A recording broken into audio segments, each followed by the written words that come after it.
When Overwatch asked me to design their official team kits, I was honored.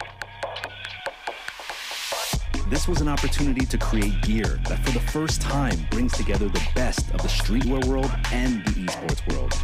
This is technical apparel designed with specs to provide the highest caliber athletes in the esports world with the performance and comfort that they demand. And just so you know, her armband is clipped, but it says LOVE, so you don't worry about. Designed to highlight each team's uniqueness, yet resonate with players and fans in the US, China, Korea, France, and all over the world.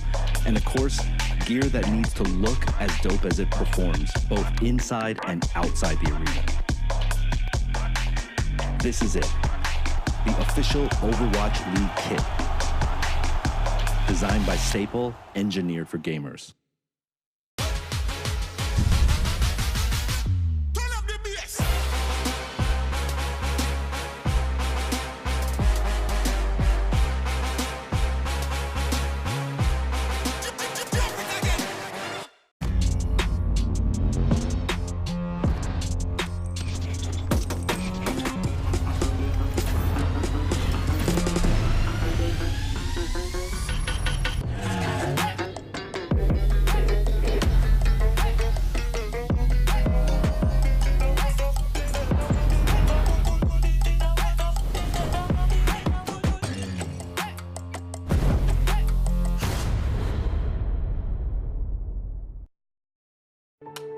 You'll hear a lot about how coming out of the military means you're somehow damaged goods. I would reject that. I believe that people coming home from combat can actually have gone through post-traumatic growth. And probably the most important thing we can do is provide jobs for those who get out of the military. Together, we can get veterans back to work. The time has finally come. We're back, Overwatch fans, and we are live from Dallas, Texas. We are live in New York City. Come on, this is carnage! It's not stopping! It's not stopping! Now we have a game. Ooh, get rocked. Maybe the Madman can do it. Oh, what is this? Oh, You ready?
The inaugural Masters Tour of 2020 is officially upon us.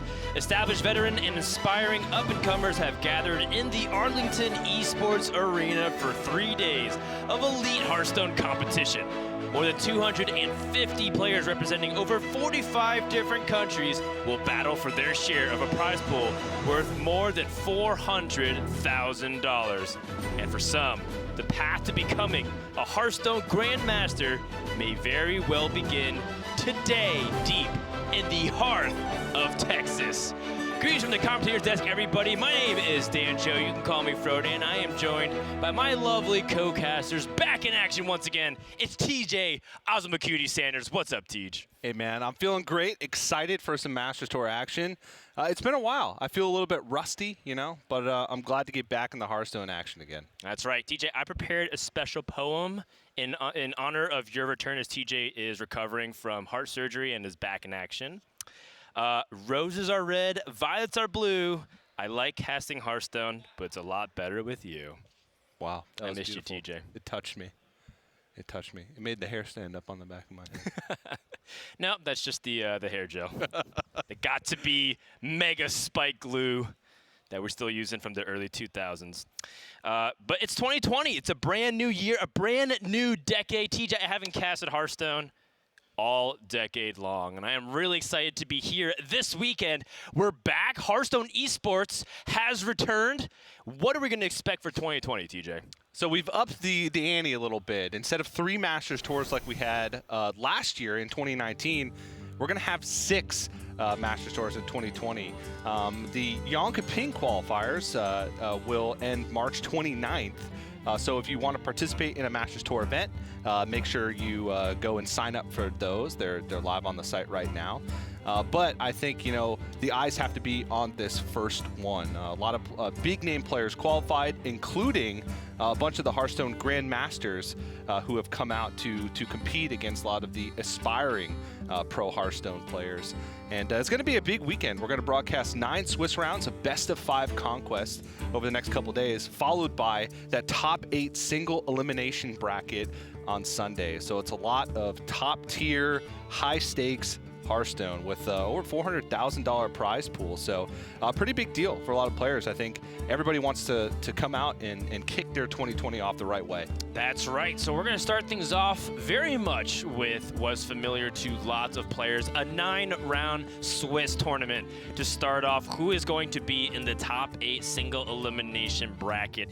Each win at a certain threshold, we'll tell you a little bit more about it, but each win is worth a lot of money as you upgrade in prize pool. And the important thing is, how will that factor into Hearthstone Grandmasters? And of course, some of those Grandmasters that will be joining us in the 2020 inaugural season will be Zim, Felkane, Kin, and Possessi for Europe and Asia Pacific. Yeah, pretty big names. Kin, the Hearthstone gold medalist. I think like the only one, at least for the Asia Games. Possessi had some great performances last year, and then we got a pair of French players with Zim and Felkane, who, you know, if we think back to the Masters Tour in Korea last year, they were the 2 players to watch. And with those big performances, they solidified themselves as Grandmasters, which should be cool to watch them throughout the year this year and see how they do now they've made it to that top echelon of pro. That's right, but that's not the only Grandmasters. We have the one true region that TJ and myself are very fond of. It's Americas. We have Language Hacker and Empanizado as the 2 players of that's been qualified through earnings. But we also have a 3rd Grandmaster because one GM has stepped down in Amnesiac, but Papa Jason ready to take his place after a pretty good 2019 campaign, and of course, even dating back to previous years, Papa Jason's been a mainstay of America, kind of always been on the up and coming, so it's cool to see some of those faces come in and challenge the throne for King of NA. Yeah, it's pretty cool. You know, Papa Jason had effectively like 1 top 8 last year, and then he got the call, what, a month ago when Amnesiac stepped down, maybe a little bit before that, saying, hey, you're a Grandmaster now. So it's got to be pretty cool for him. I know he was planning on participating in Masters Tour Arlington from the get-go, but now he gets to do it with a little bit of a chip on his shoulder and, you know, play to just prove that he belongs in Grandmasters. Right, and the idea of this Grandmasters and how the Masters Tour system is that it's hand in hand. We could be looking at a potential future Grandmaster right here in Arlington, Texas, based off this field. I mean, you looked at the camera panning over some of the contestants. The room is full of these Hearthstone nerds. Love to see it from around the world. Everybody here representing over 45 countries and regions. But there's going to be 2 players on that stage, and we're going to get ready for our first match. But let's also talk about some of the players to watch, TJ, not just the Grandmasters. Everyone, of course, is looking at Tice, looking at Kalento, looking at Hunter Ace and Saiyan and Muzzy. But who are some of your players to watch that aren't those GMs? Well, you can take a look on the screen right now. I think Dead Draw has to be one of the biggest players to watch. He was very close to getting a spot in Grandmasters in that top list right behind Zim and Felkane. Also had a great performance in Hearthstone Global Games, going in as the top earner for the UK, paired up with Board Control. And made a deep run there. And then, of course, Kalax. We had a huge, French upswing in 2019 with 2 French players making the Grandmasters, and Kalax was right behind. And, of course, Suni, even though that number isn't as big as, say, Dead Draw and Kalax, he had some great performances, some solid play over the course of 2019. And he's one player that we have to keep our eye on when it comes to who has one of the best chances to qualify for Grandmasters at that halfway point in 2020. We talked about current Grandmasters. We've talked about future Grandmasters, but there's also some former Grandmasters. Orange and Fino, former GMs of Europe, 2 top caliber players sponsored by T1. They're here this weekend. Hoy, a player that's made it to the World Championship or regional championships multiple times, also being represented here. Killing all day. TJ's favorite player, also representing Endemic Gaming and Tars from Team Solari. Yeah, I think Orange and Fino have a pretty big path ahead of them. There's basically 2 mentalities you can have when you get relegated from Grandmasters. You can hang up your hat and say, you know what, I gave it a good go, but maybe it's time to move on to something else, or you can double down and try and make it back and prove that you belong there. Yeah. And Orange, right from the get-go, especially after such a dramatic end to the 2019 Grandmaster season with all the tiebreakers that happened in Europe Grandmasters, it was a brutal ending for both those players, and Orange right away was motivated.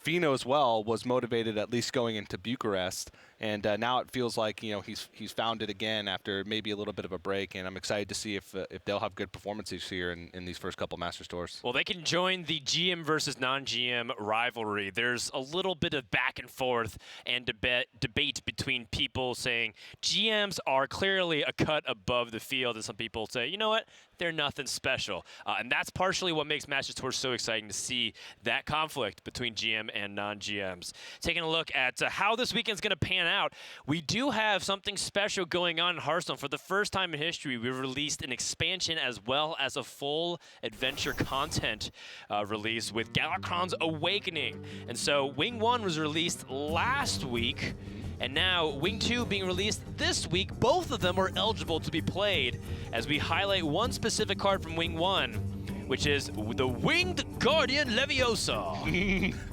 Yes, Winged Guardian. That is from the east, not really, but it's really powerful card that's Taunt and Reborn, especially in those in Big and Druid decks. Yeah, it's crazy powerful, especially in combination with Witching Hour. Big and Druid wasn't really that popular of a deck before that card was released, but it gives you just a little bit extra gas in the late game, some of those big tempo swings, which, and Big and Druid, a deck that doesn't pack much removal outside of swipe. You really just need big stuff and as much big stuff as you can get. And resurrecting the Winged Guardian with Witching Hour is one of those big tempo swings that allows you to play a lot of stuff alongside it. So that's a card that I have my eye on from Wing 1. Bomb Wrangler has also found its way into a lot of Galakrond Warrior decks. That's right. I think that's a good card. And I'm hoping that we see some animated Avalanche play. Yeah? This so? weekend. I don't know if we will. I'm just hoping that we will because I think that card is cool. Along with Elemental Evocation, it also adds some big tempo plays if you can get that Elemental chain rolling. So we'll see what players are going to bring. We don't know yet because deck lists, I'm pretty sure we're just logged in right before the tournament field actually began. So we're going to be kind of along for the ride with everybody else. I like that pun, TJ, that Avalanche will be a cool card this weekend. 10 points to Gryffindor. Wing number 2 is on your screen right now as we have the Fist of Raden is the featured legendary card for Shaman, but will we see any Shaman this weekend? People were theory crafting if Explosive Evolution with Zentimo being able to target multiple minions to your left and the right side of your target. Also giving you that +3 transformation to your mana cost on the minion. A lot of questions, a lot of uncertainty. Deck lists were due just a couple of hours ago. So what do these players, what will they be thinking? What have they concocted? What have they chose to lock in for all of their lineups, as this is the first of 6 Masters Tours?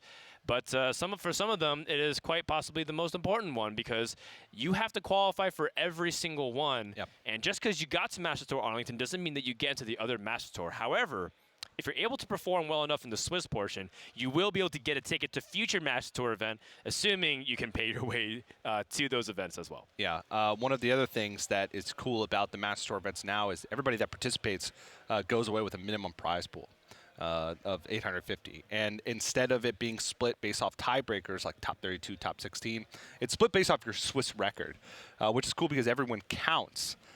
Even later on in the day when you know that you haven't made it to top 8, sometimes that one extra win gets you a qualification for the next Masters Tour, gets you that extra $500. So pretty cool. Makes for high stakes Hearthstone all the way throughout the weekend, even once we get close to that top 8 cut, and a lot of the field has been reduced.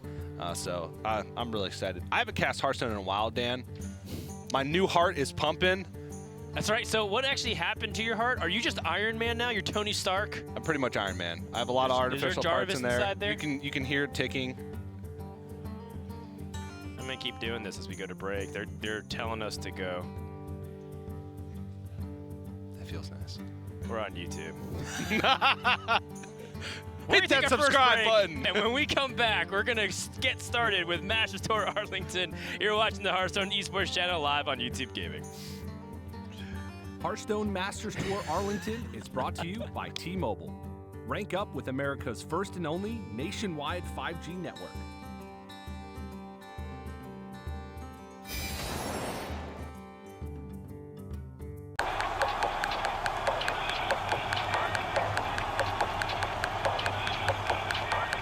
When Overwatch asked me to design their official team kits, I was honored. This was an opportunity to create gear that for the first time brings together the best of the streetwear world and the esports world. This is technical apparel designed with specs to provide the highest caliber athletes in the esports world with the performance and comfort that they demand. And just so you know, her armband is clipped, but it says LOVE. So you can Designed to highlight each team's uniqueness, yet resonate with players and fans in the US, China, Korea, France, and all over the world. And of course, gear that needs to look as dope as it performs, both inside and outside the arena. This is it, the official Overwatch League kit. Designed by Staple, engineered for gamers.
kickoff match, as we're going to get started off with Boar Control versus Wozini. I apologize. It's going to be a weekend of mispronounced names and handles, but TJ or somebody on Twitter will probably correct us. But we're going to get started off with our first best of 5. We do want to let people know that we didn't cover the format for this tournament. It's going to be a 4-deck conquest ban 1 format. So what you end up doing is bringing 4 unique classes to Hearthstone, each with 30-card decks. And then prior to the series, you ban 1 deck from your opponent, and then the players cannot win with the same deck twice. They'll just keep playing whatever deck they want to, but the moment they do, it gets effectively taken off the board. And the first to remove 3 of their classes from eligibility will be the winner. Yeah, pretty much the same as what we've seen for a long time outside of, that small period of time in 2019 that I'm sure many players want to forget about, the specialist days. Back to the Masters Tour Vegas. Is that just a year ago, TJ? Not even. Not even a year ago. It's like halfway through the year that we, kind of, even more than halfway through the year that we kind of made the switch back to Conquest. But I like it. We had to reduce, of course, the number of Swiss rounds, as you saw from the last Masters Tour in 2019 to 9. But it still means we get to see a lot of Hearthstone. Players feel like they have more agency and being able to construct a lineup that can target a specific thing and ban away something else. So I'm definitely looking forward to it. If we think about how it relates to the current meta, we're probably going to be seeing a lot of like target Druid, target Rogue strategies, because those are the 2 most popular decks. And because of that, because we're going to see players trying to target what they think are the most popular decks, I feel like we're going to see some interesting stuff, some unique stuff that you may not necessarily see on ladder that are specifically designed to beat certain decks. So very excited for this weekend. Yep, it's going to be a good time, as I think many people have very much agreed across the board that best of 5 for Hearthstone, at least competitively, seems to be that sweet spot. Best of 3, sometimes a necessary evil if you want to get through things logistically, but best of 5 is really where you start to hit that spot where people feel like they're able to control a little bit of that variance with some deck building edges or play skill edges, but also not drag it on too long. So we've done best of 7s in the past, and it just takes forever. Yes. It honestly didn't change very much from best of 5 results-wise. So checking in with our players, we have Wozini versus Boar Control. Boar Control, a Europe Grandmaster, representing T1. Also, his stream's been popping off lately, so I know there's a lot of Boar fans out there, specifically that love to watch his channel. And they're very dedicated viewers. They're mainly people from the UK, and they're mainly casters. Yeah. Pretty sure his chat is just 200 casters at any given time. 200 UK casters. Yes. That can't cast Masters Tour Arlington. Yeah, there's a lot of them. There's a lot of them. Sato's the only one that can make it out. Pretty sure like half their names are also Dan or Daniel. Yeah, no, you're absolutely right. There's in fact, like if you look at the Hearthstone talent pool, I think more than half are named Dan or Daniel. Yeah. Great name. Yeah, my name's Daniel, actually. Really? TJ for short. Oh, Taniel J. Sanders. Taniel J. Sanders, that's right. But yeah, Boar Control, a lot of players are thirsty for some constructed streams because a lot of big streamers, even some grandmasters that are playing a lot of battlegrounds that keep promising that they're going to play constructed. I'm not going to throw out any names, RDU. But I think Boar Control, these streams started to pick up because players want that constructed content, or at least some of them do, and he has not wavered from his constructed roots, which I respect. I mean, some players, they are inherently competitive as much as it is fun to dip into other game modes within Hearthstone. They come back to Standard because they want to feel that rush of competition. They want to feel the thrill of reviving their Hadronox, TJ. Yes. So we take a look at Wozini. That's an underground meme for all those people who watched the HCT videos back in the day. Shout out to Ross, who used to give us our Gamer Sensei coaching videos. But yeah, he used to describe things as feel the rush of doing X, and it was like just playing the card. Yeah.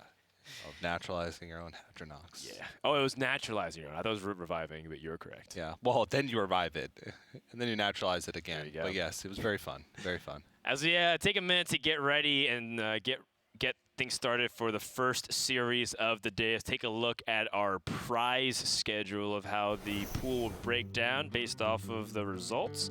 For first place, earning $32,500, and then second place, $25,000. Third and fourth place, $15,000. And then top 8 will be the last group of players in the 5-digit column. After that, we're just going to pay people based off Swiss wins. So 7 wins get you $3,500, 6 get you $2,250, and then 5 and below get you $1,000 and under. But still, you know, great to show up, like you said, TJ, to get $850 guaranteed. But if you're able to land 5 and above each win, feels like a lot, because, you know, you're playing a best of 5 for $1,250. You're playing a best of 5 for, you know, potentially thousands of dollars. And it's really exciting when you start to see those high-stakes Hearthstones kick into play. Yeah, and like I said earlier, it makes it so that you know, the end of day 2, where we're starting to dwindle down to a small field of players, everyone counts, even if players aren't fighting for a top 8 spot anymore because of tiebreakers, because of that additional money that you can earn from getting that Swiss win. So, of course, our eyes have to be on that first place. First place means that you are pretty comfortable in the lead for that Grandmasters spot. There are the 3 Masters Tours that you have to have your eye on to make sure nobody's going to catch you. But if you get 1 first place, you can just kind of show up, rock some 6-7 Swiss wins, call it a day, and move your way on up to Grandmasters halfway through this 2020 season. That's right. Shout out to the community, by the way, partially being able to help fund the Hearthstone Esports program by buying the Dragon Bundle, $20 for 25 packs. You're welcome. A really great deal, and a card back as well. Thank you, TJ. That was specifically a shout out to you, and only you. TJ single-handedly funded $1.5 million for the Masters. I don't want to take credit, but I did contribute. So, thanks to me and everybody else that purchased it. I thought you also did you purchase it with your own money or the Blizzard BattleNet bucks that you get or whatever? We're not going to talk about that. Okay. All right. I use my own casting money to buy bundles, so I give Blizzard back my money. Technically, I did too. I always say it's like some weird like pyramid scheme. Yes, it's like it is. Blizzard hires people that like buys their own packs with their own money that Blizzard pays them for, so Blizzard gets their own money back. It's like weird card gaming, money laundering, but not really. We'll get to the bottom of it. All right, so as you take a look at the first game, we don't really know what's going to be the classes chosen, but we do know what people are thinking about. Right now, the current public enemy number 1 seems to be Embiggen Druid. It's the most popular deck on ladder, as according to Dean Ayala, what he was tweeting yesterday, and also reflected in most people's sentiment. But the second most popular class this weekend that I also expect to see a lot is Rogue. Yep. And Rogue, right after the Shamaners coming off the Descent of Dragons expansion, was also the deck that people thought was going to be problematic. People once again were calling out for Edwin Van Cleef's head to go to the Hall of Fame. And they were just saying that Rogue needed to be nerfed from all these classic cards that have just been eternally powerful, even though Rogue's been nerfed, I think, like one of the most, if not the most amount of times it's been nerfed for this class. Yeah. So now we go into the Druid Rogue plus 2 other classes, and that's actually fairly unique. Given that Conquest, it seems like historically we've had either 1 class or 3/4 classes be the auto picks. It's been rare that we've had 2 classes be the generally accepted auto brings to tournament. Yeah, it's interesting, and I feel like out of those 2 decks between Rogue and Druid, Druid is the easier to hard target in a Conquest environment. Rogue feels like they can win against just about anything, whereas Druid, because of their lack of removal, because of lack of ramp, if you don't have the Breath of Dreams on 2 or early on in the game, you can be susceptible to aggressive strategies. So I feel like one of the more popular strategies we're going to see this weekend is a ban Rogue and target Druid strategy. I think that's pretty safe. But, the big thing comes if you deviate from that strategy, what are your 3rd and 4th decks? There's so many decks that are kind of in that middle power range. You have Galakrond Warlock, you have Galakrond Warrior. There's even things like Consulting Age's replay to help you figure it out. The matchup chart on there is really useful. Yeah. But also, sometimes it's a little bit more confusing. So you got to be careful. You can see some of the classes there on the field. We see a little bit of Druid. We see a little Warrior. I see a Paladin out there as well. Yeah, I feel like Mech Paladin can make a big splash this weekend because of how popular Druid is. It means that Mech Paladin has a little bit more room to shine. I'm also curious to see if we're going to be seeing much Priest this weekend. Yeah, what do you think about Priest? I think Quest Resurrect Priest has a lot of holes. I think that players are still experimenting with Highlander Priest, but I feel like it could have some space to grow. I mean, Highlander Priest is largely unrefined, to say the least. I think almost all Highlander decks are unrefined. It's pretty bad right now. It's bad, but you never know. The reason why I think it can be good, TJ, is because every class that has Galakrond, I think, has potential. Yeah. There's a reason why Rogue, Warlock, Warrior, and Shaman for a while were like top 4 out of the 9 classes upon release of Descent of Dragons. Although it was pretty much like Shaman being the tier 0 deck. Galakrond Shaman, for people who are not like super like frequent playing Hearthstone all the time right after the expansion, it was dominating everything on ladder. It's been a while since we've seen one class be that popular and that polarized in win rates in favor of just being dominant over the rest of the classes. Yeah. Then after the nerf, Rogue took over for a while. Now we're kind of emerging as Druid, being a front runner for leading the metagame. But then, the thing is, you mentioned Druid has a lot of weaknesses. People were talking about maybe Warlock could potentially upset that, because if everyone's favoring the Druid and you just ban Rogue that can deal with the Warlock Zoo minions really effectively, then they'll be able to find a way to target Druid reliably. But that's the question. Can people devise a strategy, or will people even bring the Druids if they feel like it's being targeted? Yeah, and that's what's going to be cool to figure out over the course of the next 3 days, or at least over the course of today, trying to figure out which lineups are going to break out from the rest of the field and get the job done. But yeah, definitely excited to see it. All right, so we are going to figure out a couple of tech issues, and when we come back, we're going to get round number 1 started with the Swiss portion of Masters Tour Arlington. Hearthstone Masters Tour Arlington is brought to you by T-Mobile. Rank up with America's first and only nationwide 5G network.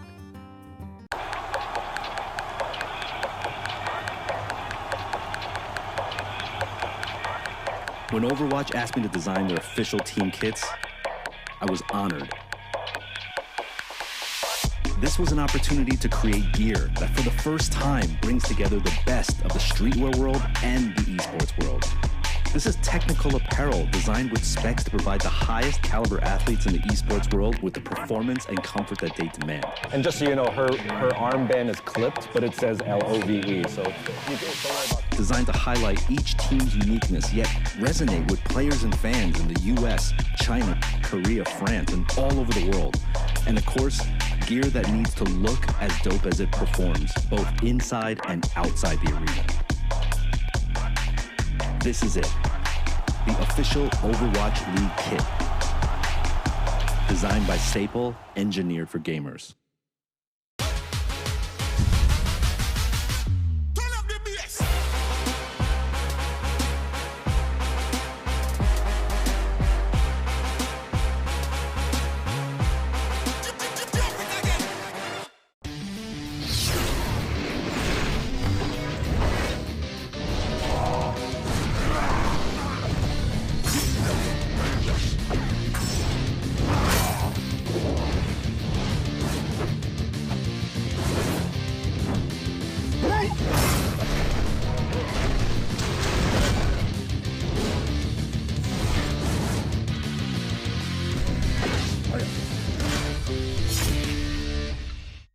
The time has finally come. We're back, Overwatch fans, and we are live from Dallas, Texas.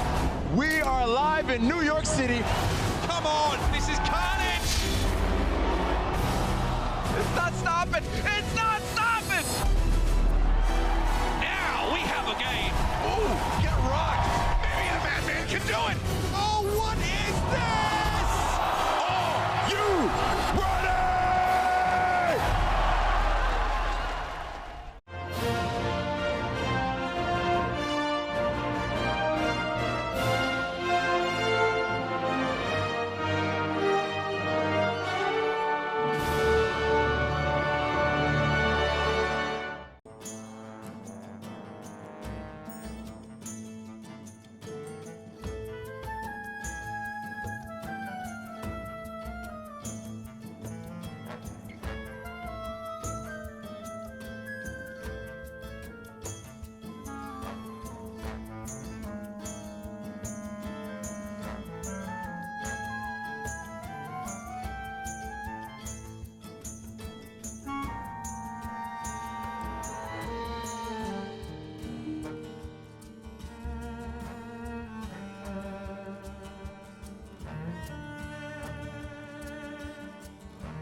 Welcome back, everyone, to the Masters Tour Arlington. We're getting ready for the first round of Swiss as we take a look around the tavern of some familiar faces, some Hearthstone GMs and pros, some aspiring GMs, some Battlegrounds experts, and a couple of good-looking casters. That's right.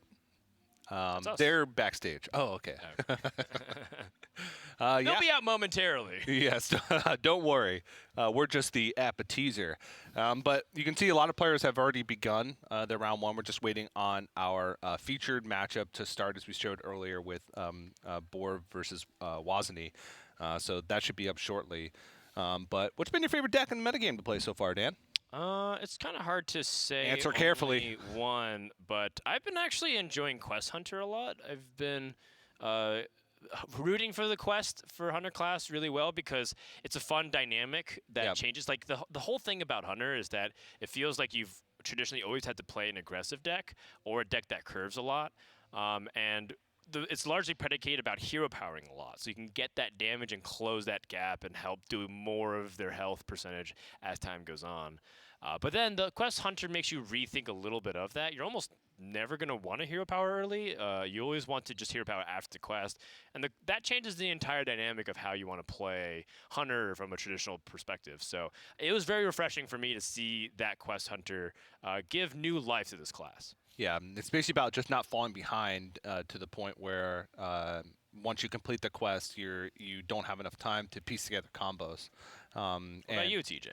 I'm not sure. I think Galakrond Warrior. I feel like that's a safe choice. There was a few days. Judgment-free zone, TJ. There was a few days, and you were spectating me during this experience that I had. There was 2 days after the Wing 1 set came out where I didn't play Hearthstone, and then How dare you? I came back on like that Monday and started playing again, and I realized that Druid had all of a sudden become like the most popular deck, and Bigger Druid the most popular archetype. So I was playing it, and it was new and fun to me, and I didn't realize. But Dan enlightened me that I was the scum of the earth. Well, look. I believe the words I said specifically are, you disgust me. Yes. And it's true. You disgust me, TJ. I'm sorry. I'm sorry to let you down, Dan. It's okay. No. I was just saying that as a fun joke because someone else was actually looking over my shoulder watching you play. Oh, wow. My girlfriend Taylor was like, can you explain this deck to me? Because I was like learning it, and she was like, I'm so popular. And I was like, this is like the most popular deck, and this is like what you do. And she's like, oh, so TJ just plays the most popular meta deck, and I typed in the chat to TJ, you, like the letter U, no Y-O-U, disgust me. To which TJ started like rambling and like why he started playing it. And he's like, I need to learn this deck. Yeah. And it's okay. You know, as casters, we're supposed to learn every single deck out there. Even the ones that people hate. Especially the ones that people hate. Yeah. And then, you know, some people only play those decks so that they can grind ranks and look down at people condescendingly for playing decks that aren't those meta decks. Oh, that's not me. They'll be out momentarily. Yes. He's actually in the back room right now adjusting his tie. And thinking of a nice little comeback the moment he can hop on camera in his British accent and make fun of us. Yep. As per tradition. Dreaming about his ponytail of the past. That's right. Hopefully that was enough hints for you to guess who we're referring to. Sottle with 2 Ds. Yeah. Yep. Yeah, it's an inside joke, actually, again, because for some reason our production team keeps spelling Sottle with Ds instead of Ts. They don't, but I joke that they do. Oh, okay. And it makes Sottle very upset because he's very proud of his name. And I feel like it's survivor of the lake, not da lake. Yeah, for those that didn't see the media piece about how the casters got their names a few years back, Sottle started from an acronym that was Survivor of the Lake. I don't even remember what it was from. It's probably some hardcore rock song or something. Or hardcore poem. Some poetry slam that he attended the other day. Yeah. God. I don't remember. We're quite obviously stalling until we find gameplay. We both came in incredibly hungry for Hearthstone. Yeah. And slam poetry, apparently. And slam poetry. Why, yes, I will have these tea and crumpets with passionately spoken words. So clearly we are getting things sorted as there are some tech issues. But if you want to follow along with us, go to Battlefy for some of the Swiss pairings. As maybe you can just cast this game. Look at that Reno Mage. Oh, game's over. Yeah, I'm actually looking through some of the pairings for round 1 here, trying to keep my eye out for any big matchups to watch. And there's a lot. Tincho versus Hoy. That's a big one that's happening. America versus Europe. Yeah. Well, Americas versus Europe. You know, TJ, as you're looking at these pairings, we have a really nice jib camera that hovers over our caster desk, and it also is capable of getting uncomfortably close to some competitors. So I would love to see a nice little tight jib shot of a guy up close and personal. Of course, not distracting while they're playing, but it'd be very funny to do so. Like kind of like this shot right here, but this was a hand cameraman on the floor.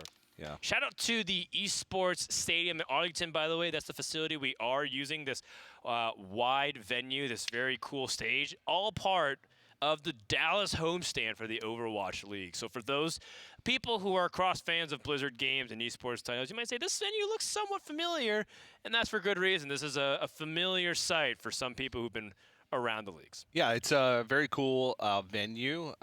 There's even like this really neat spectator area right outside the main doors of the actual play area that has a lot of fancy big screens where players can watch it's like essentially a LAN cafe. So a lot of players can go during their breaks, and once they finish their Swiss rounds and kind of mingle.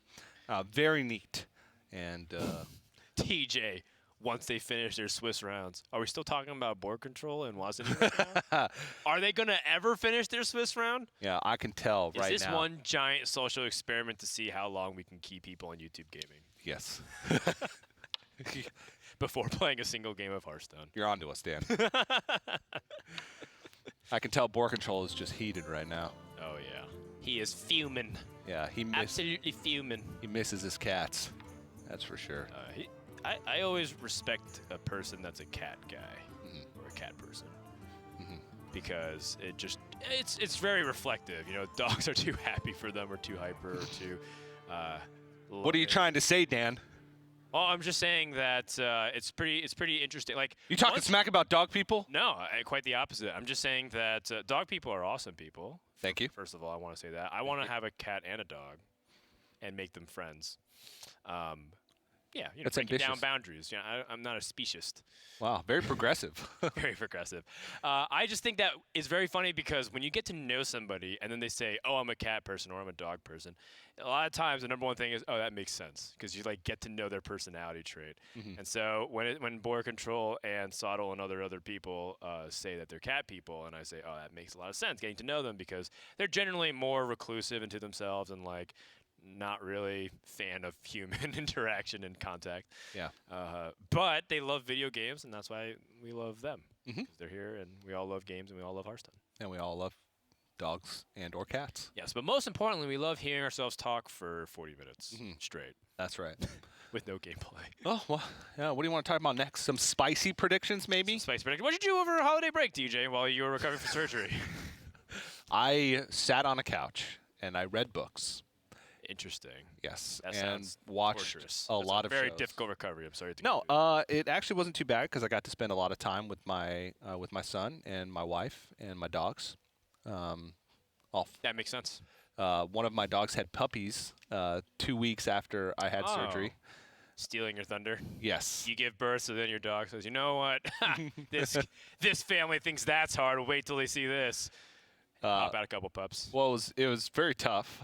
6 puppies. Maybe I think I put 6 puppies. Yeah, maybe I threw some. I'll throw some pictures up or videos up later from that experience. But it was very cool, seeing them grow up.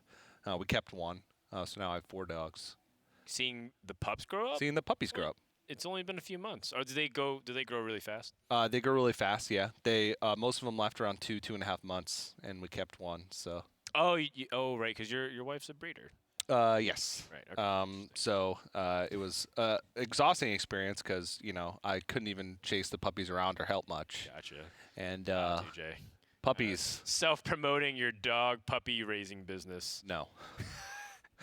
But I don't know if you know this, Dan. It's a little-known fact about puppies. They poop a lot. Are you sure that's exclusive to just young pups? Or perhaps overgrown Hearthstone players? Both, and that's a perfect transition to say we're about to get into game. That's right. It's a Arlington saying. You just gotta know the crowd. Yeah, got to play the crowd a little bit. Hearthstone players with headsets on, quietly and calmly playing Swiss rounds. Very much pandering to our audience. Yeah, that's right. Well, you know, you put us up here for 45 minutes and make us talk, you never know what we'll say. So, poop.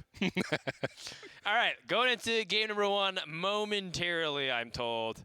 I will believe it when I see it. In the meantime, it looks like the rounds are winding down. Kicking things off with Quest Hunter versus Rogue. So this already indicates to me, as we get ready for our first game here, Board Control has banned Druid most likely and is opting for Quest Hunter to try and win the game here, number 1. While Wozny turns to Rogue, and Rogue is such a powerful class because starting from about turn 3 onwards, they can just generally keep the gas up and keep the pressure on so much that you just buckle at any time you don't have removal for their answers and threats. Yeah. So, you know, I think one thing about this matchup in particular is how much can Quest Hunter control the early game snowball from Rogue, and even if they can, is it too late by the time they get Galakron or Togwoggle online? Yeah. The one thing that I think Quest Hunter really lacks compared to Galakron Rogue is those like massive I win next turn kind of plays, whereas the Galakron Rogue has both High Spare and Togwaggle and Galakron itself in order to usually make big boards or huge tempo swings. Whereas especially before the quest is complete, the only thing Hunter's trying to do is make sure they don't fall too far behind. They do have things like Leroy plus Unleash the Hounds once the quest is complete to deal a significant amount of burst damage. But with how much tempo Rogue has and how much usually the Quest Hunter has to fight for board in the early game, you're not getting that chip damage. You mentioned earlier that the hero power for Quest Hunter before quest is complete is not a priority. So sometimes it can be a little bit more difficult to get that kind of chip damage or get to the point where you can Leroy Unleash hero power from hand to go for the kill. So definitely going to be a tough matchup. But Board Control has been playing a lot of Quest Hunter this season. Has had a couple, pretty refined lists that he's thrown up on his Twitter that he's played on stream. So if anybody's going to do it, I feel like he's one of the ones that can. Generous Mummy picked up from the Pharaoh Cat. Very high risk, high reward card. I don't even know if it's that high reward, to be honest. Yeah, you get to hit them for 5, but they get to make a lot of big tempo swings themselves. All right, so with those tempo swings that you're describing, TJ, it looks like despite that, Wozny has a pretty slow start. Picking up things like the Generous Mummy, which Wozny does not want to play. Generous Mummy discounts the cost of cards for your opponent by 1 mana, which, as you see with Boar's Hand, that would be pretty nutty, making things like Tracking and Spring Paw completely free. And, if I'm looking at Boar's Hand, I'm looking at the early Desert Spear to help get that quest completion started. The only thing that I'm also contemplating is whether or not he wanted to play Clear the Way as well. Clear the Way is a 1-mana side quest. It's a mechanic from the Descent of Dragons expansion that can also go alongside the main quest. People might assume that because you have that quest, you can't have a second quest, but it works kind of like Secrets, as long as you have different types. Totally okay there in terms of side quest and main quest here. Clear the Way says if you summon 3 rush minions, you get a 4/4 rushing minions on top of that. And with a Desert Spear plus 2 Spring Paws, that is 3 that you can get out really quickly. So Board Control doesn't need to use that coin right now and can use that for a big tempo swing later. And he's going to need it too because he's got a nice turn 4 with Clear the Way, Spring Paw, and Desert Spear. Turn 5, he can go for Faceless Corruptor, and then turn 6, he can go Swarm of Locusts while using the coin at any juncture. We did just get notification, by the way, that the POVs are actually switched. Board control is the rogue, apparently, and I think Wozny is the hunter. Yeah, that's correct. I actually just loaded the Battlefy page with the deck list since the deck lists were just posted, and I was like, wait a second.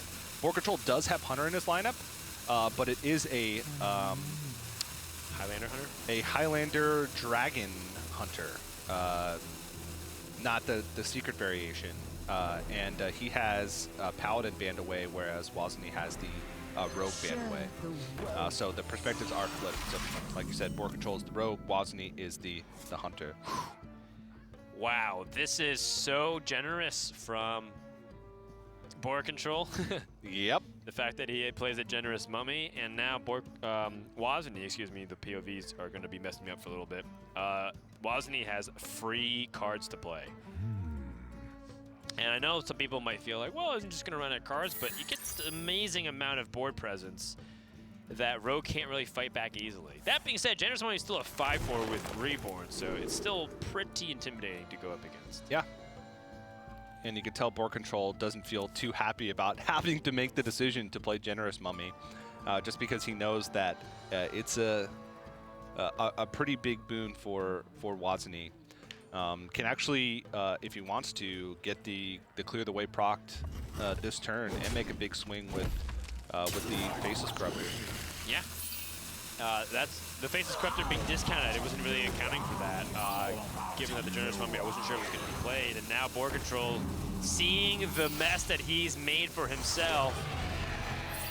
And, you know, I guess a lot of people might be wondering, TJ, why would board control play the Generous Mummy knowing that he can get punished so bad? He had nothing else to do that turn.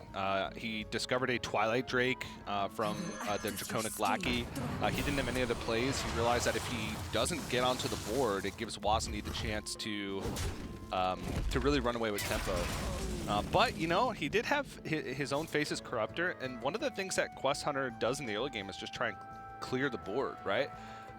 If Wozny's playing rush minions, which he had just played Clear the Way, and he's not attacking into anything, he's kind of losing a little bit of value from those. So he played into that a little bit. I'm not sure if board control is regretting the decision or if he just knew that it was a necessary evil for him to have to play to the board as much as he could, and he just didn't like the outcome.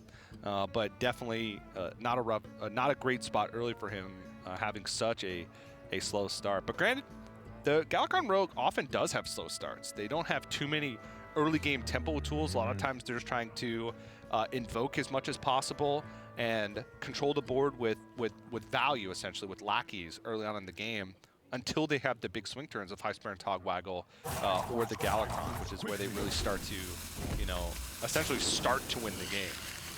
Yeah, so I was saying, like, after turn 3 onwards is kind of when Rogue can truly start turning on the gas, if they have, like, the ideal start. But you mentioned a really good point, TJ. A lot of times Rogue doesn't because they're playing those heavy-handed mid-range cards that need some setup, right? Like, almost all of those other cards need some kind of, like, condition to optimize its power.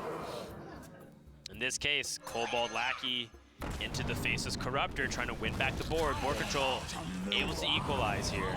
Yeah. But the problems are just kind of beginning here for board control, because the second Swarm of Locust into the Blue Master Park will guarantee this quest completion.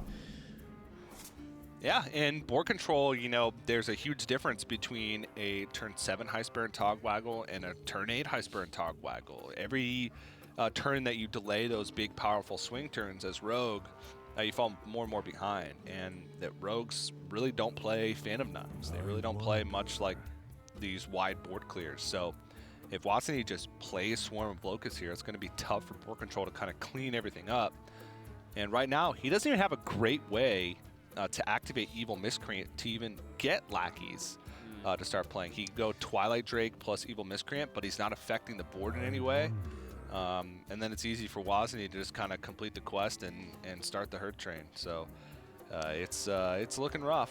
Well, Wozny is juggling an issue here, is that his quest is actually 13 out of 20. So if he plays Swarm of Locust, the quest will finish, and that makes Questing Explorer shut off her ability. Questing Explorer draws a card only if you have a quest active. And so Wozny won't be able to get that value. And Boar, of course, is unhappy to see it, but you can also see Wozny not exactly happy with having to lose a little bit of value from his hand, because if it doesn't work, let's say this doesn't pan out and both Swarm of Locust and Blue Master Bark is dealt with, which is going to be difficult. Let's say it does. Yeah. Then what does he have left after? Not much. Yeah, but I mean, this Swarm of Locust, unless board control can deal with this, it is going to set up for nearly lethal. It's lethal on board right now, unless board control clears off one of these minions. Yeah, board control not having the dagger and the Cobalt Lackey still knows that he was going to take a lot of damage, but with 6 minions on the board, plus the 2 attack, that is 18 guaranteed damage. Yeah, and with a poke from Desert Spear, that is 19. Wow, Rogue bites the dust here. That early game Generous Mummy not panning out for board control. While he felt like he needed to have that tempo early on, was it his undoing? I guess you could argue both ways. If he didn't do anything, he also was still being in a really bad position. But by playing it, he almost certainly sealed his fate as well. Yeah. Wow, nice. Yeah, rough start. But I feel like Rogue shouldn't have too much difficulty in taking a win. I feel like Rogue's one of the decks that has the least amount of weaknesses. There's some matchups where it doesn't have a massive win rate in, but it feels like it's pretty even keeled across the board. So we'll see if Board Control's going to do that next, queue it up again with it being Conquest. Just as a reminder, Wozny did have his Rogue banned away, and Board Control did have his Paladin banned away. And his Paladin is actually a Holy Wrath Paladin, Dan. Wow. With Satharvar being kind of that new inclusion to the deck for Shirvala, just gives you a lot of extra gas, a lot of extra Shirvalas, and kind of guaranteed healing and guaranteed stall over the next few turns. Interesting, interesting. I was talking about this actually with Doa backstage, which, by the way, I'm really excited that Doa's able to join us this weekend. Does excellent work in the past with Overwatch League and StarCraft 2 and League of Legends and whatnot. And now we're really happy to have him here for Masters Arlington. But I was talking to him about Holy Wrath Paladin because he was a little bit raving about Mech Paladin. We were jamming Mech Paladin backstage and killing all the Druids, but we were struggling so hard in non-Druid matchups. Yeah. Like I played against a Priest, lost there. Everybody played against a Rogue, lost there. Played against a Warrior, or almost. I think I queued against a Warrior on my off time, and I barely beat it by drawing the nuts, and they drew like okay. So I was like, Mech Paladin seems kind of high rolling, right? Like it feels like I have to draw optimally to get the win. But when it comes to Holy Wrath Paladin, I feel like the deck still performs really well. And I also feel like ladder stats don't truly reflect its power level because I think it's a very complicated deck that people don't play correctly all the time on ladder. Yeah, I think last year was a good indication of that. Holy Wrath Paladin for a while was barely played on ladder. And when it was, its win rate was, maybe slightly above 50%, which when players are looking for ladder decks, they're looking in that 55 to 58 range.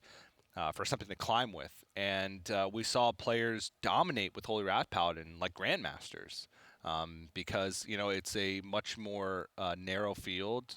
You have bans, so you can kind of cater your strategy to trying to target specific things. And I think that's where Holy Wrath Paladin really shines. And in the hands of a good player, I feel like Holy Wrath Paladin is even more powerful because there are some tough spots. It's, when you use timeout and, how you use your resources, managing your hand size because you're drawing so many cards.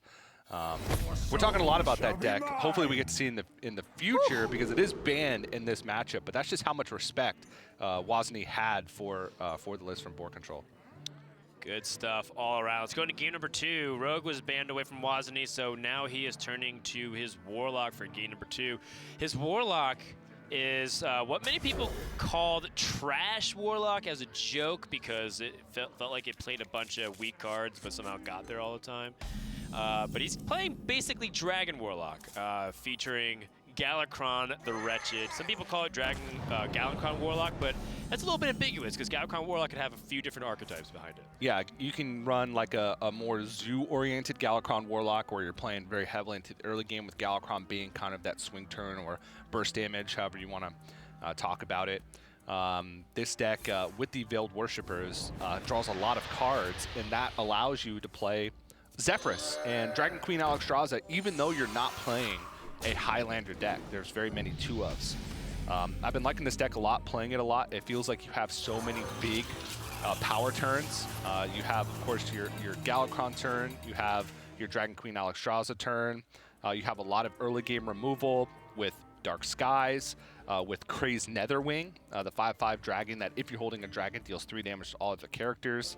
And one of the things about the Warlock's Invoke ability is that it allows you to have this weird kind of board control where you can be proactive and everything's scary because of the threat of Plague of Flames. And so it kind of incentivizes players to trade more often than they otherwise would. Right. So I feel like it's a very powerful deck. And Wozny, I think the Twisting Nether might be a slight off-meta pick. Most of the Galakrond Dragon Warlocks that I run into or that I've played don't run that card in the deck. It's sort of a carryover from the beginning of the expansion. Yeah. Around turn 7 was when you feared Galakron's coming out. And so when people were summoning 8/8 rushes, elementals with rush, you kind of need like a Twisting Nether to answer those big shaman minions that would come out that turn. And then it also started translating to like winning the mirror, right? Having like Galakron minions or Galakron summoning demons, excuse me, with all these like 1/1s getting buffs. Sometimes you'd have that Twisting Nether just to clear things off. And then people had played different variations. Is it Handlock? Is it a Dragon Warlock? Is it a Highlander Warlock? Is it just straight up Galakron Warlock? Is it, you know, air quote, Trash Warlock? Which I thought was a kind of a brutal, mean name. Yeah. Yeah, a lot of these cards are actually pretty solid, but when people just feel like it's weird when you're playing things like Sacrificial Pact and whatnot. Yeah. In order to... well, like the original Trash Warlock played things like Elven Archer and Evil Genius and like Dragon Egg. Bad. Oh, I mean, but it didn't felt like it fit into that kind of archetype. It played like arena cards. Yeah, its only goal was to have fodder for Plague of Flames, but then players realized that the Invoke from Warlock is just such a good activator for Plague of Flames already. Like Devoted Maniac Plague of Flames invokes your Galakrond and kills off 3 minions with Plague of Flames for just 5 mana, which is a pretty insane swing. Wozny is struggling a little bit to kind of deal with all these little stuff on the board. Plague of Flames is not super valuable right now because there's not a lot of, you know, high power minions on the side of board control, but that chip damage is getting there. And chip damage is really valuable. Yeah.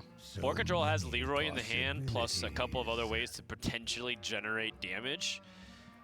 So Wozny taking damage by playing things like Crazed Netherwing could be useful. Crazed Netherwing's a 5-mana minion, it's a 5-mana dragon that says if you're holding a dragon, deal 3 damage to all characters, which is essentially just a Hellfire attached to a dragon's body. Very thematic. It is a great card to play, but Wozny doesn't have it. And so what the next best option here is Shield of Galakron, but you know, it's kind of playing directly into Boar's strengths, which is he gets to pick the optimal trades and use all these small bodies to either value trade or push face. And now he also knows that there absolutely probably is no Crazed Weatherwing, right? Oh, yeah. I mean, when I said absolutely, I meant like, well, you know, there's a chance that he might hold it back, so it shifted it to problem. Yeah, there's also a chance that maybe he had a Crazed Netherwing but didn't have a dragon to activate it.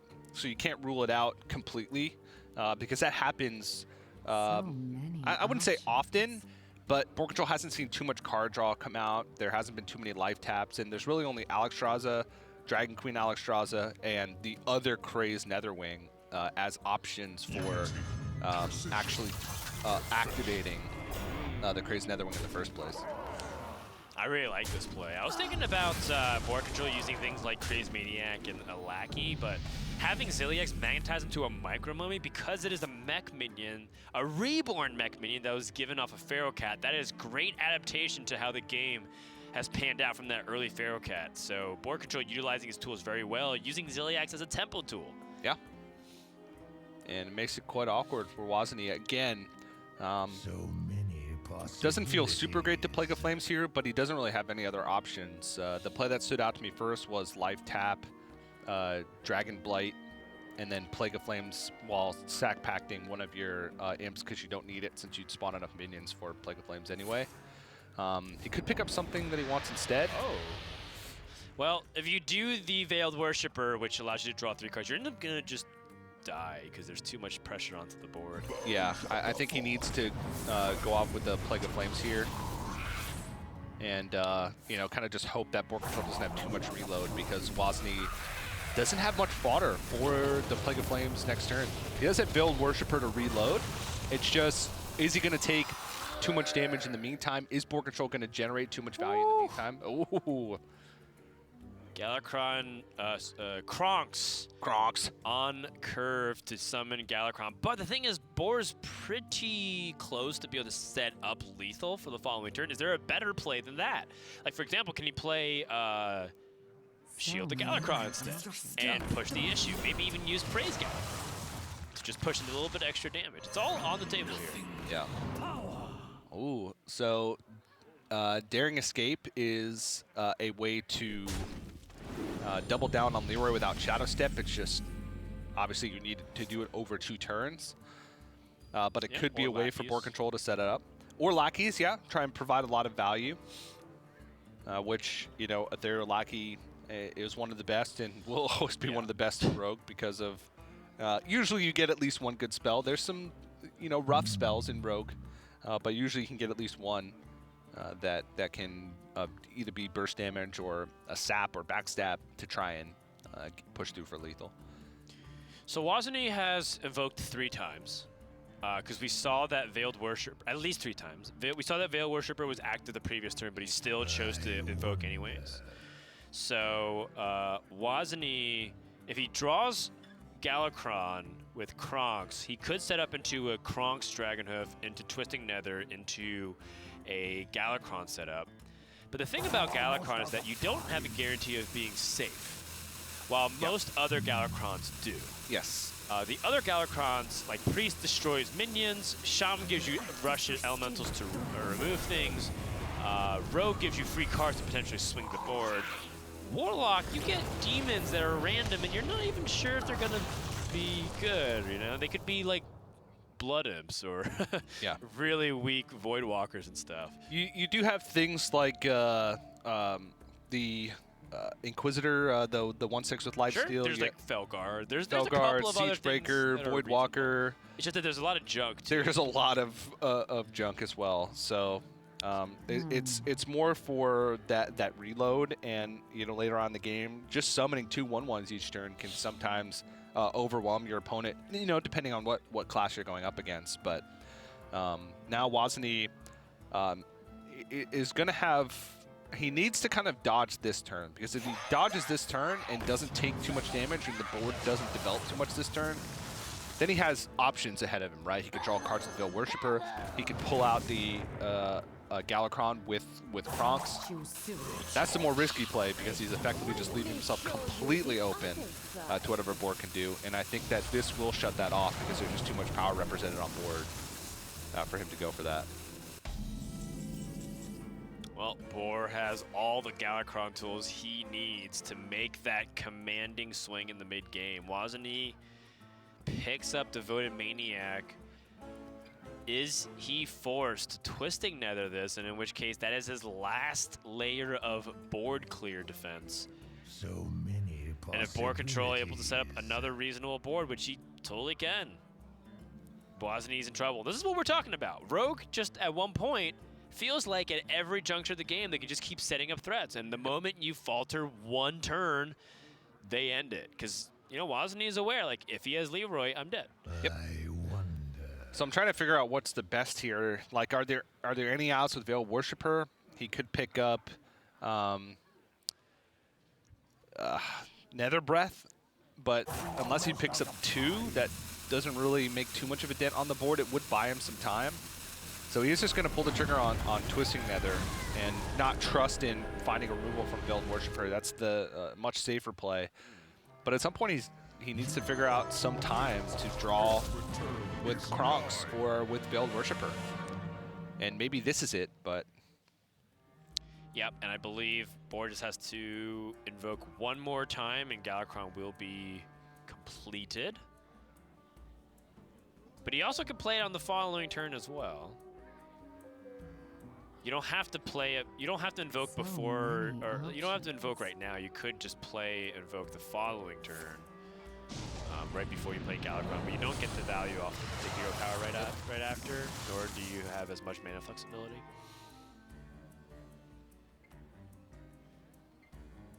Looks like he's just going to put as much power on board as possible. He's seen both Plague of Flames, he's seen the Twisting Nether. There's really only, what, Dark Skies left, and at the moment, Wozniak doesn't even have enough cards for Dark Skies to clear this board. Right. So board control just wants to try and present as much power as possible. Yeah, so that's the thing about Wozniak's line that, you know, I kind of have to wonder about, which is if he sets up, like, what's the end game if he just sets up constant threats? Yeah. You don't have a way to defensively swing the board. Are you just hoping that he runs out of cards? That's not really what Rogue does right now. Rogue doesn't really run out of cards. So I feel like Wozniak, totally understandable that he wants to be defensive because he feels like he's going to die otherwise. But was there a time during this game where he was able to potentially be a little greedier, play with the edge, and hope that Galakrond can help bring him back? It's tough. And I would argue probably not, but it's worth a shot. Yeah, it is. Now board control, full value from Galakrond here. There's a chance that this game could be over if it just picks up Viscerates and whatnot. Oh, there's one, so that's 17. 17 plus, can he generate any extra damage? He could pick up Sinister Strike from the Ethereal Lackey. Sure. Dragon's Horde. Pretty good card, I feel. Made its way into the Highlander decks because you could discover the Highlander legendaries from other classes, which was always a fun time. Yes. Fun. Yes, very fun. And you're just going to load up the board here. It's almost certain that he wins the game next turn with the 5 damage Claw, plus Leroy in his hand, plus an Eviscerate, plus a Shadow Step. I mean, I just feel like there's no chance for Wozniak. Unless somehow he managed to find a miracle and dealt 35 damage this turn, which is impossible. Yeah, and even if he does clear the board here with the Crazed Netherwing or the Lord Godfrey, it's kind of like what you said. There's so much burst from the hand. He has no healing. Looks like this game is going to go over the board control. We're going to have ourselves a tight series. Yeah. So Rogue showing its power. You definitely think about it some. And you know, on the board, it looks like he's alive, but we know very much dead because of that Leroy, Eviscerate, and Shadow Step. And Wozniak knows that the probability of him being dead is also really high. When Rogue draws through 19 cards of the deck, chances are that they have some kind of burst potential. So that's going to wrap it up here as we are now effectively in a best of 3. This is round number 1 of Swiss, as some players are finishing up and standing and talking to some players. And we're going to see who between Board Control and Wozniak is going to close out the series with a 1-0 record. Yeah. You know, like I said earlier, it felt like Rogue was just an inevitability as far as a win. Maybe Wozniak even thought about that when constructing his lineup. He maybe wasn't trying to counter that specifically. It's hard to say, judging by his lineup with Galakrond, Warlock, Quest Hunter. Some players come to a Masters Tour and say, you know what, I'm just going to play the decks I'm most comfortable with, the decks that maybe in my testing or my ladder experience I had the highest win rate with, which is a viable conquest strategy as well. You don't want to craft a lineup that's great against the theoretical field, but then not be comfortable in the deck. So all tied up as Board Control does take a win with that Rogue, which he's been playing a lot, even on his stream. You tune in, it's a lot of Rogue. It's a lot of Rogue, and it's been pretty effective. And one thing that's really interesting, too, that I noticed when looking at their class screen is that neither of them brought Druid, and we kind of pegged Druid as potentially being a deck or a class to watch out for. But if everyone is trying to find ways to beat Druid, Board Control saying, I'm not going to open myself up to a target Druid strategy. Sure, they can ban my Rogue, but then I have other things, other threats. Even Holy Wrath Paladin getting banned away. But we do have Board bringing his own Warlock as well. What kind of Warlock did Board Control bring? Board Control has pretty much the same thing. There's a couple of differences in his lineup. No Twisting Nether, but he does have a cheaty Ankle Biter. That was something that I remember he called out when he was playing those Warlock lists. He said that the Chiku Ankle Biter was of great tech against aggression on the ladder. A lot of people would just try to tempo the Warlock out, pressure it with a bunch of damage tools and big stats on the board. And eventually board said, you know, I'm just going to play Chiku Ankle Biter and then try to climb back and make my health total not be 0, basically. Yeah, I turn 5, turn 6. Yeah, I feel like the one of the interesting decks that's still remaining in the field is Wozni's Mage. He's playing Highlander Mage. And he's playing a Highlander Mage with cards like the Dragon Maw Poacher, which a lot of dragons in the current metagame can get a lot of value from that. So excited to see if maybe he'll potentially bring that deck out because I had not pegged Highlander Mage as a deck that we'd be seeing a ton of this weekend. And he's included a new card, Arcane Amplifier from Week 2 of Galakrond's Awakening. So could be cool, Dan. Could be cool. Should be a good time. We're going to take a break, and when we come back, we're going to get Game 3 underway between... Hearthstone Masters Tour Arlington is brought to you by T-Mobile. Rank up with America's first and only nationwide 5G network.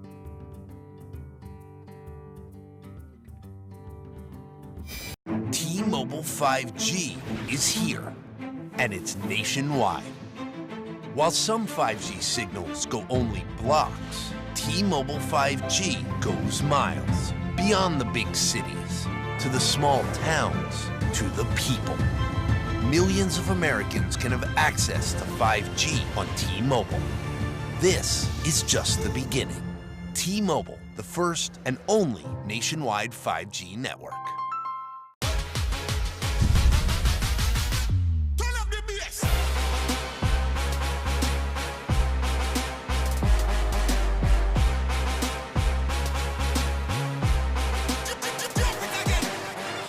The time has finally come. We're back, Overwatch fans, and we are live from Dallas, Texas.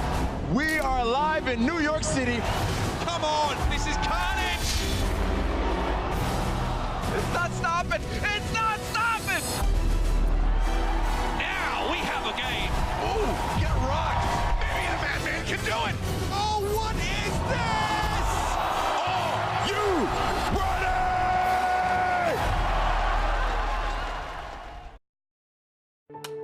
You'll hear a lot about how coming out of the military means you're somehow damaged goods. I would reject that. I believe that people coming home from combat can actually have gone through post-traumatic growth. And probably the most important thing we can do is provide jobs for those who get out of the military.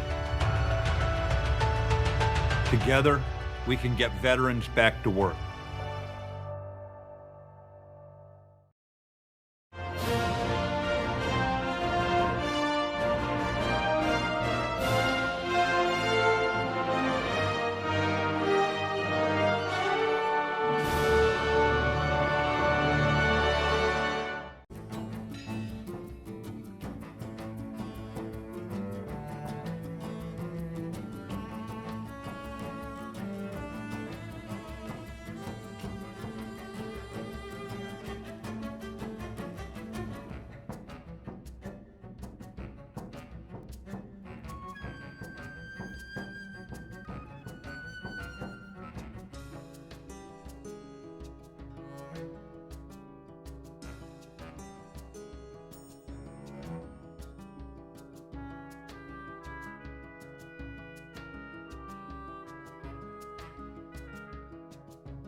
Like a good old-fashioned Hearthstone Esports ad break mid-series as we get ready for game number 3 between Board Control and Wozni.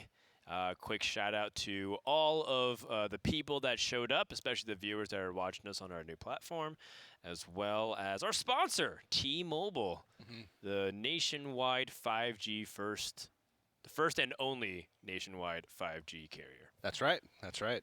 I was trying to say it backwards to test people's IQ, their anagram solving abilities, but just realized I just make it easier for everybody out there. Yeah. Yeah. Big shout out to them. Love it when people get on the Hearthstone Esports train, because it was a very Say it with more enthusiasm. Say it with your chest, TJ. Because, well, in the past, we weren't on camera. We have been a very slow-moving train in the past, Dan. We're a slow-moving esport. We're chill. We got chill vibes. We're like the turtle in the turtle in the hair. Yeah, we'll eventually win, but boy, it's gonna take a while. But you know what doesn't take a while? Things to load on my 5G connection, thanks to T-Mobile. Woo! Load me up some deck lists, Dan. Well, actually, there they are. That was fast. That was fast.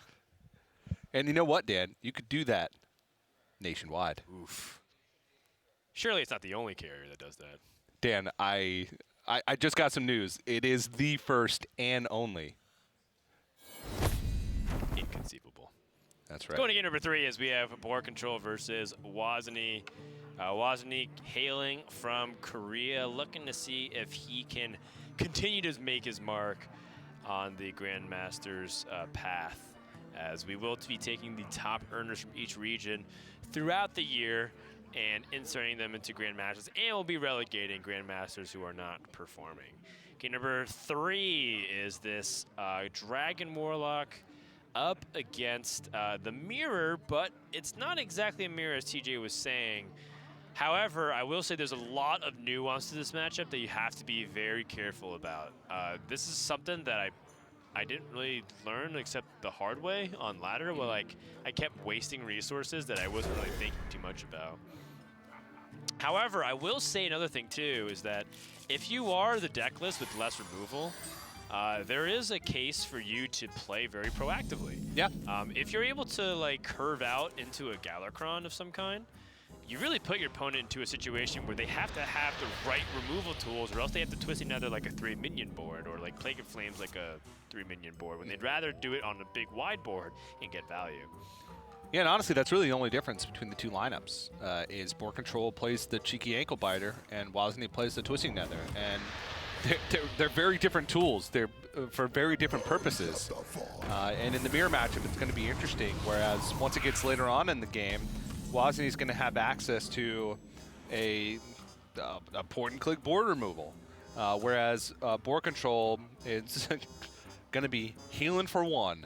So that's a pretty big difference, and I can imagine that Board Control is going to play maybe a slightly more proactive, aggressive style because of that, trying to force out removals earlier to make up for that deficit, as you mentioned. Right. So, and gets on the board first. One of the benefits of being on the play is you can dictate trades. You can force your opponent to be the one to have removal. And I do like just kind of pushing face damage in this matchup, because a lot of times you're not too worried about Plague of Flames because it destroys their board too. So you might as well get the damage in while you can, and try and use that to your advantage. Yeah, this is a good move by Wozny. I think a lot of people would be very tempted to use things like Mortal Coil in this position, but he's using his minions as the removal, because he knows that Board Control will be doing a lot of the clearing. And yeah, he takes a little bit of damage, but ultimately it's still relatively the same board position, and he picks up the second Crazed Netherwing, which is real nice for when Board Control wants to reload. So coin Crazed Netherwing dealing 3 damage to all other characters. This 5/5 is often very problematic, but Board Control does have the Shield of Galakron here. Yeah, it does have Shield of Galakron. Could also go for tap plus Dark Skies, but I feel like he definitely wants to go for development here. There's nothing that he specifically wants to tap into. And again, if Wozny wants to try and remove this board, it's going to kill his own board too. That's the thing about Plague of Flames and Dark Skies is you can just build board tension, and that could be your way to play around removal. Because if your opponent develops or removes, then they're at a detriment because their own removal spells also kill their minions. Yeah. Dark Skies, a card that deals 1 damage to a minion on the board for every card that you have in your hand. So it works really well in a class deck. It's able to generate a lot of cards through Life Tab. But like you said, it is symmetrical removal in that it can damage your own minions as well. And I don't know if this has always been the case, but in the past it feels like a lot of the no, there was one card, because Twilight Drake is the same as Dark Skies, where it counts itself as a card. I feel like there were cards in the past that didn't count themselves when saying how many cards you have in your hand at the time of casting. Not Mountain Giant. Twilight Drake's the only example I could think of, but that one actually does count itself if you have a full hand. If you have 10 cards, it's 4 times. I don't know. Maybe I'm crazy, Dan. It doesn't. It's a 4/1 minion that gains 9 health. Oh, yeah, so it doesn't count itself. Dark Skies counts itself, so it deals 10 damage if you have 10 cards in your hand. Cool. It's a lot of boogers slinging onto the board, TJ. Yes, it is.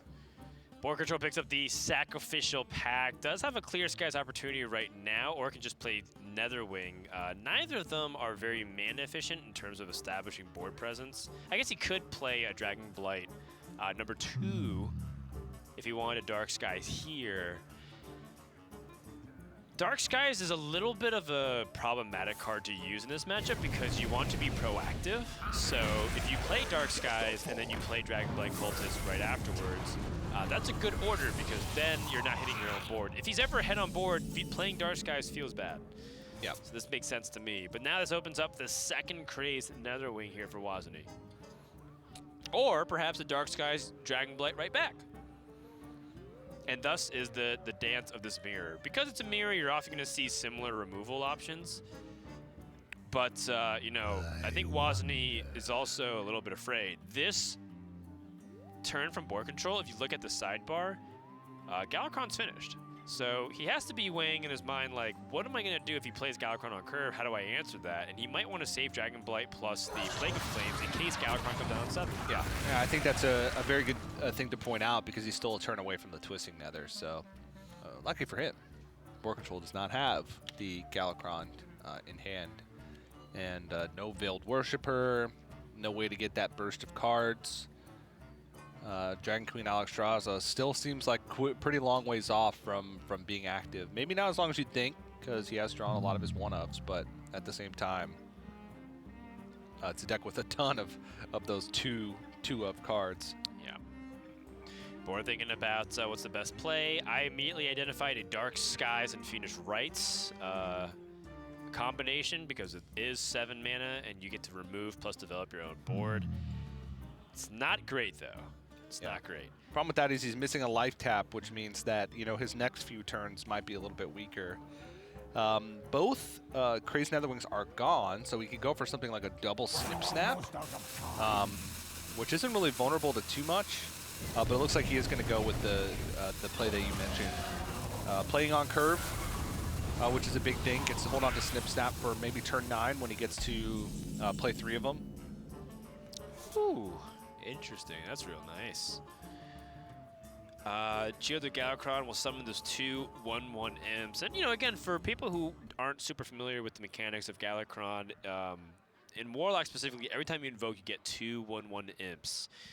And that allows you to build big boards if you're playing Zoo Warlock, if you want to use it with things like Grim Rally. Or, in this case, you're just using it for great fodder for Plague of Flames and establishing board presence. Yeah. Wozniak could squeeze in the life tap and play Shield of Galakrond. I kind of wonder in his mind, what is he afraid of? Perhaps another crazed Netherwing in this position? Yeah. But I think that'd be the play anyway. Every play that he could make this turn would be susceptible to that. Maybe Shield of Galakrond is like the most that you could give up for Crazed Netherwing, and you could follow it up afterwards with it. But the main thing board control needs right now after this Crazed Netherwing comes down with a trade, which is 99% likely to be the play here, is trying to find some card draw.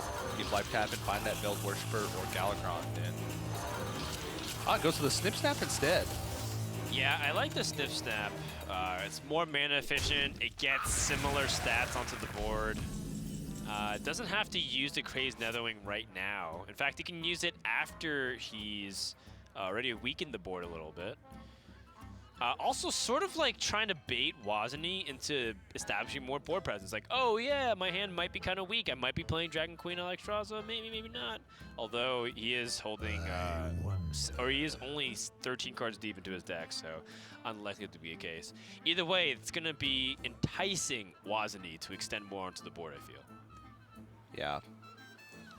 It does present some risk in the sense that that was a turn where board control could have guaranteed got a clear with Crazed Netherwing and then rolled into a 3 Snip Snap turn. Goodness. Whereas now he pretty much locks himself into a Crazed Netherwing next turn regardless of the board state. Yeah, but I mean, board control might have bigger problems on the horizon. The fact that there's a Galakrond being picked up here is massive, and Wozny will activate it now as its last invocation.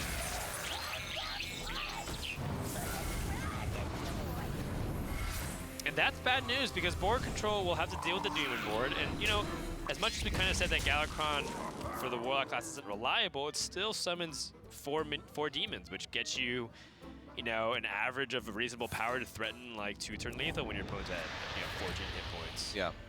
So this is definitely an interesting spot. And board doesn't actually have to play the Netherwing here because he could still clear everything off without it. In fact, he could play Kronks instead while using Sacrificial Pact if he wants to gain a little bit of life if he's unsure, but he still doesn't have to use it. So many. He can just play Kronks here and clear off 2-3 minions. And I think that's entirely reasonable given the fact that, you know, you're trying to race to Galakrond. You do lose the Kronks bonus, because Kronks Dragonhoof has an additional effect where if you have become Galakrond, you get to choose 1 out of 4 options of powerful spells that can either destroy the board or deal direct damage or summon a giant 8/8 dragon. So board might be trying to greed it a little bit.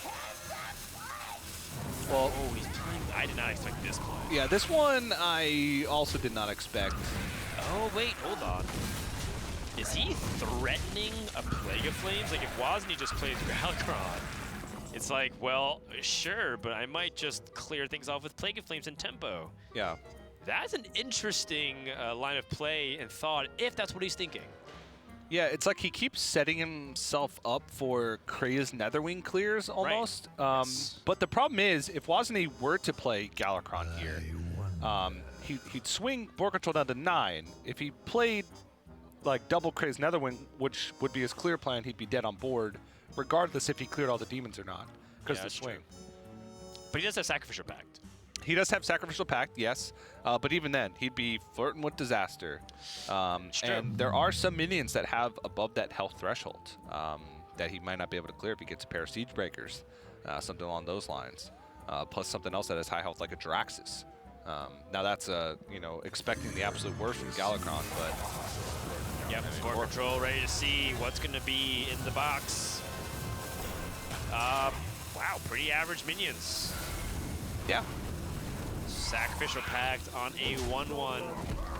Although, truth be told, board control was saving all of these minions for that clear anyways.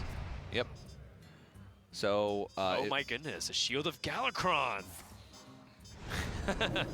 That's great to add some defense against this weapon. Yeah. It's excellent. Crazed Netherwing plus Shield of Galakrond. He still needs his own kind of swing turn, though, with Galakrond. Because now he's managed to get through the Galakrond swing turn. He's at a reasonable life total. Now he just needs to keep the pressure on with his own stuff to try and get everything out. But Wozny has a big resource advantage. He's just got a lot going for him right now. So, I am trying to see if there is some reasonable way for Wozny to try and apply pressure here. I'm looking at things like Plague of Flames in this position. Dark Skies also looks reasonable. Well, Dark Swords doesn't actually clear everything with Ziliax, though, because you'll be short of just a little bit of damage. He could swing in Dark Skies, but I think Wozniak's trying to find a way to clear up this board. Right. Without, with saving the weapon charge for a face attack, because he's starting to get close with that Nether Breath in hand to just ending the game. He could, because if he Dark Skies, he might leave like the Crazed Netherwing and the Shield of Galakron both at like 1 health, which would be problematic for Ziliax. Maybe he has the read. Oh my goodness! Is that Galakron? Galakron, Azeroth then has appeared in board control's hand, and now Boar gets to go for his own potential big swing onto the board after Twisting Nether has been used. Now, granted, again, there was that Plague of Flames, so it's not going to be like Wozni doesn't have his own plays. But still, this was a moment for board control as he lands the Golden Jirax's minion. That's right. He's a minion / hero. And Jiraxis is a pretty big threat. But Wozni should be able to deal with this board. Yeah, has a Plague of Flames. Has Lord Godfrey, which won't really touch the Jiraxis, but Plague of Flames most certainly will. Right, and I think that might be his causing board to think whether or not he should attack into a 1/1 to potentially play around Plague of Flames. Ooh, that's a... At least it would force Wozni to commit more to the board before he uses Plague of Flames. And it's not like Board is killing his opponent with the Claw. Is he trying to kill his opponent with the Claw? Well, it put him down to 14 over 2 turns, but he's lacking direct damage, so he just holds. Interesting, interesting. I mean, he's debating it back and forth. Yeah. And I can totally understand why holding. Like, right now, he's clearly not going to die. With this Warlock deck, its only burst is the Nether Breath. Well, I guess in this case, Phoenix Rites and Nether Breath, that'd be putting to 4 + 5 + 4. Whew, that is close. That's quite close. It's close, but not enough. He could go for something like Hero Power Fiendish Rites, push the 4, and then Plague of Flames, and follow that up with the Dragon Blight. He would have to, well, if he plays Fiendish Rites, Hero Power, and Clear. Oh yeah, he just have enough mana for all of that. Interesting. This will be a massive So he's going to get the Lord Godfrey value while he can, which leaving the Jiraxis up is not a huge deal. It's only 3 attack.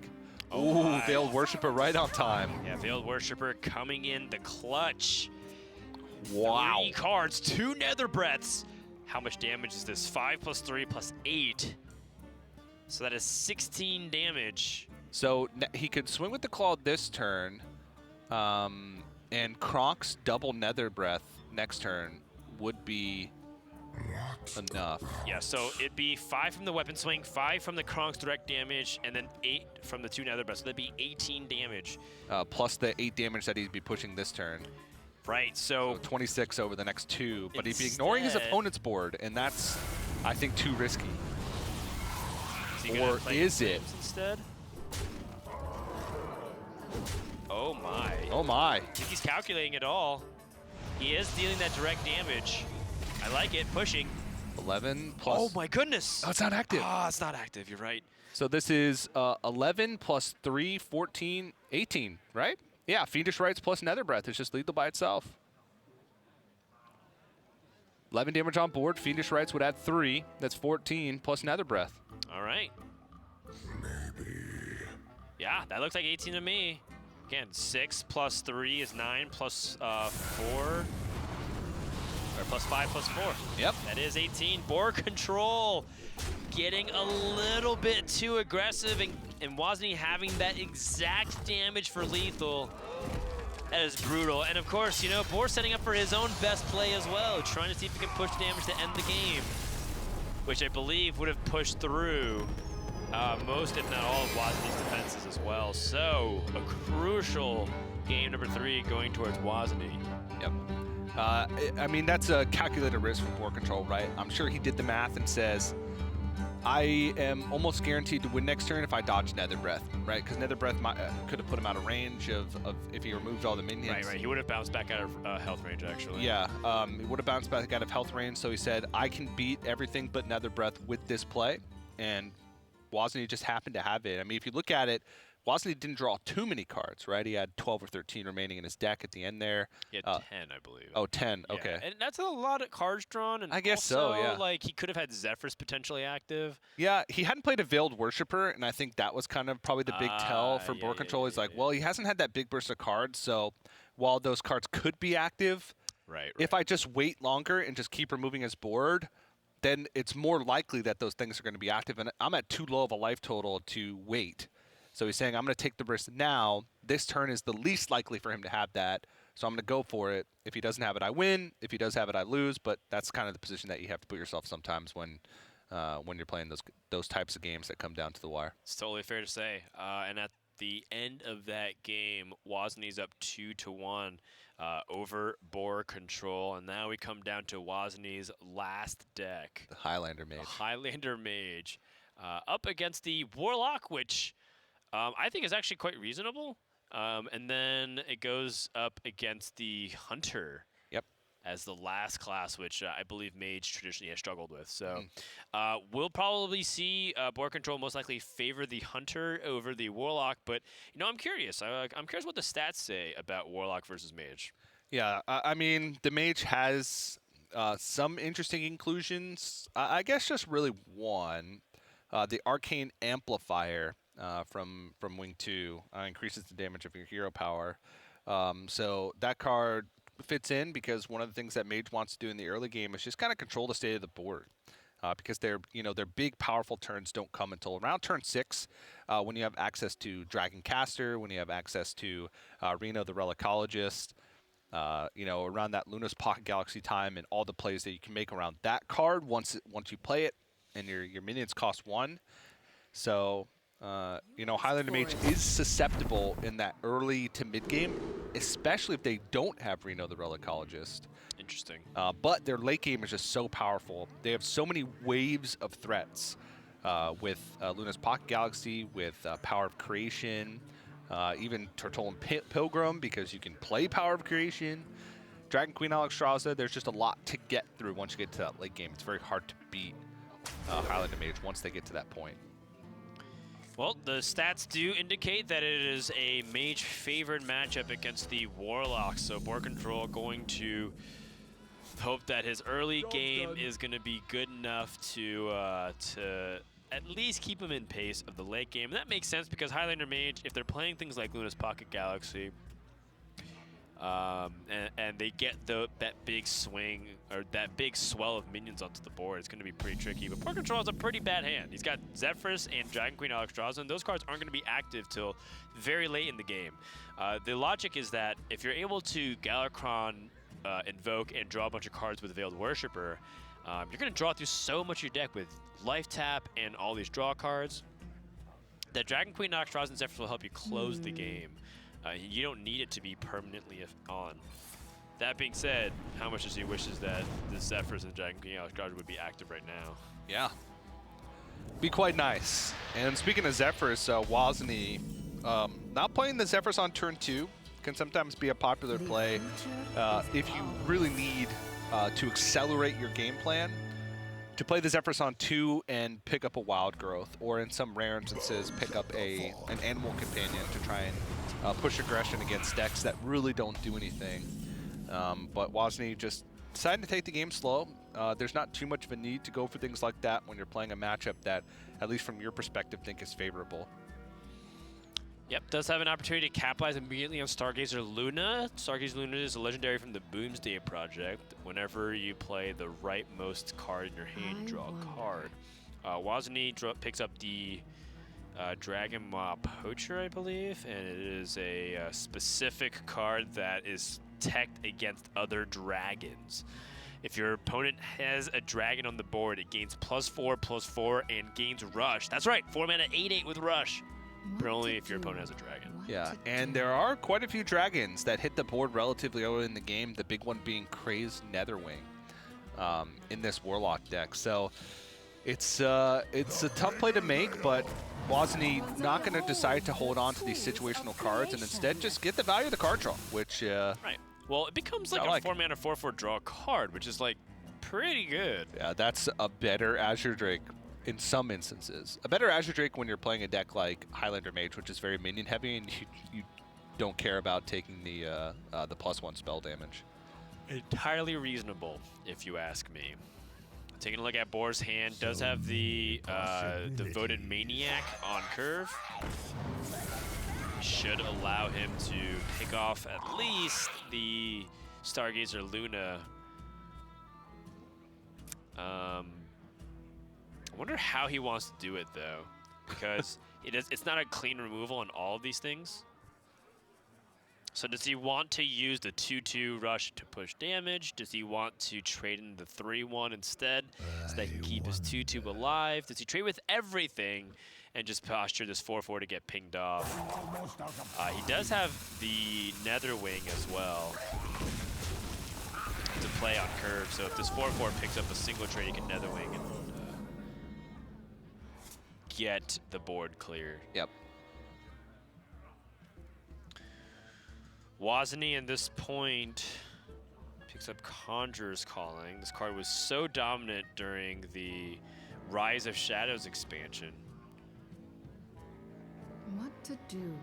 What to do? Till it got brought down to 4 mana as opposed to 3. But still pretty powerful in the right strategies when you have the time.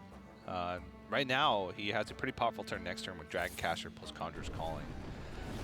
And it looks like he's going to try and set up for an empty board when that happens by just throwing out the Doomsayer. Interesting. Yeah, it's a good way to counter the the Netherwing that board control is looking for.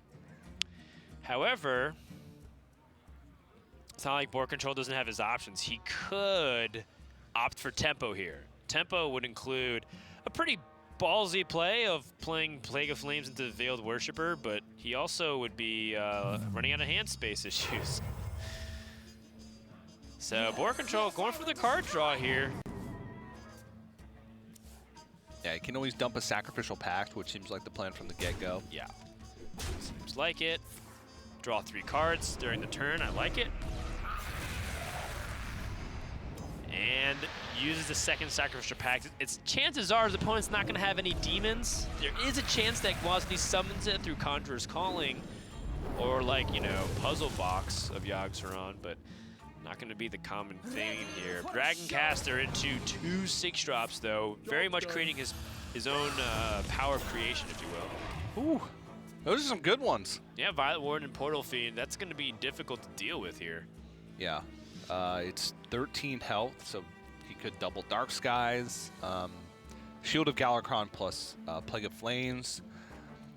How big is his Galakrond, though? He's invoked. He's at 3, though, right? Or 2? He's at 2? 2. He's played a Devoted Maniac and the Dragon Blade. So yep. Now it's at 3. Yeah. Now it's at 3. And the problem with knowing that the Conjurer's Calling is there is you have to just go for a full board clear, or else he's going to be able to double down on it. Right, and if you had more board generating tools like Fiendish Rites, you wouldn't be able to use Plague of Flames anymore because you don't have things that summon minions. Yeah. Board control's like kind of waiting for Wozny to drop the Luna's Pocket Galaxy. Although, I guess if he had the Luna's Pocket Galaxy, he would have played the Dragoncaster plus the Luna's Pocket Galaxy. More than often, yes. Yeah. Unless you really want board presence right now, but I'm taking 1-mana minions, Dan. Wozny has the opportunity to play Siamat into the full offensive mode.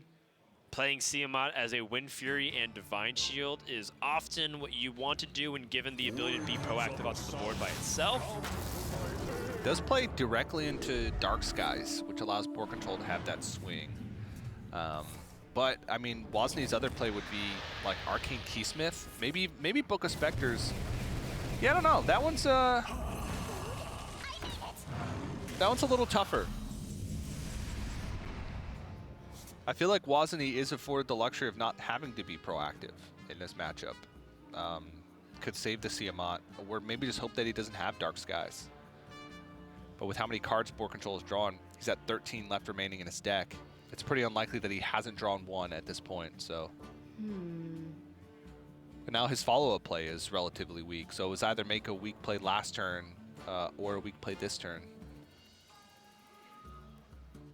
Interesting, interesting. Yeah, what does Wozni really do in this spot here? Does he draw cards? Does he just like take it really slow? Taking it really slow would be like playing Arcane Keysmith here.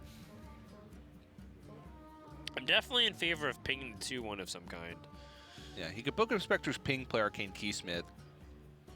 He didn't play Book of Specters last turn because he wanted to spend all of his mana on the Tiamat. I wonder if there's anything that he really just doesn't want to let go of. Maybe the Luna's Pocket Galaxy. Woo, woo. 3 minions, nice. Pretty good. And Twilight Drake fits his mana perfectly. Board control nodding, acknowledging like, yep, really good. So there was 18 cards left in the deck at that point. Oh wow, Board picks up the 4th Invocation. 3, 4, 5, and only 5 spells.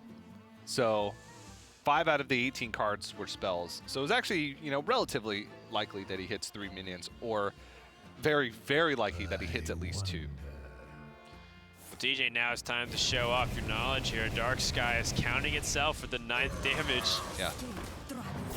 It seemed weird to me the first time I used it, because usually the cards won't count themselves. At least Battlecry minions don't count themselves, because the minion enters the field and then the Battlecry happens. It does a check afterwards. Whereas that's a myth, actually. It's usually before it enters the battlefield. Yeah, but Twilight Drake is not like that. Right, I know. It's weird. And then usually, though, there's been proven that Battlecries happen before the minion. Okay. Oh yeah, yeah, and they made the whole interaction video. But Twilight Drake is the exception, or an exception, and then Dark Skies counts itself when counting damage for card. Sure. I mean, it is a little bit of an interesting factoid, but very relevant, right? Board control needs to deal that 9th damage to the Twilight Drake. Yep. It was probably specifically put in there so that Dark Skies always did something, even if it was top decked as the only card in your hand. Yeah, that's true. Dark Skies dealing 0. Would be quite the meme. Dark Skies indeed. But cards have existed like that before, where it's a terrible day for rain. As you play it for 0. Unity, precision, perfection. Wow, desperate times, I guess. Ziliax and Snip Snap, the iconic duo. And Galakrond's weapon, the Dragon Claw, will be just to shut it down. Yep. And if I'm bored, I'm hard pressed to find a better option. I love to tap beforehand just to try to get a little bit more resources into his hand. Yep. Oh, wow. I'd say that's above average. Very reasonable draw. A couple of Portal Fiends, and Sarthravar just makes it resilient against Flame Strike, right? So that way Wozni can't remove it without playing Zephrys in this position. And if he plays Zephrys for removal, that gives board control opportunities to start playing things like Dragon Queen Alexstrasza, assuming that it's active. 10 cards left in deck. We're starting to get to that point. Yeah. Trying to think of the 2-ofs that are left. He hasn't drawn a Fiendish Rites, at least from what I recall. Yeah, no Fiendish Rites. That might actually be the only one, because Dark Skies, check. Nether Breath, check. Plague of Flames, check, because he used one earlier on in the game. Yeah. That's totally okay, too. Check, yeah. Because board control still has Snip Snap and other ways to build the board. Yeah, so he's a Fiendish Rites away, I believe, from that. Both Zephrys and Dragon Queen Alexstrasza being active. And then, of course, the Warlock deck basically becomes a Highlander deck at that point, and each Highlander card that's expended, you know, you kind of fall one step behind. But Wozni does have access to one additional one, which is the Reno the Relicologist, which he has not drawn. It's going to be a pretty big board swing. Oh, the animation for Twisting Nether is just so cool. I'm glad we got to see it so many games back to back. But yeah, I totally agree. I think that it becomes a Highlander matchup, and you're just going to be behind if you're Wozni, because you have to use yours reactively. As you can see, no orange border highlight for Zephrys or Dragon Queen Alexstrasza. What about? Boar's got a long way to go before he kills Wozni, though. That's the kind of the issue here. I mean, it's deceptive, though, because if he sets up 15 power on the board, like, let's say Wozni chose to be proactive right back, like play his Dragon Queen Alexstrasza, board control would have ended the game because he has Alexstrasza in his hand. Yeah, so what he could do is Alexstrasza this turn, and then if he draws Fiendish Rites and Wozni doesn't heal, he's got a lethal setup with Zephyrus, Netherbreath, Fireball. Yeah, the with only the weapon thing... swing, that is 15 damage. Well, I mean, actually, I think you're right, because Board Control has already seen Ziliax from his opponent. He's already seen Ziliax. Alexstrasza, from the perspective of Wozni, wouldn't have any impact. It doesn't matter if his board gets frozen. He gets the Alexstrasza, the 9 mana out of the way when there's no board from Wozni. You know, just food for thought. It would rely on him drawing Fiendish Rites, which would have been a 2 and 9 next turn. Wonder. So slightly above a 20% chance to almost certainly win the game. 22. There's always like Dragon Queen Alexstrasza into Amber Watcher. Like that's something. Like, sure. That's maybe a weird out. You'd have to dodge that, but then he's not dealing with the 8/8, so you know, you win anyway. It's true. Dragon Queen Alexstrasza has been nerfed. Actually, it's no longer able to give herself, I believe. But you can get the Azure Whelp and then discover a Dragon Queen Alexstrasza. Yeah, you can still discover Dragon Queen Alexstrasza. But it costs the full amount, so you just be able to play 2 turns in a row instead of 2 potentially more in 1 turn. Theoretically infinite. This Vaporize looks somewhat interesting, but there's like so many 1/1s on the board. Yeah. Ends up picking what looked like to be Splitting Image? Or Spellbender. Spellbender was the pick, yep. Yeah. Board Control picks up 2nd Crazed Netherwing. Now, Alexstrasza is a little bit of a risky play because you don't want to play it in a mirror entity. Right. This secret is more disruptive than actually effective here. Yeah. Control. Honestly, if I was Board Control for this turn, I might just ignore it. Just jam Alexstrasza anyway. It was Splitting Image. Yeah, Spellbender seems a little bit weird because there's not many spells that Borg would use to target minions. Mortal Coil is really the only one. Netherbreath usually goes face, especially at this point in the game. So. Yep, trying to draw so that way he can hit the duplicates. Finds Kronks. Kronks also generates other minions as well. Yep. Kaligos. Can Kaligos turn the tides here of some kind? Wozni also has Malygos, Aspect of Magic. That is a legendary dragon card from Descent of Dragons that discovers an upgraded version of one of the classic Mage spells. So you'll discover, you know, an upgraded Frost Nova, so it's only 1 mana, you get to freeze all the minions. You get to discover a Fireball that deals a ton of damage instead of just a 6. Yeah. Amber Dragon. Yep. It's the one that's heals for 8 health. And then there's the Aeon something, which deals damage equal to a minion's attack to itself. Yep, I believe that is Aeon's from the Galakrond's Awakening, isn't it? Yeah, maybe. I don't know. But it can be a great way to remove like an 8/8, right? Yeah, so it does the damage of whatever the opposing minion's attack is, not what the Aeon's attack is. Yep.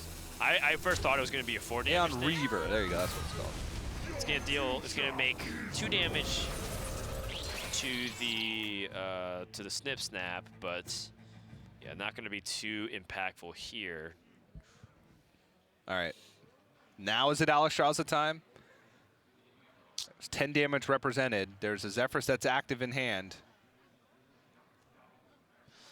Does that mean you're just using the weapon to clear off your opponent's Dragon Queen Alexstrasza? Wait, how much damage?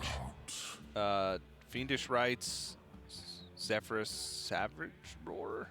Okay, that's interesting. So you get 10 damage from the Savage Roar, and you get 4 damage from the Fiendish Rites, so that's 14 plus whatever you have. So you have 14 23. plus 5 is 20, or 19 plus 5 is 24. Oh, 24. 24 damage. So not quite. So Alexstrasza seems pretty good here. Alternatively, I wonder if Board Control could do something like Fiendish Rites into Zephyrus into like Soul. Oh, Fiendish Rites into Kronk. For the +2/+2. Okay. Yeah. Okay. It's something that you rarely see. Give your other minions +2/+2, the domination effect. And this has the added benefit of clearing off the board while also presenting a lot of power. So he's threatening with an Alexstrasza lethal, but he also removes Wozniak's board. I like it. Yeah, this is good.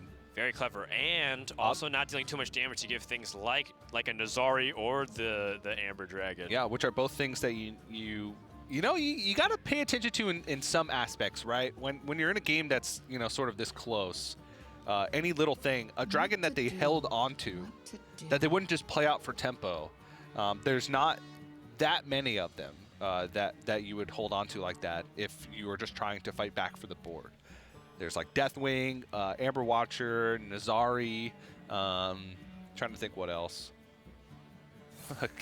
Carry on Drake sometimes, I don't know. Oh, well, Flame Strike does help deal with a big portion of this. Yep.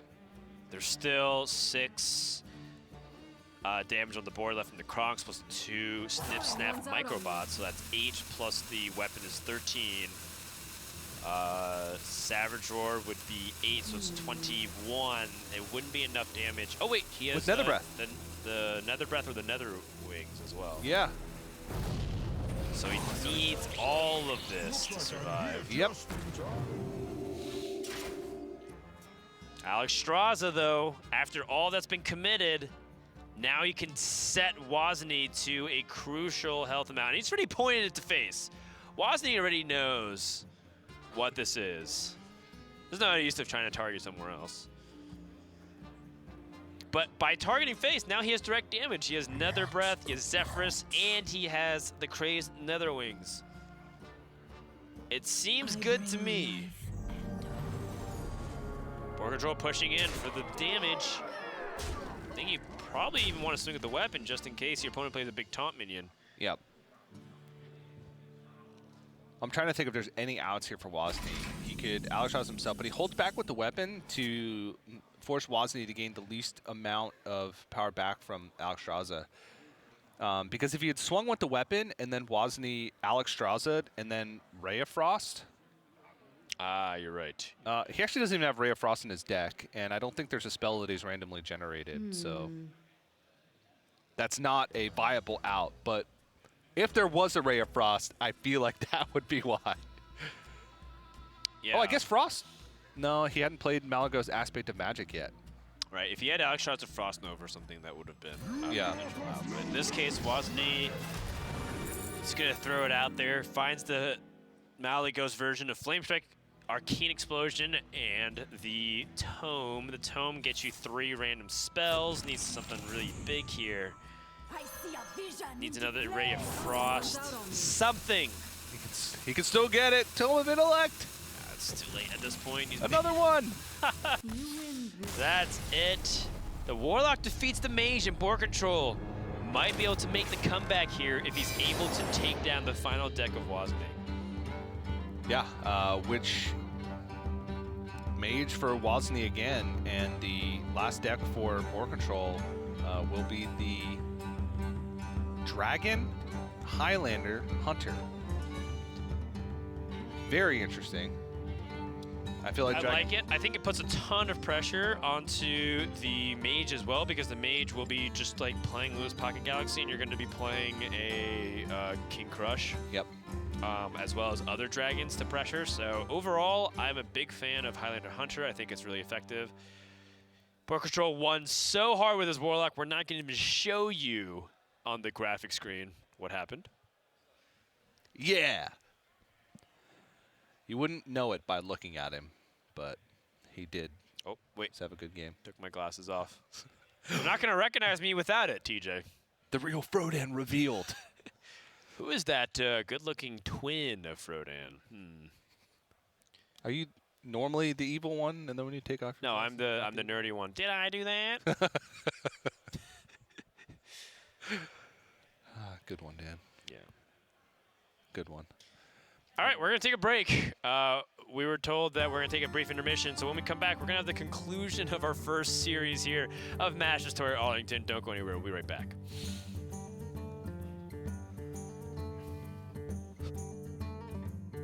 Hearthstone Masters Tour Arlington is brought to you by T-Mobile. Rank up with America's first and only nationwide 5G network. T-Mobile 5G is here, and it's nationwide. While some 5G signals go only blocks, T-Mobile 5G goes miles, beyond the big cities, to the small towns, to the people. Millions of Americans can have access to 5G on T-Mobile. This is just the beginning. T-Mobile, the first and only nationwide 5G network. You'll hear a lot about how coming out of the military means you're somehow damaged goods. I would reject that. I believe that people coming home from combat can actually have gone through post-traumatic growth. And probably the most important thing we can do is provide jobs for those who get out of the military.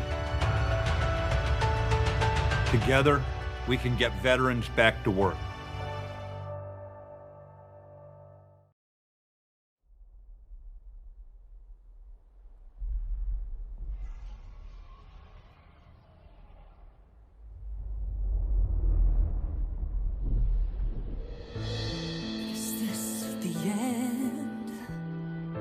Our heroes can't fly.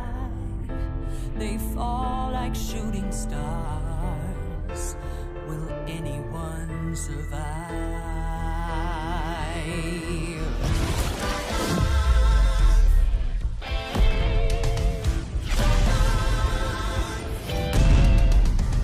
Dragons take flight above the ice and snow. High in the sky where the cold wind blows. Wings beat down as they beat back foes. Flaming hot fire over frozen bones. Good unites against evil they oppose. They ride or die as the legends grow. We must don't choose sides, villains are heroes. There are no silence in this combat zone. Beats midair, yeah, it's a chiller. Life and death, yeah, it's a killer. They go round and round as the beat down pounds. Aerial thrills, yeah, it's a thriller. The sky's filled with trauma and all of this drama. Portending and impending, yeah. Crash down. It's dragons descend.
For Masters Tour Arlington, Texas, as we are currently tied 2-2 games apiece, as Board Control and Wazini are trying to find who can also be a 1-0 starter or a 0-1 start. This is the Hearthstone Masters Tour presented by T-Mobile, as we want to encourage you to rank up nationwide 5G. And coming up, we do have that last fated game of Hunter versus the Mage. Mage has been a class that's struggled a lot against Hunter historically, and is not really any exception this time. Mage has, especially without Ice Block, doesn't have a way to handle the pressure very effectively. And especially because it's not a quest hunter. A quest hunter at least relieves some of the direct damage so that they can go for board presence. And that's something that Mage can deal with effectively, right? Because they have AoE clear.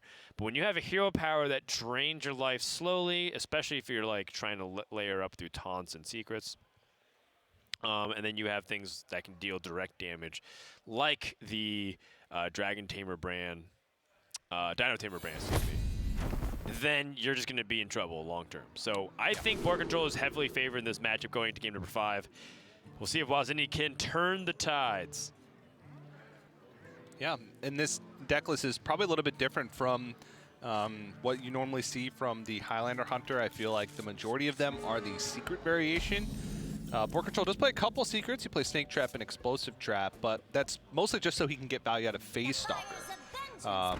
Other than that, he just has dragons, you know, Corrosive Breath. He's got the Primordial Explorer and like Nightmare Amalgam Stormhammer.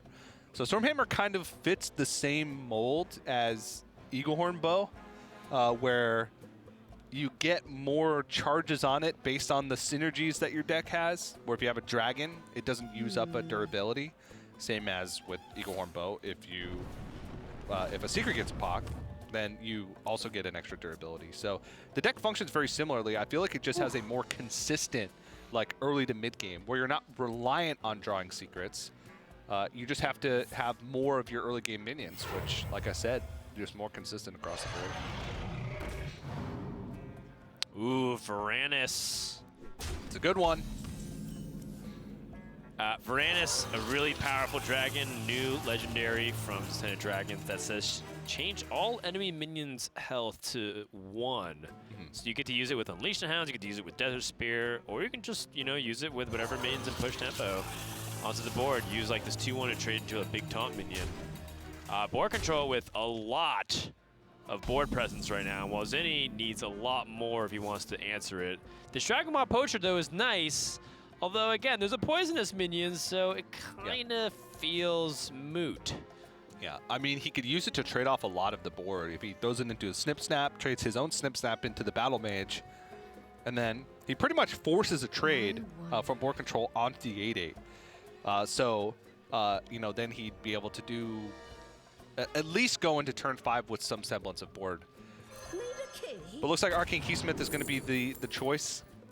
This is a Dragon Highlander Hunter, so he knows that Dragonmaw Poacher is going to get some value later on in the game, and he wants to kind of deal with the poisonous before that becomes too much of an issue. But yeah, you'll always have chances for more poaching. Oh yeah. Just look at our caster desk. Runs out on me. Sorry, I ruined your joke, TJ. That's okay. I ruined yours. We both said terrible jokes simultaneously, and they both got ruined. It's probably better for everybody. Yeah, it's kind of like how math works. When you multiply 2 negatives, you end up getting a positive. Yeah. You know what, Dan? You're right. You know, Wozniak with his splitting image is so fascinating to me. And he's kind of getting punished pretty heavily here. He's getting beat up. Yeah, you know, the splitting image did not work at all. I was sort of anticipating like anything like Vaporize to stave off a little bit of that face damage. That extra 2/2 board presence and not playing Dragonmaw Poacher is really not paying off right now. And he needs to find a way to set up this good Reno the Relicologist, which will deal 10 damage to all enemy minions and clear the board if he can get to that point. What to do? Yeah, the problem is getting to that point. Sure, you can clear the board on turn 6, but board control has Zephyrus and Leroy in hand already. So that's a significant amount of burst damage. He's at 19. He's going to take some more this next turn.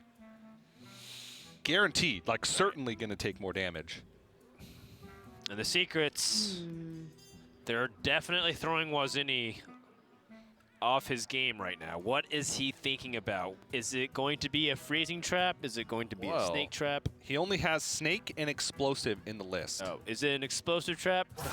So it's almost certainly snake trap in that position, but you are correct. I apologize. You know, but he could be thinking about it. Like it could be explosive. Don't patronize me, TJ. Oh, it is scary. How much damage is this? This has got to be enough with Savage Roar. Yes. Wozniak reaches for the headset. Yep. And that is going to do it most likely here.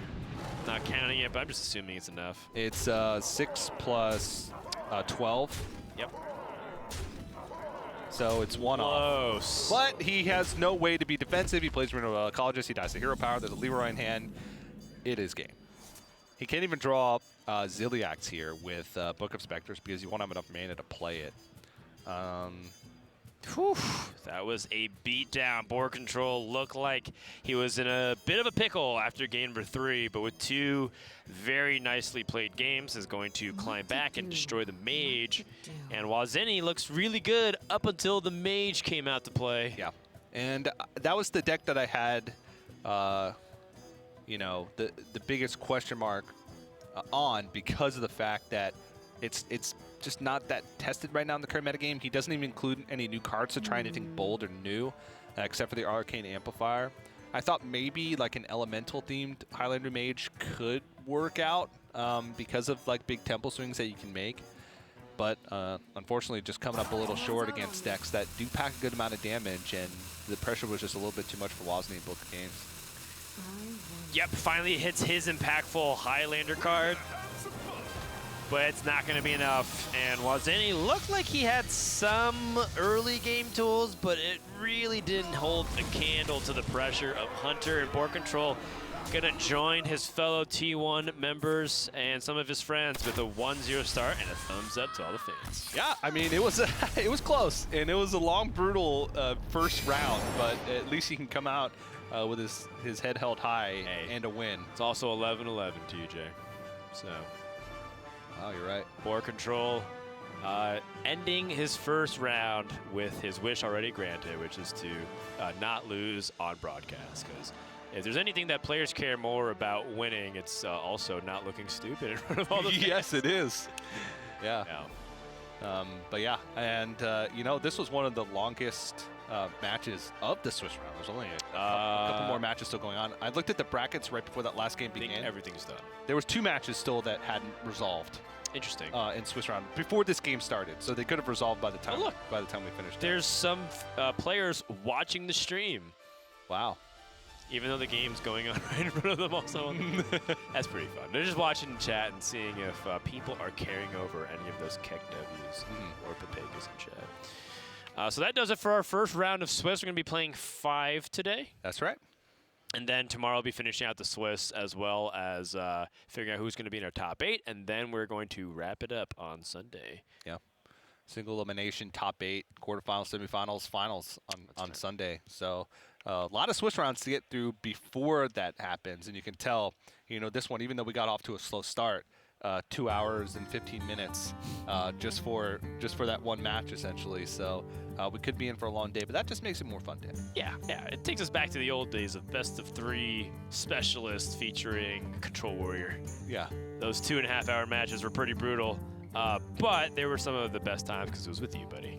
Yeah, that's right, Dan. We're back in action. All right, well, that's just our first round number 1 of Swiss. When we come back, we're going to get ready for round number 2 Swiss here at Masters Tour Arlington, so don't go anywhere. We'll be back right after these messages. Hearthstone Masters Tour Arlington is brought to you by T-Mobile. Rank up with America's first and only nationwide 5G network.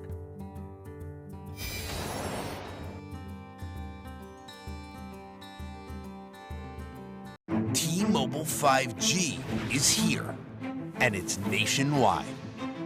While some 5G signals go only blocks, T-Mobile 5G goes miles. Beyond the big cities, to the small towns, to the people. Millions of Americans can have access to 5G on T-Mobile. This is just the beginning. T-Mobile, the first and only nationwide 5G network.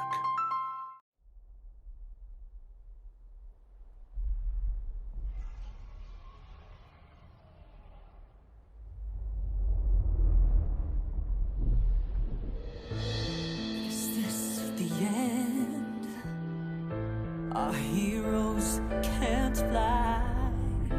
They fall like shooting stars. Will anyone survive?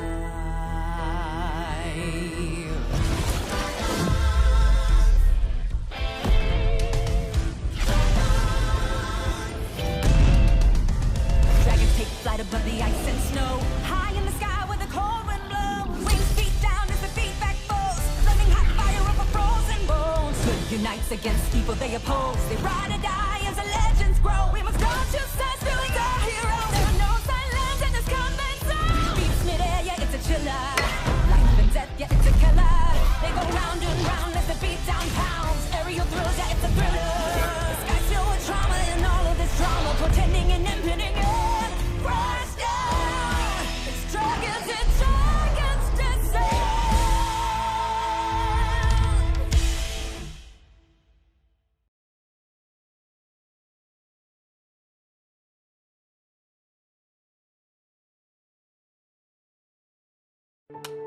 You'll hear a lot about how coming out of the military means you're somehow damaged goods. I would reject that. I believe that people coming home from combat can actually have gone through post-traumatic growth. And probably the most important thing we can do is provide jobs for those who get out of the military. Together, we can get veterans back to work.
Welcome back, guys, to Hearthstone Masters Tour Arlington. That's right.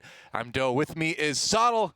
It's good to be back, man. It's good to be back behind the Hearthstone desk. I've missed this desk. It's been a while. It has been a while. When was the last time for you doing Hearthstone? It was 2016. So, like, to give you a sense of reference for that, the Discover mechanic, I believe, had just been introduced at that point. Okay, yeah, that's some time. Yeah, so Hearthstone was like still a children's card game when it was. when you last cast. Yeah, I'm really happy to see it's graduated to like a middle school card game now. So congratulations. Yeah, Hearthstone has officially hit puberty now. It's great. It's going through that difficult transition period. It's not as awkward of a phase as many go through. In fact, I feel it's more mature, more developed at this point. But still, there's going to be those moments. But those moments are entertainment. You take a photo. You put it, well, you used to put it in the family album. Now you put it on Facebook for the world to see for some reason.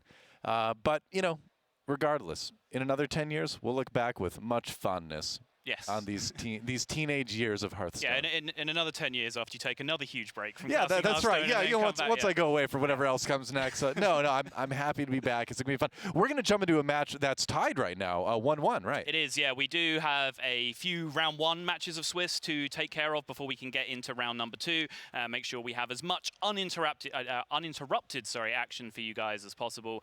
We are going to be having Mir versus Zim coming up, which we believe is tied at 1-1 currently. I believe we're going to a game where it's going to be Hunter versus Warlock, is what we have heard. Yeah, and the Hunter is going to be on the side of Mir. That is a Highlander Hunter. He also has a Galakron Warrior, a Galakron Rogue, and actually an Aggro Shaman. Oh, interesting. I'm not sure what the exact status of the series is and whether he's played that or not, whether we're going to get to see it, but he has like a straight-up, just aggressive start Lava Burst Shaman that he's packing, so that will certainly be exciting to see if we get it. Zim's lineup, he has got a Dragon Galakron Warrior. He's got Highlander Mage that we just saw in the previous series, just falling at the final hurdle. Then he has a Control Highlander Warrior, which is banned, and a Galakron Rogue. All right, interesting. Cool. Well, here we go. Zim the bottom, Mir on the top. Starting out, grabbing just a little bit of armor.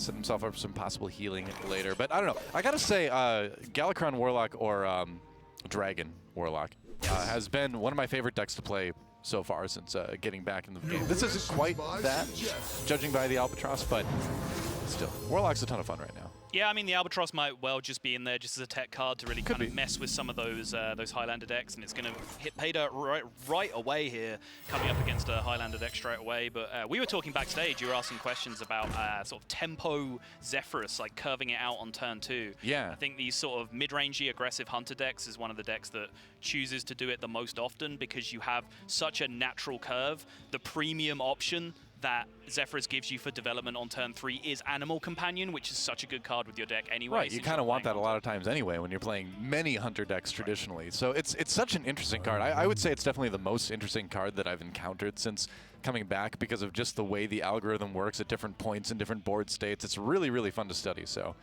that's a cool one. Mir, make his decision right now. Does he really want to curve into that Animal Companion or not? Yeah, it's because the Albatross has come out on the other side. You've got to assess the options, right? Like, Huffer is always fine. You get to deal the damage. But this Misha means that you have to take the trade, so you're not pushing some damage. And Leok didn't really do anything for you there. If you push the damage, you're then offering a value trade over to your opponent with the 4-3 over the 2-4 in that spot as well. So I think it was a pretty close decision between the AC and the Ursatron, but ends up getting the Misha, which is probably the most solid spot you could have got. Yeah, it certainly gives his opponent the most to deal with anyway. Decides to just go for the Dragonblight Cultist just to get some more stuff on the board. Get the invoke going a little bit more. Just decides to maybe wait a little bit longer for the Dark Skies, I suppose. Yeah, Mir here using his ability to target the hero power. Most of the time it's just an extra step you have to make to target the hero power at your opponent's face, but in this spot it's actually pretty useful there, clearing out some minions, maintaining his board presence. Yeah, I like it because it makes me feel like I'm still playing Overwatch a little bit.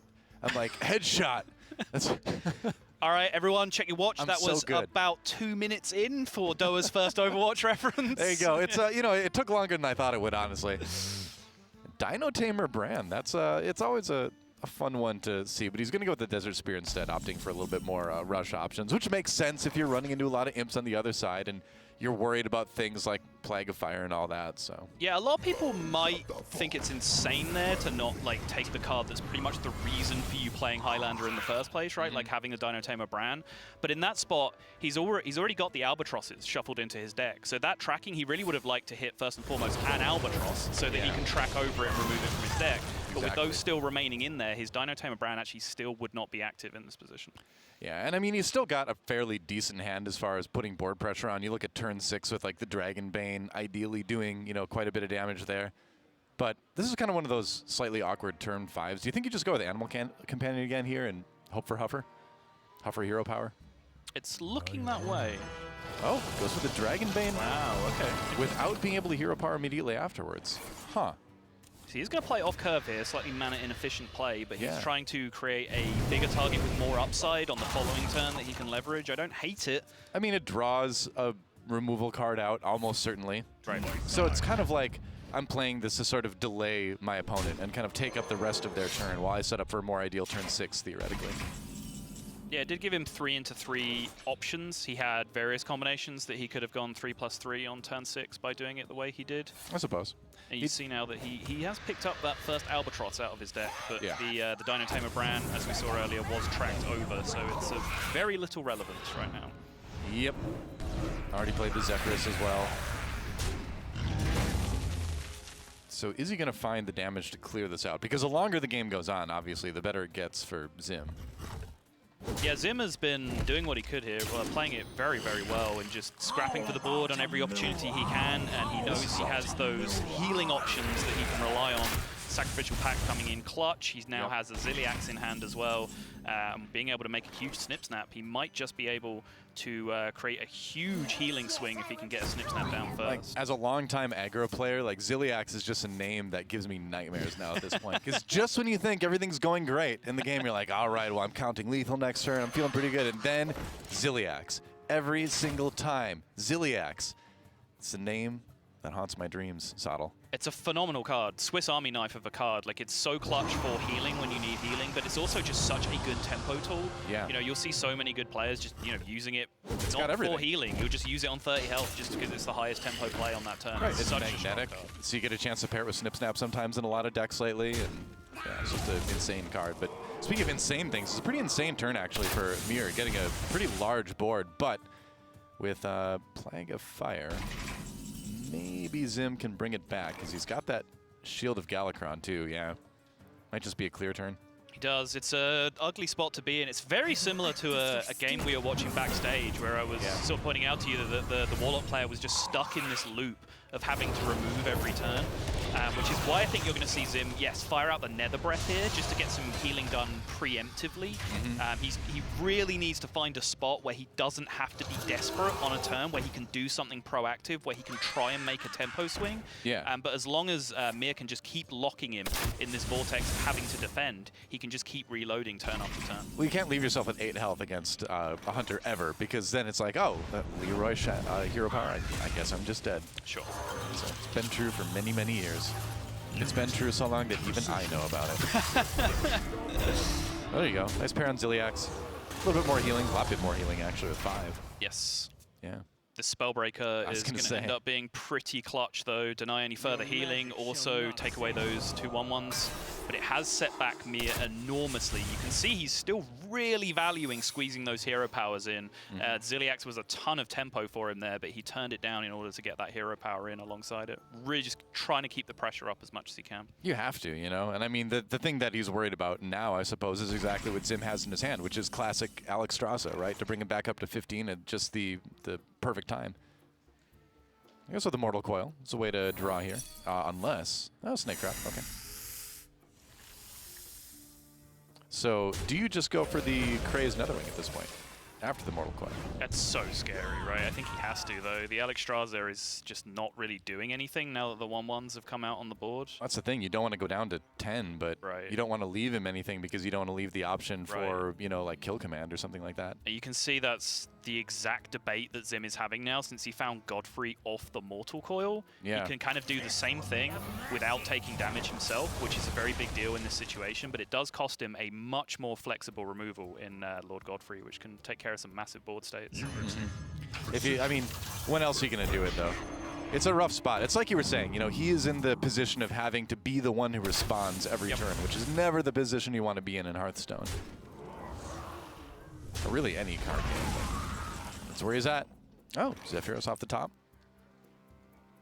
Active as well with 8 cards remaining. Yep, so even after the Crazed Netherwing, could probably count on a pretty beefy heal. Looking at Healing Touch here, it looks for Zim. 3 mana, 8 health. Yep. And that looks like it's potentially game-winning because Mir just has a handful of garbage right now. Those Albatrosses didn't factor into the game in terms of locking out the Highlander cards, but they have had a huge impact in just being dead draws for Mir, where he really needed to find some gas off the top instead of just a freaking irritating-looking bird.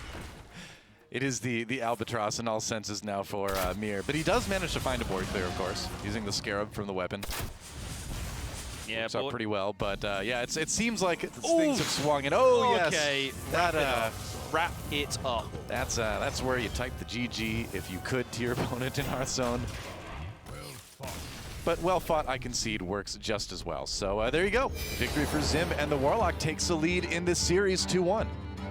Yep, very, very clean victory. I think you saw the difference there, at least you will have seen because you were privy to this conversation. Of the difference between that and what we saw in the previous series where I was talking to you about finding that turn where you can then be proactive. I think Zim did a much better job of that, where he wasn't just scrambling every single turn, and he took that one turn to do a little bit extra defensive, so he didn't have to be as defensive on the following turn, so he could start being more proactive, and I think that was a really big deal. A lot of times that Galakron version of Warlock operates a lot like a control deck would be, where basically you just control literally the state of the board until you find that one swing turn where you then kind of like seize everything, and that's exactly what happens. So that is that Warlock deck operating at peak efficiency, basically. It is.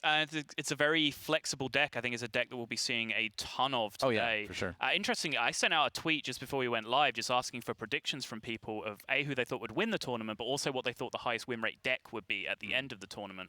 And Galakron Warlock in any variation was not really something that I saw being mentioned, which does surprise me a little bit, because I think it does have the potential to be very, very effective in this format. Yeah, as we move into the next game here, game number 4, I was talking to Raven a little bit on Twitter earlier today, and he was saying the same thing about Warlock, because it's a very strong deck right now, and it's something that not a lot of people are going to be banning out because of Druid and Rogue. So yeah, probably at the end of the day, could very well be the deck with the highest win rate in the tournament. As I have now just learned that Raven agrees with me, I am almost certainly wrong, and please forget that I ever said that. When I said that, you guys didn't get to see Subtle's face. When I said that, his face like just crinkled into this like look of confusion and like revulsion, where it's like, what? Yeah. Tempo Zephyrus again coming out here from Zim. Yeah, this time with the Mage. And what do you grab here if you're Zim? Goes with the Wild Growth for a little bit faster mana development. Yes, I think the Wild Growth was the best option there. Interesting that Backstab came out and ate up one of the slots there. It ate up the Animal Companion slot, which actually might have been potentially the pick if it did, if it was offered. But Zephyrus there offering a Backstab against a 1-3 in the early game is slightly less than ideal, I would argue. Yeah, doesn't take care of it in a lot of cases. More to explore. See what he finds here. Okay. Bright wings for everybody! Well, I was going to say, yeah. Is this Heroes of the Storm? Brightwing everywhere, man. All right, ticked it off. Overwatch, check. Heroes of the Storm, check. We're working through. It's all That's right. What have I've got, you know, I've got World of Warcraft yet. I've got StarCraft and Diablo. The universe is yet to mention. And then all the unspeakable games that you've also cast that we're not going to talk about. Well, yeah, I'm not going to talk about those kind of things on this lovely broadcast, but let's talk about StarCraft 64 for a second. No, let's go way back, and what a great version of StarCraft though. Hey, it brought it to the console community, which was great. So everyone should love StarCraft. Immediately lost. No idea what you're talking about. I'll be here all weekend. That's all right. We'll figure it out. Snapping it out for Zim. Just trying to get some sort of board presence going as he works towards that late game. Yeah, and having been able to play the Wild Growth without too much pressure on, he's in a pretty comfortable position here, because he already has a couple of nice clears that he's going to be able to use to stave off some pressure, and then the big bombs are going to start hitting really hard. And Highlander Hunter is not really a deck that deals too well with getting counter-pressured, he says, as Siamat just comes flying off the top on the 7-mana turn. Yeah, that's, a nice card to pick up as you go into your 7-mana turn. Thank you, Wild Growth, for making this possible. Yeah. Many years of casting experience before you learn to stop saying turn 7 when Wild Growth is involved, because it's just so easy to do. Yep. 7-mana turn 6. Mountain Giant, though, may want to just try to eat up a little bit more of his opponent's removal. Getting rid of Ziliax without drawing more healing for your opponent is always nice. Yeah, I like that a lot, actually. I reacted emotionally to the draw, but Zim seeing the hidden play of using the Freezing Trap to decrease the cost of the Mountain Giant in his hand by getting the card back in hand. Huge, huge difference, allowing him to play both Mountain Giant and Frostbolt. Great catch from Zim. A player who can operate outside of the bounds of petty human emotion. Impressive. And sometimes what you got to do when it comes down to card games. Yeah, for sure. Especially in a high-pressure situation like this. I mean, man, as Stargazer Luna hits, this is a grueling affair for these players, right? A lot of games to play, a lot of matches to kind of keep yourself at that top level mentally against a lot of really great players. I know that does influence so much in even tournament prep for these players. I know a lot of players that will even say they don't consider bringing like really, really greedy control or anti-control decks to these tournaments because they know that they're going to be playing, 10+ hours a day for multiple days if they do that, because they're going to be the last guy to finish in the Swiss round every single time, and they'd rather just play something, more mid-rangey, more aggressive, something that even if it's still a hard deck to play, the raw time that you spend playing is reduced, so you then have some time to chill and recuperate. The mental fatigue is real, which is why I think a lot of players are going to be thankful that in big and Druid is popular in the meta. You know, it helps these guys out a lot. No one is thankful that Embiggen Druid is popular in the meta. Just ban it. They ban that or they ban Rogue. We'll see what's up. Symat versus Symat. A mirror match on the board at least. Zim coming out on top though with the 6-6 still alive. So it's getting to the point again where Mir is kind of running out of options here. We'll see if he finds a tracking. Not a great deal, I would say. Yeah, you like Dragonbane for the damage, but Spellbreaker handles Symat, I guess. But Yep, I think that has to be the option. I think Mir just has to be on a raw damage plan here. Yep. You got to try to finish and hope that they don't end up with a classic Alexstrasza. But hey, that's good. 5 damage to face. That actually helps a lot. Yeah, it was actually pretty good either way. If he got the 5 damage to the minion, then he had the... Oh, yeah. I shouldn't have said it. That was a good old caster curse right there, wasn't it? Welcome to the Hearthstone caster curse. Yeah, oh, it exists across many. I've cursed many players across many different esports titles. I'm fairly confident that ours is like up there with the worst in terms of the ability to curse players just by mentioning a card and summoning it. But everyone likes to say that their caster curse is the most effective, but you know we've got some great you know caster curse professionals over the years. Artosis comes to mind, who by the way, we have banners with all the champions on the walls here. Where's Artosis? Artosis is not a world champion. No. He defeated Kripparrian in the finals in whatever year that was, 2013, I think, or something like that. Keep this up, Noah. You are banned. Yeah. You are not casting Hearthstone anymore. Where's the love for BlizzCon Hearthstone champion Artosis? He got the mug, but he never got the banner. Ray of Frost on a 1-1, he says, rapidly changing the subject from the thing that he doesn't want to talk about anymore. That's a hugely, a timid play, responsible play, I guess, in that position. Just not wanting anything to come out in terms of damage, but also stopping options to take care of his minions. You know, Hunter's Mark-like effects, which Hunters now sometimes have multiples of, with the Dragon package coming in doing the same thing. Yep. So I think it's actually a pretty heads-up play when all things are considered from Zim. True enough. You did a great job dancing around the fact that you don't know that dragon's name, by the way. Varanus? Yep, exactly. Thanks for saying it so I know it now. Well, it's looking tricky for Mir, because he's got his opponent down to 10, but then things like this happen. You know, I mean, there's just so much board clear available for Mage yet. It's slipped vastly out of control right now for our Hunter player, unfortunately, and Zim looks like he's on the verge of taking this series. Or, well, we'll see. He doesn't really have lethal this turn. He does not. He really needed to find himself, say, Dino Tamer Brand immediately that turn. Could have just straight up ended the game. But now 3 damage only needed from Zim, and he has so many ways to find it. He's going to go Malagos Aspect of Magic, looking for Frostbolt, Fireball, any of the upgraded forms that will deal direct damage. Yeah, well, there's Malagos's missiles. What's the board state on the Hunter side right now? Roll the dice a bit. 6-6, okay. He goes with it. Check out the Book of Specters, too. But that discards spells, so you're not really going to... See what he finds. Goodbye, goodbye, and goodbye. Excellent. Top tier. Just thinning out the deck. 1 to face. 2, 3 to face. Alexstrasza connects, and the lethal is found for Zim.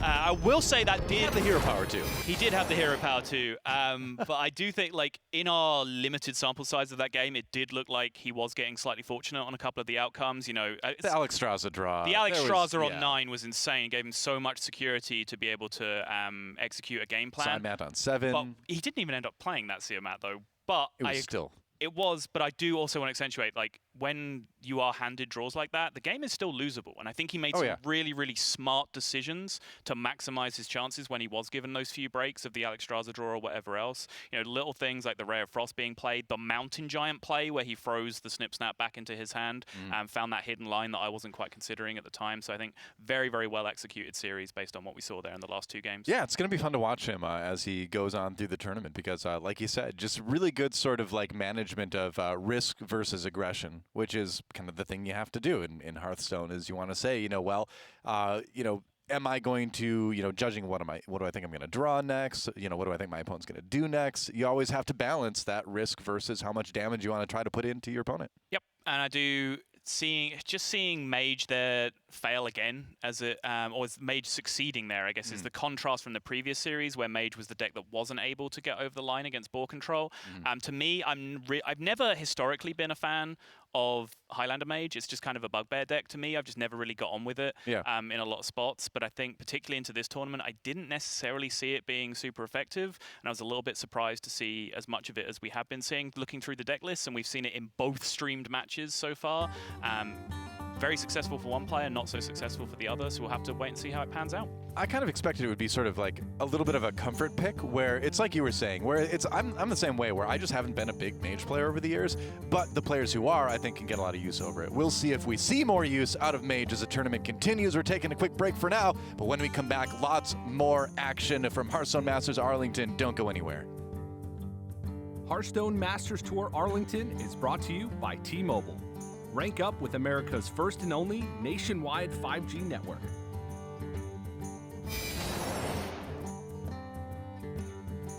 T-Mobile 5G is here, and it's nationwide.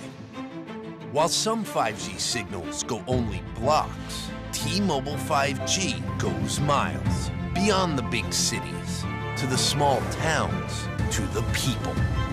Millions of Americans can have access to 5G on T-Mobile. This is just the beginning. T-Mobile, the first and only nationwide 5G network.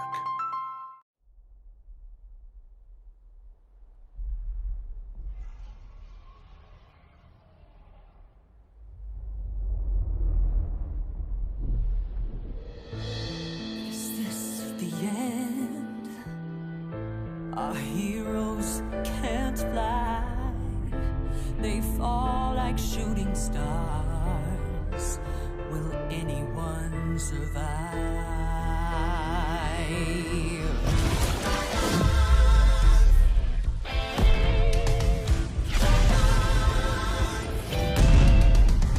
Dragons take flight above the ice and snow. High in the sky where the cold wind blows. Wings beat down as they beat back foes. Flaming hot fire over frozen bones. Good unites against people they oppose. They ride or die as the legends grow. We must go to sense doing our heroes. There are no silence in this combat zone. Beats mid-air, yeah, it's a chiller. Life and death, yeah, it's a killer. They go round and round as the beat down pounds. Aerial thrills, yeah, it's a thriller. The sky's filled with trauma and all of this drama. Pretending and impending, yeah. Crash down. It's dragons and dragons descend.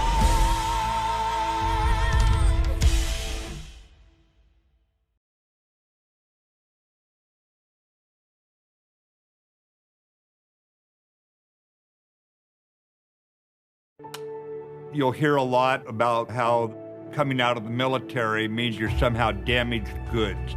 I would reject that. I believe that people coming home from combat can actually have gone through post-traumatic growth. And probably the most important thing we can do is provide jobs for those who get out of the military. Together, we can get veterans back to work.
Portion of the Hearthstone Masters Tour in Arlington, Texas. You can take a look around the tavern, some familiar faces. We check in with Grandmaster Zalay, Bobby X from Canada.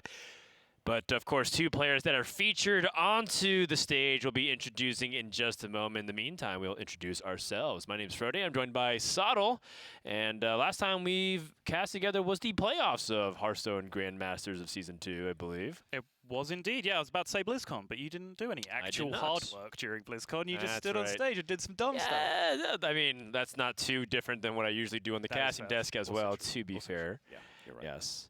I forgot my red nose, but thankfully I believe TJ has an extra one backstage for me. What?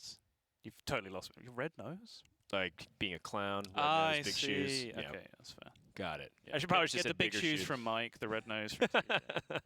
That's right, and all the good jokes from Sottle. So coming up next, we got Hoy, a representative from Europe, and he's going to be going up against, I'm going to mess this up, it's Mokrane Chile, I believe. Sounds about right to me, yeah. Not a player that I'm personally too familiar with to be able to judge whether you're pronouncing that correctly or not, but it certainly looks about right. Hoy, a player who I am much more familiar with, both in terms of casting and in terms of competition, really. Like, when I stopped competing was around the time where Hoy was really hitting his peak as a competitive Hearthstone player. So I came up against him and his twin brother, actually, in multiple tournaments across the years, through DreamHack events and other things like that. Yeah, Hoy is a player that's been historically just superb. Ever since his breakout performance back in 2014, and we didn't know too much about him back then. Hoy's been a consistent lover of great, aggressive / mid-range pressure decks.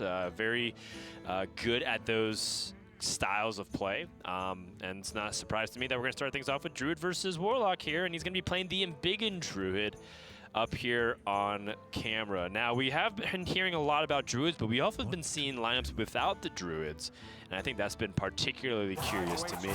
But the big reason why Druid is seemingly back on the menu, this is one of the cards that helps it a lot. Breath of Dreams. Draw a card, and if you're holding a dragon, gain the empty mana crystal. So it feels like Wild Growth with a lot of upside, especially if you're building a lot of dragons in your deck like usual. Yeah, we're seeing from various other cards, Nether Breath, for example, we've seen multiple times today already. The qualifier of having a dragon in your hand is really not that difficult to achieve, which gives you Wild Growth with upside in this deck, which is absolutely insane. Yeah, if Mokrane Chile is indeed from Chile, he is saying, what? I flew all the way from Chile to Texas for this? Double Breath of Dreams? Yeah, you just saw the deflated response. But I mean, that's kind of what happens. The Druid just often ramps. And just like that, Hoy's 2 mana crystals ahead of Mokrane. Yeah, you saw Hoy throwing out the emote as well. I remember when Hoy first came to prominence, he was kind of known as an emoter, and because Hearthstone players are incredibly precious, he was gaining a reputation of being a BMer or whatever for throwing out these emotes. And he actually made a long-form Reddit post, like explaining what he thought was the legitimate strategic advantage about emoting in certain spots. True. Essentially just said, well, hold that, I'm going to keep doing it. Like, if you lose, you lose. That's your fault. It's true. I think that it's not Hoy's fault that the mental of a lot of Hearthstone players is as thin as low-ply toilet paper. Yes. And Hoy was able to really disrupt that and cause a lot of fans, honestly, to be super upset at him. It was great. For no good reason, but obviously I'm a big fan of that kind of personality stuff. So it's kind of sad to see people not really emoting much. Yeah. And actually even cause drama. Actually, during the offseason, there's a little bit of drama of people saying GG or emoting. Yeah, essentially, if Hoy plays against Fujitora, it's a free win. Like, that's just game over. Yeah, imagine the horror. He typed and emoted? Can we get this guy banned? This is the... Well, Dan and I are just stirring drama as best as we possibly can. There's a side quest that's happened. Again, we've introduced side quests as a new mechanic from Descent of Dragons where you can play on top of a regular quest. This one is Strength of Numbers. When you spend 10 mana on minions, you summon one from your deck, aka recruit from your deck. And when you have really powerful things like the Winged Guardian we alluded to in the very first wing of Galakrond's Awakening, you can have some really powerful tempo swings. Yeah, it's so absurdly swingy. Like, particularly, you saw what happened here was pretty powerful, but that's a fairly mid-roll outcome in terms of the minion that's getting summoned out of the deck. The deck hasn't even been embiggened at this point as well, which can make it even more ridiculous. Like, those quest completion or side quest completion turns are some of the most swingy turns in Hearthstone right now, and I think because we're in such like a tempo swing heavy meta, it's why this deck is as powerful as it is, that it can do things like that. What to do? Meanwhile, Makrani has found himself just dropping down a couple of Mountain Giants, though, which have been the bane of Druid's existence for about as long as I can remember in Hearthstone. Brief flirtation with Naturalize, but since that's bitten the dust, it's a very, very difficult card for Hoy to deal with here, but he might just decide that he's going to continue to try and be as aggressive as possible. Yep.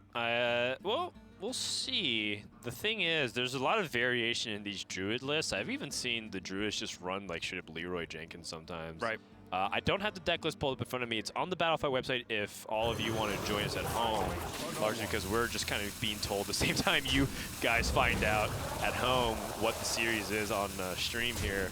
But does Hoy run any other burst finishers besides Swipe? I have just found it. It's taken me that long to find it, while of course making polite eye contact with Frodan while we were talking to each other, which slows us down a little bit. He is actually playing the Leroy Jenkins in his Druid list, so he does have that opportunity for a little bit of extra damage. He's also playing Archmage Vargoth, which of course can create some ridiculous situations with not only Embiggen, but most importantly with Witching Hour, just being able to make enormous boards out of nowhere.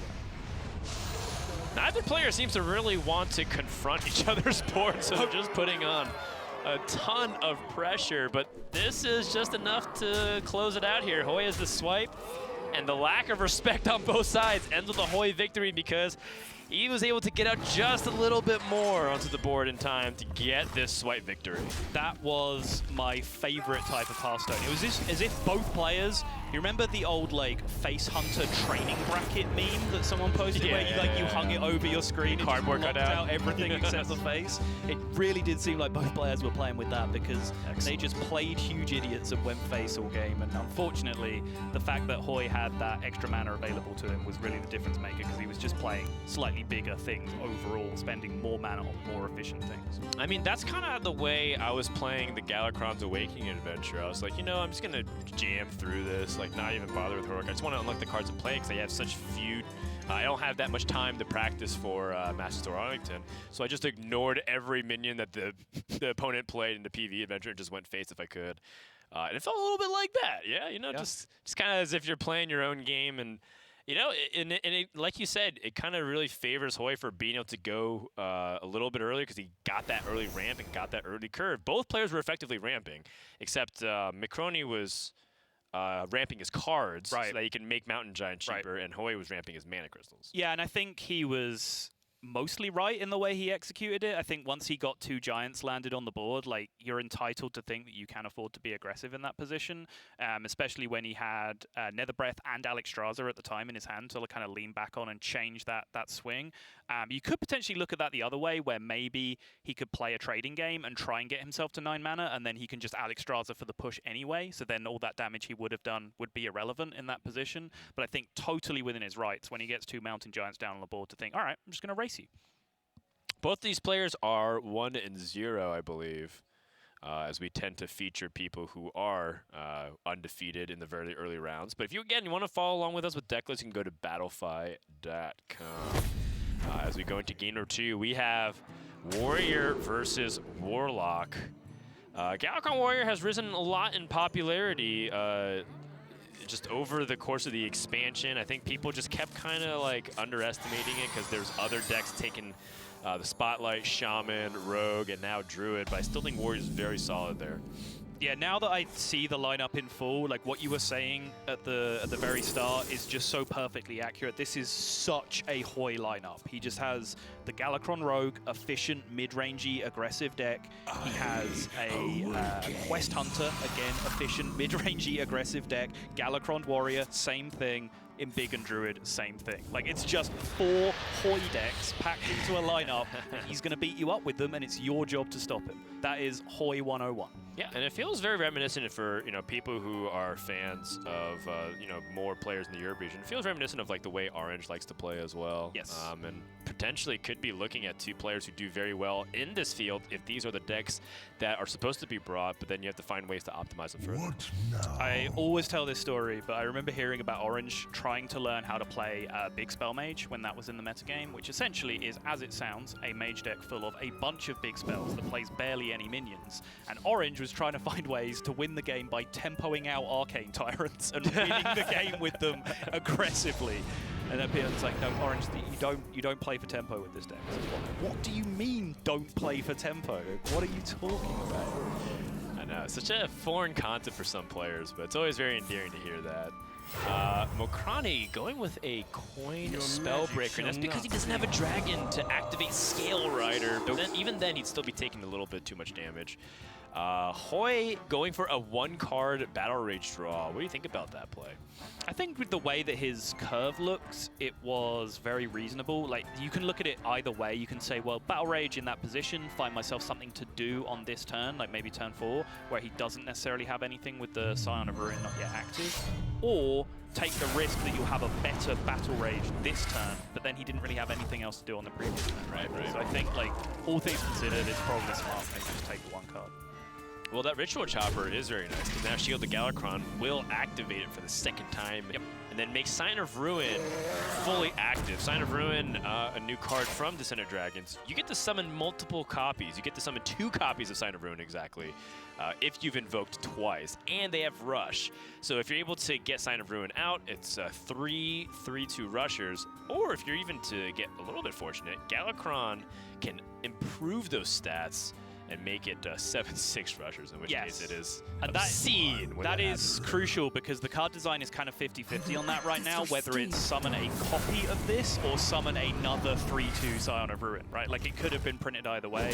So we've seen with, like, Desert Hare, for example, they're just different 1/1 bunnies. They don't just copy the stats. Of course, Saronite Chain Gang nerfed from one to the other along the line as well. But Scion of Ruin does literally copy the stats of the card when you get it into play. Yeah, and now Mokrani has to deal with pretty reasonable stats as well. Like, he's been trying to find an opportunity to drop Mountain Giant, but is he receiving too much damage on the backswing simply by trying to maximize his stats on the board here? And what's the alternative, though? Is like Life Drinker and Titanic lackey? But I mean, that doesn't really address anything as far as I can see. Yeah, the lack of dragons in the hand just reduces Mokrani's options significantly. So he's going to try and find himself a dragon here. Still doesn't hit one, so now he is going to have to go Mountain Giant. But because of it, even though he whiffed, he is now able, with the hand discount, to immediately taunt up this Mountain Giant. I hadn't looked at this play, and I was about to say, even if you take the risk of dropping the Mountain Giant here, you take a lot of damage in the immediacy, but at least then you can drop a big taunt on the following turn by taunting this up, because there's almost no way that Hoy ends up trading with it. But Mokrani actually managing to find an even better line where drawing those 3 extra cards allowed him to get the super cheap Mountain Giant down and put the taunt in play immediately. And it ended up staying to see what you're losing. You do end up feeling like if you end up drawing to the bottom of the deck, it will be sad to see things like Zilliax, Nether Breath we need to bounce back in life.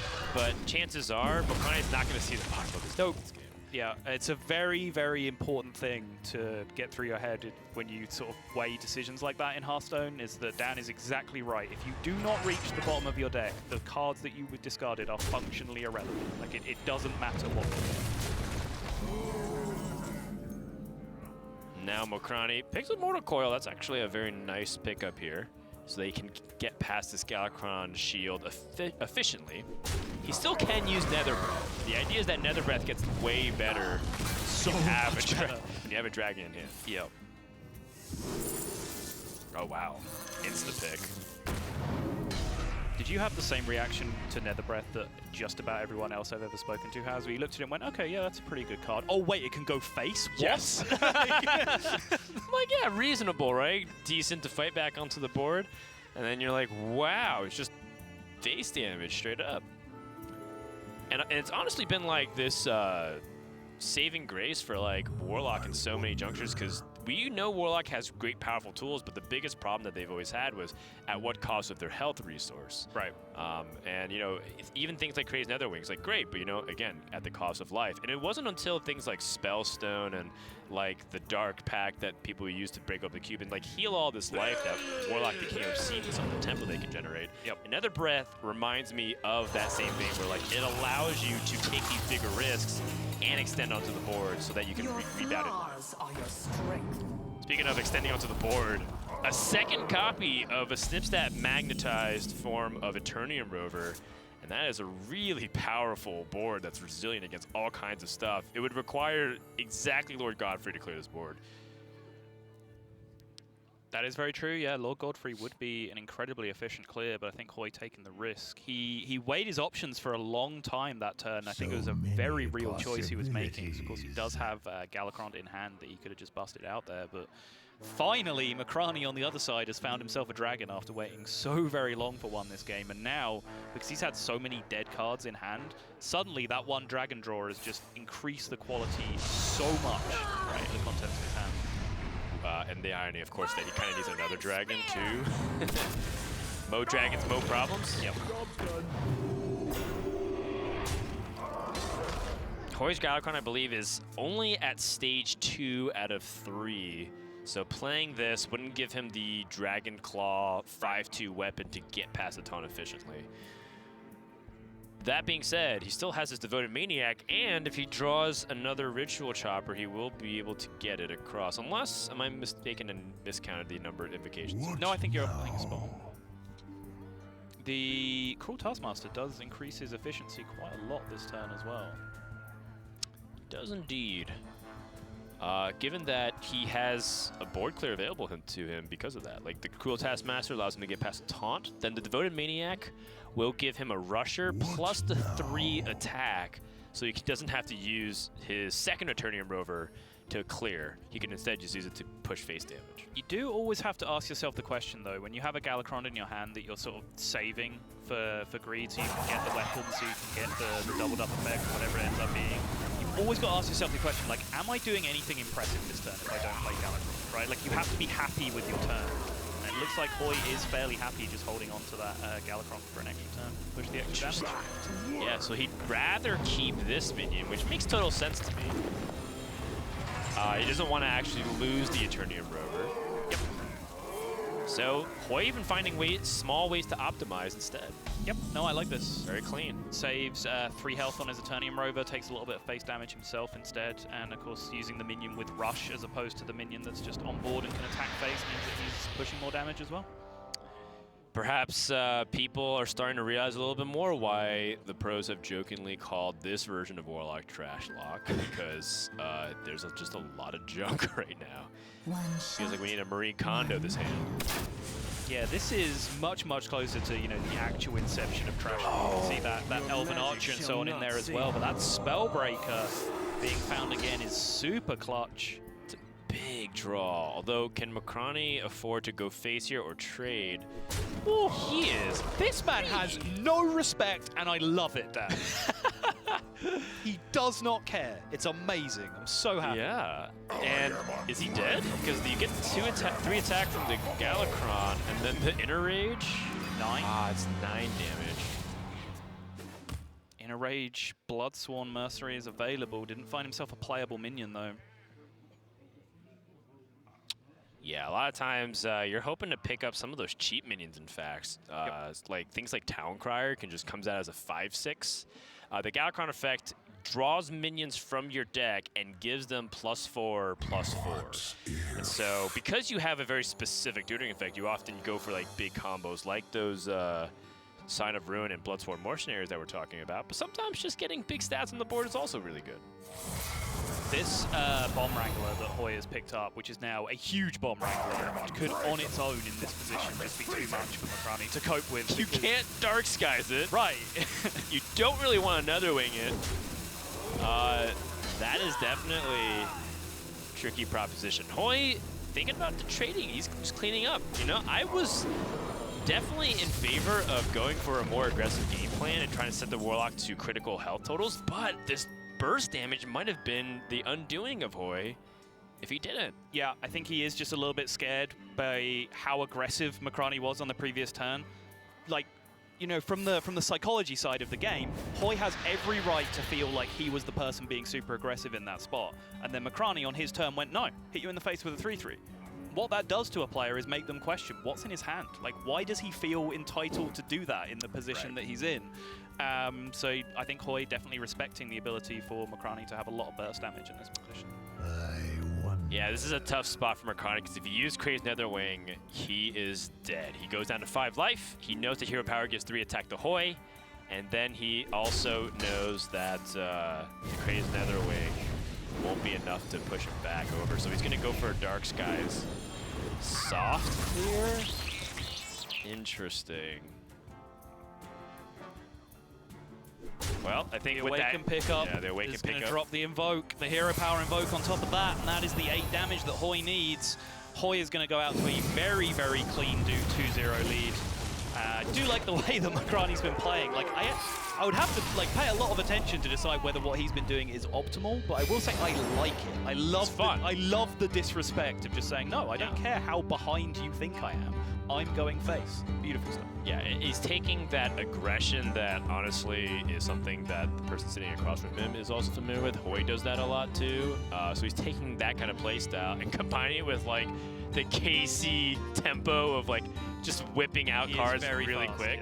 yeah. Once he's convinced of a play. Of course, Makrani took time to think about certain things on particularly difficult turns, but generally I can appreciate a pushed pace of play because I think that, you know, we're talking about, you know, we jokingly talked about how some players can struggle with mental in Hearthstone, but putting, you know, giving people less time to think also is a real thing. I've heard a lot of players get annoyed because they feel like their players play too fast, and that just kind of throws them off their game a little bit. So if you're really comfortable playing that quickly, like Casey and some of these other players are, then I say why not go for it. Yep, there is a lot of factors to, you know, live play in tournaments. We talked about, you know, Hoy's emote game being a factor in that. I think the speed that people play, body language as well, facial expressions. You have so many different things that come into a sort of live environment where you can more directly influence opponent who's sat staring you in the face most of the time. You look at all these tables behind us. The players are sat this far apart from each other, staring each other in the face. It's a huge, huge factor.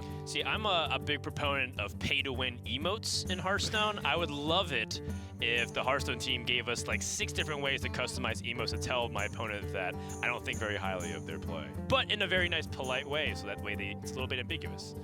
Either way, we'll talk a little bit more about our emo strategy and mental game as conversational pieces, because this might be a quick one. When we come back, we're going to find out if Hoy can 3-0 Makrani, or will he be able to turn back the tides against the sweep. Hearthstone Masters Tour Arlington is brought to you by T-Mobile. Rank up with America's first and only nationwide 5G network.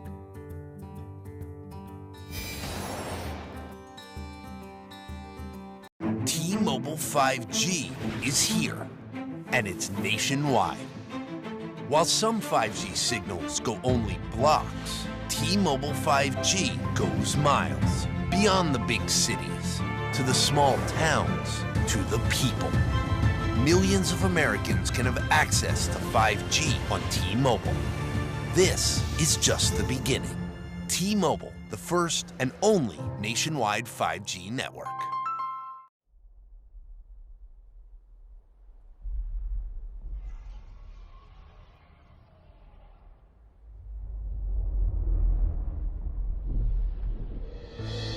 Is this the end? Our heroes can't fly. They fall like shooting stars. Will anyone survive?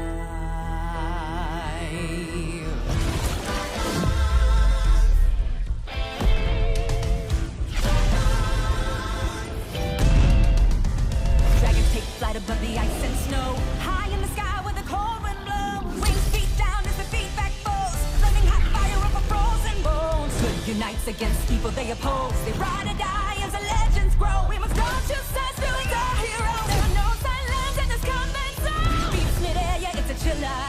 Life and death, yeah, it's a killer. They go round and round as the beat down pounds. Aerial thrills, yeah, it's a thriller. The sky's filled with triumph.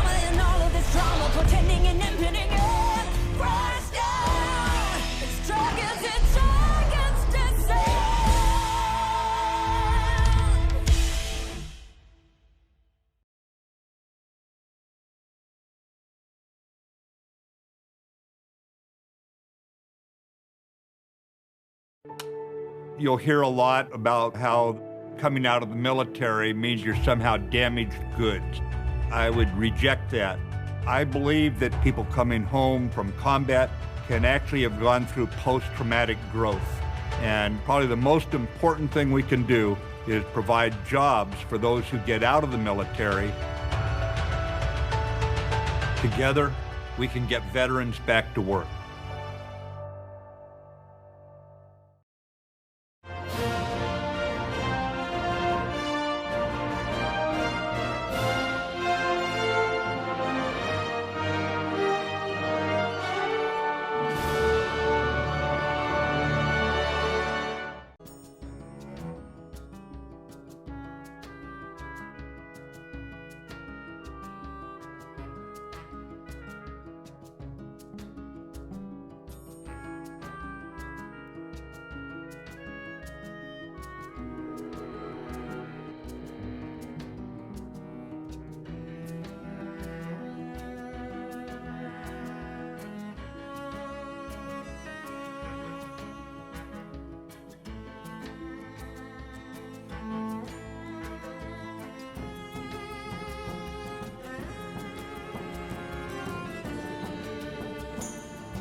Back here at Masters Tour Arlington as we take a look around the tavern. Ying from China, Faili from the Czech Republic. Who else is challenging the throne of Masters Tour Arlington champion, or potentially taking their first steps to becoming a Grandmaster in 2020? We are currently up 2-0 with Hoy over Mokrani, Chile, as Sato and I will be looking to see if Hoy can complete a sweep and go into round 3 with lots of momentum, or will Mokrani be able to start turning back the tides? And it comes down to what many are pegging still to be the top dog in the current metagame. It's Galakrond Rogue. Yeah, I mean, that is the ultimate piece of bad news for Mokrani in this situation, is that not only is he 2-0 down, but he's up against a deck that some people are pegging to potentially even be the most banned deck in this tournament, the Rogue coming out. Mokrani chose, as you can see there, to ban out the Quest Hunter instead from Hoy, leaving that Rogue up and available to be played. And Hoy now having done the job with the other two decks, you have to feel incredibly good in Hoy's position here. Yeah, and it's certainly curious. I mean, if you were to go back to the ban stages, would you have agreed with a Rogue ban, or sorry, a Hunter ban from Mokrani's side? So he has the Warlock, which I think is potentially pretty weak against it. He has a Highlander Hunter of his own, where the Quest deck can be quite too aggressive for it in the position. Then he has a Rogue himself, which I think one of the big reasons why Quest Hunter even appeared in the first place is because there was so much Rogue around. So I think it does make sense. I think that's kind of the power of some of the decks like that. Bringing a Quest Hunter really can throw a spanner in the works for your opponent in terms of their ban strategy, and give you more ability to play the generic good decks, if you like your Rogue, like your Embig and Druid. That's exactly how it's panned out for Hoy. Yeah, and Hoy's pan out here can really be up to him on how he wants to decide to do this. If he chooses to play Praise Galakrond and gets a value trade, he does get a Lackey that he can also play, for the most part, any of them right now. Yeah, he just has a pretty smooth curve, I think, by doing it this way. The Rush Lackey is probably potentially the weakest in the immediacy for Hoy, because it really doesn't achieve a great deal. But Hoy here, if he doesn't end up going face, he's got a guaranteed target for Sealbait on the following turn, which means he can play out his curve very smoothly. If he does end up playing this Goblin Lackey, is he just going to ignore the 1-2 and go face here for more damage? Ends up trading. He does have the Seal Fate. I think that's the reason, right? Like, that's just his curve. He really needs an uninjured target on the board, and I would not expect to see Mokrani coining out a Miscreant here. This used to be, like, the nuts play, right? Coining Miscreant, but since Seal Fate became a card, since Galakrond Rogue kind of usurped all other Rogues as the go-to, it really is dangerous to coin out a Miscreant in the Rogue mirror for this exact reason. Right, and it was also pretty susceptible to backstab, so would have given his opponent an opportunity to like backstab coin Van Cleave or something. Yep. Could have been scary. Instead, he daggers up, he takes face damage himself, and you see because of that, Hoy then has to seal fate away his own minion, reducing the effect quite a lot. And now with that freedom being granted, Makrani says, nice, all right, miscreant time. I got the seal fate out of my opponent's hand. Little does he know there is a second one locked and loaded though. Yeah, for now, Hoy still has the opportunity to go for a Draconic Lackey first if he wants to see if a dragon can fill out his mana curve. Sure. If he just finds Amalgam or something, just wants to test boards. Yeah. There's not that many great options, though, to be honest. And he might be struggling, too, because things like the Faceless Corruptor does require something to be on the board. So unless he's willing to Shadow Step around, it doesn't seem like that's going to happen. Not out of the realm of possibility, though. You could Shadow Step the Draconic Lackey, then have the Faceless Corruptor for the following turn. I think that's a very real play that he might be looking at here, yeah. Interesting. And now has options for Twilight Drake, which is a lot quicker, but he has some good tempo tools and the Twin Tyrant. I guess good is a very generous way to describe it. In Arena, it's pretty solid. But you're a generous guy, though, Dan. Thank you. Call it good. I liked Derek Brown's comment where he, when Board Control played Generous Mummy, it said, "Generous Mummy, more like Generous Dummy." The level of wit that you have been known to expect from illustrious Hearthstone caster Derek Brown. Oh, by the way, can we talk about how when you had technical difficulties earlier in the pre-show, you just spent 10 minutes dunking on me specifically? Like, what was that about? Look, I'm a loose cannon. I just had to aim somewhere, and I aimed at everywhere else, and eventually I was like, all right, well, backstage, we haven't hit those guys yet. Fair enough.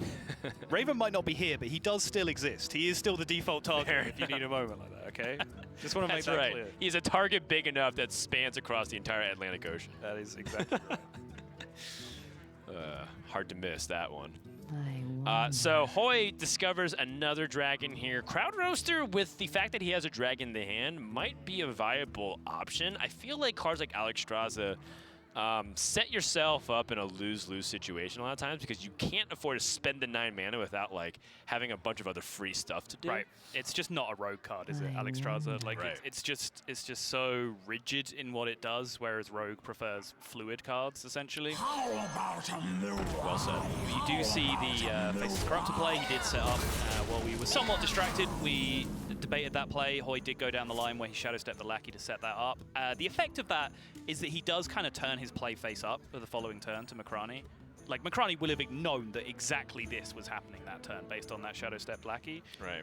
But he just didn't really have anything that could effectively play around. Right, because he had used his coin. Yep. Had he known that that was going to be the case, probably he would have done something else. Cold Blood to trade. Oh, no, you let me down! Makrani! I was about to say you are the absolute boy if you cold blood this and go face. So the other thing that I was thinking about too last turn, since he had the Titanic Lackey taunted minion, I was wondering if he should have cold blood the previous turn too, because he would have been able to double dip on that, both on the attacking end and on the receiving end. Because if he knows Hoy's going to go for a Faceless Corruptor, he wants him to trade into those things. Sure. So I'm curious too, because this form of Cold Blood, it was just a 2-mana Eviscerate, essentially. Yeah. And I will say, like, I think it's entirely responsible in that situation. You know, there was a lot of pressure coming back the other side. It just, from everything that we've seen from Makrani in the previous couple of games, like, I was so sure he was just going to jam Hoy in the face, and then he let me down. Fair enough. Well, Hoy has a second Faceless Corruptor. Has this Siamoth, by the way. That is an important distinction given that Makrani playing the Highlander version of the Rogue as opposed to Hoy playing 2 ofs. He is not, no. Oh, interesting. He is just packing a Siamoth in there, just at the top of his curve. I mean, you don't require yourself to be a Highlander deck to play Siamoth. Nope. It's just kind of, it does just kind of fall in that bucket, right? Where it just feels like a Highlander card because it's kind of just about good enough to go in any deck. So when you're having to play 30 individual cards, I get it. Yeah, that makes sense. It's perfectly valid to throw it in other decks as well. Yeah, people have described Siamoth as feeling reminiscent of Ziliax, although nowhere near as versatile, I would say. But in terms of just like how good it feels to play it and feel like you have answers, and I mean, it is pretty versatile in itself. Crowd Roaster, a card that Mokrani is not expecting. Yes, that's right. A Dragon Galakrond Rogue, thanks to the Draconic Lackey. But that's not going to really hold a candle to Tiamat that has Divine Shield and Rush if Mokrani chooses to go for it. Also, there's a Van Cleef play available, both with similar results. Yeah, and then this is in the third option as well. There's a Shield of Galakrond alongside the Eviscerate as well, which, you know, with that Galakrond in hand, I think Mokrani does have to feel pretty keen to just drop as much of his mana as possible on using those Invoke cards and get that thing built up. Definitely. Funny thing about Flick Sky Shiv, by the way, is that it eliminates things on your side. So if Hoy chooses to play Flick onto a Shield of Galakrond, might end up hamstringing his own deck as well. Have you ever seen someone flick a Flick? Options. I've not, although that does sound pretty funny. It's really dumb. I've seen it once, and genuinely, like, my opponent clearly had to do it to stay alive on that turn. But it's just hilarious to watch. Just right, and it's like, well, I mean, I already committed my flicks, so you're just like, right. like, yeah. Flickception. Mokrani has interesting hand for this situation here. I kind of wonder how you can utilize Tiamat, as my first thought. With extreme difficulty. Yeah, I guess like part of what makes Tiamat pretty fascinating is that you can give it Divine Shield and Wind Fury, and then give it Goblin Lackey's Rush, so it can actually get like, interesting. 3 yeah, trades. Okay, I wasn't even looking at that. Plus it has like +1 attack. It's still just really inefficient into that Twilight Drake though, no matter what you do to it. Right. I think it's the problem. Like, yeah, this is about the best that you can do, but you're still essentially conceding a full turn to your opponent with the way that the board is broken down. Right, and it wouldn't have mattered too much because he still needed to crash to the first body for Divine Shield. Right. So he wouldn't have kept it alive. Had he been able to find a way to keep that Tiamat alive, I think he would have gone with that play. Fortunately for Mokrani though, Hoy does not really have anything proactive to be doing right now. I wonder. Flick, as you said, significant downside when he still has his own Shield of Galakron's in deck, and Card 2 Defender just not really a proactive card in this position. Right. Hoy would have been looking to capitalize way, way harder on that turn that Mokrani gave him. Hoy has 2 Card 2 Defenders from 2 Pharaoh Cats.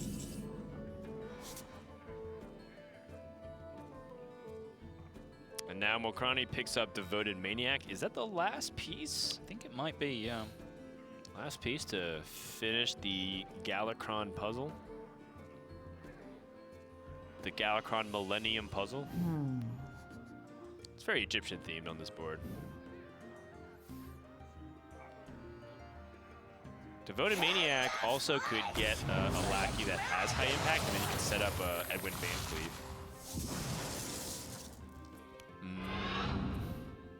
Not exactly what we're going for, but hey. It is actually pretty oddly effective against the state of the board, giving him that immediate 4 attack and then the Pharaoh Cat for the follow-up. It actually worked out pretty well, honestly. Like, you know, Goblin Lackey would have done pretty much the same thing, just even more effectively. But it's fine. The fact that, like you said, he was really just looking to set up his Edwin that turn, so whatever Lackey he got, he was almost certainly going to play at that turn.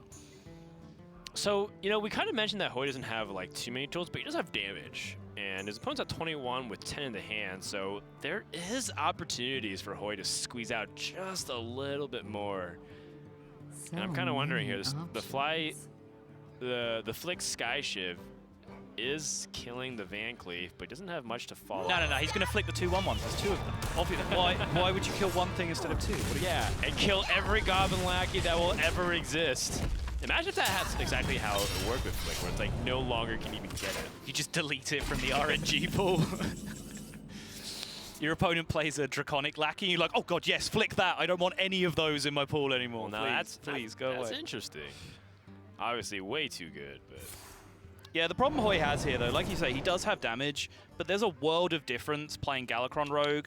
Trying to push for lethal from 20 seems very, very doable if you have Galakrond in your hand. Right. Because that extra 10 damage from the claw is so huge. And since he doesn't have that, since he doesn't have Kronk to be able to guarantee it, he's so much further away from lethal than he would be otherwise. For reference, Mokrani still doesn't have the fully upgraded Galakrond, otherwise he would have played it. Looks like he's at 3 out of 4. finds a Dragon Queen Alexstrasza, but does his deck even have the support for that? You mentioned that he has multiple 2-ofs. Perhaps he has to wait too long to activate it, and he does end up choosing the Onyxia instead. Yeah, 16 cards remaining in deck is likely to be some time before he's able to activate an Alexstrasza, even with Galakrond drawing multiples of those cards. Leroy, Shadow Step, Leroy, Eviscer. Oh, what? You gotta be kidding me! 6 + 6 + 4 + 1. That is 17 where I come from, Frodan. That is exactly the draw that Hoy was looking for. And Hoy, the babyface killer that he is, I'm waiting to see the emotes. Are the emotes coming out? Not when the end. He purely does in the beginning to make him upset in the very start, but there's no need for bad sportsmanship here. Hoy gonna wrap it up with a clean 3-0 sweep. Mokrani, did he again get a little bit too aggressive? Did he have choices there? He did. He could have played Galakrond just for the 5 armor, but he still would have had to deal with the 4/4 threat. It's reasonable at the time, but in hindsight, was there other decisions to be made? That's a tough question to answer. It's something that I did vow I was going to keep a really stringent eye on this tournament, is like people being unnecessarily greedy with Galakrond, right? Like, I think we were so used to the first Galakrond deck that we all saw being effective with Shaman, right? And that one got to full upgrade for free. You almost never played Galakrond without fully upgrading it in that deck, because it was so easy to do so.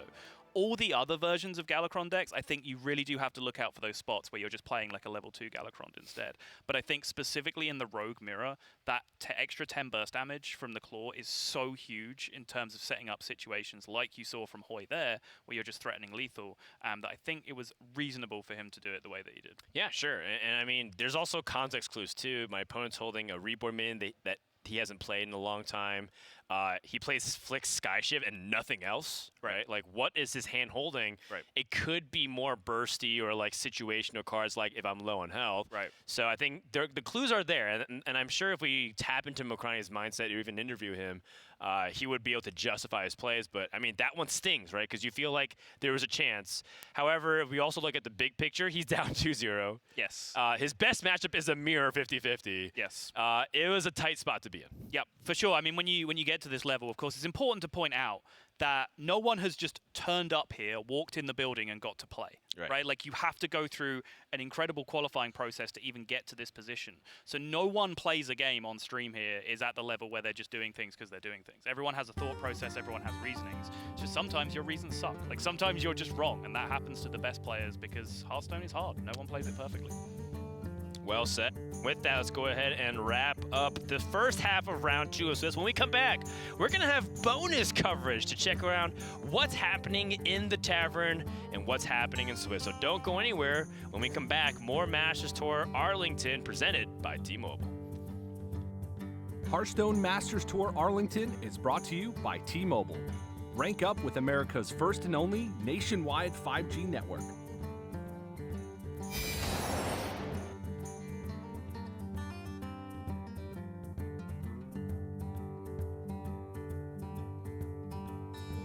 T-Mobile 5G is here, and it's nationwide. While some 5G signals go only blocks, T-Mobile 5G goes miles, beyond the big cities, to the small towns, to the people. Millions of Americans can have access to 5G on T-Mobile. This is just the beginning. T-Mobile, the first and only nationwide 5G network. You'll hear a lot about how coming out of the military means you're somehow damaged goods. I would reject that. I believe that people coming home from combat can actually have gone through post-traumatic growth. And probably the most important thing we can do is provide jobs for those who get out of the military. Together, we can get veterans back to work.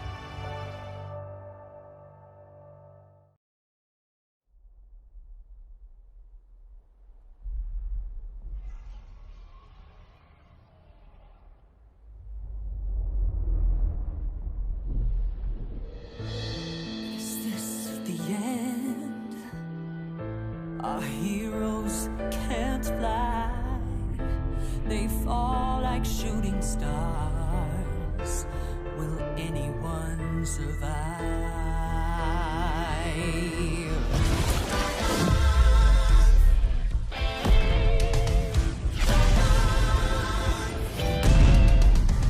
Dragons take flight above the ice and snow, high in the sky where the cold wind blows. Wings feet down as the feedback foes, flaming hot fire over frozen bones. Good unites against evil they oppose. They ride or die as the legends grow. We must grow to size, doing our heroes. There are no silence in this combat zone. Beats mid-air, yeah, it's a chiller. Life and death, yeah, it's a killer.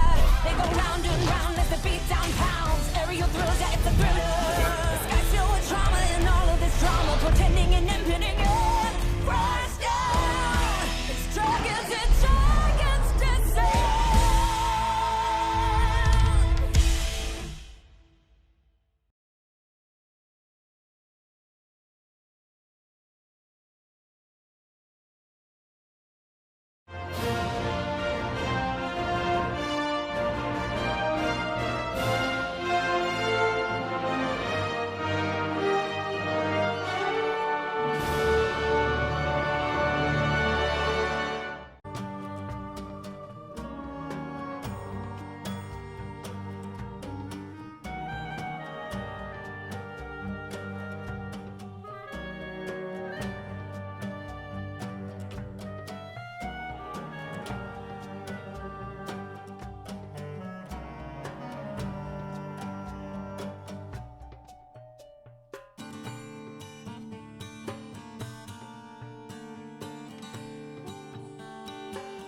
Arlington, brought to you by T-Mobile. I'm Doa. With me is Frodan this time, and yeah, we are going into Game 2 of a match that is already in progress. It's going to be RDU, old-timey Hearthstone veteran, versus Odemian. RDU, that's a name I haven't heard in a long time. A long time. Wow, that was excellent, Doa. Have you ever done voice acting before? No, but I'd like to at some I feel point. like you really could. That'd be really fun. Well done. Thank you. Do the I good appreciate Deckard that. Cain or the. Stay a while and listen. Dude, that's fantastic. That's a whatever maybe the equivalent of Pog is in YouTube. Whoever whoever picks the voices for Hearthstone cards out there, Doe's your guy. Freelancer. I'll by do the some way. of those. Freelancer, by the way. That's right. Yep. Which is why one of the many reasons I'm back in action here on the Hearthstone. Good to have you stage. back, man. It's good to be back. I was saying it feels good being behind this desk again. I miss the old, weathered wood of the inn. Although we're not really in the inn so much today. It's a different stage. Yeah, it's the inn got a few upgrades. We found how electricity works. So wow. Yeah, we turn on a bunch of lights and cameras, and I mean, open flames and wood, not the greatest of friends. Yes. Traditionally. Great for the winter, though. That stage, though, it reminds me of some other game. I don't know which. But it doesn't matter. It doesn't matter. As you can see, lots of people slinging virtual cards here today.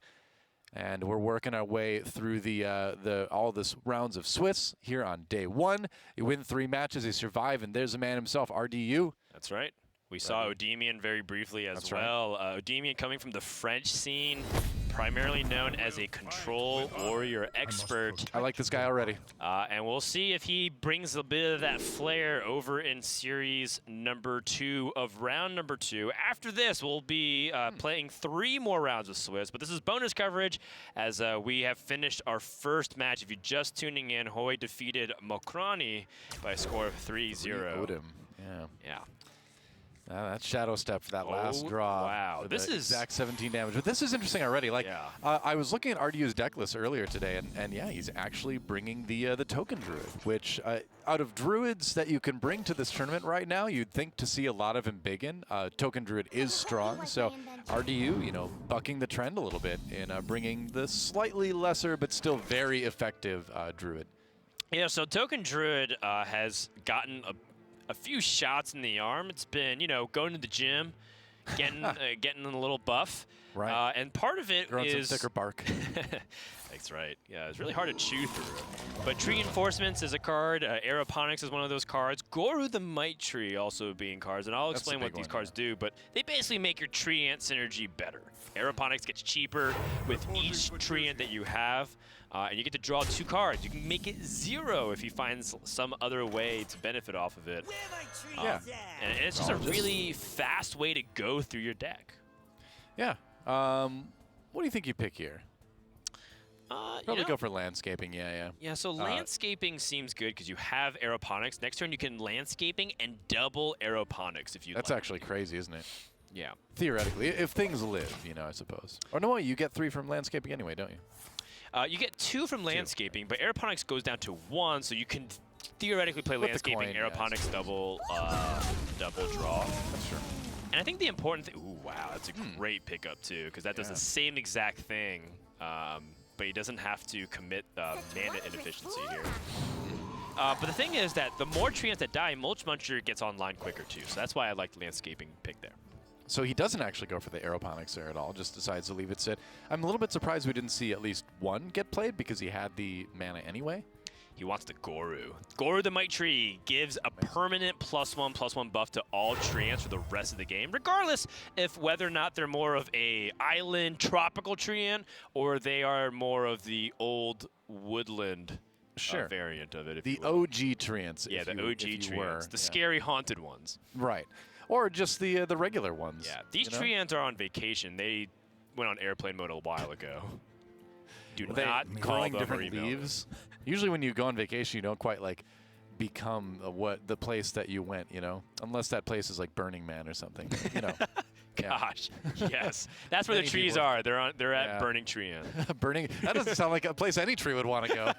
Come to Burning Tree. Well, I guess Burning Man doesn't sound like a place any like human being would want to go to either. That's but true. Yeah, we are a very interesting species. Mysteries of the universe. Meanwhile, in Odemian's camp, he's got a full hand. He needs to dump a little bit. So even if he chooses to go for this Elven Archer dump, he's basically going to be susceptible to overdrawing. However, he already has 2 of the most important cards in Shirvala, obviously, and the Holy Wraths. So, I mean, fundamentally, those are the 2 cards you need to make it work. Yeah, you just got to do enough damage to blow someone up with Shirvala, and then it's GG, you know? Absolutely. So RDU can summon these tree landscaping and get 3 aeroponics, which is fantastic. Everyone knows 0-mana card draw is bonkers. Well, card draw is like arguably the strongest thing you can do in the game, in pretty much any card game, because it just gives you more lines of play, you know? Yes, exactly. More options. Ooh, Savage Roar. The classic. Is there any justification for using Savage Roar here instead of Power of the Wild? I don't think so, because Power of the Wild's still a lot of damage, and you're not really getting that critical life damage right now. And Power of the Wild is permanent too, you know, so you're not going to push for lethal anyway this turn, so might as well just make it a stronger board. Loses Blood Mage Thalnos. Yeah, but Pyromancer Clear is more than enough here in this spot. It's a little bit painful because you'd rather have used Consecration, but, you know, desperate times call for desperate measures. Yeah, doesn't have the Consecration in his hand anyway, so you kind of use what you've got, I guess. Goru, the Might Tree. Yep. Now all the treants come out as 3/3s. That's right. So until you Shadow Step Goru. Shadow Step Goru. I mean, Goru being able to come out just one time is pretty scary. Imagine if it was able to be duplicated of some kind. I mean, it's exactly what a legendary minion should be doing. Yeah. Legendary minions generally shouldn't be coming out more than once. Unless they're Leroy Jenkins, apparently. Yeah, Leroy Jenkins. I mean, Rogue can basically break all those rules. That's true. Honestly, Sarthravar is very similar to that. You're basically duplicating Shirvala in your hand and on the board. And so don't be fooled. Even though, like, Odemian went down to the mid-teens of health, he has so much life rebound, and the moment he can get Shirvala to 0 and Sarthravar, he will be able to recover against a big board. The thing that RDU can do to fight against it is stickiness, because then if he's presenting a big board, he can constantly threaten double Savage Roar and make it very difficult for Odemian to pick apart the board, especially because one Pyromancer's been used. Right. I mean, the thing is like, Paladin obviously is going to have a lot of ways to come back in terms of life total. Is he using the Mulch Muncher here? Breaking the Divine Shield. Oh no, he's just going to go ahead and go for the... Just building that stronger board. It makes sense. Yeah. Because remember, he does have that Savage Roar in hand. So with a big enough board, each one of these treants is doing 6 damage with Savage Roar, right? So you can get to where you can burst someone down from 30 pretty fast. Well, it's definitely going to be a lot of damage no matter how you cut it here. And Odemian doesn't have... He does have timeout to help stall, and I think that's probably what he's going to go for here. Might have to, yeah. Yeah, it's something that, like, you have to respect the damage, but more importantly, you have to manage your hand and discount Shrivala. So I think a lot of players, when they're first learning Holy Wrath Paladin, they think timeout has to be played the turns before they win. But a lot of times, as you get more experience, you realize that using timeout a little bit earlier can be even more effective. That makes sense, because it gives you just another turn to grab that board clear you need, you know, while maintaining your health a little bit more. Right. He's not really too worried about it because he does have Shrink Ray, and Shrink Ray will make everything on the board a 1/1, and that's fine because he doesn't have anything himself. Still, though, it's like this is an opportunity for Ardu to set up. He can play a minion, he can play Soul the Forest, and then call it a day. Job done. There you go. And that does kind of reduce the value of Shrink Ray a little bit, too, because now things just die and then pop up right back to where they were at, essentially. Right. It's like kind of weird because when you Shrink Ray, when they death rattle, if you clear the board, they get stronger. So, yeah. Yeah. And then there's like the added effect of like, is Ardu holding Blessing of Ancients? Is he holding like more ways to give +1/+1? And then he's kind of back exactly where he started. Does he have that second equality anywhere? Well, usually the Holy Wrath Paladins play one of each now. They play like 1 equality, 1 Shrink Ray, just to keep their deck pretty efficient and lean. Large because they have so much card draw and so much heal. But, you know, if I don't have the list in front of me. Again, we got dropped in the middle of the series here, so I'm not exactly sure, but we could try to pull it up and see. Yeah. Well, Odemian goes for the Hammer of Wrath to the face. See what he draws. He ends up with another timeout. Okay. So that's a way, again, to just continue to delay until he gets that board clear he's looking for. But Shrink Ray is another way to just kind of, again, delay the massive damage from coming in. Yep, and from here, kind of like how we were talking about anticipating it, Odemian is still not going to be super threatened, but how much damage is this? The interesting thing is that treants are still 2/2 because they get +1/+1 on top of anything else that is affecting them, it seems like. Wow, what an interesting interaction. I actually, that's something that... That also doesn't sound intuitive. Yeah, I'm a little I have bit to be very surprised candid about it. But it's the way it works, right? Because it's not... He doesn't buff the treants per se. He just makes them this way, where they're just base, you know, +1/+1 from whatever, I guess. Interesting. Yeah, definitely an interesting set of interactions. Mark of the Low is just like a buff, which I think is entirely reasonable to go for. Yeah, why not? I'm kind of thinking, like, what's the best application of it? And also, if we were to be evaluating the power of Savage Roar, it doesn't get much better than the damage you're seeing right now. But I think because he knows about the rebound potential, like, especially because Shrivala is at 0 now, if he puts his opponent down too low, they're just going to rebound with Shrivala, and then you kind of undone all your power. Right.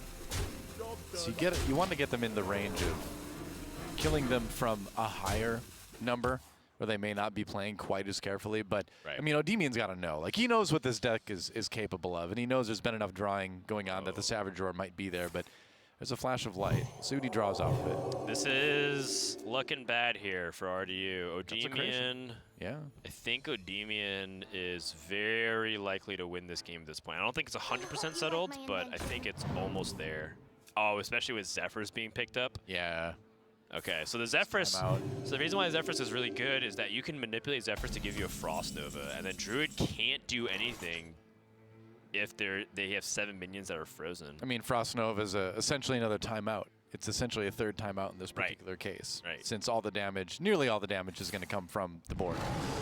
So I'm pretty convinced that this is going to be an Odemian victory, well navigated by the combo player. But we'll have to see. There's still some room for error, and there's still a small window of opportunity for RDO. I'm just pegging that the likelihood for Odemian to win this is very high. He seems to have the tools that he needs for it.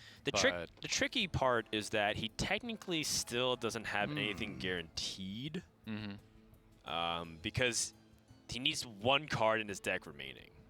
Right. Because he needs to be able to put Chavala back in there and then draw it as a 25 mana cost. Yeah.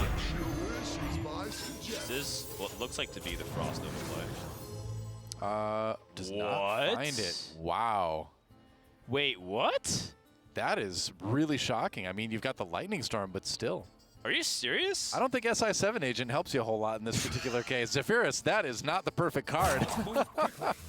If I was Odemian, I'd be furious at this situation because historically, that's exactly what's been happening, and he was setting up for that Frost Nova. I wonder, okay, he's going to Mind Control tech one, but I wonder if it's because he already had the Ziliax on the board and he had relatively high health that Zephyrus wasn't as worried about him as it should have been. Yeah, it's a scary thing. And now, because he stole a minion, there's a space for Mulch Muncher to help get past some of these taunts. Is Savage Roar enough to clear it here? RDU is counting. He's got double Savage Roar, in fact. Okay, so he needs 3 attacks to go through this. They'll be plus 6. And it's plus 6 health.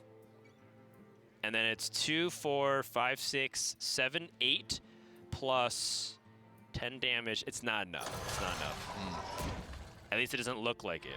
Wait, no, he has 2 Savage Roars. Yeah, Wait, it is double enough, Savage Roar, right? Because he gets +4 to all the minions. Yeah, each of them would be 10 attacks. So he goes to 28. So this should be lethal. But we'll have to see if my math is off here. I'm not even going to try to do math. You were doing that, I was like, hey, man, you go for it. Good luck. It's all the math.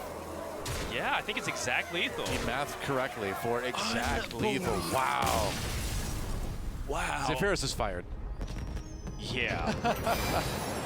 Well, that was kind of a shocking end to that game. I'm no floored. Frost Nova, no way to get rid of all the minions because, again, they did have the Death Rattle that brought back more Treants, so even the Lightning Storm wasn't going to do it, despite the fact that that would normally clear all the 2/2s and get rid of most of the threat. But wow. I'm really shocked because that was like Odemian could have been at worst 50% chance to win the game if I'm not misremembering the draws. Like he could have been also drawing another card draw. Like let's say he did another Novice Engineer that we're not paying attention to. Then you can Novice, Shirvala, Shuffle, and then go for the lethal, and he would have been winning. So really tough L here for Odemian, and you know, my heart goes out to him. That's a really frustrating situation because I feel like in that situation, Zephyrus should be offering you that. Like you said, Lightning Storm with Death Rattles. It's like you don't want to trigger these Death Rattles. The SI7 Agent is what really shocked me there because against a full board, I mean, yeah, he's gonna maybe do 2 damage to a Treant, and that's gonna immediately come back. But you know, Mind Control tech, I guess that can make a little bit of sense too. But I don't know. I think maybe it was a combination of already having the Ziliax out and being relatively high health that Zephyrus was kind of confused about what to offer. Well, we know the restrictions that Zephyrus works with. One, it tends to want to fill out your mana, so it wants to offer up to 3 mana options to best fill out your curve. Okay. And then 2, it recognizes things based off what's at face value. So he recognizes the stats on the board. He recognizes that there is a Death Rattle minion, not what type of Death Rattle it is. Sure. And it only offers classic cards. So these are like the 3 conditions that we kind of like really put within our minds. And a lot of times people, even on that board, it was kind of like would he offer, Mass Dispel or something instead? And I kind of wonder in Odemian's camp, what has changed with Zephyrus? And if so, I feel like we would need to know or test it. Is Zephyrus okay? That's the thing we're going to ask ourselves for the rest of this weekend. What has happened to poor Zephyrus? He's been overworked. He's in nearly every deck right now, it feels like. Every single Highlander deck, and maybe he's just getting a little bit tired. Well, it seems, I've been going on Twitter more. How's that going? At my own risk of my mental health. But it seems like that's been a common occurrence, that Zephyrus is just really not offering the things that people thought, and that's Although, you have to think that you're probably only seeing the negative cases because people don't post when Zephyrus offers them what they think he's supposed to. True, but Doa, Zephyrus card text says the perfect card. Wish for the. It does say the perfect. Which And it also, says wishes for the perfect card. Doesn't say get the perfect card. Ah, all right. Because all right. anyone, we know. Touche, my good sir. Other genies and jinns in history, like they may give you a sort of a tainted version of what you ask for. They are pretty fickle. Where it's it's like, I would love to be bestowed with a great treasure, and so it teleports you to the bottom of the ocean inside of a shipwreck. So it's like, well, there you go, but you're also drowning. So you never know. That's right. So Those spirits Zephyrus can be tricky. Zephyrus has turned. That's right. He may have. He's become an evil. He's become a troll. He's become a Jafar instead of a Robin Williams genie, a nice genie. What lore don't you know? Pretty much that's it. All right, we've maxed I out. don't know cricket lore. Well, let's pray you never have. And I'm talking about the sport, not the insect. Ah, got it. Well, both really. My statement still stands. So there's a game going on. It's this time what even brought back is Paladin against RDU's Galakron Warlock, again seeming to trend towards the dragon version of Galakron that we see most people run. With Yes, Warlock. and this matchup can be tricky for the Warlock because they're not primarily known to put on pressure. So we saw him trying to with that early Phoenix Rights. Yeah, it really is not working out too well. When you give the Paladin all this time to gather resources, they're going to struggle. Yeah, that is true, and so I feel like in this case you kind of have to do what he's doing right now, which is invoke as many times, try to get to max invoke, survive, and then play a big Galakron and hope for the best demons, and then see what Kronks and maybe Alex Straza can do later for you. Yep. We'll see. The matchup data does show a pretty significant favorite to Holy Wrath Paladin, coming in around 57-58% favorite. It's pretty. That's a very decent sizable, trend, favorable matchup. Yeah, and the idea is that you're not totally out of it. It's just unlikely, and it would probably depend on how often RD is able to get things like Galakron and how weak Odemian's hand is. Odemian's hand's not weak at all. It's got so much card draw. It's got other ways to be defensive. He's got a lot of choices to make right now. Goes for the Crystology to see if he can pick up something cheap and useful. Yeah, pretty heads-up play, actually, to know that he only has one more minion to draw this with, so ends up using Crystology to draw one. And 1 mana draw one is still very nice. All right. Goes with the Ziliax, just to kind of put up that dominate, a little bit of help. Yeah, and it's kind of like what we're talking about. Hand management is really important with Paladin. It's a deck that, if you are not careful, you could end up burning a card every single time. Yeah. And you just can't afford to burn certain cards. Like, if you lose Shirvala, I dare say you lose on the spot. We've seen people accidentally overdraw Shirvala and then concede, and it was like turn 8. So well, I mean, gotta be careful. It's literally your win condition. Right. You hit him for 25 with Shirvala, and then if you can't do that, then then you're in trouble. Then you're having a bad day if you're the Paladin player. That's right. But the key, like you were saying, is to use your big hand as efficiently as possible. What is the way you can do the most with the least cards? But at the same time, making sure you don't burn. So 5-4 on the board to deal with right now. He just finished using his True Silver Champion, so he doesn't have that clean 4 damage to get rid of it. Yep, it was well timed by RDU. Oh, but does he have the Hammer of Wrath in his hand? So that would be 4 plus Thalanos, but he does not, yeah. From Odemian's perspective here, I think card dump is totally fine, so it would most likely involve playing Crystal with Kangor this turn. When does he play as Zephyrus? That's the question. How long has Zephyrus been benched? Well, Zephyrus is a 3-2 until we draw towards the bottom of the deck because there's a lot of 2-ofs. So I think Zephyrus will come out around like 4 or 5 turns from here. Because Odemian's going to draw like at least 2 cards per turn. I mean, he has double Prismatic Lens for crying out loud. That's another 4 cards from his deck. So he will be sitting pretty in terms of card draw. The only thing I don't like about it is that Odemian is going to be taking 5 damage from this Veiled Worshipper. And the thing about this Warlock deck is that it surprisingly can burst and hit hard if you're not careful. Well, there were people that were calling this a Zoo Galakron list early on. It was like listed on a lot of sites as Zoo, and I never quite agreed with that. But you can, like you're saying, get a good amount of minions out early on to put pressure on if you're playing against a slower deck like this one. Ooh, Sarthar 3 mana. 9 mana timeout though. That's a little bit tough to take. Yeah, it's tough because you generally want to play timeout plus card draw, right, to really benefit off of that time that you get. But the trade might be worth it. Trade might be worth it. Dark Skies to clear the board. To the Kronks to draw the Galakrond. No more waiting. He's already prepared all of the invocations. That was fast. Yeah. And Odemian has more card draw. He has 2 flashes of lights, and he has Prismatic Lens. But other than that, he's got some defensive tools and some awkward situational cards. Well, this is where you have to kind of use your life total as a resource and use that to buy time, essentially. Just let him hit phase. But it's tough when you've got a 6/6 staring at you, right? Kronks is out for blood. Or he's out to get Galakrond, but not get in like a bad way. Like get him as in like, hey, Galakrond, come over here. Yeah, he's Galakrond's promoter. Yeah, that's right. Yeah, the Don King of Hearthstone battles. Galakrond's Don King. Yep. He has not aged well. Kronks has, quite the hairstyle going as well. So he's got that. He's got that relation to Don King, I suppose. Shrink Ray? I guess you have to. I mean, yeah, it's also 5 mana discount Shrivala. Yeah, I suppose.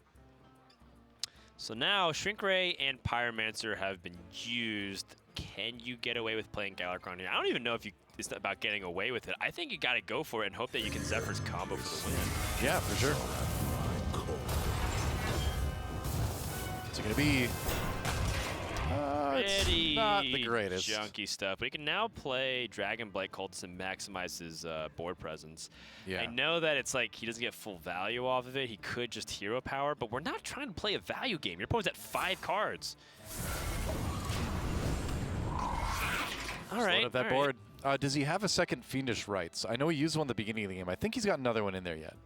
I could be wrong, but I think he might. I'm trying to remember. Trying to look back through the sands of time. Timeout. Yep, time just to, I mean, he needs to play that one. Plus, it's 9 mana of investment of Shrivala all the way down to 0. And yeah, Artie's at full hand. So if you were to use Nether Breath, doesn't do anything, yeah. Yeah, it doesn't do anything. If you use Plague of Flames, it destroys his own board. Doesn't have any way to remove any of his own demons anymore. That's awkward. So, you kind of just have to burn a card here. Well, you don't really have to burn a card, but he's gonna. Technically, he could kill his own minion and like play something else, but it doesn't seem worth it. Yeah, you just worry about the Alexstrasza Dragon Queen getting burned. If it burns, it burns. Yep. Not really much else to do. And now Odemian closing in. Prismatic Lens. Grabbing a couple more cards. 2 remaining. Loses a Crazed Netherwing. It was not the worst thing in the world, I suppose. It's more damage, but still. So now we're going down to 2 cards. We know that RDU won't die to 1 Holy Wrath for 25, but the second Holy Wrath. Well, yeah, that'll kill pretty much everybody. Plague of Flames will destroy it, so that way Odemian can't Shrivala heal. There's nothing to rush into. Wow. So now it's a timeout again. Yeah. Does he? Hold on. Well, what's the best way to go about this? Does he Holy Wrath now and then timeout, right? Does he play Shrivala, shuffle in? Oh, he doesn't have enough mana, right? He can't Hammer of Wrath, Shrivala, shuffle, and then go for the Holy Wrath. It's a little bit too much. Oh, wow. Huh. This is interesting. So does timeout even really get you anything this turn besides... Well, time, theoretically. It does give you time. The question is whether or not Odemian has to go for a percentage chance to get Shivala instead of a full 100% chance to draw it, right? Because the idea is that he would time out now and wait. Right. But now RDU's kind of put himself in a situation where Odemian times out, RDU waits, Odemian doesn't play, only combos for 25, and RDU wins. He's thinking about going for it.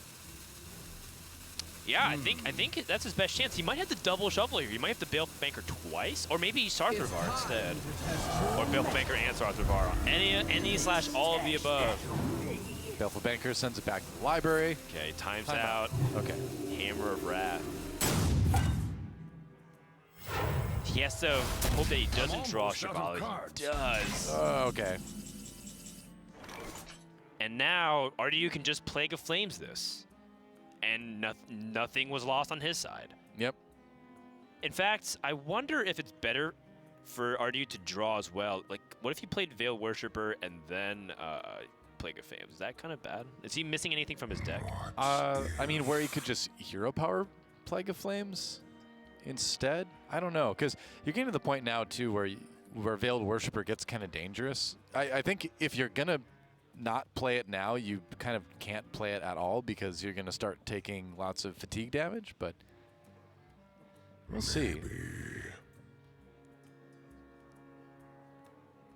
Weighing his options, because I guess you could also just Craze Netherworm and then hit Shivala too, but you don't want to give that lifesteal. I would say that the highest value that RDU has with the draw is Sacrificial Pact. Sacrificial Pact. He's going for it. He's actually using Nether Breath. I mean, I think if you're ever going to play the Veiled Worshipper, now's the time. Yeah, I just don't agree with using the Nether Breath there. Like, I know why RDU's doing that because he wants to make space in the hand, but like, Nether Breath's direct damage. And Odemian, what if Odemian used defensive healing here? Like, he could use Zephyrus to pick up a Healing Touch, probably. Guardian of Healing Touch or Guardian of Kings. And then here's another thing. Odemian can also plan around this by playing Zephyrus and then Sarthravar his Zephyrus and get more Zephyrus. So like, he has outs here that we aren't exactly used to. This is an unusual situation. And Zephyrus, I got a tweet from Celestial on. Shout out to Chad. He's a great designer and also does a lot of answering on Twitter about Zephyrus because I think it was mainly his jurisdiction. He's saying that it works perfectly fine because it was reading the situation of the board just being 2/2s of clearing, although it doesn't really show the death rattles, right, which would have been worse. But is Zephyrus okay? I'm worried about Zephyrus, you know? Okay, so he's going to Sarthravar his and then Zephyrus here. What does Zephyrus offer you? We'll offer 5 mana stuff like Earth Elemental, Van Cleave, Acidic Swamp Boost. That works. Oh, wow, okay.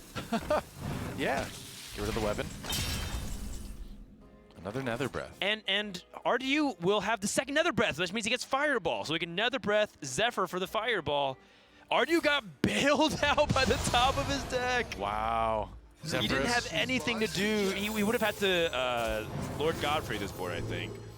There it is. Wow. That was so close, and it ends up being a 3-0 for RDU after some very, very tight games. 2 extremely tight games against Odemian. Yeah, very back and forth we went, but in the end, RDU gets the 3-0 victory. And you know what? We have, more interactions to learn about Zephyrus. Just when I feel like I have a good grasp on this guy, he always throws a little curveball or two. He's okay, though. He's all right. He's okay. He's fine. Zephyr, I mean, he's very much okay, and I think a lot of times we want him to be better, but Zephyrus says, you know what, I'm just going to be me. Yeah, I'm well, gonna do me. It's like I said, genies don't necessarily always give you exactly what you think you're wishing for. You have to word it very carefully. Lesson for all of you. That's right. If you ever do wish, don't wish for more wishes, and be very specific with your wish. That's right. Well, while you think about what you would wish for, we're going to take a quick break, and when we come back, more games of Hearthstone here from Arlington at the Hearthstone Masters Tour, brought to you by T-Mobile. We'll see you in just a few. Hearthstone Masters Tour Arlington is brought to you by T-Mobile. Rank up with America's first and only nationwide 5G network. T-Mobile 5G is here, and it's nationwide. While some 5G signals go only blocks, T-Mobile 5G goes miles, beyond the big cities, to the small towns, to the people. Millions of Americans can have access to 5G on T-Mobile. This is just the beginning. T-Mobile, the first and only nationwide 5G network. You'll hear a lot about how coming out of the military means you're somehow damaged goods. I would reject that. I believe that people coming home from combat can actually have gone through post-traumatic growth. And probably the most important thing we can do is provide jobs for those who get out of the military. Together, we can get veterans back to work.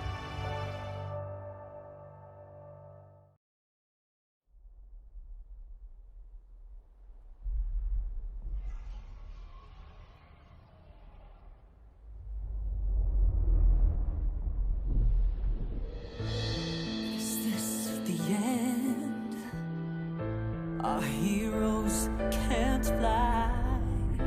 They fall like shooting stars. Will anyone survive?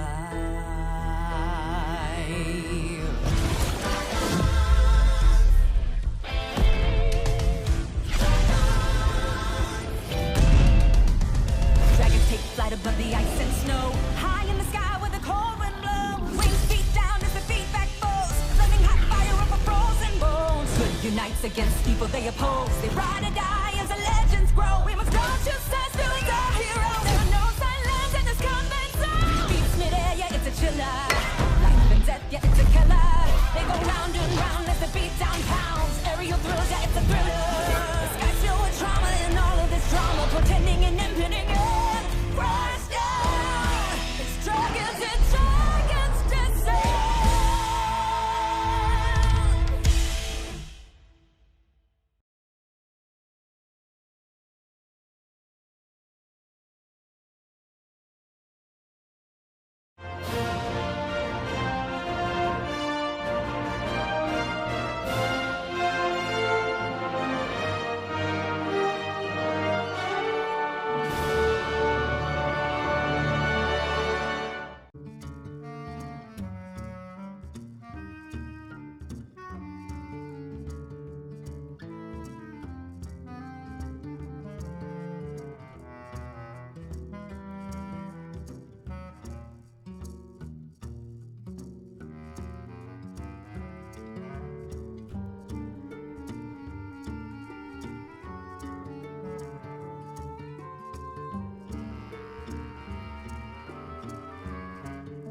Arlington, Texas, brought to you by T-Mobile. Doa, Frodan, here for another game, and this is going to be a good one. I'm very excited about this one, actually, because we've got two of the greats, man. We've got Firebat versus Surrender. We're going to jump in with them going into Game 5, so this match is going down to the very last moment, but great set of players. We got a BlizzCon champion and one of the best players Korea has ever fielded in the game. That's right, who also got top 4 at the World Championship the year Tom602291 won. Many have pegged Surrender as potentially the one that was promised, right? Yeah. In 2015, it was like Tice. Tice got to the semifinals as well, but lost to Osaka, and Osaka eventually won the World Championship. And it was kind of the same thing with Surrender and Tom602291. So, you know, a little bit of what is for Surrender's camp, but I think for many people, especially a lot of Koreans at home, he is the Korean hero. Oh, yeah, for sure. Like, I casted Surrender many seasons in Korean Hearthstone Masters back in the day, and he was always that guy where it's like, all right, this guy is going to win BlizzCon at some point. You can see him on your screen right there. And I feel like he's destined eventually to get there. Shocking that he hasn't yet. But we'll see what he can do in his final game against Firebat here. We're just kind of finishing up some of the matches here in round number 2. Jumping in with things already in progress. We've got Firebat's Rogue versus Surrender's Hunter for all the marbles. Yeah, Rogue versus Hunter generally has been a little bit trickier for the Hunter, as things have not been looking very good. According to the record, it says Firebat 0-2 and Surrender 0-0. That's not actually possible, assuming that they've both been playing in the same tournament. I believe we're at the bottom of round 2 here. That's right. Right, so it'd be one person to be 0. They're both probably 0-1 is most likely the case here. Sure. Which would be sad. You know, Firebat and Surrender both are great players. I would love to see both of them climb the mountain to the peak once more. Yeah. How about finding a Winged Guardian off of Pharaoh Cat? That feels pretty good. Excellent start. Not bad. All right. Gonna go ahead and get another Pharaoh Cat here. Yeah, the fact that Rogue gets 2 minions on the board before Hunter even can stick 1 is a pretty significant deal. So it's a bit shocking. Yeah, Surrender mulliganed away Primordial Dragon just to try and get any kind of semblance of early game curve, and does not get rewarded for it. He could coin into Diving Griffin, I guess, but it just feels so bad. He doesn't really have like a spectacular 4-drop either. I mean, I guess Houndmaster, but there's going to be nothing for Houndmaster to really take advantage of, most likely. Do you just coin into Stormhammer? You go for the Griffin. He's thinking about going for the Griffin here. Yeah, there's a lot of small rush minis that you can pick up, like Spring Paw, Vicious Scalehide, as you saw. Yeah, there you go. He is playing a pretty unusual Highlander list that has that stuff, like the Vicious Scalehide. He also has like a River Crocodile skin. It's capitalizing on the new 2/2 buff called Fresh Scent. It's from the Wing 2 Galakrond's Awakening, and it was something that we were talking about during rehearsal, that I feel like if you get Fresh Scent on curve, it is obscenely powerful. Yeah, it certainly can be. And it's cool to see people bringing in such new cards into their list too, but man, when's the last time you saw River Crocodile get drawn in a tournament game? Intentionally. Probably the last time you cast at Hearthstone. It's been a while. Yeah. Yeah. Crocodile was in a few Hunter lists back in the day, way back when. Yeah. It's good value for your mana. There's Zephyrus. So we have Dire Tamer Brand. That's our turn 7. Our turn 6. Maybe Houndmaster and Change and Varanus, so we don't really have that much flexibility with some of these 2-drops right now. I mean, I guess you could play Vicious Scalehide right at this moment and clear the board. I think that wouldn't be bad. I mean, the early Life Drinker from Firebat, he's just trying to seize control of the board, as much as he can. Seems entirely reasonable to me. Just play a couple 2-drops. Just a little bit on the weapon too. Just a little bit disappointing. You can't get a little bit better. Yeah. It's going to be really difficult for Surrender to deal with that Winged Guardian when it comes out. Oh my. SI7 agent. That's solid. He's got the backstab into SI7 into attack the Crocodile board clear. He also has Restless Mummy, and that's just like, he has like two of the best reborn minions in the pool. I mean, it's such, again, good board clear. Yeah, Restless Mummy allows him to answer pretty much anything. Yeah. Especially with this 4/3 getting tempo. Finds a dragon. What's he going to find? Well, all right, Waxadread. Goes for the Dragon Maw Scorcher instead, just to do a little bit more AoE damage. Yeah, Surrender's in quite an awkward position here. It's in a bit of a pickle. I wonder if Surrender has to play Zephyrus in this spot. Otherwise, he's looking at Kill Command Hero Power, and that's also really, really feeling bad. Yeah. Yeah, not a lot of great options right now. For Surrender, his Varanus for later in the game, I suppose. A couple mana away from Psymat yet. Yeah, it almost, unless you want to, and I hate to say waste, because it is, useful in this occasion, but it feels like a waste when you use it this way. If you have to use Kill Command that way, then maybe you go for that now. Yeah, I kind of wonder, because this is like one of those situations where it's very rarely it's very rarely seen when Zephyrus is played on a board like this, and so I'm not even sure entirely what the options would be. Usually they give you a tempo option, a removal option, and maybe like a defensive option. So it might even offer you something like Arcane Intellect if it feels like you're in a weird spot. But doesn't like your hand either. Yeah, he's gonna go for the kill command though. Kill command and then the hero power probably. Yep. All right, well, leaves the 1-1 up there, but at least he got rid of the 4-3 in the buffed SI7 agent. And there's Flick. Right, and so now they introduce the situation where like Firebat has all reactive cards really, so this Restless Mummy is not actually being too good. Usually Restless Mummy, part of the reason why it's great is that it can answer anything, and just playing onto the board makes it fairly average. It's a sticky minion that's hard to deal with. Right. Okay. And how good that would have been to be able to utilize that. What does Surrender do in this spot? Varanus pretty much just gets answered by a Restless Mummy, so that's annoying. Yeah. If he had one more mana, he could do something like Spear into Houndmaster to buff the Scarab. Okay, so he can Spear and get Backstab off Zephyrus. So he can play Spear, play Zephyrus, get the Backstab, and the 1/1s will clean up everything. And that sets up good 7s. So I think I like that play the most, and Zephyrus does make it squeaky clean. All right. Let's see if that's what he goes for.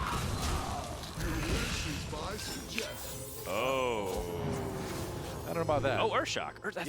Is that better? Oh, well, I mean, it completely eliminates it. So, yeah. You know, but for all intents and purposes, it worked. Another SI7 agent pops up for Firebat now. Not much to combat over that, so yeah, Wing Guardian. Ooh, that's tough. That's a tough pill to swallow. But Surrender does have the Dinotamer brand and has a really good curve. Wow. Yeah. Okay, hold on. We have some Hearthstone here. This is some Hearthstone. Dinotamer brand 8/8 chomps to 6/8, and then you have the 3/2 to push past it. I don't think you want to take any face damage. At 14, I'd be really nervous about that. You want to preserve your board, but where Zephyrus just dies to a backstab anyway, he's not quite as high priority. And you don't want to go. You just don't want to go down to 8, not against a hunter. Right. With no taunts out, you know. That's just too dangerous. That's just you're putting yourself too much in like Leroy hero power death range, right? Yeah, if he ends up going for the Desert Spear trade, it's because he believes in the future of his board, but I think it's just too much damage to take. I agree. Yeah, you've still got a 2/4 and an 8/2 on the board. I mean, you know you're probably going to lose a lot of this stuff, but better than losing the game. It is 2-2 right now between these guys. Evil Miscreant. Yeah, I think Evil Miscreant SI7 agent, or sorry, Dragonbot Scorcher SI7 agent to clean up is going to be good here. Good enough. This guy's seems that way. And then the Siamot. Siamot cleans up pretty effectively. Yeah, certainly good. There's Leroy. Surrender just drawing non-stop high-impact legendaries at this point.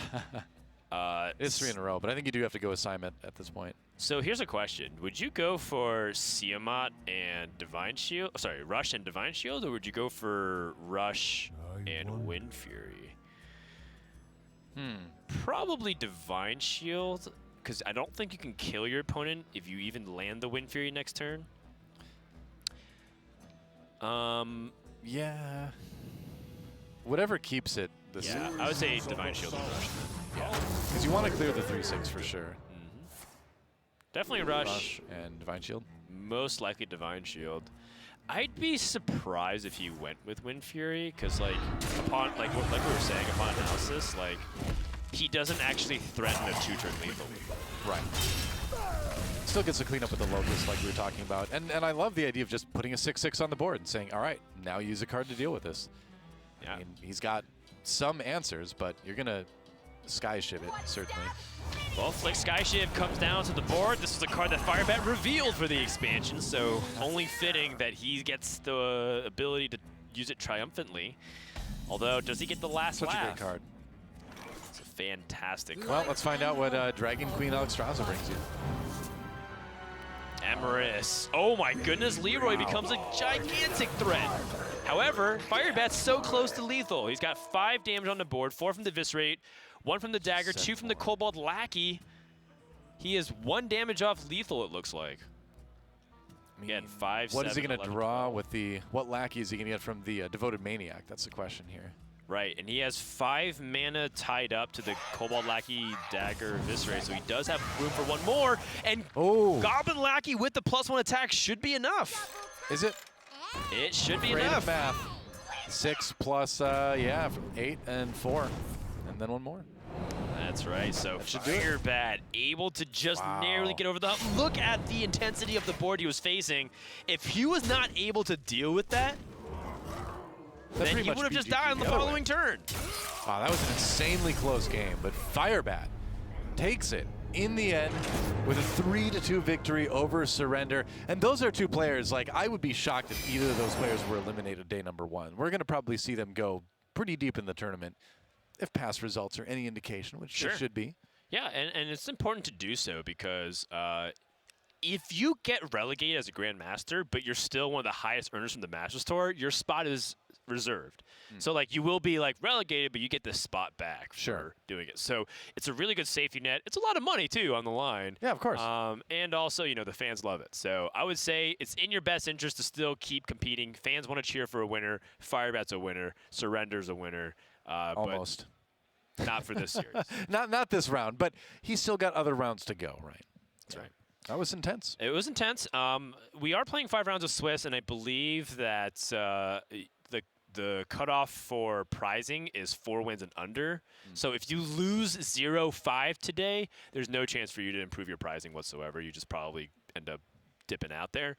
But for those who are 1-4, you still have a chance. That's right. Well, on that note, we're going to take a quick break, guys, and when we come back, more games of Hearthstone. The champion, Firebat, getting the win, 3-2 over Surrender. Lots more to watch when we come back. Don't go anywhere. Hearthstone Masters Tour Arlington is brought to you by T-Mobile. Rank up with America's first and only nationwide 5G network.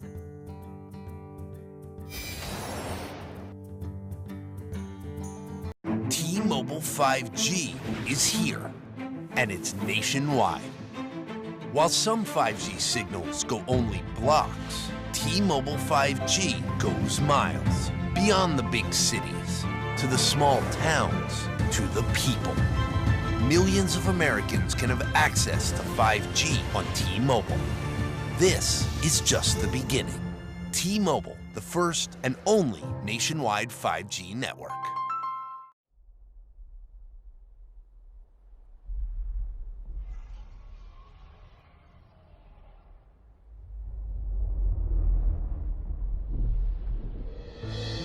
Is this the end? Our heroes can't fly. They fall like shooting stars. Will anyone survive?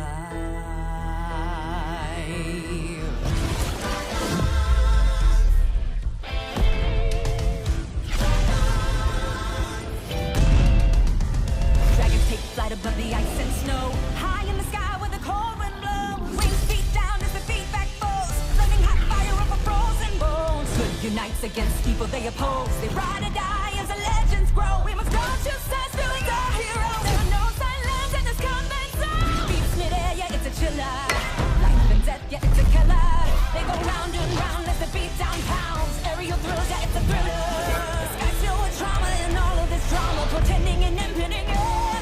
Crash down. It's dragons descend.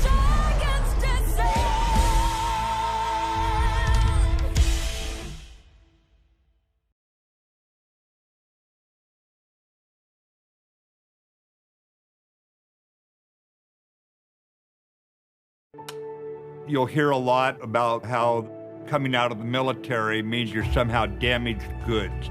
I would reject that. I believe that people coming home from combat can actually have gone through post-traumatic growth. And probably the most important thing we can do is provide jobs for those who get out of the military. Together, we can get veterans back to work.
Welcome back to Hearthstone Masters Tour Arlington, ladies and gentlemen, brought to you by T-Mobile. That's right. Or if I had a fedora, I would tip it and go, T-Mobile. I don't have one. But anyway, another game 5. What is punctuation even, right? I know, right? Well, there's like, you know, you can kind of say apostrophe instead of a dash, and it works Fair out. enough. Sorry. You know, Sottle and I were talking this. Why is required abbreviated? They've got plenty of room there. You notice that? Yeah, we gotta have a real sit down with our graphics guy. Let me tell you. That's right. I'm sorry. I just noticed it. I thought don't desecrate the name of T-Mobile, the first and only nationwide 5G carrier. T-Mobile. Yeah. Yeah. I actually do use T-Mobile, by the way. Me too. It's me fantastic. Too. Yeah. Because of the international plan. That's exactly why I use it. Okay, great. Because we're esports professionals. And ladies and gentlemen, esports professionals, oh, they cut off me. Oh, it hurts. We'll save it for when you're on camera. Anyway, we travel a lot. That's the point. Boston versus Turner is going to be our next match. We're jumping into another Game 5 here at the end of round number 2. As we finish up some of the last matches going on here before we move on to the next round of Swiss play here in Arlington. It's another intense one, 2-2, as we have Boston bringing the Rogue against Turner, also bringing the Rogue. Yes, Boston, the sexy Swedish Slayer. His real name is Elias Sibelius. You can't really write it better than that. Just sounds like a menacing villain from some sci-fi fantasy like film. A main character from a Dr. Seuss book. One of those things. Yeah. Versus Turner, which, you know, quite frankly, I don't know too much about Turner, but I do know that Rogue's a good class, and all these players that have qualified for Masters Tour Arlington are no pushovers. They had to have grinded through the open system, or they were proven themselves over time, like being a Grandmasters or previously qualified Masters. Yep.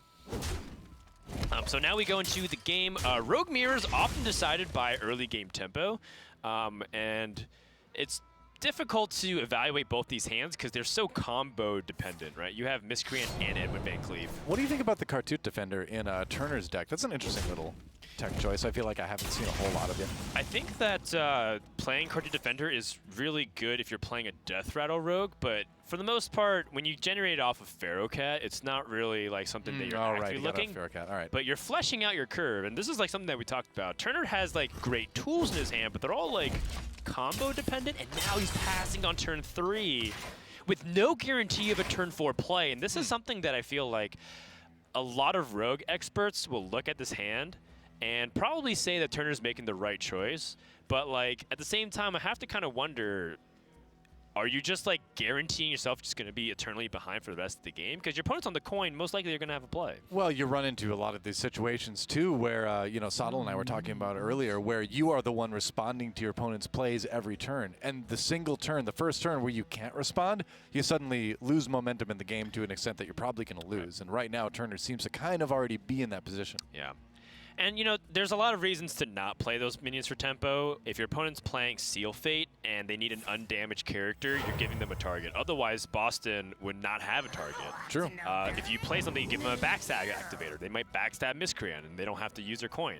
So you have to be mindful of those activations you're giving your opponent. It's not about what you can do. It's all about what your opponent can also do in response. Of course. I'll see what Faceless Lackey brings in. All right. Some beef on the board. Yep. Yeah. Okay, so Shadow Step does give Turner plays, just not great plays.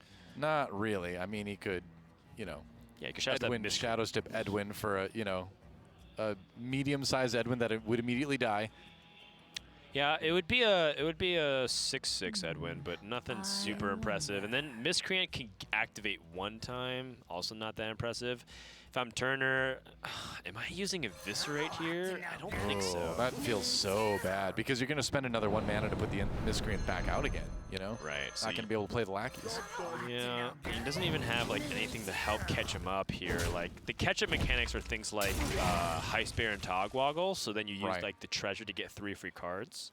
I like that he at least got a Kobold Lackey, at least sets a little bit of free damage on the board that he can use to clear. A Titanic Lackey at least is more sticking power for your minions. So it's not the worst ever. I mean, you're always happy when you get like Ethereal and Draconic because you like to discover things, right? But it's not terrible in this situation either, I suppose. Yep, that you do. What's the last mana crystal going to be spent on? Is it a Pharaoh Cat or is it a Titanic Hydra? Oh, Titanic Hydra. Titanic Hydra. Wow, we're going way back now.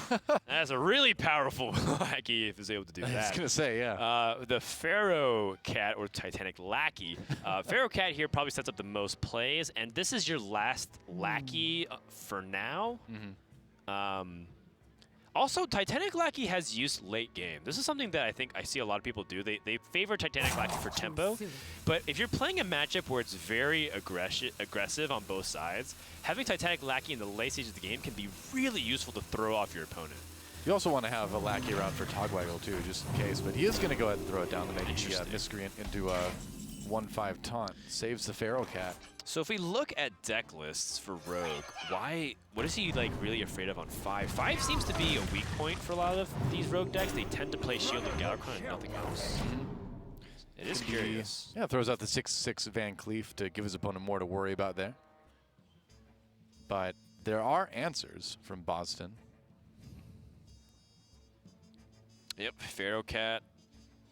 It's got a few different options. You can go and do the Eviscerate on it. You can put out enough minions to just straight up, well, maybe straight up kill it. Depends on if you can get through that 1/3. So Boston has he doesn't have Galakrond even upgraded once, I believe. So yeah, I think you're right. I don't think he's invoked yet. Yeah, so setting up Galakrond is not going to be Micro Mummy. It's always fun. Yeah, Micro Mummy. It's also just sticky. I think this might be a sap play on Van Cleef. Could be. One of those things where it's just like, all right, I don't want to deal with it later. You put in a little bit of work to make that Van Cleef, you know, as large as it is. Now you have to do that again. Yeah, and he's also invested a lot of, well, one, it clears the board, but two, he also invested a lot of his lackeys into it. Now nice. Van Cleef can't come back as a big 6/6 minion, and Turner is stuck in an awkward spot. And if he uses Flick Sky Shiv, he's going to be hurting his own deck. If he uses it on the Miscreant, for example, he's going to lose his own Miscreant. I learned that the hard way when I played this deck for like when I played Flick for the first time. I did that exact thing. I'm like, wait, why did it hit my? Oh no! You only need to do it once. Who am I? This is a nightmare. Well, back over to Boston. He didn't lose a whole lot. Seal Fate doesn't really do much for you in this particular case. Yeah, seems like he's just going to gather his lackey. Another Titanic Lackey. I don't think he need to use that right here. Just so many Titanic Lackeys in this game. Yeah, and Boston is just ahead. He's not that far ahead, but he's ahead, and that's enough usually for the Rogue to feel comfortable. Let's see what the Ethereal Lackey gets us. Assassinate is kind of nice, actually. Any dragons in the traditional Rogue deck? I don't think so. Nope. No, I don't believe so. There's beasts. There's mechs. Yep. There's no dragons, though. What is this, a game of Battlegrounds? That's right. Hey, it talks about dragons. We'll see them eventually, maybe. It mentions the word dragon. Yeah. Dragon's in there. Another evil miscreant for Boston. Yeah, and I think the evil miscreant here does still seem pretty reasonable, but Ziliax is also very appetizing in this position too, because you can trade and then Ziliax, which sounds great. The only thing is that if I'm Boston, I gotta figure out ways to improve the options in my hand here. I think I still favor miscreant slightly here. Yeah, I mean, you set yourself up for more next turn. Which you lackey. Depends on the lackeys you get. Yep, very solid.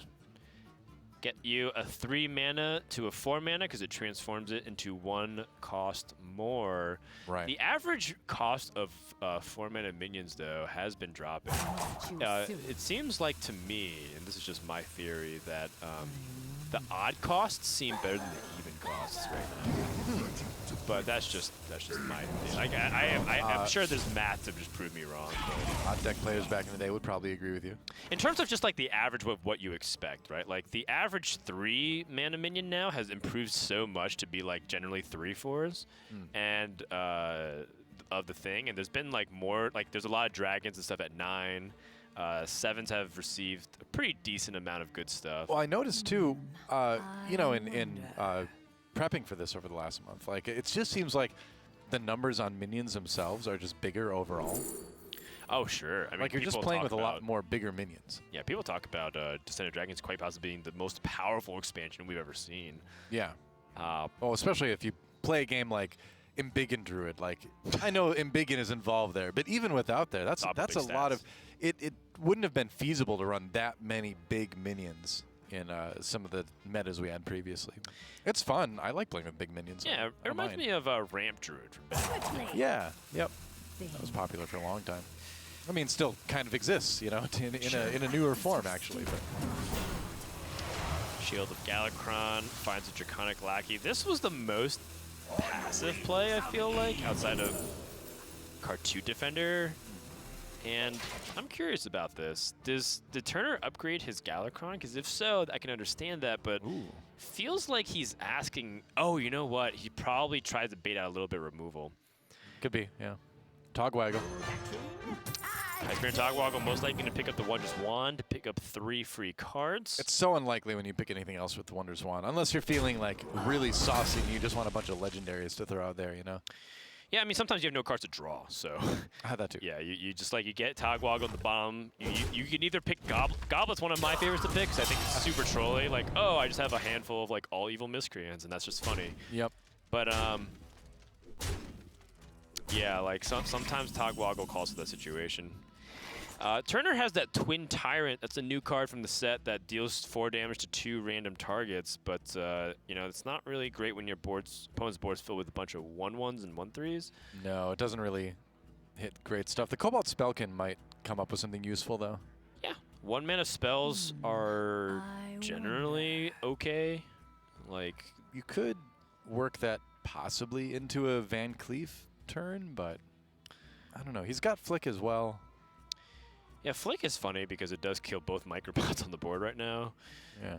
Don't forget about Cartoon Defender either. Yeah, so I thought Cartoon Defender was a candidate to come out the previous turn, and Turner did not go for it. It's kind of one of those cards where you just have to sort of throw it out there as the sacrificial minion, you know? Yeah, at some point. So here's the problem. If he doesn't deal with Togwaggle, his opponent can get more value off of it. Wow, 2 Dragon Swords. Whoa. Oh, okay. Dino the Relicologist. That he goes for Bonsamdi, though. Really? Just. Okay. Whoa, he is in Teemo Sep. What? Wait, hold on a sec. All right, that was a little bit insane. Okay. Cobalt Spellkin, you the real MVP. Okay, a lot just happened in that final few seconds there, but we may not have to worry about it. Right. The takeaway is that I think Turner's in trouble. Yeah, I think Boston might just win pretty soon here, depending on what he draws. Well, I don't know. There was an option for some pretty crazy stuff to happen with the draws that he might have found with the wand, but looks like this game is going to go on for a while. Yeah, it's not going to end immediately, but Boston can like start to tighten the noose a little bit. Yeah. But Maniac can find it. Remember, he has Galakrond in the hand, so the moment he hits all these Galakrond upgrades, it's going to be super powerful. I mean, I think this is the 4th right here, if I remember right. Seems like it. It's a little bit hard to tell. The art's relatively big. I think he might need 1 more is what it looks like to me. Could be wrong. Yeah, I think this is the 4th. Okay. This looks like it. And there it is. All right, yep.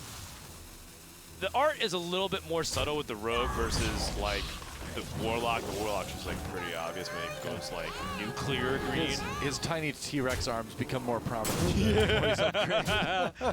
Yeah, this guy definitely does too much leg day. A little bit, yeah. When every day is leg day. Yeah, skips arms day. Every day is what are you leg talking about? day. You said not to skip leg day. He's like, well, he clearly didn't skip mouth day because it's ginormous. Yeah, jaw day. He's got giant jaws. Never skip jaw day. Jeez. All right, he's going to draw 2 cards. Hope the Zen team can bail him out, but unless he draws, well, never mind. He can invoke Galakrond a lot of times. Yeah. Do it. Mega Invoke. I guess he's not dead, so he should do his due diligence of like not throwing the game away. You want to play it through in a tournament situation.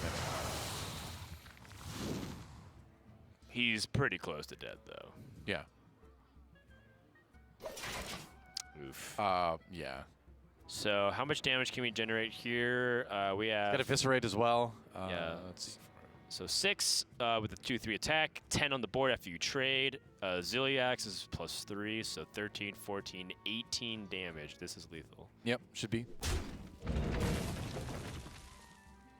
I believe if I count correctly, because he has 4, 7, 8, 9, 10 on the board. 11 from the weapon. Yeah, 3 from the Ziliax magnetism and 4 from the Eviscerate. So that should be 18. So it's just the manner sacrifice of the minion, I suppose. The Zentimo. I see you, Zentimo. That's okay. So if he draws Leroy, he's totally.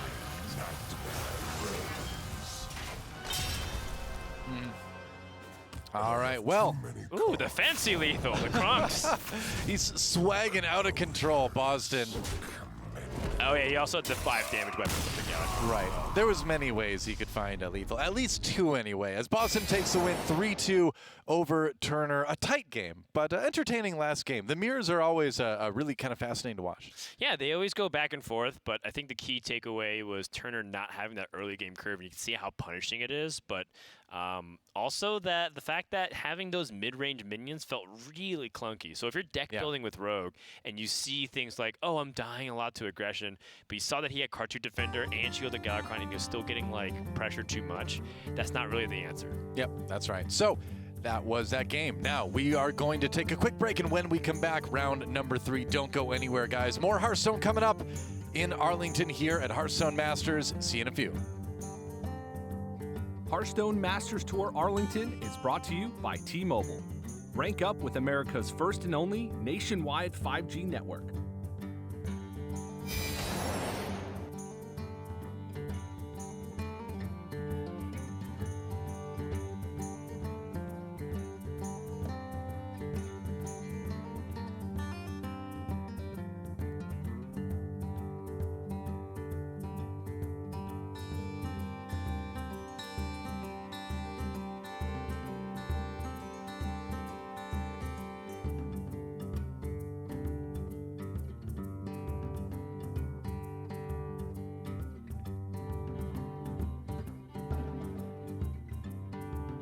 T-Mobile 5G is here, and it's nationwide. While some 5G signals go only blocks, T-Mobile 5G goes miles. Beyond the big cities, to the small towns, to the people. Millions of Americans can have access to 5G on T-Mobile. This is just the beginning. T-Mobile, the first and only nationwide 5G network.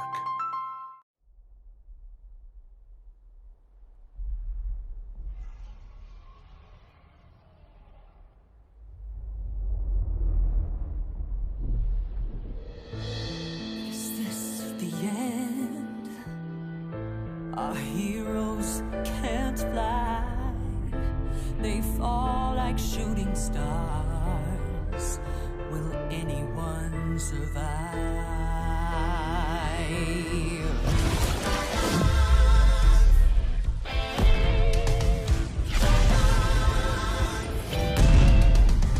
Dragons take flight above the ice and snow. High in the sky where the cold wind blows. Wings beat down as they beat back foes. Flaming hot fire over frozen bones. Good unites against people they oppose. They ride or die as the legends grow. We must go to sense doing our heroes. There are no silence in this combat zone. Beats mid-air, yeah, it's a chiller. Life and death, yeah, it's a killer. They go round and round as the beat down pounds. Aerial thrills, yeah, it's a thriller. The sky's filled with trauma and all of this drama. Pretending and impending, yeah. Crash down. It's dragons descend.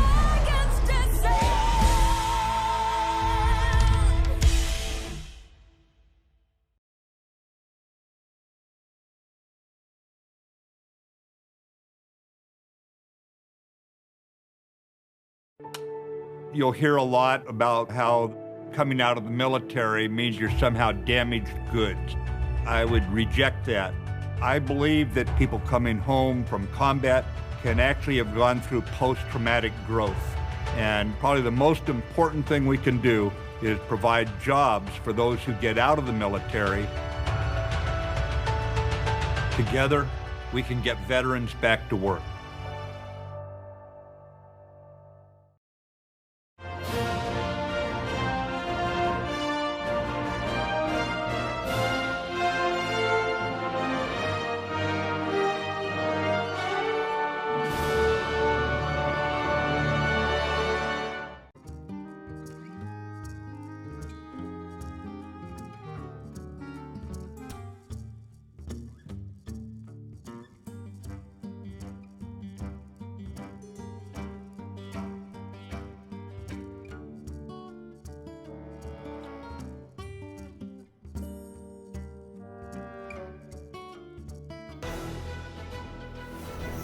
We are back at Hearthstone Masters Tour Arlington. Doa back with you again, and with me is TJ. So now I've completed the circuit I will have casted with everybody here who is not me. No solo cast, I'm not casting with myself. We can make that happen. That's right. If you prefer. Don't forget, guys, you can rank up with T-Mobile with their nationwide 5G services. Nationwide 5G, Doa, but they can't be the only ones. No, they are. They are the only ones, in fact. Wow, that's incredible. And I'm disgusted that you would even question that. To mobile. To mobile. Yeah. We'll get the Fedora for day 2. Yes. Don't worry. Don't hold me to that promise, because it's not. It's just a thought, a suggestion. We've got a great match going to the beginning of round number 3. We're going to check out Viper versus Topo Pablo. Topo Pablo, yeah. Topo Pablo. Yeah, it should be a good one. Topo Pablo, it's been a while since we've seen him, but he did have a foray into championships in 2016 and 2017. Yeah. Looking to make a splash in Masters Tour. Viper, however, already a Grandmaster and known for some pretty weird decks, some pretty wacky decks. So I'm excited to see what he's brought to this event. You don't have to wait very long, because, as if you didn't like T-Mobile enough already, we've got a T-Mobile deck spotlight to bring you. So let's send it over that. It's time for our deck spotlight, presented, as I just mentioned, by T-Mobile. Viper is bringing Holy Wrath Paladin. So we've seen this one a little bit already, but why don't you take us through it? Yeah, the Holy Wrath Paladin, it's pretty similar to, the Holy Wrath Paladins that we saw in 2019. The only difference being that Sathravar at the 9-mana slot, which gives you quite a few options in the late game. Yeah. Of course, you get essentially 3 extra Shirvallas, 1 for burst healing on the field, 1 to your hand, and of course, 1 in your deck. So it allows more flexibility with that Holy Wrath combo in later stages of the game. And just gives you more burst healing potentially throughout some stages. And Holy Wrath Paladin, it's not a great ladder deck because you can't kind of narrow down the field, and you can't expect what your opponents are going to bring. But if you're able to take a band away, if you're able to target something specific like in Conquest, it thrives. And in the hand of a fantastic player like Viper, it is a deck to be feared. Yep. It's so cool to see Holy Wrath kind of be core to a win condition again, because there were decks in the past that were Control Paladin decks that won off of Holy Wrath plays, but not quite like this. Not the big 25 damage burst. Yeah, I remember, there were some meme decks that involved just ripping Holy Wrath on 5 and hoping you pulled out a Molten Giant. We always built, everybody built those, right? Everyone tried it a couple times. Topo Pablo bringing in the Galakron Warlock, but specifically it looks like more of the or a little bit less, actually, of the dragon angle with that. Yeah, he does run like Zephyrus and Dragon Queen Alexstrasza, but this also seems the Bone Wraith and stuff. Also Bone Wraith and Elven Archers. Yeah. So a little bit different than the Galakron Warlocks that we've seen so far today. I almost feel like this is like a slightly older version of the deck, where you would run things like Elven Archer to empower stuff like Plague of Flames a little bit more. Yes. I feel like we've seen people kind of move away from this style, but it's still decent. Like that worked for a reason when it came out. Yeah, it did, and it does give you, like we saw Board Control earlier had the Cheaty Ankle Biter in his deck, and it's kind of similar to that, where you get to ping something off and then Plague of Flames to kind of clean up a board state. That's right. And it does give you, like, it buys you time in the early game sometimes to get you to turn 5 for the Netherwing, so it can definitely be good, but, the core of the deck is still there. Pretty much all of the invokes. He did cut a Fiendish Rites that was brought up to 4 mana, It's a little bit harder to use in some spots because you can't coin out Dragonblight Cultist and then into Fiendish Rites for big burst damage. It's still good, but it doesn't flow quite as smooth. Yeah, That's right. yeah, it can because you already have an Invoke at 4 mana with Devoted Maniac. Yeah. So yeah. Well, that was our deck spotlight presented by T-Mobile. And how about you? I don't know about you, but I'm ready to get into the games and see how well these decks actually work for these guys. Yeah, same. Depends on the matchup, I suppose. But we already know the first one. It's going to be the decks we just looked at, Paladin versus Warlock.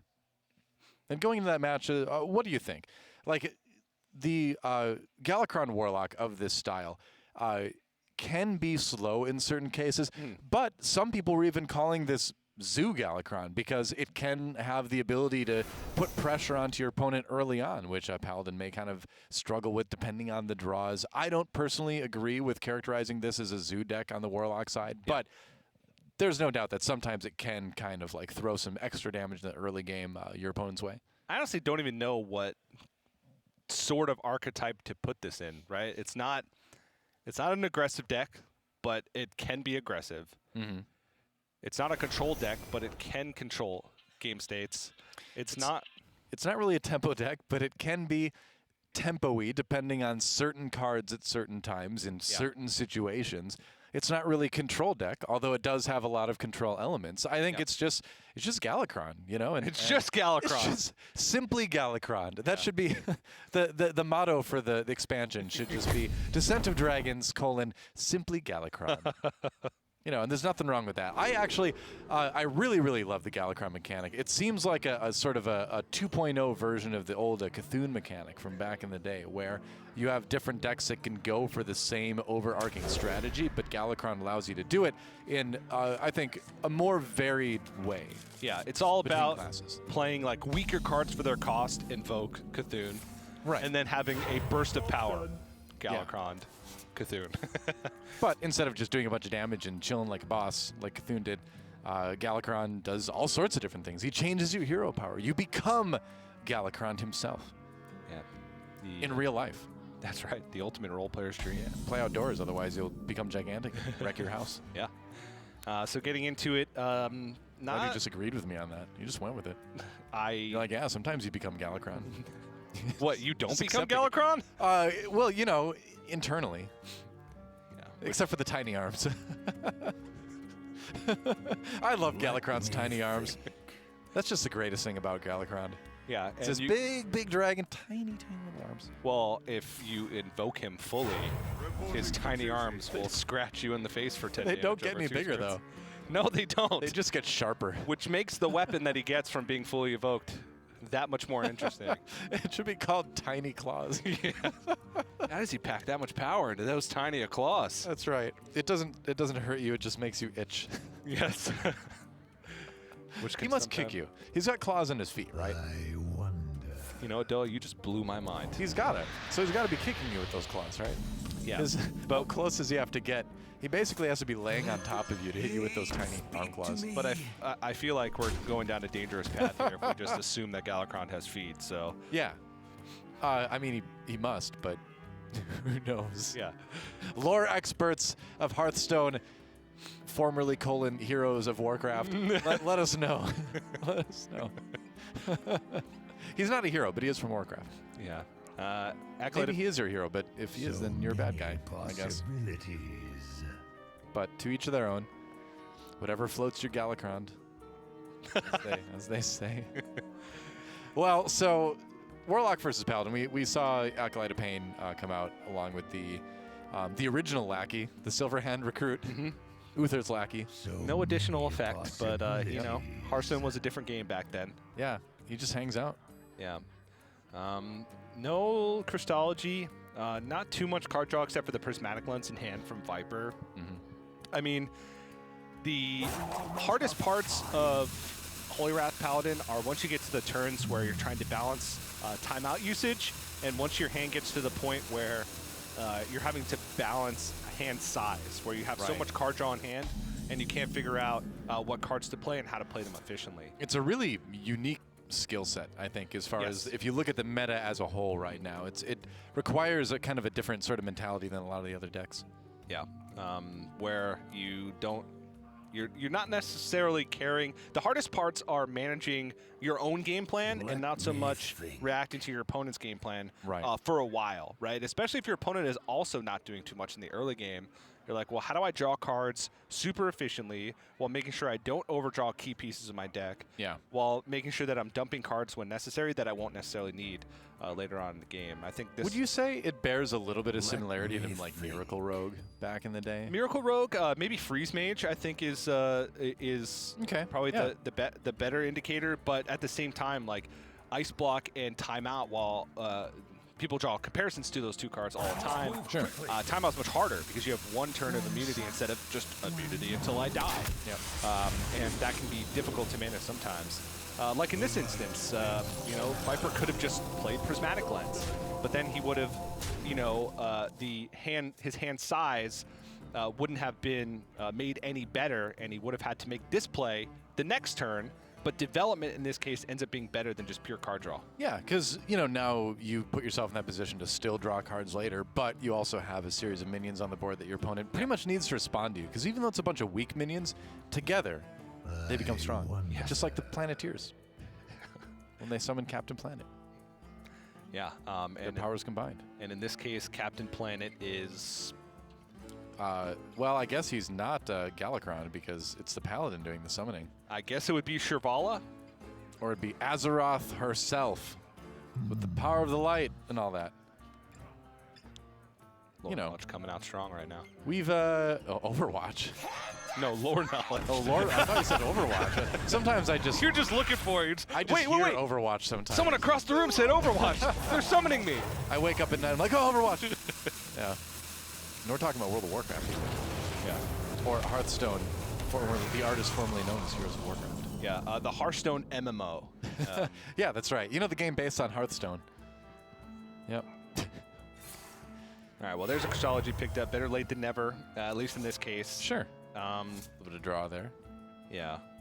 And still, hand size is still good. He's at 8 cards, so he can continue to draw with Novice Engineer, Blood Mage, Thalnos if he so chooses. Do you throw the Blood Mage Thalnos out now, or do you go like Novice Engineer and then Silverhand Recruit? I think right now, Viper's just in a position where he has to draw as many cards while keeping his hand size in check because Topo Pablo has shown that he's playing this game slowly. He hasn't done much. The spell damage really doesn't come into effect too much. So I would just throw it out there, get the card draw while you can, increase your options. Shield of Galakron, possibly. Yeah. The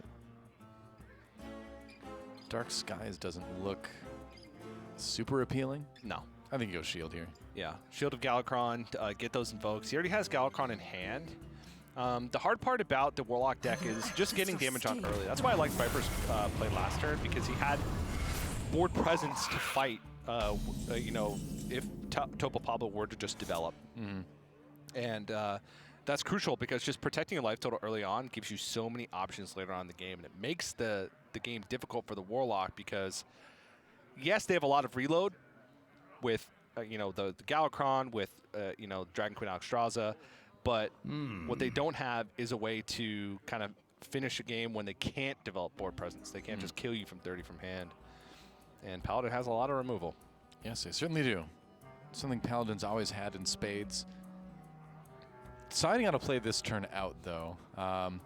I guess Consecrate does have additional damage, so with Blood Mage Thalnos, you do have enough to just Consecrate and then run the 2 minions in to finish off the Shield of Galakron. It doesn't, again, seem that great. I mean, True Silver Champion is probably also an option he's sort of thinking about here. Yep. True Silver Champion and just trade over. Yep. He could also use the first Holy Wrath as card draw. Yeah. In this matchup, you almost always only need the 1 copy of Holy Wrath. Galakron gives you the 5 armor, and Nether Breath can buy some time.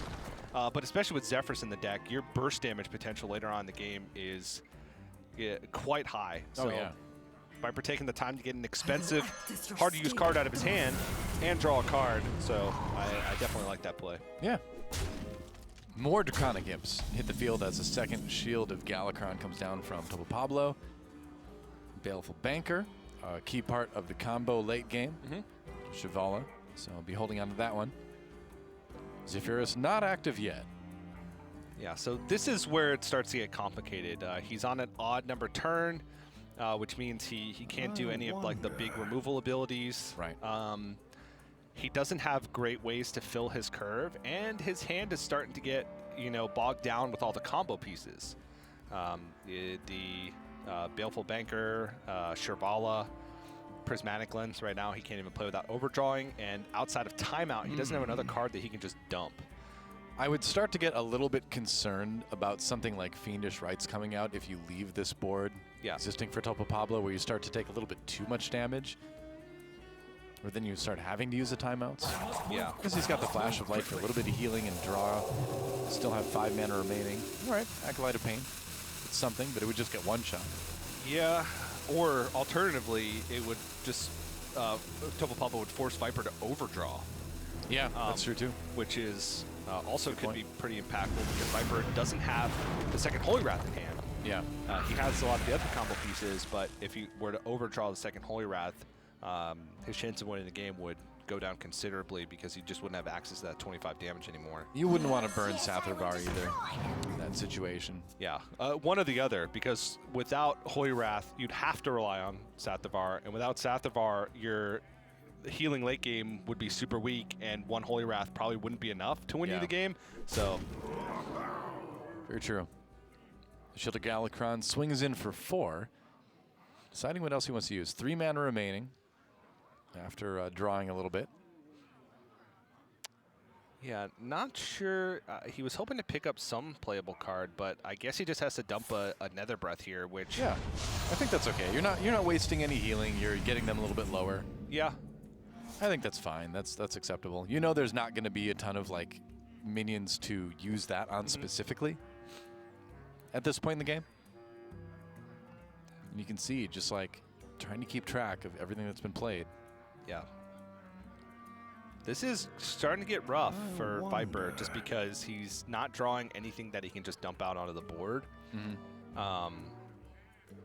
These Baleful Bankers are kind of stranded. I'm trying to come up with some type of creative play that lets him get a lot of stuff out on the board. I was even thinking of something like Zephyrus, Baleful Banker the Zephyrus and True Silver Champion. Because that expends 3 cards. You still have Baleful Banker for the Holy Wrath. You don't need the second Baleful Banker because you only have 1 Holy Wrath left. So you might as well put a high impact card back in your deck. And it would challenge the board. So that's the play that I initially looked at, because right now he just needs to find a way to dump cards from his hand. True Silver Champion for sure. He's going to go with the Prismatic Lens. That is potentially very bold. Ooh, waiting for the last second. Yeah, he's going for it. He's going to burn a card here because he's going to fill his hand up to 10 cards, and there's no way he doesn't have any zero cost anything in his deck to. This next draw is going to be so stressful for Viper. Yeah. Topo Pablo draws the Fiendish Rites. And he's getting very close to a fully activated Galakron here. I think he's 1 away. Might be off with that, but... Yeah. Look at Galakron's arms. Can you see? Can you see his tiny arms? They become more pronounced as he becomes more invoked. No, they're so tiny. See it. They're tiny in length, but... That's right. Sacrificial Pact is covering those tiny arms. Boy, do they get swole. Tiny swole arms. Like when Galakron was becoming like the huge, primordial like dragon of dragons. He was like, yes, massive jaws and thrashing tail with claws, mighty wings, and Tyrannosaurus arms. And like, really? These are really tiny arms. Tyrannosaurus arms with 2 claws each. Like, okay. Well, he has a lot of worshippers, so. And it worked, He must have done something right. You can't argue with his success. He's gained a lot of worshippers. He's got a lot of followers on the gram. Good for him. That's right. He's he's the Hearthstone universe's biggest influencer. Yes. True Silver Champion burned. And the recent expansion was Galakron's Awakening, so he's also now woke. Although I gotta say, it's really tough to take selfies with those arms. Yes, it is. His influencer game has definitely been harmed by that. Yeah, it's okay. One of his devoted followers bought him a selfie stick. That's so nice. He's got the world's biggest selfie stick. It's a 60-foot selfie stick. Nothing shall hold back Galakrond.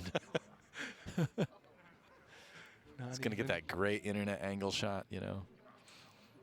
Or maybe he just angles it so his arms look huge. Oh, yeah. Those are the Galakrond angles. His new subreddit, Galakrond Reality. Yeah. Just his tiny arms the whole time. Here's Galakrond uninvoked. Still impressed? Quickly. Yeah. It's a Wild Pyromancer in the Shrink Ray, so a classic, new neoclassic board clear. Yep. Neoclassical board clear from Viper. Perfect mana utilization too, which I think was the big key there for Viper. The second True Server champion was Burn, so not the biggest deal in the world. Yeah. He won't be able to load up that 4 additional damage to potentially get lethal with Holy Wrath later on in the game, but Viper hasn't had to use a timeout. He's clearing pretty well. He did have a couple awkward turns, but he didn't burn anything major either, that True Silver champion, so it's, yeah. It's going okay. Going okay. Shrivala down to 3 costs, so he's almost to the point. No Sathavar picked up yet, but does still have 2 timeouts, so I think he's still good. Fully invoked. Yeah. Invoked and woked. These are so tiny. They are really tiny arms. I mean, you know, I don't want to pick on Galakrond because he could probably roast me to cinders in a moment, but yeah. But they are kind of funny looking arms, aren't they? This is a pretty good outcome for Demons. He at least gets a Jumbo Imp, which is going to force removal from Viper, at the very least a timeout. Yeah. She's at 9, so timeout would bring Shrivala down, so he can spend a turn using timeout and drawing as many cards as he can, and I think following that up is when he's going to have to start calculating, all right, when am I going to get lethal, how am I going to get lethal? Right. How do I manage the rest of my resources? Novice Engineer helps you burn a little bit more through that deck as well. So what's it going to be? Is it going to be the timeout turn? He can clear. He can actually clear quite a bit with just straight up Consecrate. The Jumbo Imp is certainly a problem. Yeah. The Felguard is the only other thing that would really survive right now. One of the problems I see here is with Sathavar still left in the deck, along with Holy Wrath, Prismatic Lens is a big risk. Only 6 cards remaining, which means that if Holy Wrath, which is his only copy remaining, and Sathavar get pulled, Holy Wrath will go to 9 mana, which would mean he wouldn't be able to do any combos. He wouldn't be able to fit in Baleful Banker. So until he draws one or the other, I don't think Prismatic Lens is an option for Viper unless he wants to take the risk because... Oh, he's taking the risk. Oh, Sathavar. Okay, Flashlight. Okay, that was almost kind of scary. But now you have a 2-mana Sathavar. So the risk did pay off. Not bad. I appreciate that. I like the risky play from time to time. Yeah. Yep. Gonna just drop the Shrivala. Now it's Engineer. And Sathavar again to get it back in the deck. Yeah, and because of how much raw healing he's getting from this, he doesn't have to play a timeout, which is a big deal. Reason being is because the longer you can hold on to your timeouts, the deeper you can get into your deck, the more quote-unquote guaranteed wins you can set up with Holy Wrath. Dragon Queen Alexstrasza not quite activated yet. Yeah, still 12 cards left in this deck, and you can see just the disparity of card draw between the 2 decks. I think it's a Digo Kronks and just clear everything. It seems like it, and then what do you do with your remaining mana? 4 mana left. You can still Veil here, because you've got 12 cards in the deck, so you're not going to exhaust. Well, you'd overdraw, though, wouldn't you? He would overdraw. He's got 10 cards right now, so he'd overdraw 1 and then another one on the next turn. Oh, it's just awkward. Yeah, because he wouldn't be summoning any demons, so he couldn't even dump a Sacrificial Pact from his hand. Well, yeah, looks like he's probably going to go with the Annihilation here. Sathavar No. No, I think he may be. I think he was a demon. Sacrificial Pact was lit up. Yeah. No, I believe you are correct. Sathavar should be a demon. It was lit up before you played any minions or pushes hero power, so. Yeah. And I know Shrivala's not. With my extensive level of World of Warcraft lore, or Heroes of Warcraft lore, I'm never going to let them forget that. I thought it was a fine subtitle to the game. But anyway, He is a demon. And so maybe that Sacrificial Pact could have been used there. Yeah. Either way, you can clear it with the Kronks anyway, so it's not that big of a deal. Yeah. Saves you a 1/1, I guess, but... Yeah, actually, you know, if he's going to use the Sacrificial Pact anyway, it's just more efficient to have the additional 1/1 on board. Right. If he loses this game by one life, damage, we're going to remember that Sacrificial Pact. Yeah. I'm just going to double check to make sure that wasn't a bug, that it was lit up. Looking up Sathrivar. Yep, it is a demon. So he missed a 1/1. Oh my gosh. Hey, you never know when that 1 damage is going to come in handy. It's true. I don't mean to be a doomsayer, but hey, no, you are right. That was the... You are right. You caught that. Ooh, Tyrion Ford ring. I feel like you lean towards that. You're playing Paladin anyway. You got to keep it thematic, you know. And so is another Cheval in hand, so can feel free to expend this one. Yep. When you play Cheval, it looks like it's trying to escape from the card and it just can't quite do it. You kind of feel sad. A little bit. Yeah. For it. I do. You? Life is rough as a holy tiger. Yeah. I've heard that one. I've seen that bumper sticker. Yeah. Because they have cars in World of Warcraft. Yep. The goblins do. I'm just going to blindly believe you. No, they do. Motorcycles. Remember there was that promotion with West, I think it was like Orange County Choppers or West Coast Choppers. Oh, yeah, no, you're right. Yeah, that show on TV. I don't watch TV, but I got the mount in World of Warcraft. It tells you a lot about me right there. But if it's good or bad, you be the judge. We'll bring a couple imps in. He's got Plague of Flame, so this is a pretty simple board clear. It does give the weapon over to Viper. Does give the weapon over, and just a 5 damage weapon. Yeah. So it's a cause for concern. Yeah, it means it's going to be a lot easier for Viper now that the armor is gone from Galakron to set up lethal. So Ziliax though prevents that issue. But the timing of Ziliax, Viper still has 2 cards left in his deck. So from his perspective, Viper could have gone for like a 50-50 to win the game if he hadn't played Ziliax. By swinging face, bringing him down to 25, playing Shirvala, double Baleful Banker. So there'd be 4 cards left in deck, 2 of them being Shirvala, and going for a 50-50. Now, Viper can just deal with this Ziliax. Actually, it's not easy to deal with, to be honest. Well, you can swing into it over 2 turns. And you do that. I mean, you can... Couldn't you Chevalier run to it and send the Chevalier out with the banker? Yeah, yeah, you could do that. Finish it. It's not like he's going to gain any more health, you know? Yeah.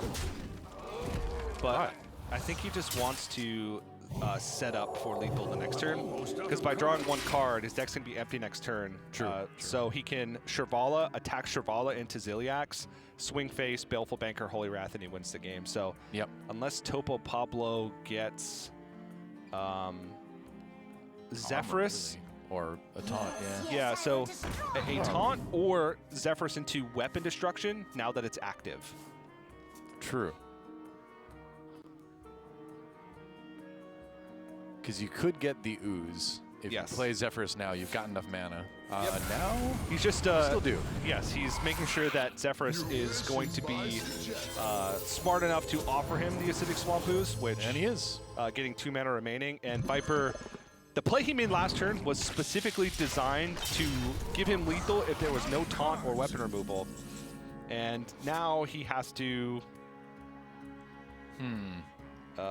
I actually think that because of that play, he's out of damage. Yeah, because you can't really do another 5 with that board. Yeah. The True Silver Champion burn looking like it was a bigger deal than we had initially thought. Or the first Holy Wrath usage, I guess. Yeah, it could come down to that.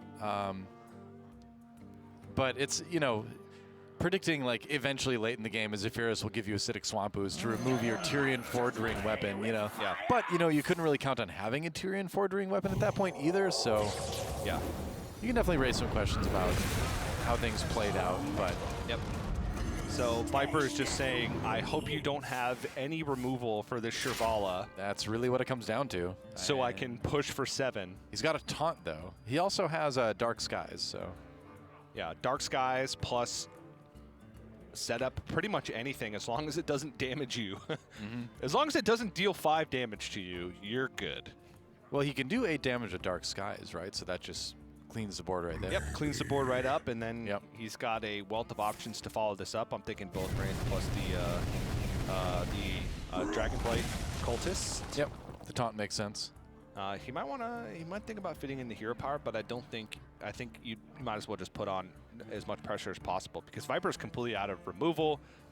Topo Pablo should know every single card that's in Viper's hand. He's also played every card that was swapped with Prismatic Lens, so he knows there's nothing fancy that can happen.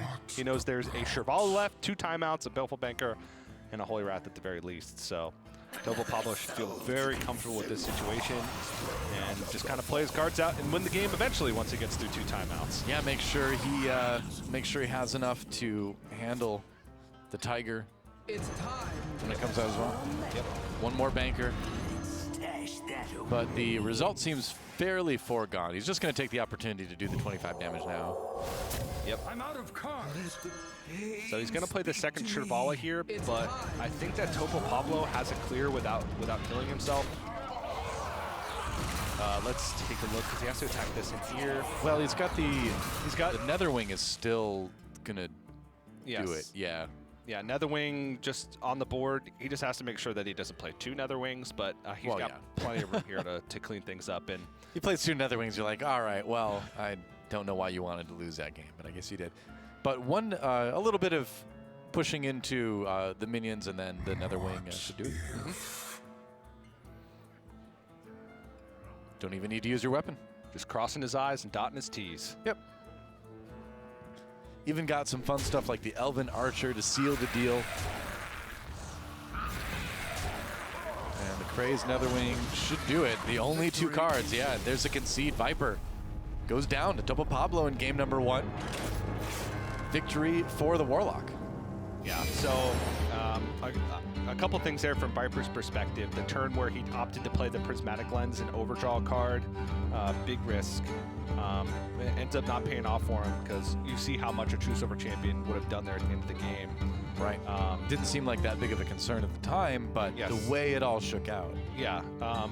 Secondly, I think just kind of his hand management early on. I'd have to go back and watch, but there might have been something he could clean up. Viper seems upset with himself. Maybe he just seems upset with the read that he made that Zephyrus either wouldn't be active or wasn't drawn yet.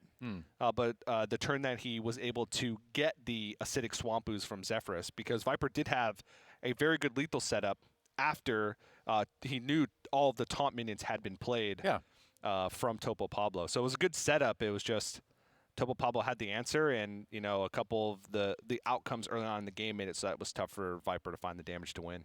In the end, though, it's only game number 1. It is a best of 5. We are playing the Conquest format, so he does have time to come back. But where you've got to get a win with every single deck, to move on, you do kind of feel that pressure, that regret that you were so close. And that's a game for Viper where it's going to feel like he had the win and it got away from him. And that is, I think, the worst game to lose. Like it's easier to take if you just kind of draw poorly sometimes, or your opponent just overwhelms you in the early game. But when you had that game, or you at least believe you had that game, and then you make a mistake and it slips away from you, that feels awful. So it is tough to go on. So this is what we're talking about, where this weekend it's going to just require a lot of mental fortitude from these guys, because this isn't the only game he's playing today, obviously. This isn't even the only match he's playing today. This is just one of 5. And so you need to keep it together all day long to make it to day 2. Yeah, and both these players should have no trouble, dealing with that mental endurance. They've been around for a long time. They've played on big stages. They've played on small stages. They've played these, long and grueling days of first day Swiss competition in big card game events are always exhausting. And I think over the years we have both played in our own first days of big weekend-long card game tournaments in different games, and it is a grind. But I've never played in day 2, Doa. Oh, really? I very rarely played in day 2, so yeah, I'm not that much. Not for a long, long time. Ooh, double timeout in the opening hand to start for Viper. No Crystology once again in the opening hand, so doesn't have, you know, that massive way to start his card draw engine. Sure. Shirvala and Sathabar in opening hand as well. His hand is... It's pretty rough. He did draw the Novice Engineer at least for a little bit of card draw going, but pretty strong start. Double quests already for Topo Pablo. Consecration. That's going to be handy a little bit later on for Viper against a deck like Quest Hunter. Yeah. The problem with Quest Hunter is almost every board becomes threatening once the quest is complete. True. You have to really be kind of paying attention to the breakpoints. Leroy plus Unleash the Hound is a big one. Granted, you're not usually making huge wide boards as Paladin, so it's not as threatening. But Viper's really going to be struggling here because his card draw is severely lacking. And the longer Topo Pablo is able to just kind of play out minions, Let me think. and, you know, complete his quest without having to worry about Viper's acceleration into his combo, he's going to be feeling pretty good. Right. Just goes ahead and drops a Crystal Smith to have something on the board at least, you know. All right. Desert Spear. So it seems, it really feels like Topo Pablo is just drawing all the perfect answers, you know. Yeah. So methodical in writing everything down too. Yeah, that's track of everything. That's a big thing when you're playing in events like this. Is you know, we for a long time in Hearthstone Esports, players weren't allowed to take notes. Yeah, I was kind of surprised to see that actually. Yeah, it changed last year, and even in Grandmasters, players are even able to use Hearthstone Deck Tracker. Just because online tournament, hard to police, and if everybody's on an even playing field, then right. If you allow it, then at least, you know, everyone has the opportunity to take all the advantages they can. So, and it also tests a different skill set, right? If you're able to keep track of every card, it's not testing your ability to memorize what cards been played. It's testing your ability to make the best decision when you have all the information. Right. Which is cool to see, and allows, since we have all the information normally, it allows us to see, you know, the mind of the players and us to easily analyze the decisions that they make. Some more old school card game folks may be like, oh, well, it, you know, takes away the purity or whatever. But you know what? At the end of the day, that kind of thing is memorization like that. It's honestly just kind of busy work. So anything that frees your mind to think more about the task at hand, the decision of the plays you can make on a given turn, I'm fine with that. Zephyrus coming on the early game, so you can get a little bit of ramp going on. Decides to grab here. Oh, no, it's not active. Oh, no. Not active. Just a 3-2. A long ways off from being active. I guess so. Viper just saying, you know what? I just need board presence. I can't fall behind on board, because if I fall behind on board, chances are I'm going to have to expend a lot more resources than just Zephyrus to get back. And could be. If this can soak up some damage or soak up some pressure and buy Viper time till he picks up card draw, I think that's a win in his book. And do you think it's a win in your book? In this situation, yeah. Okay. If he had literally a single form of card draw in his hand, I probably would hold on to the Zephyrus. Okay. But he doesn't. No, there's 0 card draw in his hand. It is rough, and it really hasn't gotten any easier as the quest is completed. He gets the extra minion.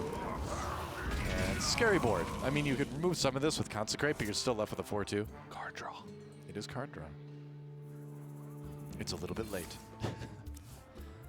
Thalmos and Holy Wrath. Ooh, all right. You get a 2-mana Holy Wrath later in the game. That might be good. So this opens up the possibility for quite a few things. Holy Wrath being at 2 mana lets you Shirvala, Baleful Banker, Holy Wrath, Zephyrus, Fireball. Right. For a or Lava Burst, you know, whatever you prefer. Sure.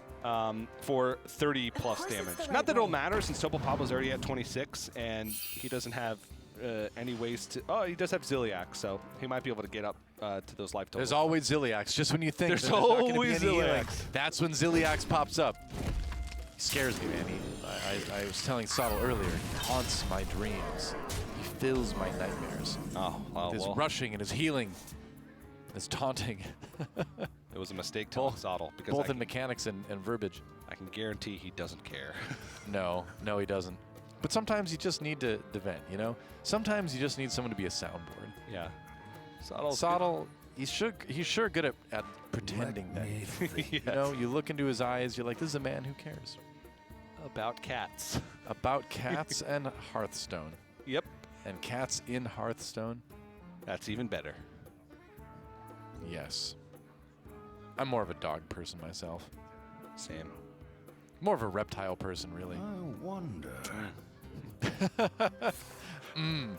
I knew you were alluding to something with the tiny arms talk from earlier. Oh, no, it's not that. I have a pet gecko, actually. Okay. It was not that was not a Galakron hit anymore, but it could be. What's its name? Mango. Mango the gecko. Yeah. Why not? Are you a big Mango fan? No, my wife has a nonprofit that has Mango in the title. Oh, okay. I named the pet Mango to make it more palatable for her to have in our house. That was the strategy. And she knows it. Solid. And it worked. Solid. It's okay. Meanwhile, back with Tova Pablo. This is starting to get out of control. Yeah, it's not looking great for Viper. Obviously, Paladin can draw full board clears on pretty much any given turn, but it's, you know, he's already taking some damage. His hand is not looking super inspiring. He does have a board clear in his hand, but yeah. It's So rough.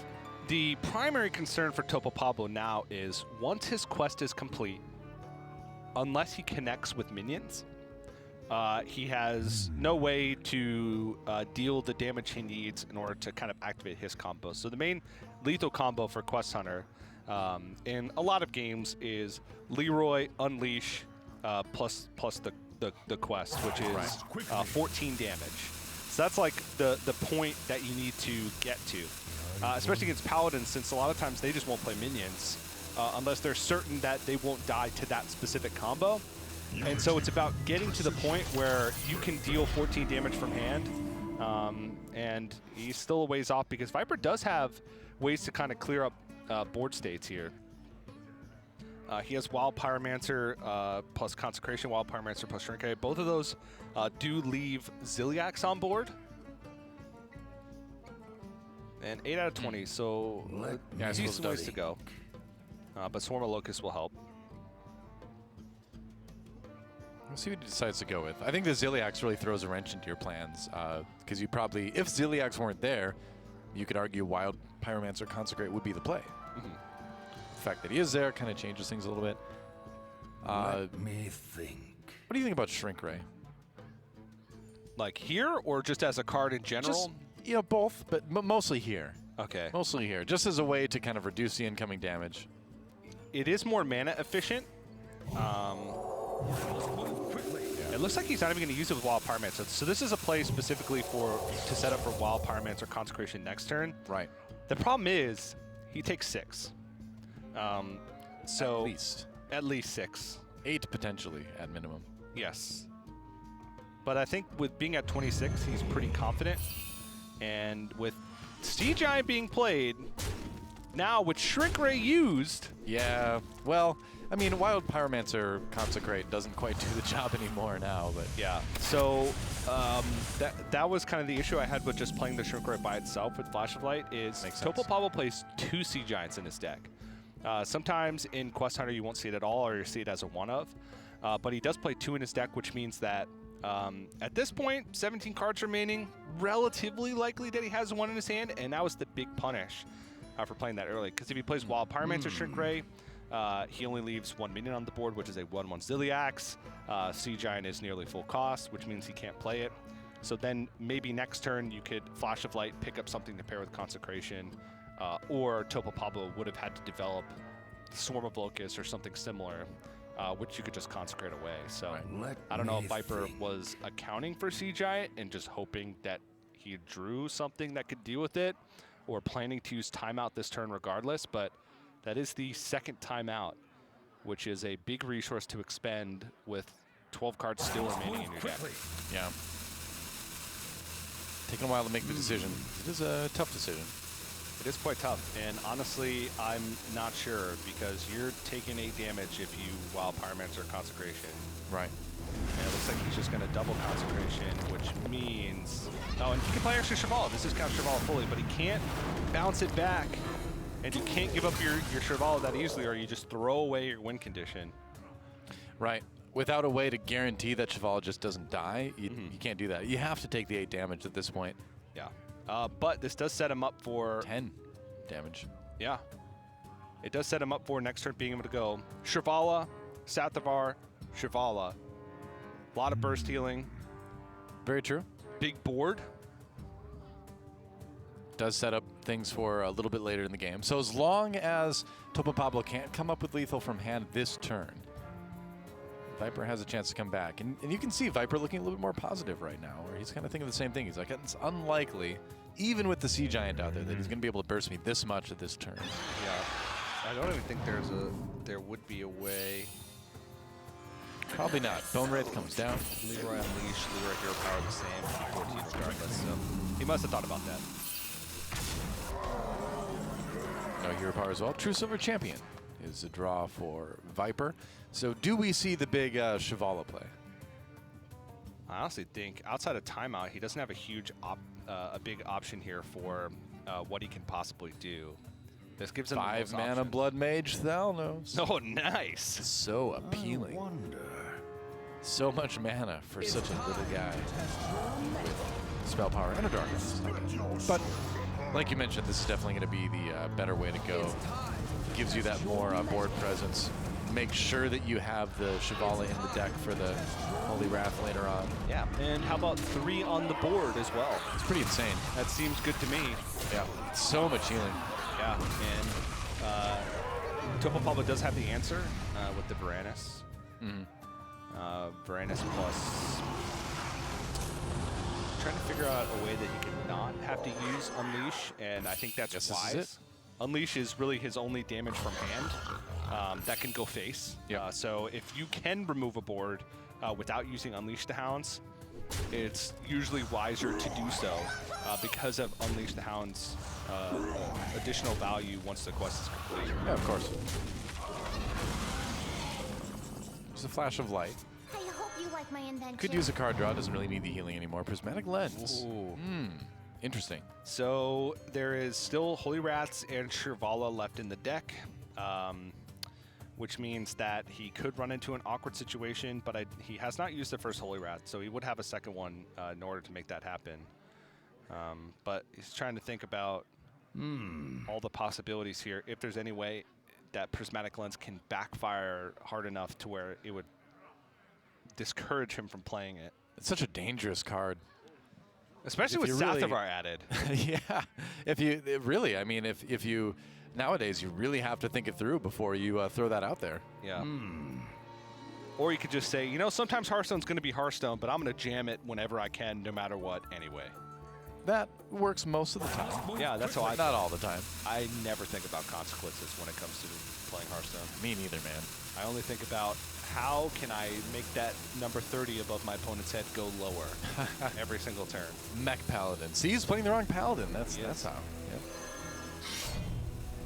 So champion. Just gonna sit on the weapon for now. Ooh, another Unleash. Might come in handy later. Faceless Corruptor is a constant threat and good board clear, good little tempo advantage to turn your Murloc into another 4/4.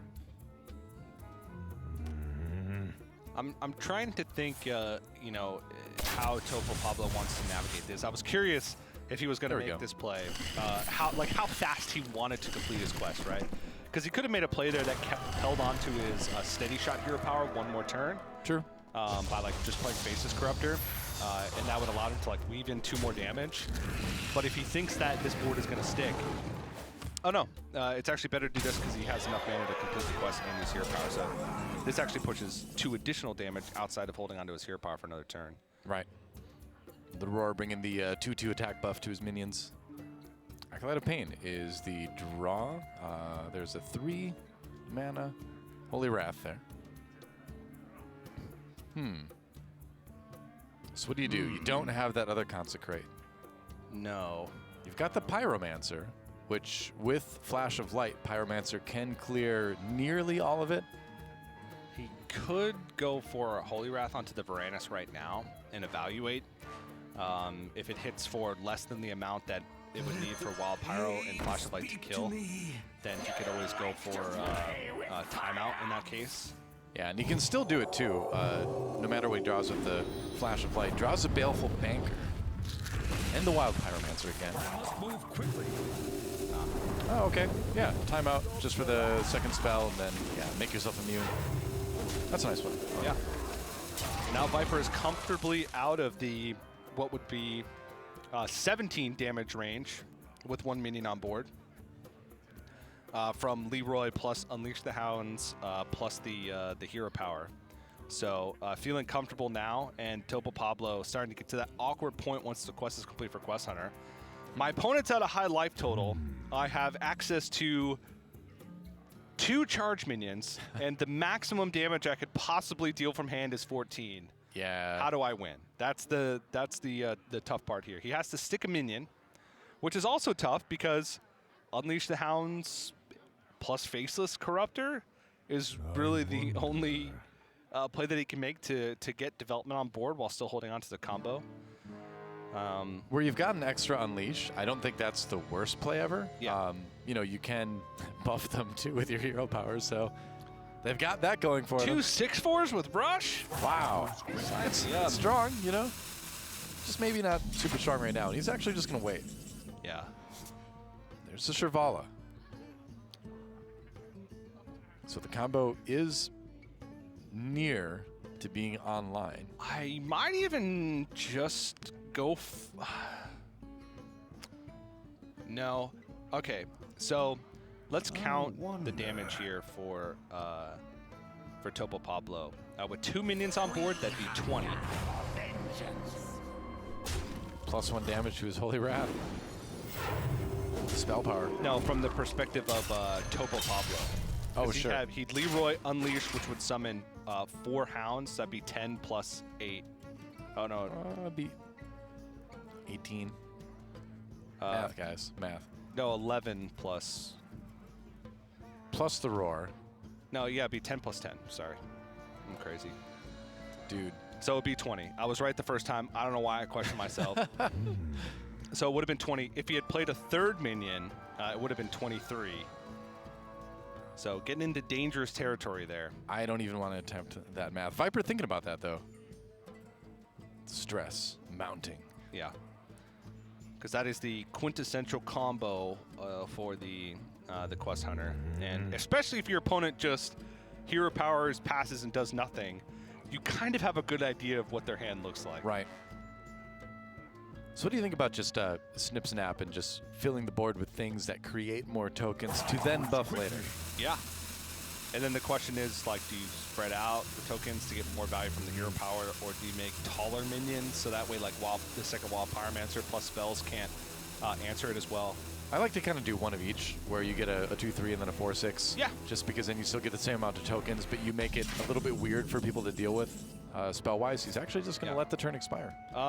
I think this is really his only real out, just because if he plays a minion, it gives Viper something to attack into with Shirvala. Yep, very true. He knows that he has double Baleful Banker, so he could easily clear the board with Shirvala and then shuffle one back into his deck. And then basically, Topo Pablo would have to start from scratch, but Viper would be at a higher life total. Right. So, License Explorer, the extra coin, not really going to be a thing because he doesn't have a secret, but yep.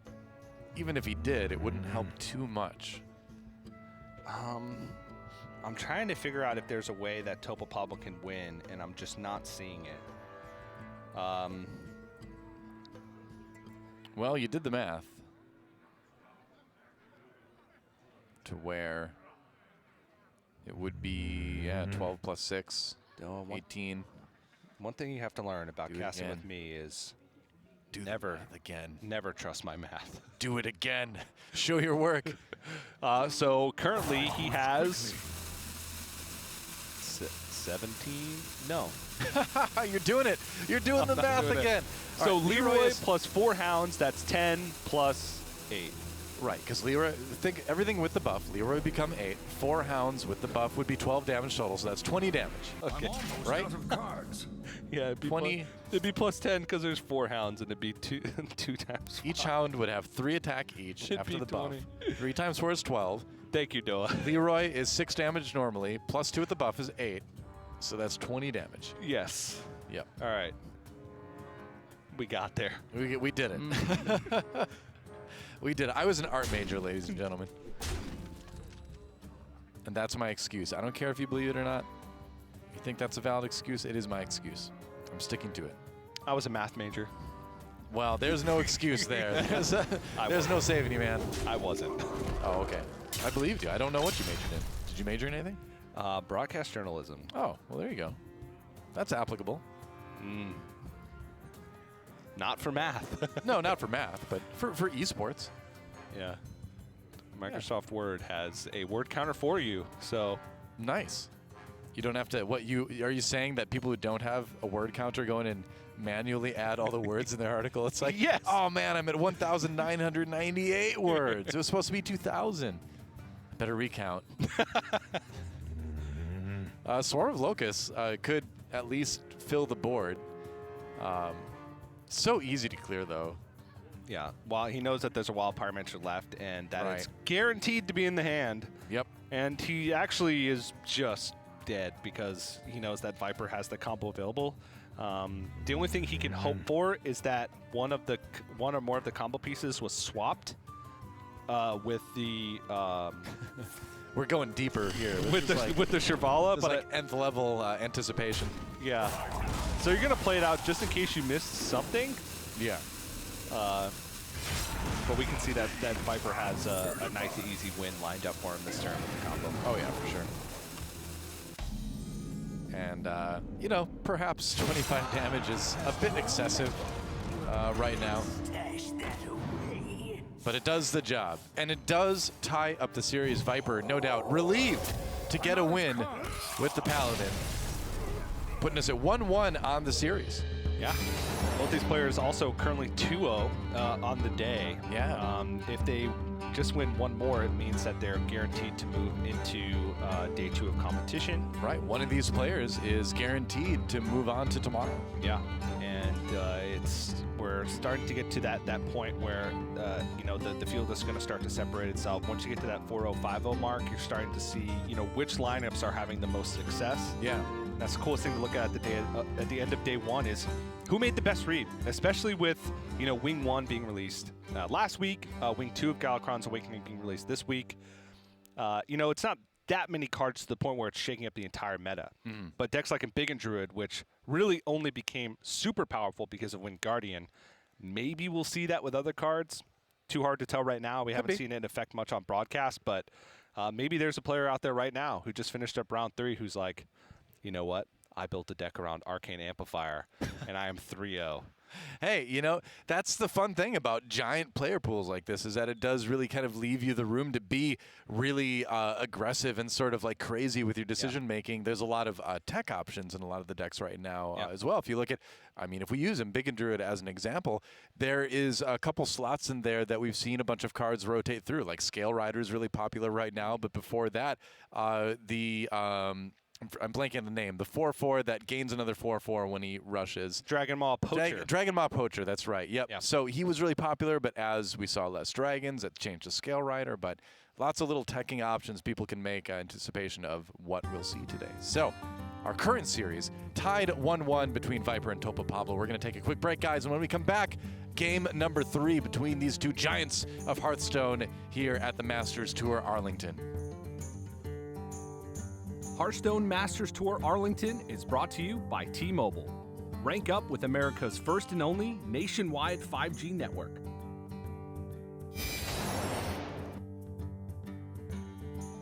T-Mobile 5G is here, and it's nationwide. While some 5G signals go only blocks, T-Mobile 5G goes miles. Beyond the big cities, to the small towns, to the people. Millions of Americans can have access to 5G on T-Mobile. This is just the beginning. T-Mobile the first and only nationwide 5G network. You'll hear a lot about how coming out of the military means you're somehow damaged goods. I would reject that. I believe that people coming home from combat can actually have gone through post-traumatic growth.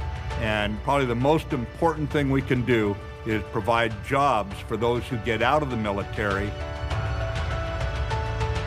Together, we can get veterans back to work.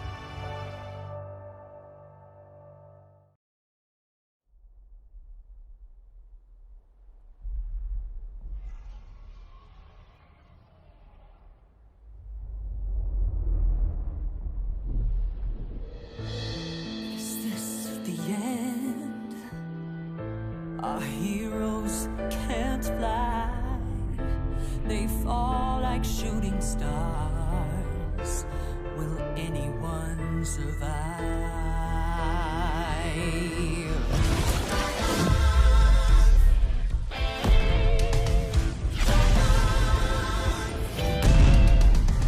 Dragons take flight above the ice and snow. High in the sky where the cold wind blows. Wings beat down as they beat back foes. Flaming hot fire over frozen bones. Good unites against people they oppose. They ride or die as the legends grow. We must go to sense doing our heroes. There are no silence in this combat zone. Beats mid-air, yeah, it's a chiller. Life and death, yeah, it's a killer. They go round and round as the beat down pounds. Aerial thrills, yeah, it's a thriller.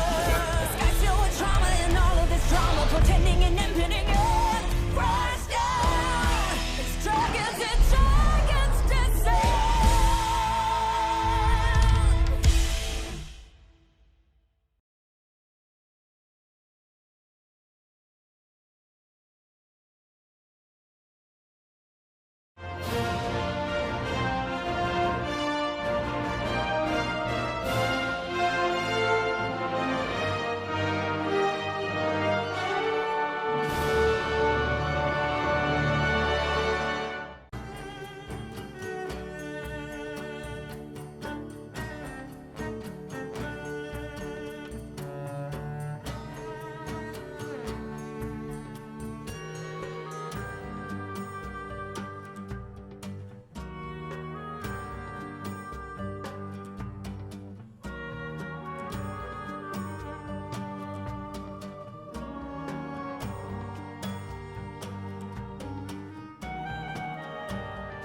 Welcome back to the Hearthstone Masters Tour, brought to you by T-Mobile. We are in the thick of it right now. A Rogue versus Hunter matchup coming in between Viper and Topo Pablo. Tied 1-1 in this series on the stage in front of you right now.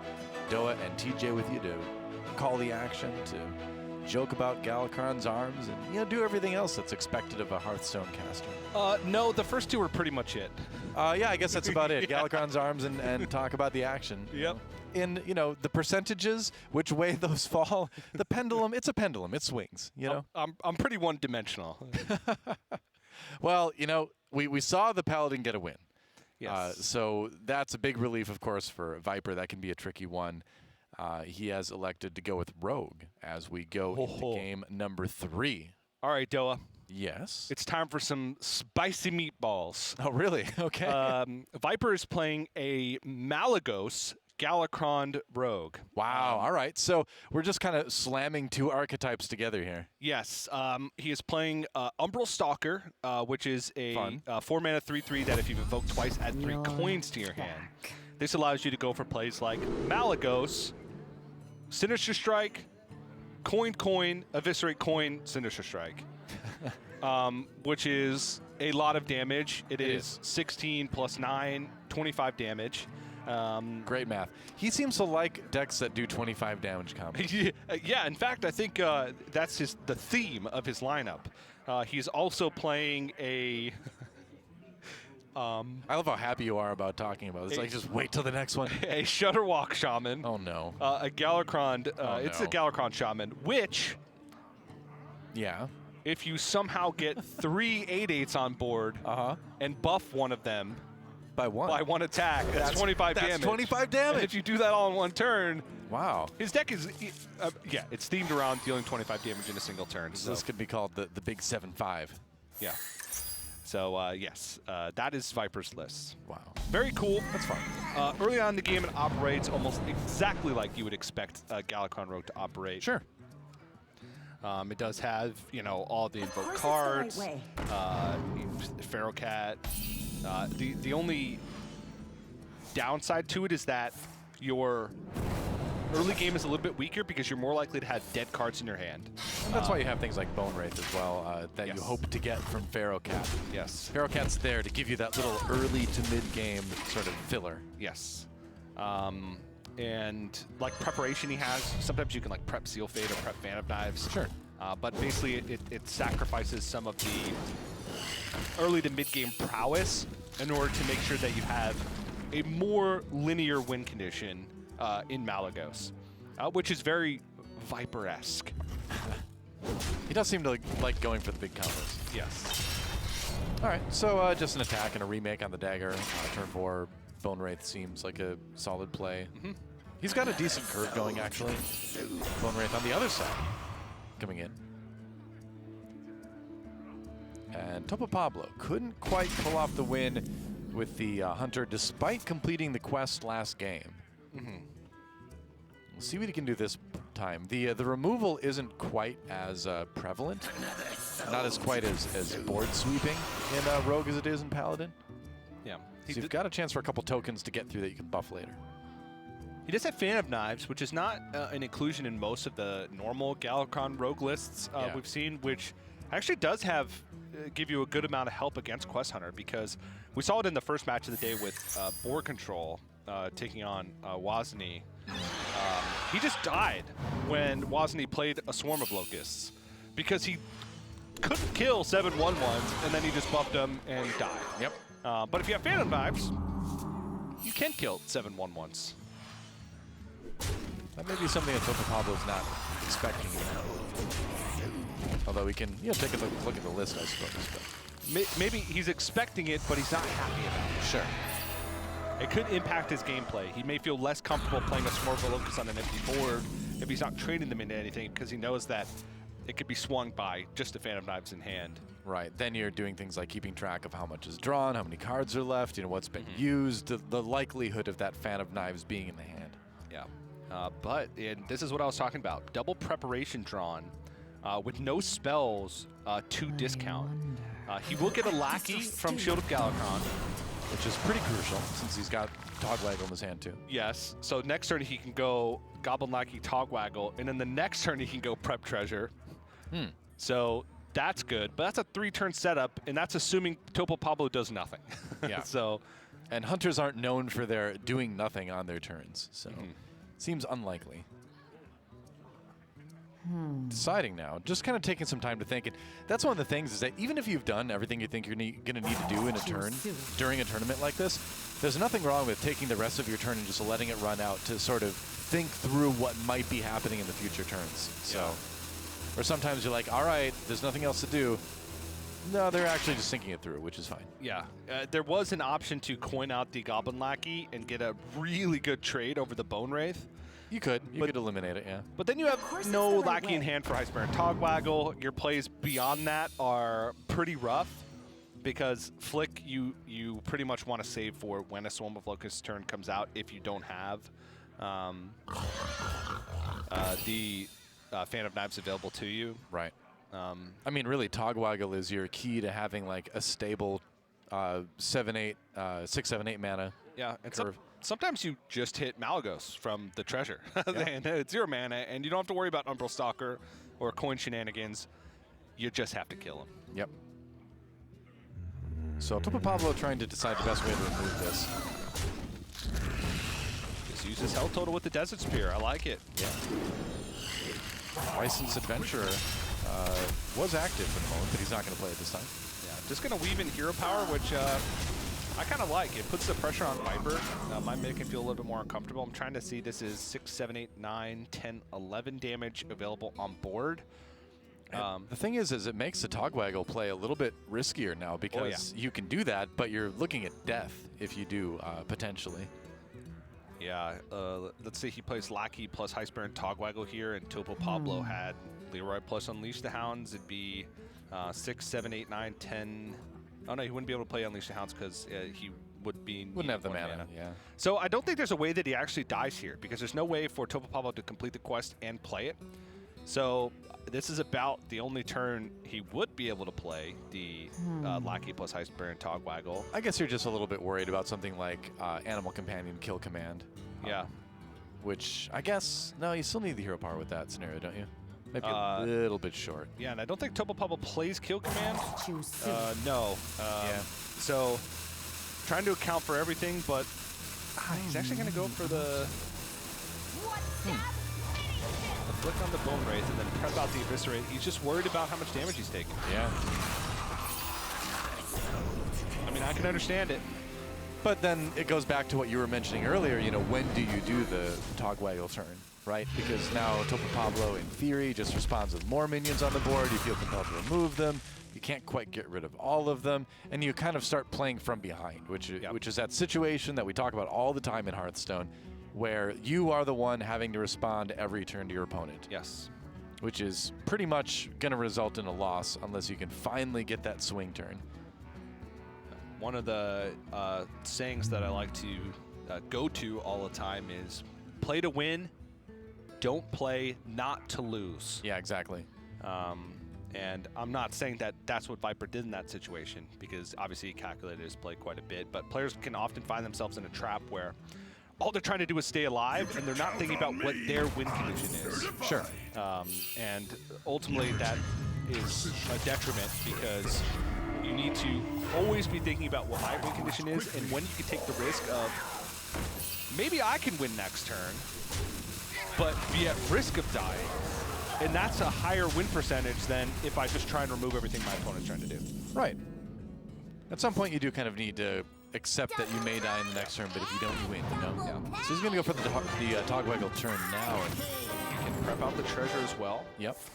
And hope he gets something good. Yeah. Hopefully find some way to either get onto the board or remove the board. Ideally, both. Hey. Oh, the Black Knight. All right. I like the Black Knight. And the Fan of Knives, too. Which is not as helpful, but something anyway. I wonder if he even wants to use it. It allows him to clear off the Murloc as well as the 3-2 along with the Dagger Swing. And it looks like he is just going to go for it, so. Okay. Yep. Black Knight on Ziliax to open up the shot on the Licensed Adventure. He is. It's 3 more damage. He is dead to just Leroy Jenkins in this situation. That is true. Faceless Corruptor is not Leroy Jenkins, though. But he could become Leroy Jenkins. Or he could make Leroy become him. Yes. He could also probably become him, too, you know, in the lore. Because he's, you know, he's faceless. He can take on appearances. He can give his appearances out. But who really wants to look like that guy? Let's be honest. It's kind of, I mean, besides like Davy Jones, I guess. Maybe Galakrond. Galakrond? It's like, man, look at those arms. Yeah. They're huge. But it looks like Faceless Corruptor is probably the only play that he could really make this turn. So he go, I don't know. Maybe he wants to push in face damage. So I was thinking Hedge Clan, Hogseed, trade, and then Faceless Corruptor. But maybe he wants to try and weave in a hero power here to make Leroy an out. But either way, Leroy plus hero power being out, even if he misses the 2 damage with the Crossing Support. Right. This works too. Yeah, reduces the incoming damage theoretically. But there's Galakrond, and that would be a little bit more armor, but just Galakrond would not be enough. He's only invoked once. Yeah. So he only draws 1 card. So essentially all you get is the armor. That 1 card, debatable on if it's going to help you. I mean, there's... trying to think of the absolute best card he could get that costs 0. Now you can just play Conks? Ziliax here. You can just play Ziliax here, clear the board, get a little bit of healing done. They've only got 2 cards in hand. So I think you can kind of feel comfortable from that perspective. Yeah, and you know Leroy is not one of those cards because you would have died last turn. At least not the 2 cards that are in hand. It could come off the top with 15 cards remaining. It's pretty unlikely. If you play the Ziliax, you will have a taunt as well. Yes. Even if it is an easy to remove taunt.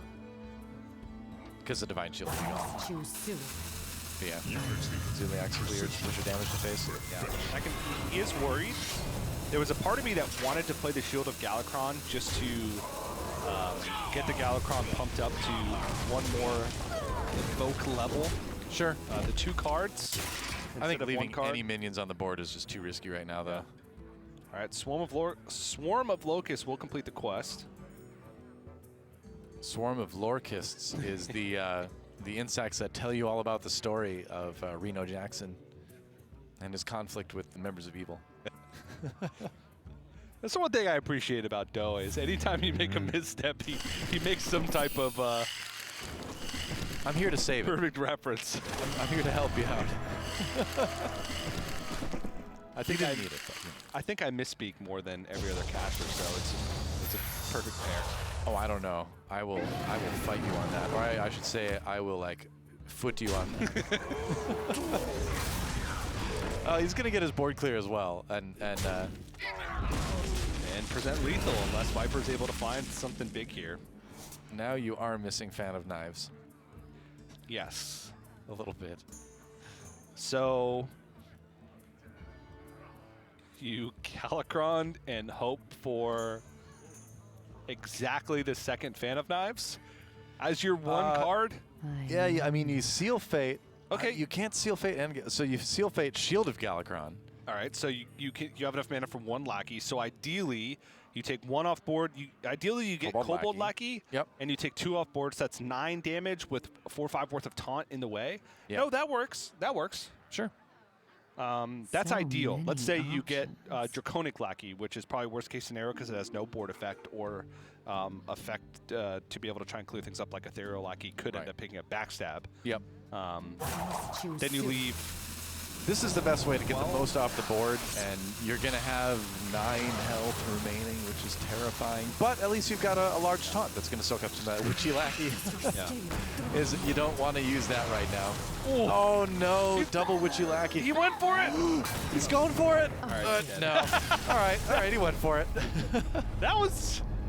Yeah, I guess it'd still be enough in there with the hero power. There are quite a few 6-mana taunts.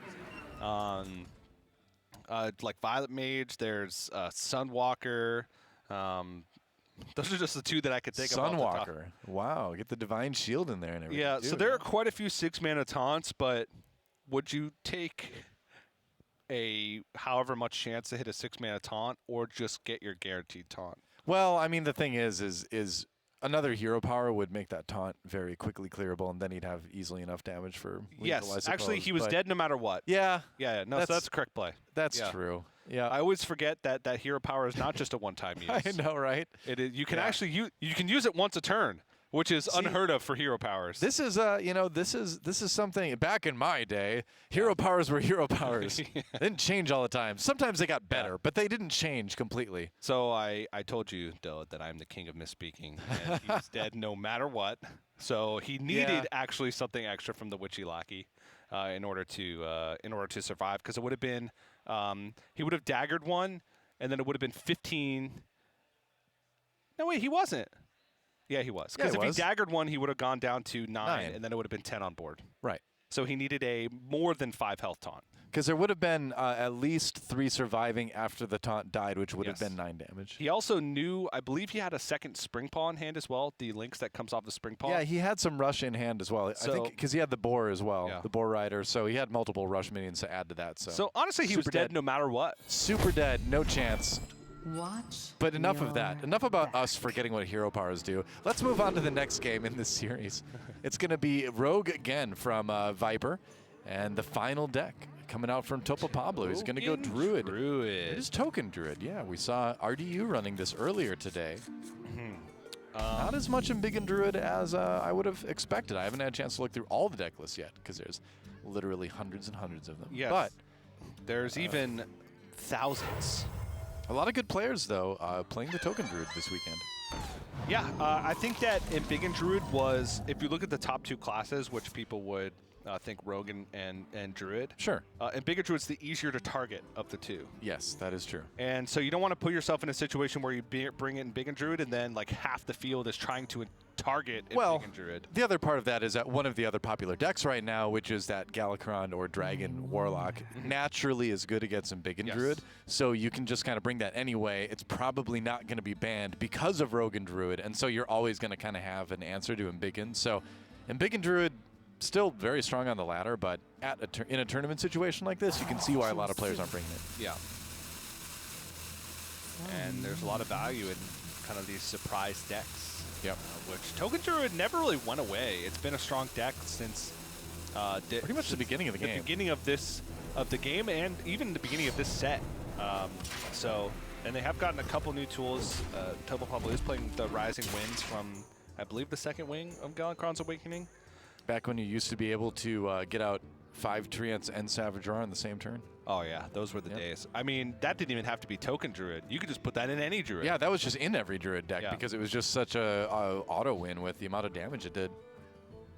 Nowadays, you really have to work for 14 damage in a turn. Nowadays, you just have to have a 25 mana card in your deck to draw with Holy Wrath. Yeah. Do the damage. Imagine if Force of Nature Savage Roar back in the day when they had charge. You had to draw literally every card in your deck to make it deal 14 damage. Yep. Yes, Force of Nature Savage Roar. It felt like every single game back in the day ended like that. Then the nerfs came, but that's good. I like all the additions to Treant Druid that have come out fairly recently, where now it's not just about getting more Treants, it's about buffing them, changing them in different ways. Tropical Treants, deciduous Treants, coniferous Treants. That's right. But at the end of the day, they're still all Treants. One big Treant family. Exactly, yeah. All working together to slam your opponent in the face with a big old log.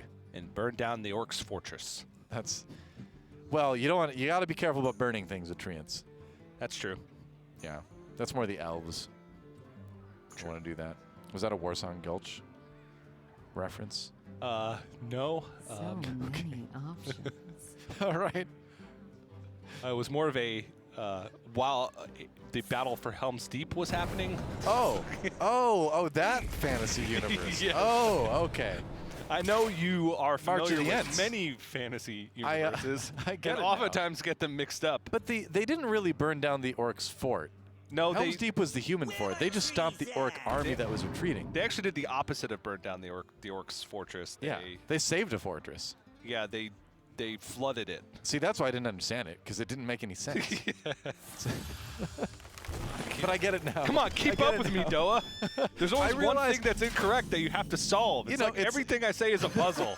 It's been a while since both of us have been on this stage. Me a little bit longer than you, but still. Yeah. Getting back into it. Meanwhile, Shield of Galakron comes down to soak up some of the Treant damage. Shield of Galakron taunt is really Viper's Helm's Deep. But this time the trees are attacking too in this scenario. I don't know. Rewriting. This is our soft reboot of Lord of the Rings that we're describing to you. We're writing the script right now. The Draenei are basically the Alliance version of Orcs, but not in any way possible. Well, because they're like the No, everybody's friends now in Warcraft. Yeah. What a bummer. Thanks a lot, Burning Legion and Scourge, ruining a perfectly good war between the Alliance and Horde. Went on for 3 games without issue. Now everyone's friends, healing the world's open wounds. You know what I'm talking about? Amen, brother. That's right. Preach it. I am. Magni, I'm coming for you. So the Black Knight here is really the only thing that makes much sense. He could go for Flick, but the problem with it is that there's going to be so much later on where Flick is going to be useful, where Black Knight is not getting any value at all if you don't use it on that minion specifically, because there's just no taunt minions outside of the tree enforcement. I guess there's a Nubisat defender, but he only runs one. Topo Pablo only runs one copy, so it's not as likely, and you might as well take the value while you can while playing it on curve. So many Rising Winds, and that's a card that just came out this week, actually. Yes. For to be playable, and it's really strong, especially in decks like Quest Druid as well, when suddenly you're playing 2 mana for a draw and a 3/2 token. Yep. Strong here too. It's just a good card in general. Getting another 3/2. Speaking of Lord of the Rings references, the Eagles are coming. They look very similar. Yeah. They're giant. Could have just taken Frodo to drop the ring in the volcano just with the Eagles, but I guess they were busy. No. I don't know. They had other things to do. They had a schedule to follow. That's right. They're very busy, you know. Being released at football games or something like that, you know. Things Eagles do. Well, that Black Knight is looking very lonely on Viper's side of the board. He's looking for more clear. You could go for a Togwaggle turn because you've got the Lackey in hand. But then he is dead. Then he is dead. That is the problem. Being dead is an issue. So I don't even know what you do here. He could go for a flick on the Eagles and then use the Goblin Lackey to rush flick into one of these treants to try and block as much damage as possible. That's still a lot coming through, and with the buffing, that can be done. We do see that, although Viper doesn't know it, Savage Roar is in the hand of Topo Pablo right now. Yeah, and even if he goes for this play and removes as much as possible from the board, he's going to have to dagger into this Acorn Bear as his only way to survive. Yeah. And he's be at 9 health. Savage Roar will be 2+4. The hero power would be 7. So he's not quite there yet. Okay. Yep. It's going to take a little bit longer, it looks like.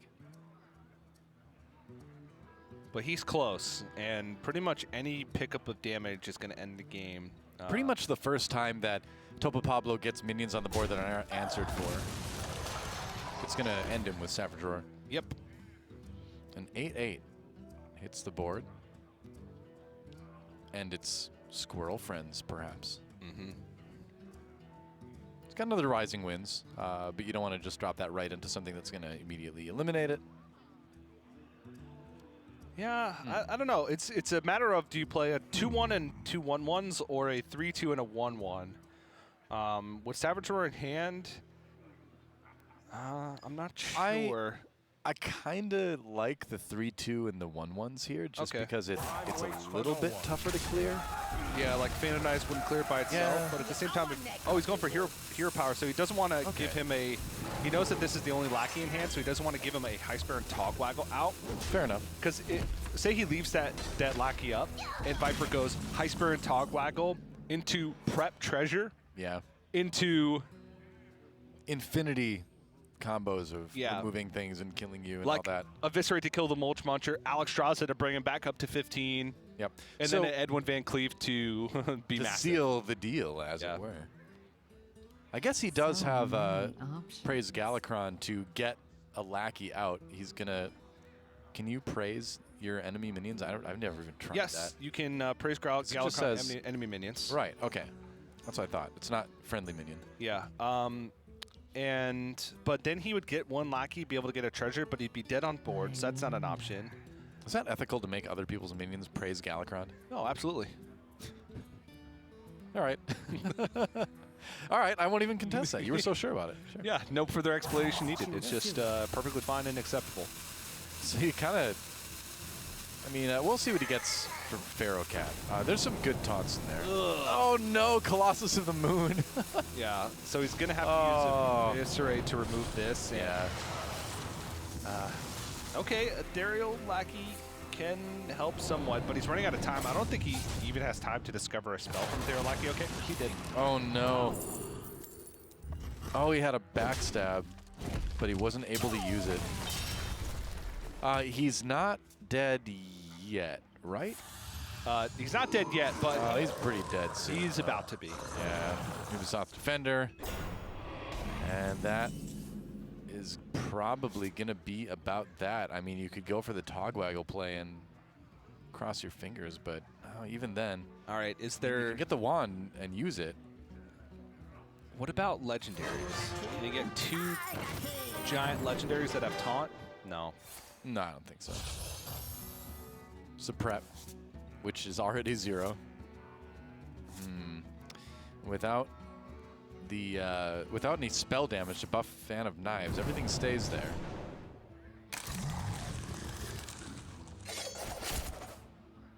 Seal Fate, not going to help.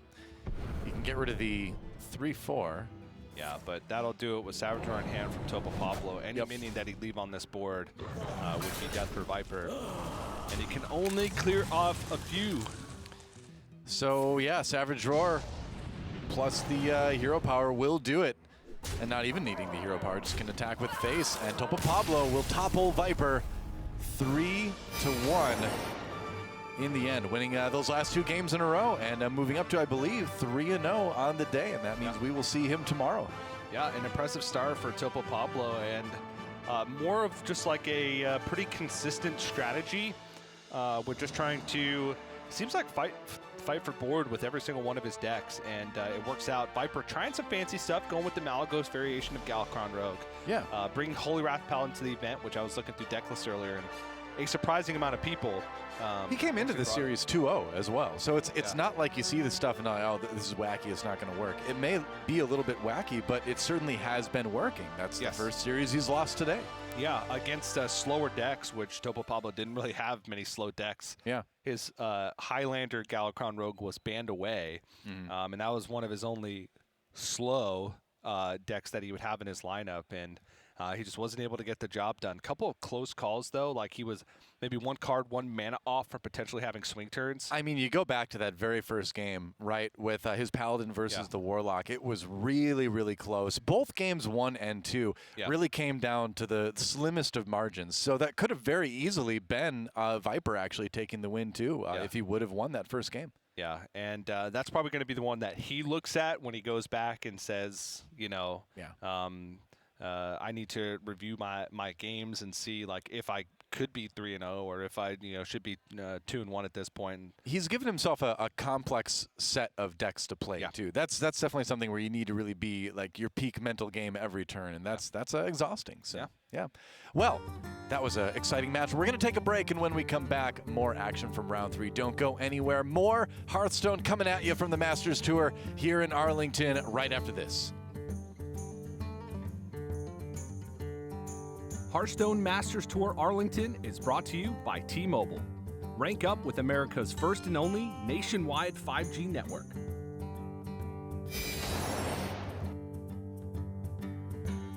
T-Mobile 5G is here, and it's nationwide. While some 5G signals go only blocks, T-Mobile 5G goes miles, beyond the big cities, to the small towns, to the people. Millions of Americans can have access to 5G on T-Mobile. This is just the beginning. T-Mobile, the first and only nationwide 5G network. You'll hear a lot about how coming out of the military means you're somehow damaged goods. I would reject that. I believe that people coming home from combat can actually have gone through post-traumatic growth. And probably the most important thing we can do is provide jobs for those who get out of the military. Together, we can get veterans back to work.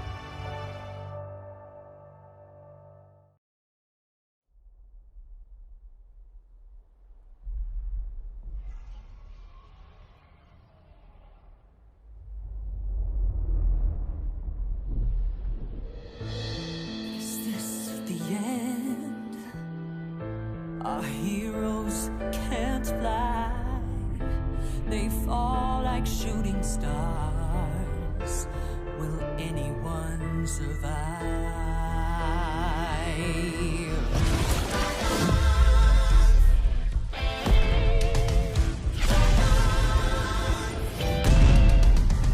Dragons take flight above the ice and snow. High in the sky where the cold wind blows. Wings unites against evil they oppose. They ride or die as the legends grow. We must all choose sides, villains are heroes. There are no silence in this combat zone. Beats midair, yeah, it's a chiller. Life and death, yeah, it's a killer. They go round and round as the beat down pounds. Aerial thrills, yeah, it's a thriller. The sky's filled with trauma and all of this drama, pretending and impending end. Crash down. It's dragons and dragons descend.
Hello, everybody, and welcome back to Masters Tour at Arlington, brought to you by T-Mobile. I'm TJ, joined by Sottle.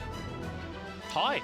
It's been a long time since we've cast together, all the way back to Season 1 playoffs of Hearthstone Grandmasters.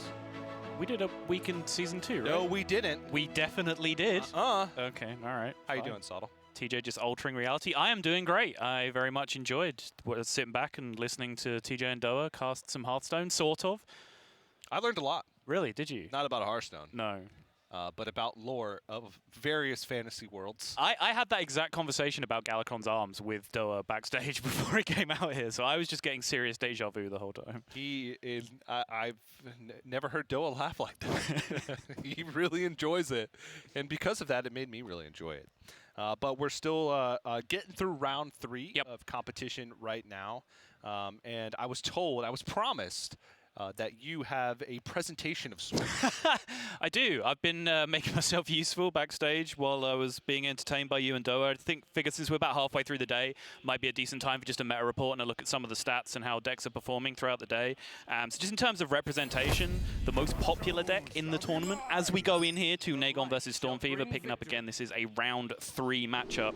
Galakron Rogue, no surprise, overwhelmingly the most represented deck in the tournament, but it's also the most banned, so I'm kind of excluding that. Below that, the most popular decks are Highlander Hunter, Galakron Warlock, and Galakron Warrior, all at very similar representation in the tournament.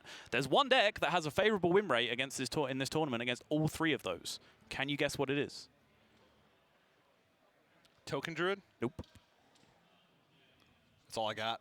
Holy Wrath Paladin. Okay. So that is very much looking like the deck right now, and it is the highest win rate deck in the entire tournament currently.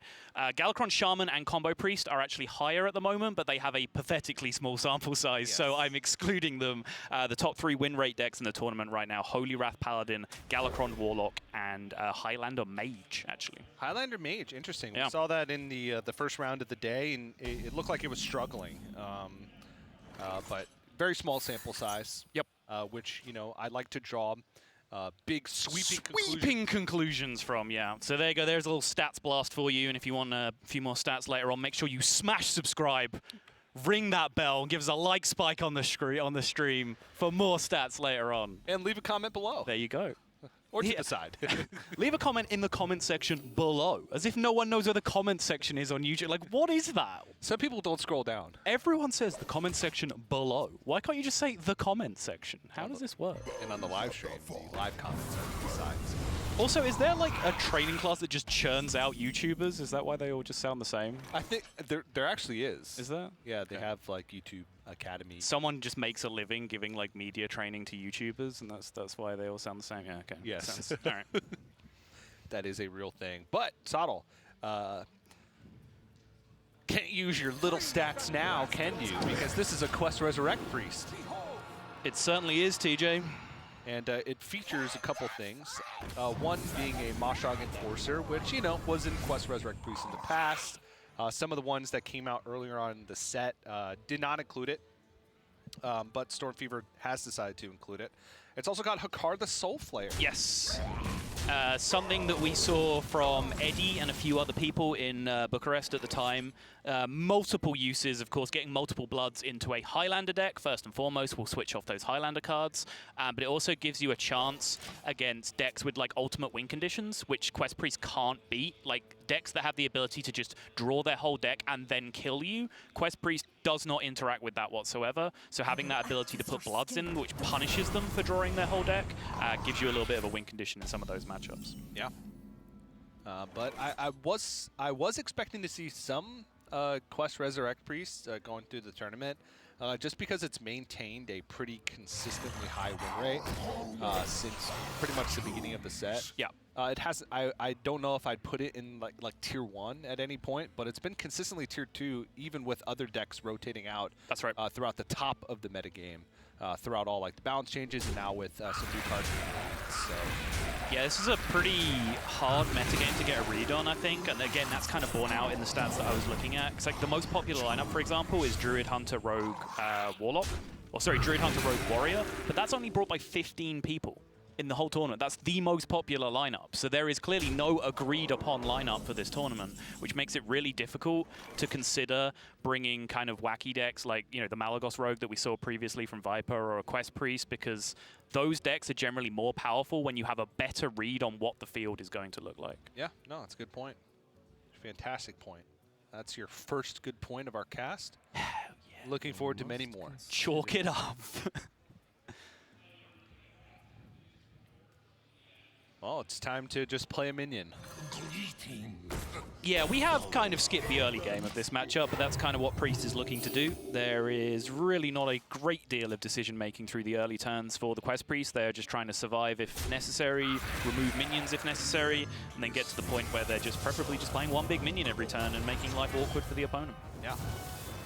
But this Galakron on curve is going to make things tough for Stormfever. Because the Plague of Death is still a turn away. Fortunately enough for Stormfever, there's 3 2-health minions that have come out from Galakron. Right. Which means the Breath of the Infinite is going to clear up a lot more of the board than maybe he had originally thought would. Which means what this Death Rattle does is a really big deal, and since that 1/1 imp is still green, that means potentially bad news, but it did just kill one of those 2-health minions. So even though that looks like a bad outcome with a 5/2 bite in the dust there, that's one of the minions that was kind of sentenced to death already on Stormfever's side, so it's not actually a big deal from Nagon's perspective. Mass Hysteria is a pretty interesting pickup. Calculating board situation with Mass Hysteria. I mean, we all should have played enough Battlegrounds by now to just be Mass Hysteria experts, right? No. That's not how it works. It was a good meme. That's not how random attacks work. It was a good meme. When it came out, like, I think it was Tyler that first came up with like the Mass Hysteria simulator thing for Battlegrounds. It was a good meme, but then like once you put more than like a couple of days into Battlegrounds, you're like, yeah, okay, actually there's a lot more to this game than that. Yeah. They were just trying to use it as an excuse to at least convince themselves that they were getting some level of constructed standard practice by playing Hearthstone. Sure. Yeah, there you go. Nagon looking to cycle Mortal Coil on his own imp here. Rewarded for it. Sack packed just for hand size concerns there, I believe. Down to 9 cards in hand now, but he is rewarded with that Dragon Queen Alex Straza on the follow-up turn.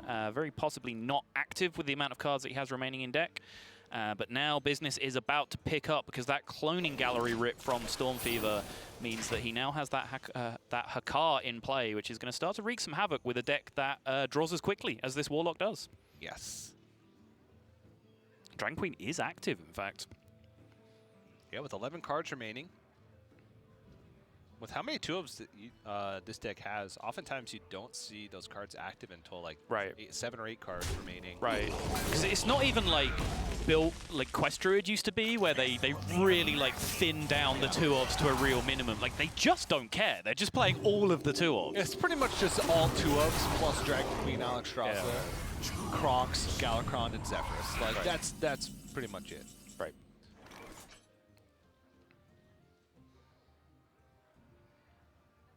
Moshog Enforcer, no Mass Resurrection yet for Storm Fever. It does have the next best thing in Psycho Pomp, though. Yeah, if that was a car, we're in for some shenanigans. All right, pretty mediocre outcome, honestly. Yeah. It's a good amount of board clear, which is sometimes very important against the Warlock, though. What a bummer. Having the Death Rattle go off twice. Dude, Eddie nearly ruined that tournament when just suddenly, like, the last 2 days, just every game was a Hakar mirror because that was the lineup that was doing well in the tournament. Progress was fun. Yeah, I wouldn't know. No. I didn't watch. I was preoccupied. Yeah, I think we were having, you know, jokes aside, significantly more fun than you were at the time. Yes. Yeah. Yes. But I'm glad you had fun. And that's why we love you, TJ. You're just such a caring, altruistic person. That's what I want you to think. TJ just momentarily taken aback. Was that a genuine compliment from Sazor? Like, I don't know how to react. I really didn't. Yeah. I was like, oh my god. Do I need to feel your head to make sure you're not feverish? Excuse me? Oh, no, I'm not allowed to touch you. No. Sorry.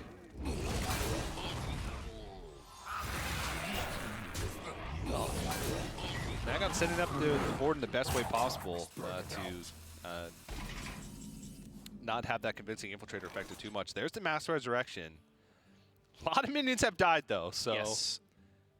Yeah, there's kind of 2 routes that you go through with this Res Priest deck, right? Like you either very carefully cultivate your resurrection pool so that you can guarantee insane things going off with Psycho Pomp over and over again and then mass res later on, or you just have a Xerix game, right? Where you just do the insane stuff with Xerix and you try and go really, really fast accelerating through. So this is the latter, which means it's a bit of a crapshoot. What's going to happen here?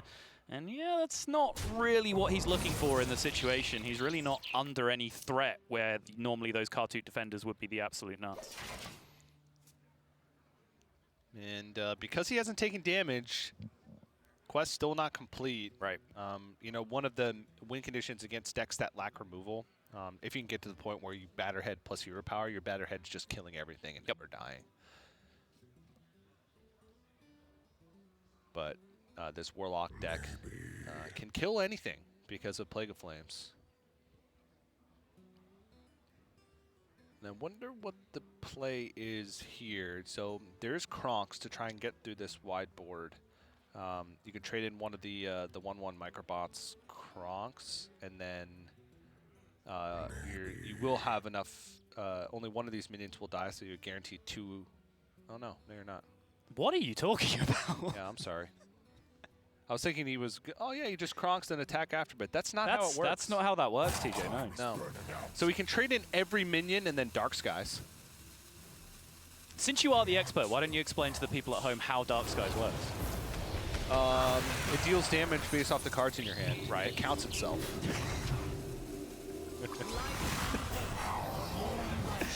We'll just let that one sit. No, I can't. I can't let misinformation stand. It's not misinformation because it counts. No, it counts itself. I means it accounts for its card text.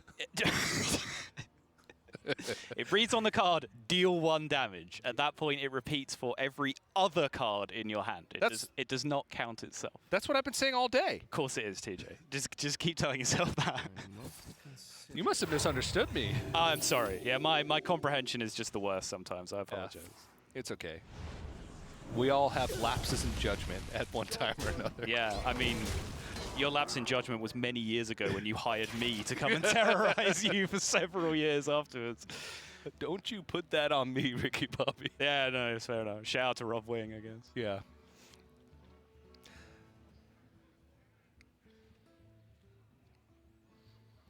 Well, he can do a lot of things. What if? In fact, I have no idea where to start.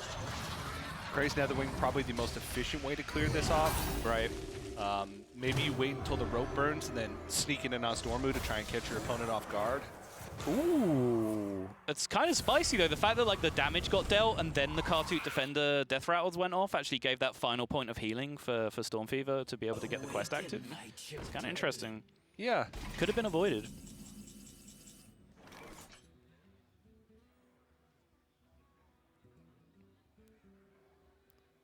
Still no? Has the blood been drawn yet? I believe not, no. So both players kind of running on borrowed time. Nagon maybe a little bit more so since he's deeper into his deck. Yeah. This game will start to accelerate very quickly, so I don't think Nagon wants to take this very slow. You can tell he's trying to... he specifically played enough minions to where if Stormfever didn't interact with this board, then he would be able to kill him with Alistraza. These are some ugly mass reses from Stormfever's side. I mean, it's buying time. It is, sure. If the plan is just wait out the blood clock, then sure, these Kartut defenders are certainly not bad.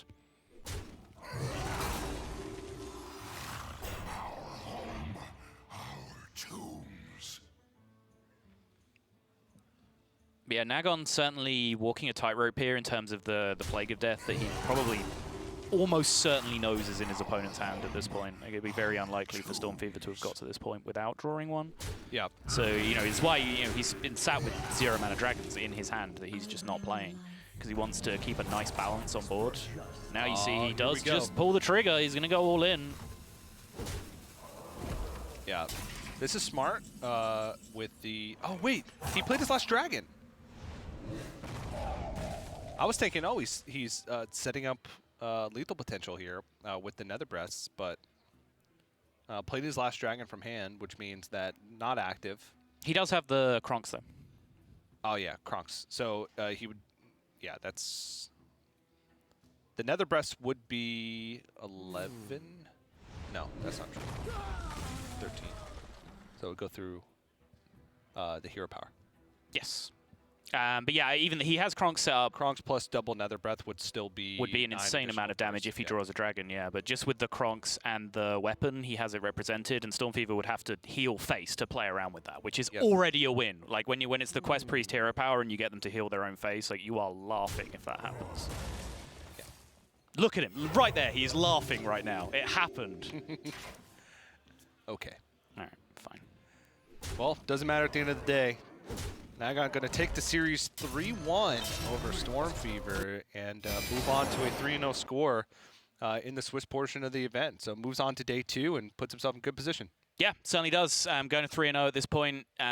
Big deal. A little bit sad for Stormfever. I actually met him at Bucharest. He seems like a really nice guy, so sad for him to pick up a loss there. But still at 2-1, perfectly serviceable position halfway through day 1. Yeah, and maybe we'll check in a little bit later with the standings. We do have the rotating standings on the big screen right next to the players on the stage, so pretty cool to see that if you're looking for standings during the break. But we're going to go to a quick break. We still have some action finishing up for round number 3, so don't go anywhere. More Hearthstone action here at the Masters Tour Arlington right after this. Hearthstone Masters Tour Arlington is brought to you by T-Mobile. Rank up with America's first and only nationwide 5G network.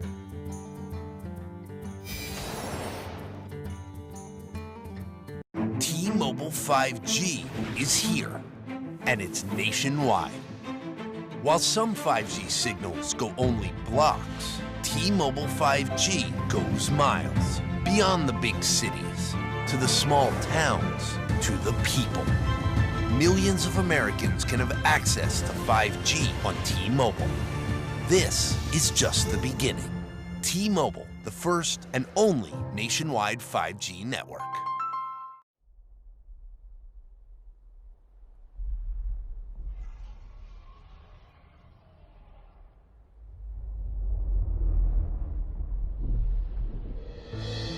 Is this the end? Our heroes can't fly. They fall like shooting stars. Will anyone survive?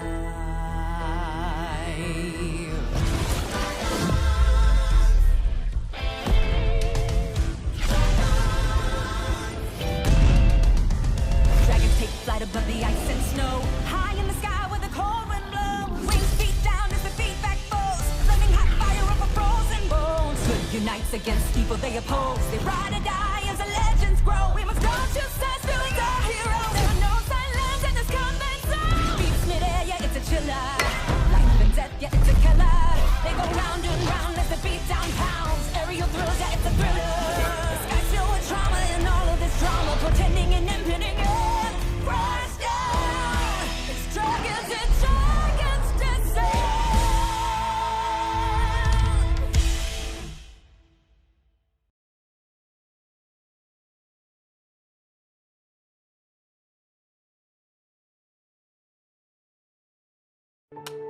You'll hear a lot about how coming out of the military means you're somehow damaged goods. I would reject that. I believe that people coming home from combat can actually have gone through post-traumatic growth. And probably the most important thing we can do is provide jobs for those who get out of the military. Together, we can get veterans back to work.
Welcome back to Hearthstone Masters Tour Arlington. That's right, brought to you by T-Mobile, and we are jumping in to our round 4 first matchup. Doa and Sottle here. And Sottle, you were taking a look at the standings, and we've got a number of people already achieving a 3-0 status moving on to tomorrow, right? Absolutely, yeah. And there is a plethora of existing Grandmasters in there already as well as some other notable players. There's Faeli, who we'll be taking a look at right now, one of my favorite players. I think one of the most underrated players in the world. And Grandmasters such as Firebat, Bunnyhopper, RDU, Boston, Bloodyface, Rivius, all sitting at 3-0 as well. The duo of promoted French Grandmasters for this season, Felkine and Zim, are both at 3-0 as well. So there's a huge stack of players, some very well-known names rising to the top of those Swiss standings, which again, Swiss is a format that really does separate the wheat from the chaff, and you generally do see, those highly regarded players rising up to the top of those rankings pretty quick. Absolutely, especially after multiple days of Swiss competition like that. When you finally get to that top 8 bracket, it's so good.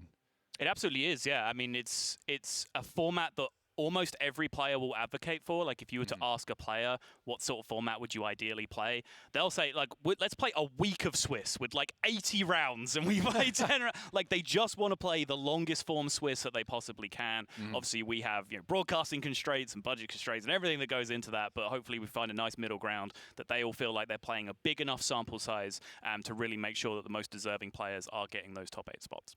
Yep, that's right. And as we look towards our next match, more players, I believe, still fighting for that spot. I'm not sure if either. You said one of these players is 3-0 already. For sure is 3-0 already. IROC is the other player. Might be A-Rock, not entirely sure. AY, followed by Rock. And we'll see. There you go. Does confirm that he is 3-0 as well. There it is. And so both of these players looking to defend that undefeated record. Looks like we're going to be kicking things off with a Galakron Warrior going up against a Highlander Hunter. Exciting. And the fun thing with Galakron Warrior lately is people have been putting that card on the far left, Bomb Wrangler, into the deck now. It's a great way to get boom bots without the Dr. Boom.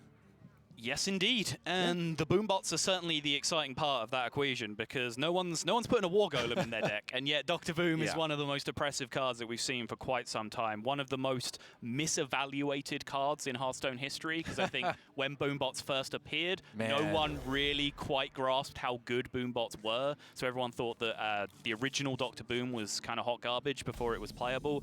And then the first time it happened to you, you learned real quick how good boombots were. You know, I don't want to be that guy, but I was never in the initial camp that said Dr. Boom was trash. I was like, anytime, because from the card gaming background I have, I feel like any time where your mana is at least equivalent to the attack and health of a minion, that's even. That's where you break even. So anything beyond that makes it possibly a strong card. And when you get 2 extra minions, and those minions do damage when they die, even if it is random, I was like, I don't know, I think this could be pretty strong. And it ended up being pretty strong. You heard it here first. Doa knows better than Trump. Yep, that's true. All of them. Yes. Well, let's check out where we're at in this game. We've got a little bit of armor generation, and the Ritual Chopper feels so good. Doing that 4 damage. I have to say, Galakron's Warrior buff is probably the most easy to forget of the Galakron buffs, I think. The actual, like, invoke effect, you mean? The invoke effect, right. Sometimes you just forget that you have that 3 attack. Sure. At least I do. If you are if you are a refined smoker, you will never forget that you have that 3 attack on your face. That is true. That is true. You just need to have that experience and jamming your face into your opponents. I was more of a control warrior player than a face warrior player. Get out of my sight. Overall, back in the day. Really? Now that's the opposite reaction that a lot of people have. I don't know who you're talking to. Honestly. I mean, face decks are face decks. You know? Yeah, but control decks are control decks. Yeah, but, you know, they both have their pros and cons. Yeah. I just enjoyed Control Warrior. I don't know. I like playing big, powerful stuff, and it was fun to sort of make sure I have to use the right thing at exactly the right time. Otherwise, I don't have the right removal when I need it. Sure. Yeah, so there were some challenges to it that were enjoyable. It's weird. In other games, I traditionally am very much an aggro player, but for Warrior, at least, only Warrior, really. I enjoyed the control matchup. Okay. Well, Snake Trap drawn by a Faeli. And a little bit of an awkward hand. Leroy, Bran, and Kill Command. The other card's not working out too well. You can clear the minion, but it's not great. Yeah, the proactivity very much on the side of IROC right now. Oh, yeah. Faeli is going to be responding, but he does have that Dino Tamer Bran, which is almost guaranteed to be a huge swing in tempo and damage when it does come down. So as long as he can hang on until then, he's probably going to find himself in pretty good shape. There's a real decision this turn, though, as to like whether this 2/2 is worth Faeli losing this weapon, you know, this theoretically infinite weapon that he currently has equipped, because if he just holds on for a few more turns, starts drawing a couple of dragons, suddenly he gets immense value or immense pressure out of this weapon. Whereas a fairly innocuous-looking 2/2, I don't know if it's even worth clearing off the board here. Well, it's a 2/2, but then over the course of turns, that 2/2 could be a 6 damage minion. You know, it could turn into a lot more, so you can guarantee that it stops doing damage now. He's going to opt for the kill command. That was the point I was going to work towards is, the kill command is another option because, you know, that is a finite amount of damage. He's going to get 3 or 5 damage out of that regardless, whereas the weapon does have much higher potential, much higher upside, and it also spends mana this turn for Faeli, right? Like, if he just swings the weapon at the minion, what's he spending his mana on this turn? Snake Trap Hero Power? Like, is that really that big of an investment? You do lose out on the 2 damage from the Hero Power with the kill command, but at least, you know, like you said, you maintain the weapon, you save that, and you may need it against something like Scion of Ruin. There's Varanus. Another expensive card at a time when you really need something more mid. You can tell by the look on the face right now. It's a bit of frustration. Yes. That's tough. But I am a big fan of Faeli's play. I think he is... There's so many superlatives I can apply to him. I think he's one of the most improved players in the world over the few years that I've been casting Hearthstone. I think he's currently one of the most underrated players in the world. And I'm also just a big fan of the way that he looks at the game, and just a few things sort of come out different from the norm that you would see from a lot of players. I am a really big fan of his play. Interesting. But what do you do in this situation? Because now, even if you use a weapon to clear 1, that's still 3 or 2 3/2s remaining. Yeah. Snake Trap doesn't get activated. Nope. Hero Power is Hero Power. It's 2 damage, but It's not affecting the board. He's going to concede so much tempo pressing that hero power, but he just doesn't really have an option to avoid it. Might have to concede more than tempo if the game doesn't change in the near future here. He is going to go ahead and clear one of those 3-2s just to give himself a little bit of breathing room, maybe. You can see the Gambit didn't pay off, right? Like, he took the risk of just saying, okay, maybe I can get more value out of this weapon if I use the kill command instead. You can see that wasn't the case. He just had to use it on the very next turn anyway. Yeah. But I still think it was worth the risk reward in that situation to at least see what the pan out was, whether he drew dragons to keep it going. And Arok just keeps piling it on. He's like, all right, I know it's not explosive trap. I can just keep throwing stuff at your face for now. Yep. Diving Griffin. So, I mean, yeah, Varanus can make an impact, but Diving Griffin can clear some stuff. Yeah, I mean, Varanus will reduce the health on the board, but he's still just taking 9 the next turn if he does that. I feel like you have to go for the Diving Griffin here and hope that you draw another cheap charge to take a little bit more off the board. Gonna go with the Varanus instead, though. Oh, okay. Yeah, Filey disagrees. If this 7-6 does get traded into, he does end up with a bunch of 1-1s, which trade down the board state very, very nicely.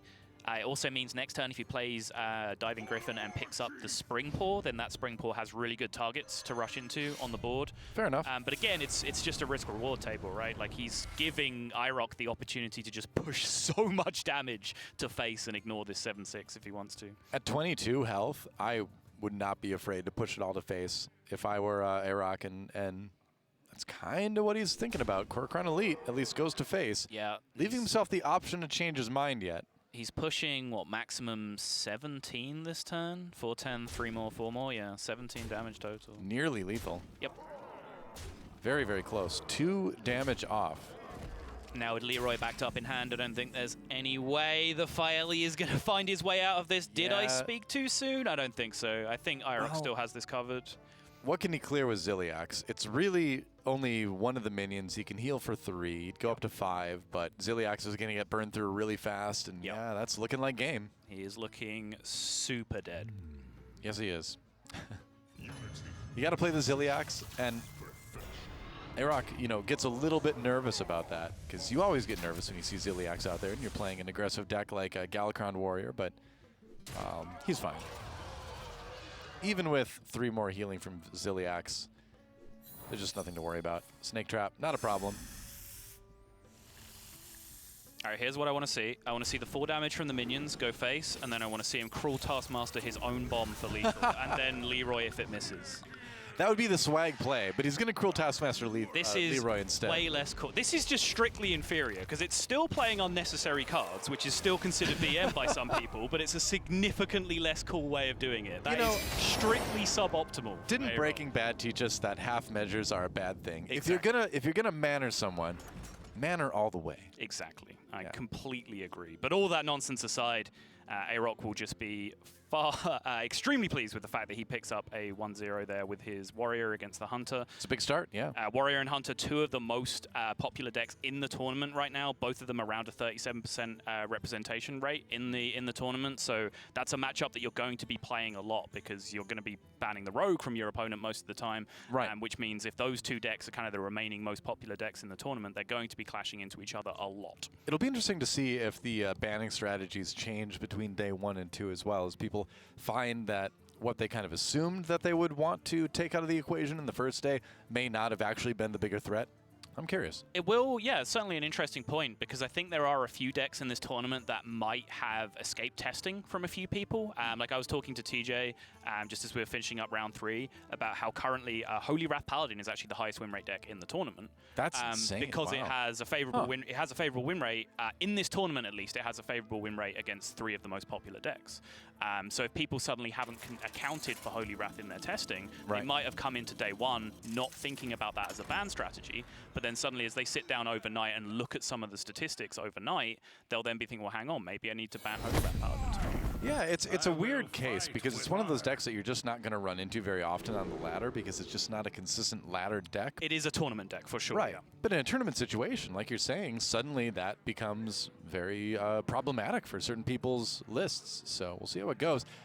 Speaking of the Paladin, here it is for Faeli. Yes. Having said all that, though, I don't think we will see too much of a diversion from ban Rogue, which is overwhelmingly the strategy right now, because like, it's just Rogue is just the deck. Like, Rogue just doesn't have unfavorables, right? Like, if you look at, stat tracking reports, it's just green matchups across the board for Rogue. Like, it's absurd. So that really does, I think, have to be banned out. Probably not going to change too much. Yep. So it's going to be Warlock for A-Rock. That rhymes, but that was not my intention. I have more than one dimension to my casting. Well, I look forward to seeing suspension. No, that rhymed too. Okay. You mocked me, but missed the joke. I did. I'm sorry. So who really was mocked in that situation? You played yourself, Sottle. That's what I'm saying. Sorry, that was the most polite burner. So who really was mocked in that situation? Learning from the best, right? Some Minnesota in me coming out. Christology pickup in the early game for Faeli, kept in the mulligan. We haven't really been seeing in the stream games, like the Christology games for the Paladin. We've seen Viper in particular struggle with some really ugly hands. It was literally the last card in his deck in one of the games, was Christology. Yeah. And his opener was like Sathravar, both timeouts, and a Zephyrus or something, like just about the worst possible. Ended up playing the Zephyrus for board presence. Yeah, he just Bloodfen Raptored it. It was great. I enjoyed it.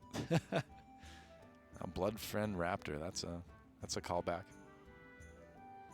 Still around. Yep. Not really any different. Rivercroc, very much still around. Rivercroc is in this tournament. It's index. Yeah. I was shocked by that. I was like, Rivercrocolisk. Yep. I haven't seen you forever. The absolute boy. So I'm paging through, and I'm like, oh yeah, that guy. Back in the day, 2014, Rivercroc, Coin Hound Master, game over. Absolute game over. The classic, right? Speaking of good matchups for Holy Wrath Paladin, though, this does seem to be one of the better ones. I will confess I don't have much personal experience. As we were saying, like, this isn't really a deck that crosses my mind to test in a ladder environment, because you just don't see it really It's just so hard to test during a ladder environment because you don't get the matchups that you're looking for. So my actual matchup knowledge with Holy Wrath Paladin is very much out of date, but just looking at the stats, both from ladder statistics and from the stats in this tournament, this matchup in particular against the Warlock seems to be extremely good for the Paladin. Yeah. And again, a lot of that is because this Warlock tends to play things a little bit slower in the early game, and you do have advantages where, the Draconic Lackeys suddenly provide a drawing engine for the Acolyte of Pain. Now, you do need to be careful with the Paladin, obviously, that you don't end up overdrawing, but still, getting to make that choice is pretty strong. What do you play here, though? Novice Engineer, maybe? Still draws you a card. It does, yeah. The overdraw is starting to become a small issue here for Faeli. He doesn't have to be too worried about it. Overdrawing is not the end of the world, because your goal is to empty your deck anyway. If one of those cards gets burned instead of played, fine, as long as it isn't one of Depends on the card, a few specific cards. And we had this discussion earlier, myself and Frodan, about how if you don't draw to the end of your deck, then burning a card is essentially negligible. It's an entirely neutral effect on average. If you do get to the end of your deck, then it does become relevant, like which specific cards you end up burning. Perhaps coin Thalnos as well, yeah. Yeah, so this means now that A-Rock can force maximum 2 card draws out from Faeli, which will take his hand from 7 to 9, which is perfect for him. Yep. Not burning anything there. Just going to drop the Craze Netherwing to take everything out. Baleful Banker, that's a combo piece, and Prismatic Lens.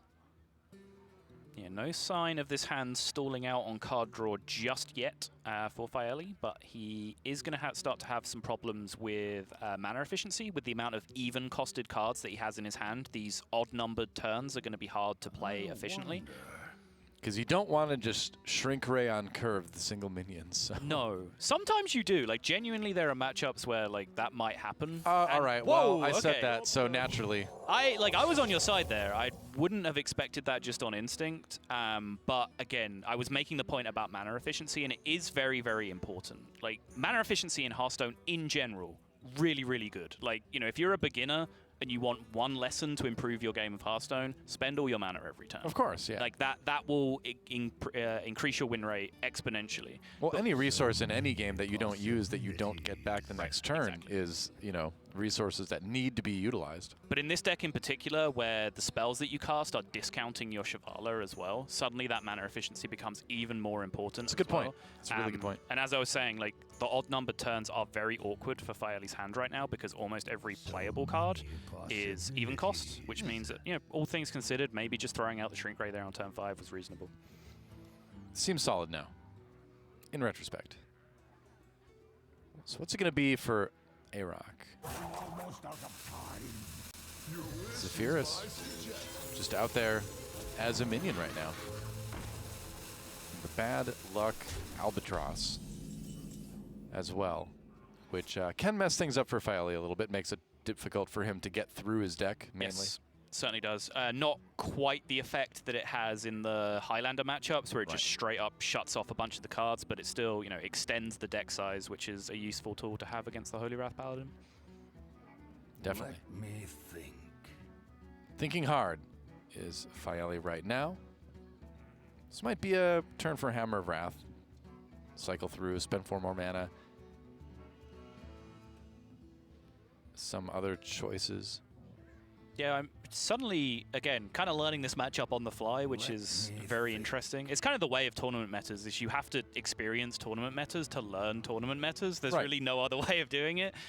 Just considering, like, the idea of Albatrosses being in your deck plus the card Prismatic Lens, like, is that an upside for you in some situations? Because you can then rip a potentially really cheap spell off the outcome. The 1 mana Sathravar. Whew. Not in this scenario, of course, because Firely has it already in hand, but that is very exciting. I'm very interested in that. 1 mana Shavara. Goes for the Hammer of Wrath, just to kind of cycle through things. Put the Albatrosses in his deck, draws the Shivala. All right, and the Crystal Smith comes down just to kind of hang out for now. Yep, just kind of an annoying roadblock for Irok to deal with in this scenario. Just not really a card that you can ignore and go face against. Right. Now with the Shivala and the Sathravar both drawn for Firely, his Prismatic Lens is very safe in this scenario. There's very little downside to using it. So he is free to just spike it out as a card draw whenever he wants. And again, with those Albatrosses in there, he can end up with a very, very cheap Holy Wrath, which massively increases your burst potential if you don't have to spend 5 mana. I mean, since we're talking about it, it's almost certain to happen, you could say. So that's just kind of how it works. Yep. Gonna have to get rid of something else first, I suppose, because he does, I believe, have 10 in hand right now. So he has to do something. Consecrate seems like an option here, just to clear the board, drop a card from your hand.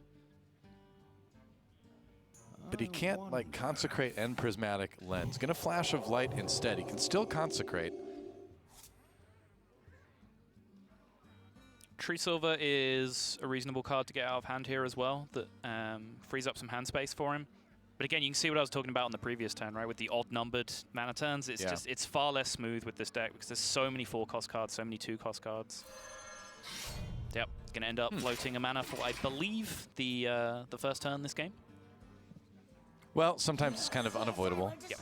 Veiled Worshipper, see what she brings to the hand of Aroc. All right, 2 Dark Skies and Immortal Coil, so not too much usable there. He could Mortal Coil his own imp to just cycle, I suppose. And this deck does kind of use those imps as sort of like spell fodder once in a while. So there's not going to be a lot of minions coming down from Paladin, so this might be one of those situations where you actually think about it at some point. Not that turn, but it's out there as an option anyway. Second Consecrate now for Firely.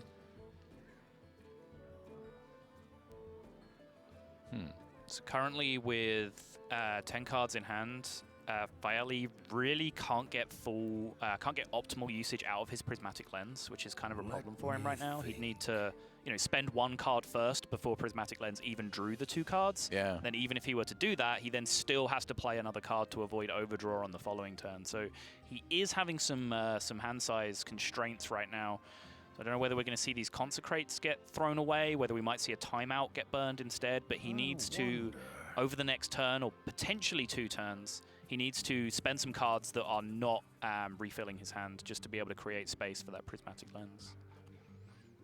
I think the Consecrate is certainly one of those to think about, just because it does remove 3 minions from the other side at the same time. It feels kind of scary. Okay, goes for the Holy Wrath. So if he grabs some damage out of that, just grabs the Crystology instead. Crystology. Either one. Doesn't matter. Yeah. It's fine. Nobody notices the difference. No. Being very conservative with his hand, actually. He is, again, learning the matchup on the fly, but there are a limited number of removals in this matchup, and because of the amount of healing that's available to the Warlock, I imagine you do want to keep your Zephyrus for additional burst damage at the end of the game sometimes, whether that's, you know, a Tyrion for 15 damage over 3 turns from the Ashbringer, sure, or just an all-in-one combo where you add a Soulfire or a Lava Burst or whatever else, yeah, depending on how cheap your Holy Wrath ends up being. Right. So because you then don't have that Zephyrus for a board clear, it's very possible that the actual board clears themselves are extremely premium in the matchup. So back to Faeli again. Again sitting on that big 10-card hand.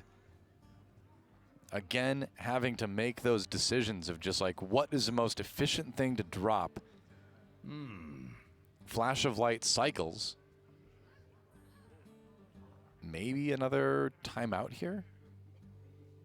Yeah, the second one is, I think, a lot scarier to drop than the first because you do lose that final insurance policy. Yeah, Faeli, I think, is going to decide to pull the trigger finally. Equality, Crystology.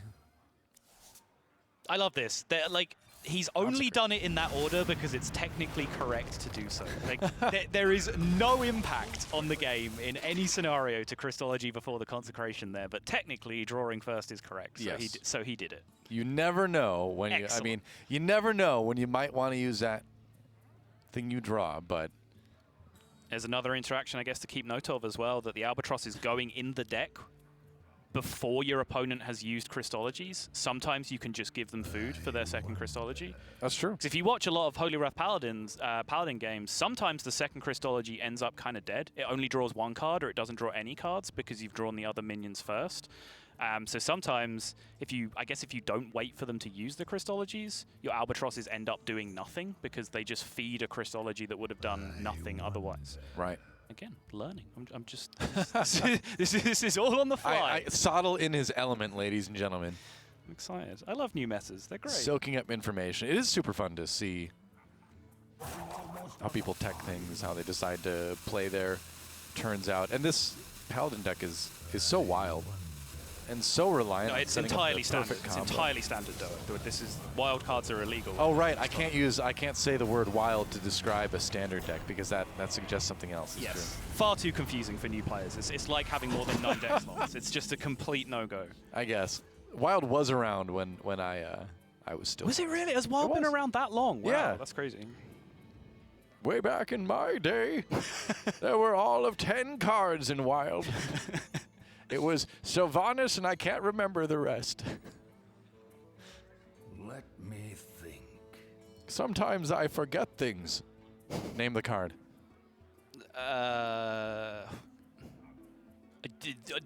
You found my absolute weakness because I play on mute. It's a mage. It's either Dalaran Mage or Ancient Mage. No. Really? Well, you were closer on the second one. What is it called? I can't remember. It's elderly something, or aged something. It's time. Okay. If it is Ancient Mage. It is Ancient Mage. We just had it confirmed. It was Ancient Mage. Hey, I didn't say you were wrong. I just said I didn't remember. You said no. I did say you were wrong too, didn't I? Honestly.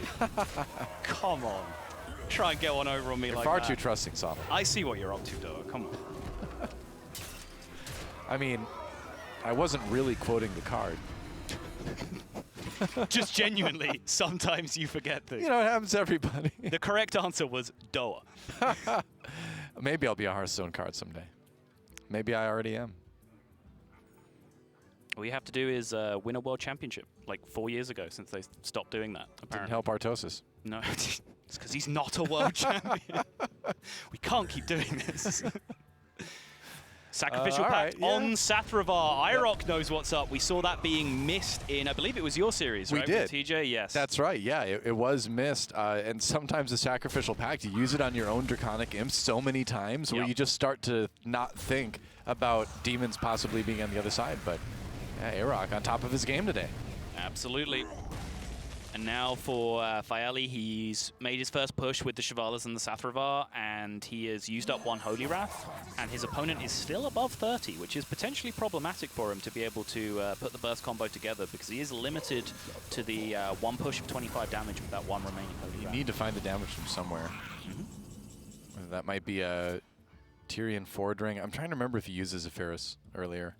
I don't think so. I don't think he it's did still either. in there.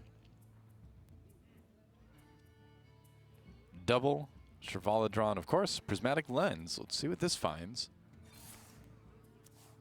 Albatross, and oh, there it is. Wow. That's what you're talking about. That's the exact scenario. See, remember when you talked about it, and I'm like, well, now that guarantees it's going to happen, because that's just what happens when you're casting Hearthstone and you talk about something theoretically happening. Yep. It happens. So if Zephyros is remaining now, that is so much potential damage, because a free Shivala, a 2-mana banker, a 2-mana Zephyros, and a 1-mana Holy Wrath is only, what, 5 mana being spent in total, which means Zephyros can offer burst damage up to the cost of 5, which, Fireball is available for 6 extra, for example. Lava Burst is 5, Fireball's 4, right? Yeah, so it's definitely some options. A little bit of board clearing going on. Shivala comes in to finish the job. Yep, completely spare Shivala at this point. Thank you, Sathravar, for that one. Just able to leave it on the board. A play that you will rarely see. I thought of the joke, but I won't make it. People at home. I'm sure they know what I'm talking about. Laughing to yourself. Yes. It's a play that you'll rarely see, but Sathravar really has changed the dynamic. You do kind of get that extra free roll Shivala that you're seeing here from Faeli. It's not just about the banker anymore. Right. Another one of the things that kind of pushed this deck into a possible, or a successful deck in the tournament so far. Absolutely. Yeah, big surprise. I am... Highest win rate deck. That's crazy, actually. Yes. As I mentioned with TJ, a Galakron Shaman and Combo Priest are actually the highest win rate decks in the tournament, but they have a pathetic sample size, so I'm not counting. Well, there is that too. Yeah, where I think like one or two people have brought those decks and done well with them. So maybe they're good, maybe they aren't. But in terms of a reasonable sample size, Holy Wrath Paladin has the highest win rate right now at 57%. Information correct as of the time I walked out to this desk. I'm a little bit surprised that somebody even brought the Shaman. I know people have been testing it a lot lately, but it's kind of one of those I'm not like the other Hearthstone players moves at this point in the meta, it seems like. It's a big baller move to bring a deck that's been nerfed like 3 times already. Like, you just still think it's good enough. They nerfed the cards, but they didn't nerf me. There you go. Yeah. Still play it just as well. No, you can't. That's actually impossible because the cards are different. But people brought it anyway. Zephyros enters the hand of Faeli. Yes. Last turn. Shrink Ray, the draw this time around. So with Arok at 32, he is currently slightly out of range of the damage, not including the True Silver damage. I believe Shivala and a Holy Wrath for 25 plus a Fireball is the maximum one-turn damage for Faeli right now under current conditions, which would be 31. But if that True Silver champion can be preserved as well, then Faeli does have a one-turn lethal setup here. If he's able to empty that deck and guarantee it. Prismatic Lens will draw the last 2 remaining cards in his deck, another banker. No spells left, so he only finds the one draw in fact. Oh, you're right. The remaining card is another minion. Wow. He's going for it, putting a copy back in the deck. Yep. Going to go ahead and use the Flash of Light to redraw it as well here. This is essentially a free roll, right? Because he has a 50-50 chance of drawing the other card, and then he just gets the Shivala on the following turn anyway. So it's kind of free to do it in that position where he's going to empty his deck on the following turn regardless. Yeah. And vice versa, and then you're going to have the Shivala for sure to draw for the 25 damage. He does preserve the True Silver Champion too, which is the crucial part of all of this. Yep. Like we mentioned. So what can you do here? Dragon Queen Alexstrasza might be able to bail you out. Maybe. And that looks like it's going to be the play. He's thinking about it. Wow. He needs some everything dragons right now. Like, I know, right? They need to clear this board. They need to taunt. Healing up this one extra point of health would be very helpful as well. That does not, I don't think, nope. do it. No. Don't see it helping. I mean, that's a big Varanus, but doesn't really do the job. Yeah, as long Coil to remove a little bit. But. Yeah, but it doesn't matter. The damage on the board is completely irrelevant apart from the True Silver champion itself. So as long as Faeli executes here, believe he is going to square this series up to 1-1. Well, it's a maneuver he's done many times, I believe. Holy Wrath comes in. You do the 25 damage, and then Zephyrus delivering the perfect card. Just which want in this case of what it offers you for 5 in this situation. It's a Fireball. It's Consecration Fireball. Yeah. Okay, duly noted. Boom, Fireball. True Silver champion not even needed in the end because of that 1 extra damage retained on board. Yep. And Faeli gets himself over the line. I said that looking at the stats in this tournament, looking at ladder stats as well, that matchup in particular does look extremely good for the Holy Wrath Paladin. Again, confess, not played that matchup a ton myself, not played Holy Wrath Paladin a ton in this expansion, although I am a big fan of the deck historically. But yeah, looking, you can kind of see just off that 1 game sample size that even though Faeli had to do some kind of suboptimal things, he used 1 Holy Wrath, so he didn't have his maximum, 2-turn damage potential at the end of the game. He got his hand stuck in the middle of the game, which can happen sometimes. Even despite that, he did look very, very smooth. Like, he had a lot of wiggle room at the end of that game to be able to get over the line. I see what you're talking about now as the players and the first 2 games at 1-1 about Faeli's play. He plays so optimally. You can tell that he's really trying to do the exact right move at the exact right time every single time. Which, and there doesn't seem to be like sort of an aura of like aggression or risk taking. It's like, what's the minimal risk, most like perfect Android robot play I could possibly make? And it worked really well that game. And I think with that kind of deck, that's the kind of style you need to use. And it's building good habits. You know, we talked about a position there where like, this doesn't matter, but he's doing it anyway. That's what it's all about. It's about building good habits. So when it does come to a high pressure situation where your decision really does matter, you have that ingrained in your muscle memory to just do things the right way. Sequence things correctly when it doesn't matter. You will do it automatically when it does matter. That's right. Repetition pays off. Well, you have a chance to work on some mental repetition, some practices, as we're going to take a quick break. And when we come back, we will see how the rest of this series shakes out. Don't go anywhere, guys. We'll be back with another couple games of Hearthstone Masters Tour Arlington in just a moment. Hearthstone Masters Tour Arlington is brought to you by T-Mobile. Rank up with America's first and only nationwide 5G network.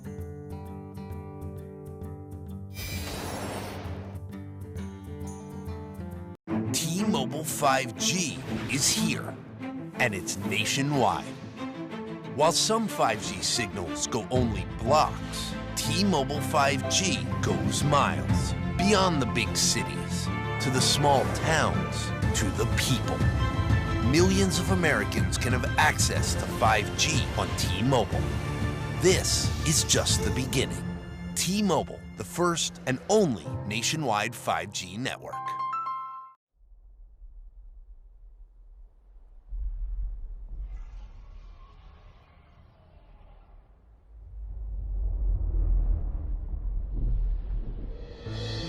Is this the end? Our heroes can't fly. They fall like shooting stars. Will anyone survive?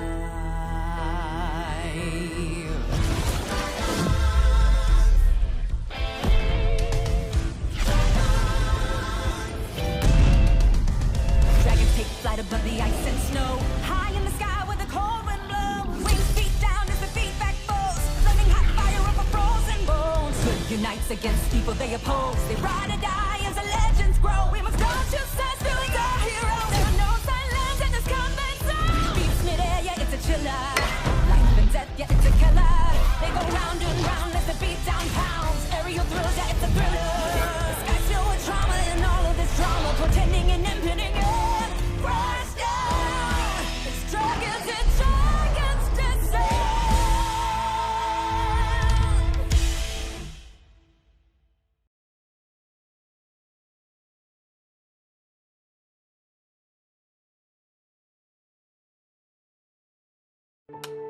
You'll hear a lot about how coming out of the military means you're somehow damaged goods.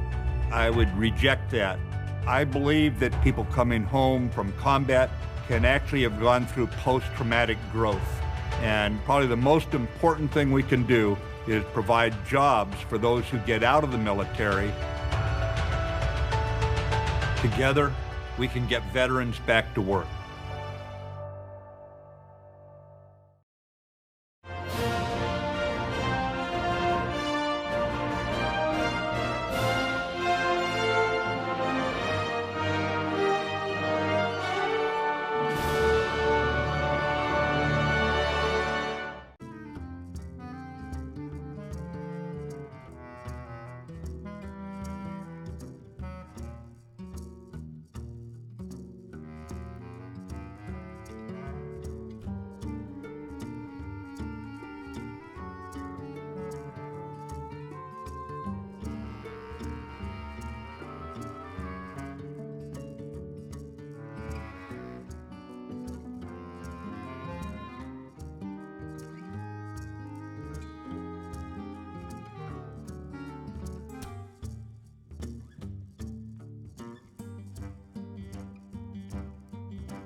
Welcome back to the Hearthstone Masters Tour Arlington, brought to you by T-Mobile, the nation's only 5G network.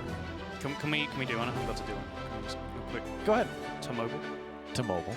We need the fedoras for day 2. We do, yeah. Production. T-Mobile fedoras, please. Also, Magenta. Mobile. Just want to be very clear on that. Mobile. Yeah. Whatever. Pick See, a poison. I don't know about this because you say mobile. Yes. So you're like, you need to pronounce the I because it's there. Yes. What about the E? The E is there too? It's a great point. Mobilely. Mobilely. There we go. Got it. By your logic, mobilely. I'm happy with that. Presented by T-Mobile. There we go. T-Mobile. Yeah. T-Mobile, I think, is top of the weighting. T-Mobile. With that. Yes. T-Mobile. 1-1-1 in the series between right. Faeli and IROC. The Pally has picked up a win on one side. It's the Warrior picking up a win on the other side, which means we have a Highlander Mage and a Galakron Warlock going up against a Highlander Hunter and a Highlander Mage, with both rogues being banned out as the remainder of the series. Makes sense. So let's take a moment to check out the standings right now. The day so far, remember, 3 wins and you move on to day 2. And as you can see, Tease at 4-0, Turbo Nick as well, Payne in 3rd with that, and Give Please, we're being told is what that name translates to. Firebat down at 6, IGS. So I'm butchering these names. You should probably read these. Dr. Boom, I thought he was in Wild, but no, he's there at number 7 at 3-1. Yeah, I actually got a shout out this morning. As I said, I put out a tweet saying, hey, hit me with your player to win the tournament and your deck of the tournament. Dr. Boom actually got a shout out in that he was one of the players nominated. He have seen him around the tour. I believe I'm going to go on a limb and say a Spanish player, but I'm not 100% sure on that. But yeah, Firebat, probably the most well-known player there. He did go into round 4 at 3-0 though, so he is off the back of a loss there, taking him down to 3-1. But I believe Fino, it was on one of the most high-profile matches of the round up against RDU, and he picked up a win, meaning Fino is potentially moving up to 4-0 as well, as more of those results come into those updated standings. But RDU picking up his first loss of the tournament as well. It was a 3-2 win for Fino too, so that would have been a tight series. Would have been fun. Tight series right now between Faeli and Arok, as they are tied up 1 game apiece. Arok getting his win with the Warrior. Faeli getting his win with the Holy Wrath Paladin. Now, we move on, like you mentioned, to our next game. And it's going to be Warlock versus Hunter. See at the top there, Sardonia, Canadian representative and former HCT playoffs representative, HCT championship representative, actually picking up a win in round 4 there as well. Exciting. Double Bad Luck Albatross in the opener for IROC, which is pretty exciting when he's queuing into the Highlander deck on the other side. I was going to say, that is one of those things where it's like, maybe I want to keep this, and he does. All right. Houndmaster Shaw and Corrosive Breath. Pickups Varanus as well for Faeli. And we will see how this shakes out. Blazing Battle Mage on turn 1. You're never going to say no to that. Just a 1-mana 2/2. Just get it out there. What a card. Yep. And just a hero power from A-Rock, of course. You're going to be using that a lot early on. Going to probably see the Albatross come in on turn number 3, rather. Right. Yeah. He does choose to just keep both of them, as he wants to overload those Albatrosses as much as possible, make sure that Faeli finds himself with as much time as possible, not being able to play those Highlander cards. And just want to give a special shout out. You might have just seen there Diz Demon and Toast Monster, who is a UK representative there. It was a 3-0, I believe, for Diz Demon, unfortunately, from my biased perspective. Yeah, keep an eye on the upper right. There will be some results popping up there throughout the day to keep an eye on, as you see Maverick takes down Bobby X 3-1 as well in this round. A little bit of board clear from Dark Skies coming in from A-Rock as Houndmaster Shaw hits the field. Sounds like it should be somebody's rap name. See, Houndmaster Shaw. Genuine, pull back the curtain. We had this discussion earlier already. We did, actually. Yeah, but I've never thought of this, but now I can't unhear it. I know, I am right? totally going to expect Houndmaster Shaw to drop some bars on me every time he single's comes going to be dropping soon. Yeah. I have a rapper name too. It's a science fiction rapper name, actually. It's my rapper name is Philip K. Slick. Good. Yeah, it's pretty sick. I can't rap, but at least I've got the name. Step one. That's right, step one. Establish your rapper Just name. need the linguistic ability and the musical talent, and then we're all set. In the how to rap guide, that's definitely step one. You open the book and it's like, pick a name. Yes. An awesome rap name. Not unlike your game ID, really. Indeed. Yeah. Thinking about playing the Snip Snap here. Yeah. In the How to Win Games of Hearthstone guide, on the other hand, dropping Houndmaster Shaw on turn 4 and having it be uncontested is certainly very close to chapter 1 of that playbook, because this card is a terror if you are unable to answer it. Yep. And it's not going to get any easier with Snip Snap able to make his presence felt early on, and the bots as well. Yep. Microbots picking up that rush as well. Yep. Is this Snip Snap going to come down separate, or is he going to magnetize? Chooses to magnetize. It's going to make it a little bit bigger. Yeah, which I kind of like, because the 3 damage is actually a very nice breakpoint for things like Crazed Netherwing, for example. Doesn't have the activation for Crazed Netherwing. Ziliax as well, another damage source that can't take down the bot now. Yep. I mean, I guess you can pair it with the Mortal Coil. And I think if you just saw Faeli's face in the bottom left, you saw suddenly the roller coaster of emotions as he gave himself the little conceited nod as the Ziliax came down, like, yep, I played around that. Yep. Unlucky idiot, you played right into my trap, but then the Mortal Coil follow-up, and suddenly the expression changed completely. Yeah. I always forget about the Mortal Coil, but he's got some good answers for the Ziliax at least.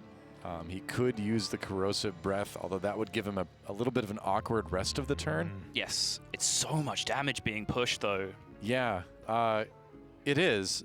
I feel like you kind of want to play Varanus as well, but then you're leaving yourself open to getting your board removed pretty easily in that case. Yeah, if you play Varanus, you have to give the healing to IROC as well by trading the 1/1 into the Zillion. Yeah. So I think he has so much ability to be aggressive here that I personally really want to seize on the back of that. It is an awkward turn with mana usage from Corrosive Breath. I definitely see that, but the aggression it represents, I think, is so huge. Well, you kind of want to hero power as well. Yeah.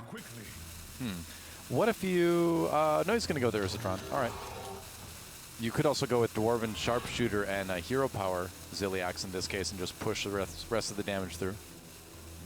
It's very fair, actually, yeah. Yeah. I like that too. Looks like that's the line he's going to go. And I like this because it saves a card, you know? It absolutely does, yeah. You're right. You don't get quite as much damage through, but it saves a card, which is the more important thing. Yeah, just had a total blind spot on this play. For some reason, this is absolutely superior. Still has that Corrosive Breath, still has the Dragon in hand, so it's going to deal the damage regardless. Like, that's going to happen. Yeah. And 3 damage comes down from the Crazed Netherwing regardless as well. So now A-Rock getting a little bit low. Houndmaster Shaw is still making his presence felt. And now Leroy Corrosive Breath on top of this 3 damage from the Houndmaster Shaw. His Leroy even gets Rush as well as Charge, if you can believe that, but it's going to go directly to the face, and that is a rapid victory for Faeli, going up 2-1 in the series. Highlander Hunter getting over the line very easily, it looked like, in that matchup, despite the Albatrosses shutting off all his power cards. Don't need him if you kill your opponent on turn 7. Well, yeah, and just a really clever use of cards at the end there. Again, you know, playing that style that that is as conservative as possible, as optimal as possible.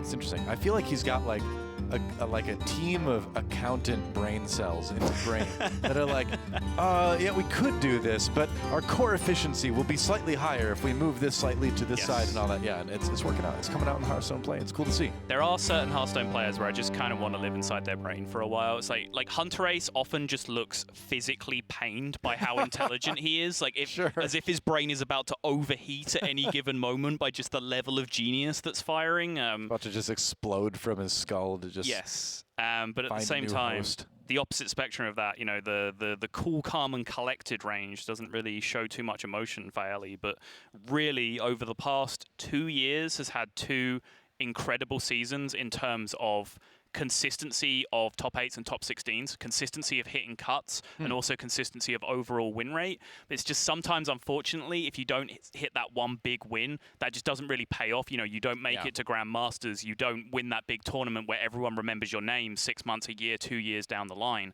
But in terms of overall consistency, I truly think Faeli, his record over the last couple of years stands up against anybody's. Well, he's looking impressive right now, and he's put himself 1 game away from taking this series against A-Rock. You can see right there, 2-1 for Faeli. All he needs is a win with his final deck, and we'll see if he can take it. Yeah, it's going to be the Highlander Mage, the last deck to go over the line. I said early on, I think round 1, I said that this wasn't a deck that I was expecting and not really a deck that I was a big fan of. After 3 rounds, it is the third highest win rate deck with a reasonable sample size in the tournament so far. So yeah, we talked about this a little bit earlier too, where Mage seems like one of those decks where it's really kind of a comfort thing, right? Where it's like if you play a lot of Mage, and Mage seems to be one of those classes too historically, aside from like the Mech Mage era of way back when everybody played that deck. Yes. But you know, a lot of Mech, or a lot of Mage decks rather, tend to be a little bit more cerebral and a little bit more late game, and you just requires you to think of things in a different way, and that kind of goes all the way back to Freeze Mage at the very beginning of Hearthstone. And so I've always felt like Mage was just one of those classes where either you're a Mage player or you're not a Mage player. And it fluctuates as well, because I will say, like, I was a Freeze Mage player. I loved that deck. I jammed, you know, hundreds and hundreds of games of that deck and feel like I was pretty good at it. But for example, like Reno Mage, the original Reno Mage I'm talking about. Yeah, Reno Mage V1. No, hated that deck. So I just completely stopped playing Mage for an entire expansion, you know? Like, it really does fluctuate, but I do agree with you. I think it is a deck that really does foster specialists, I guess. Like, you really do genuinely get attached to playing Mage. Absolutely. Zephyrus coming out early, grabbing the Pocket Galaxy, I believe it was. He took a Wild Growth. He took a Wild Growth and played it already. Right. So he's just ramping up with that Pocket Galaxy in hand already. I got so into our Mage conversation. With the Pocket Galaxy in hand already, though, like that Wild Growth is such a good pickup because it ramps you to that Pocket Galaxy so much quicker, and then your deck is broken at that point. Like, it's so strong once Pocket Galaxy comes down. Quite good. Yeah. Yes. And you can see A-Rock knows he's going to have to take a little bit more of an aggressive stance against his Mage deck to try to rush down fairly early. But Arcane Amplifier, man, this is another Mage card that just came in to the game this week through the adventure, the Chapter 2 of the adventure. Yep. And it's starting to show up in a lot of Mage decks. 2/5 with upside? Yeah. Yeah. I mean, sure, sign me up. Elemental Mage runs it too. I don't know if we're seeing any Elemental Mages in this tournament, but it is being run in the Highlander Mage as well. Yes. From Faeli. Yeah, because of my curiosity, not really expecting this deck to necessarily be a huge power play in this tournament, I did take a look at some of the matchups specifically it was winning. And the 2 big ones in this tournament, at least so far, seem to be this Warlock deck and Galakron Warrior that it's performing well against. So again, Faeli looking like his lineup construction is doing a lot of the work for him right now because he's just finding favorable matchups because he's bringing high win rate decks. Man, Mage versus Warrior is just like a classic matchup that Mage has always done well on, even in World of Warcraft. Yes. Again, specifically apart from the Freeze Mage era, that's the one you didn't want to play. Freeze Mage, and then Mech Mage could overpower Warrior from time to time. But if you had like a greedier build with some late game, you could definitely get there a lot. Sure. But in World of Warcraft, man, I played Arms Warrior. Trying to chase down mages, no fun. See in the top corner there, Eddie picking up a victory. Eddie, the most recent Masters Tour champion, having picked up the trophy and then very quickly put down the trophy again at Masters Tour Bucharest. Yeah. believe we do have the new and improved single-piece trophy. Yeah. Oh, we have the technology now. Yeah. We have the technology. Amazing. Empty board, Pocket Galaxy, turn 7. Wow. That's crazy. The fastest turn you will see all tournament, and IROC with the correct play of acknowledging the brilliance of the empty board turn 7 Pocket Galaxy from Fairly. Doesn't get much better for the Mage player at this point. It honestly doesn't, because Stargazer Luna is already in hand as well, which is the card that you want to have after you've played that Pocket Galaxy, because you can suddenly just draw your entire deck in one turn if you chain some minions off that. Pretty much. I was wondering if he was going to go Reno this turn. It's not as much board clear as you could ask for, but it's close, right? I mean, it is 7. I agree. I think it's very strong. I think Fairly, again, just sort of paid some lip service to the idea of like Arcane's Keysmith Conjurer's Calling, for example, as an alternative.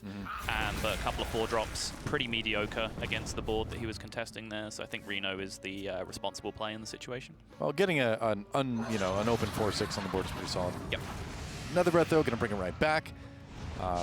Ends up with 1 net healing for A-Rock. Calicos. All right. Yeah, Fairly does not need any encouragement. He is going to try and absolutely rip this. You can see A-Rock be like, all right, well, that's how it's going to be then. Well, another Lunas does not help that much here. Anything he picks will be free, though, which is very important. Oh, wow. And it does mean that, there you go, having the Caligos plays around one of his outs, which was you can just draw an expensive spell off the top, and then your Luna's chain is interrupted. But because you play Caligos, any expensive spell that gets drawn costs 0. Oh, you just get to play stealth. 2 6/6s for 0. All right, one short of doing the Blizzard and keeping the chain going, but still. It's pretty strong. Yep, still a pretty effective turn, I would say. Yeah. Being able to theoretically keep his legendaries safe as well. In the next turn. I guess no, you don't get the battle card with the dirigible, so I don't know what I'm saying. I just like the dirigible. I can admit that. So what do you do here? Do you polymorph? Yeah, I just can't think of that. You don't have the mana to finish it off, but interesting. You know. I was thinking about Keysmith, looking at possibilities of splitting image or counterspell, but counterspell is a lot weaker with this deck that plays a bunch of 1-mana spells, and your opponent still has the coin. Yep. And here's the Plague of Flames to clear the board. And so the magic may be over, but the minions are still cheap in Fairly's deck, so that's never going to change, such as a 0-mana 8/8. Zero cost Mountain Giant. I am curious about again, when I was thinking about playing an extra minion, that was something that I was thinking about, because he did kind of leave the board state exactly for an Invoke plus Plague of Flames clear. Problem was, if he played another minion there with the Arcane Keysmith, and he whiffs on a secret like Splitting Image, the minion that he leaves up can kind of trade into one of his things anyway, so it's kind of, 50-50. Yeah, it's kind of swings and roundabouts in that situation anyway. Conjurer's Calling. We'll see what he gets. Oh, another Mountain Giant. And a nice taunt on the board. No Splitting Image. Which is probably the premium option in this situation.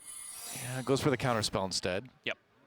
Since that was probably the best out of the 3 for the board, or the game state, rather. Yes. Vaporize, Flame Ward, not really going to do anything here. Like I said, counterspell, pretty low value, because there's a lot of low value spells, and A-Rock still has the coin in hand, which Fairly will certainly know. I mean, if you can eat a board clear with it, that's the ideal situation. Yeah, I just don't think that's realistic in this position. I think A-Rock is much too smart to play into that situation. He's just eating the coin. Yeah, he still had the coin, too, from way, way back. Yep.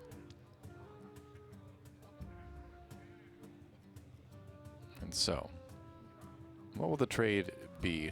I guess you've also got the Dark Skies as an option. Not enough to destroy everything, but there's Lord Godfrey. Yep, Godfrey plus the Breath will be a full clear here. Yep, that's true. Yeah, because it's going to end up doing 4 to the Mountain Giant. It will do 6 to the Mountain Giant. Oh, you're right, it will. Another death. Another breath. A little bit of healing. Suddenly, Fairly just running out of steam just a little bit. It feels like his one pop-off turn was just not quite powerful enough. It was answered very, very easily by the Plague of Flames from the opponent, and now he is just starting to run out of pressure just a little bit. That's interesting. The missile launcher. Oh, oops. Oh, no. That's Hearthstone. Yes. Yeah, looking at the top end left to draw for Faeli, there's not much. He's used his Mountain Giant, he's used his Kalagos, he does not play an Archmage Antonidas. Yeah, I'm not sure what the out is here for Faeli. He still has Siamat and both Alexstrazas, I believe, in terms of big minions.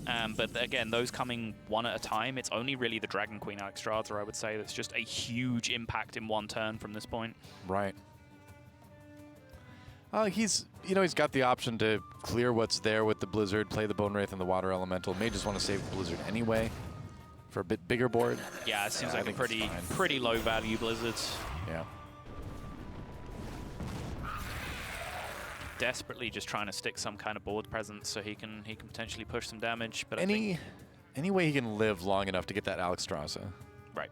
That's probably the only option there. Yeah, problem is he's going to run into the exact same on the other side of the board sooner rather than later. As soon as these Highlander cards start to become active from IROC, which he's going to get to very soon with only 9 cards left in his deck, most likely. Yep. And Ziliak's just going to give a little bit more healing to IROC. Even more healing with the Phoenix Rites, buffing it a bit more. And the Mortal Coil. Naturally.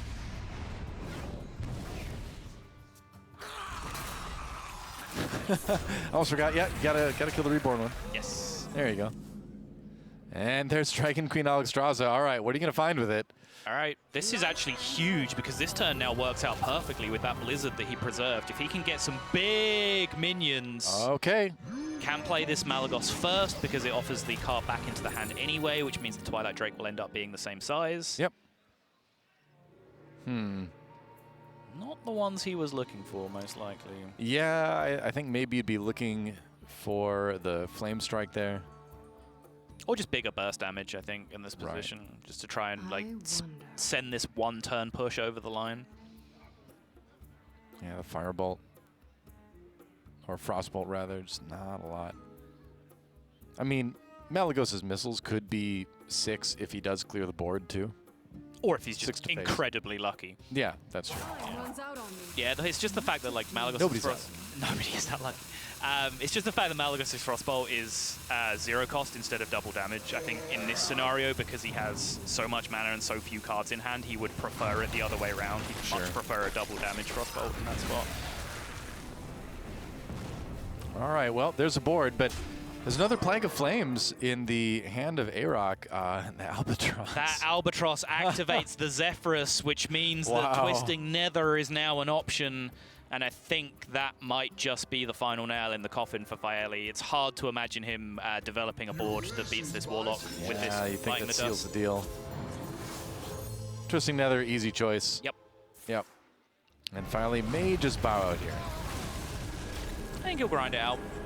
Think so? Yeah. Waiting. He's thinking about it. Again, it's a real consideration, right? Like, it's not bad to play things out from this perspective. It's not. You know, there is, you know, you might have a fraction of a fraction of a fraction of percent to win this game. I genuinely don't think you do. I think he might be 0 from here. But, you know, there's no harm in playing it out except for the fact that, you know, it's a really long day. And sometimes, like, preserving some energy and getting on to the next game is more worthwhile. Yeah. Then you see this happen. And then you see the Amber Watcher heal your opponent back up to full. Looks like I'm here just in time. And you think to yourself, I don't have anything that can clear this. I don't think. He's got 12 cards left in the deck, but I don't know what would be in there. Malagos, I suppose? Yes. Right, because he got that Malagos from a different card. Yep, that was a free roll. But currently that Malagos is not active. Not at the moment, no. The Dragon Maw Poacher is, however. Yeah, you can clear the 4/6 with the Dragon Maw Poacher. I mean, if you use a Frostbolt, you could clear out Alexstrasza too, but that's not, you know, ideal.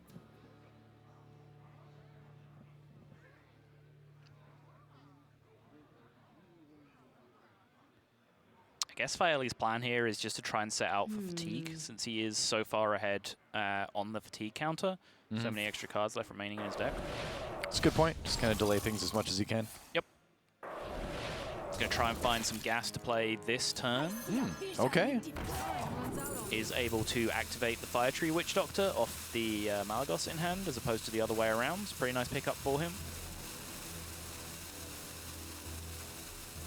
Conjurer's Calling versus Power of Creation there was a pretty interesting debate as well, and he does find himself the full clear. Yeah, I think so. You can get something a little bit bigger rather with Power of Creation. There is that Galakron finally. Yep. Fully invoked. And we'll see what the demons are. Not too bad. Pretty average, I'd say, yep. Yeah, not bad, not great either. So IROC here has to decide how much he respects this 2-2. It does change breakpoints on Flame Strike, for example, with 2-2 being able to hit the 4-6 if he leaves it up. But at the same time, 5 damage is 5 damage. That's a lot to throw into a 2-2. That 2-2 will eventually kill you. Which, you know, if it has, you know, what, 16, 17 turns, it might. Whoa. Wow, yeah. Throws the claw into it anyway. I'm upset. The tiny claw of Galakron taking down the 2-2. He's going to rip it. So kind of there goes the fatigue plan at this point. Nope. All right, well, 3 minions. Does find the dragon as well, so the Malagos is now active. So this is actually going to come down a little bit closer than perhaps we were selling it. Not finding the Fire Strike, though, for the 8 damage to everybody. Yes. That's what I think you'd be really more looking for than anything right now. Absolutely, yes. He needs a big clear, for sure. He is not finding it. And the Malagos' explosion is not going to do it.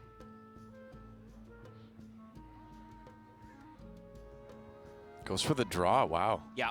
I think at this point, he's not even really that far ahead in the fatigue counter, so he just needs to look for an ability to make a swing turn happen.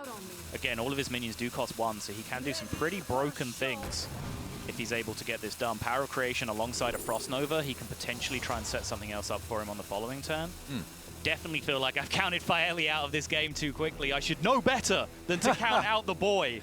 Well, he's in business again, I think. It was looking a little bit rough, and you got to think about Plague of Fire still being an option for AROC.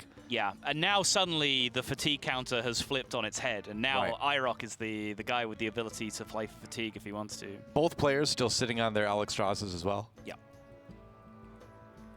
Faeli's a little bit better, costing 1, you know. Yep.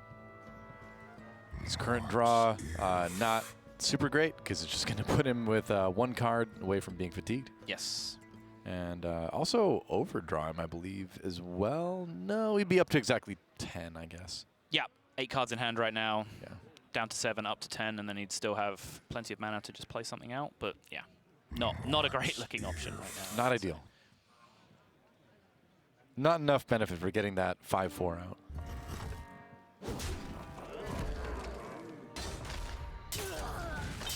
Grabbing a little bit of health back.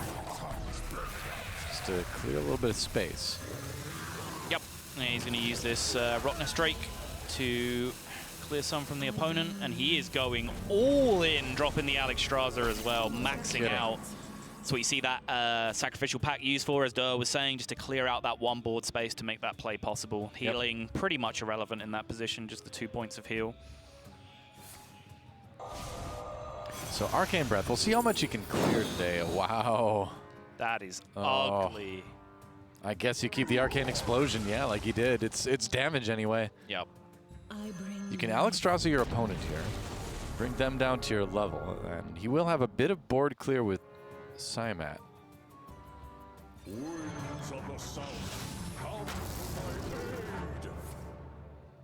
Wind Fury.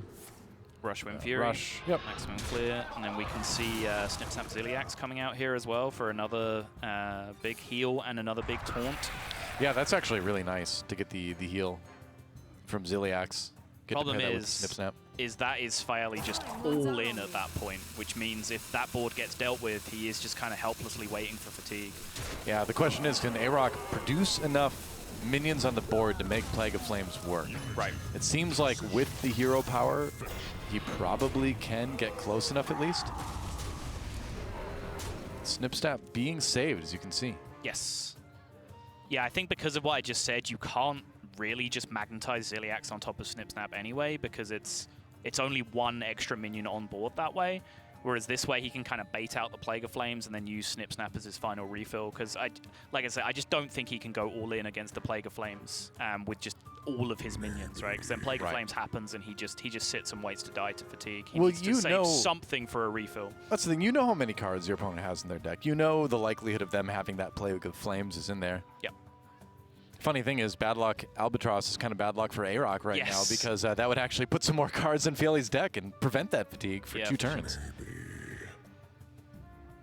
So I hope A-Rock has been keeping very good track of what's going on here. Otherwise, Fieli might just be able to steal this one, because if he does overcommit here and doesn't account for this this one remaining Snip Snap, which, reminder, can be played 4 times when it costs 1 to begin with, which is an insane amount of stats from 1 card.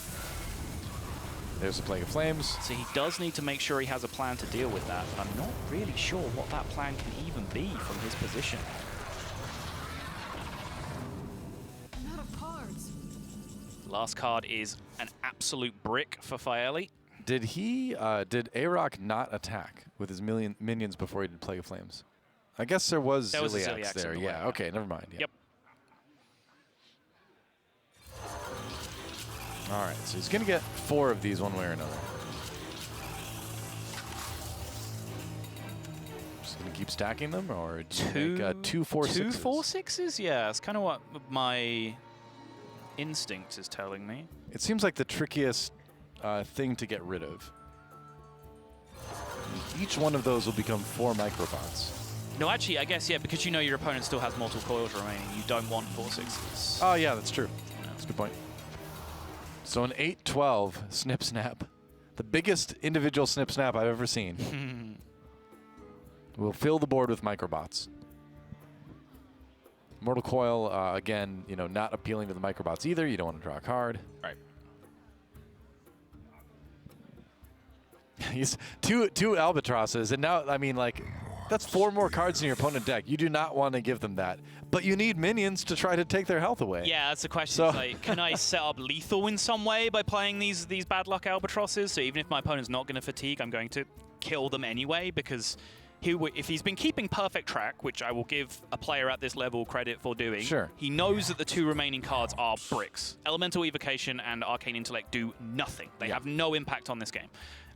So he knows exactly what he has to beat here, and it's right in front of him. It is 1 8-12 quadruple stacked Snip Snap. So this has become a game of battlegrounds almost at this point, because you're like, all right, when our minions attack back and forth, what's left at the end? Yes. You know?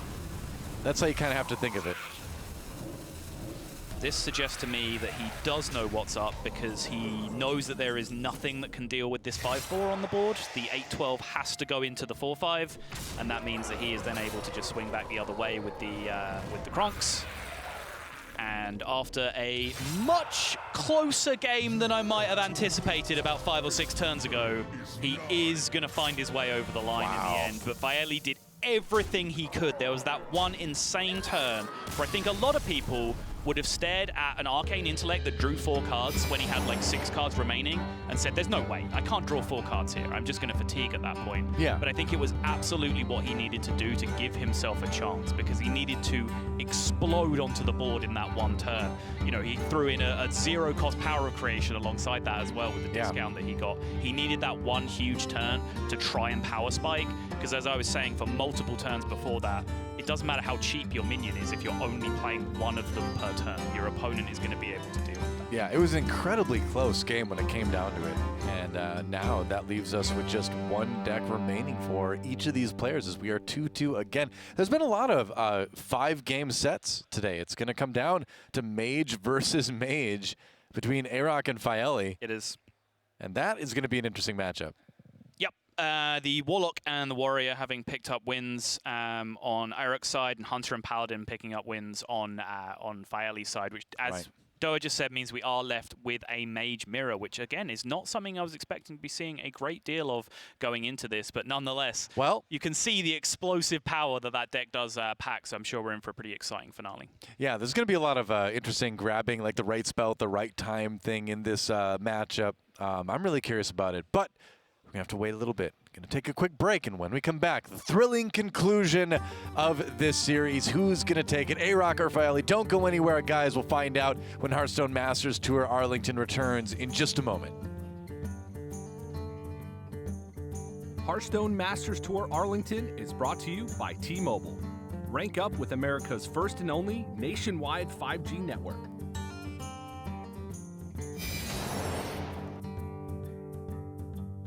T-Mobile 5G is here, and it's nationwide. While some 5G signals go only blocks, T-Mobile 5G goes miles, beyond the big cities, to the small towns, to the people. Millions of Americans can have access to 5G on T-Mobile. This is just the beginning. T-Mobile, the first and only nationwide 5G network.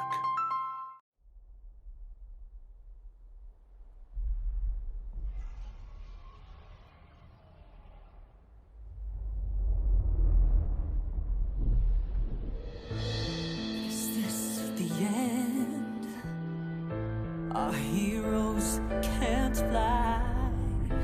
They fall like shooting stars. Will anyone survive?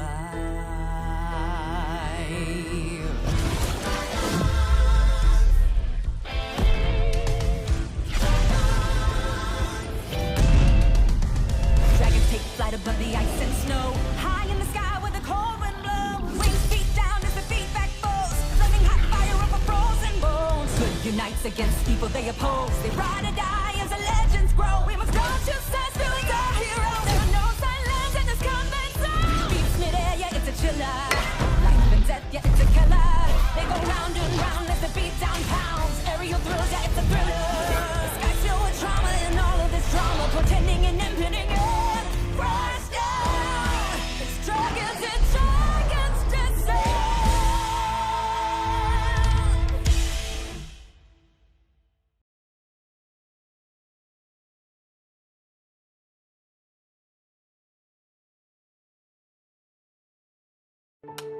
You'll hear a lot about how coming out of the military means you're somehow damaged goods. I would reject that. I believe that people coming home from combat can actually have gone through post-traumatic growth. And probably the most important thing we can do is provide jobs for those who get out of the military. Together, we can get veterans back to work.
Hello, Internet. That's right. We're back at the Hearthstone Masters Tour here in Arlington, Texas. The players have been playing hard all day. Anyone who managed to get 3 wins in the Swiss rounds today has made it to day number 2. And you know what? We've got 2 players that have already made it to day number 2 in this match, but it's coming down to game number 5 of this series, which is going to be very exciting. It's going to be a Mage mirror between our players. And I don't know. This is a really, really tough one to predict because both A-Rock and Faeli have been playing really well. And so now you have a situation where the decks are very similar. Only a few cards will separate. We'll take a look at that in a moment. But it's tough to call. It is, of course, just by the nature of it coming down to a mirror match. It's going to be incredibly close to 50-50. As you said, there is a card or two difference in there, I believe. Took a quick look, and I believe it's only one card difference, but we can confirm that for you now. The only difference that I could spot immediately is that A-Rock is playing that Tortolan Pilgrim in there in the 8-mana slot, which I believe that Faeli is not. I did not spot any other differences between the two decks as I was scanning over them earlier. All right. This is one of those, like, one of the hardest spot difference challenges. Yeah. Ever. Having said that, I've just seen another one. A-Rock was playing a Doomsayer, which Faeli is not as well. Faeli is playing a copy of the Dragonmaw Poacher, and I believe Bone Wraith might be the other card that separates the two.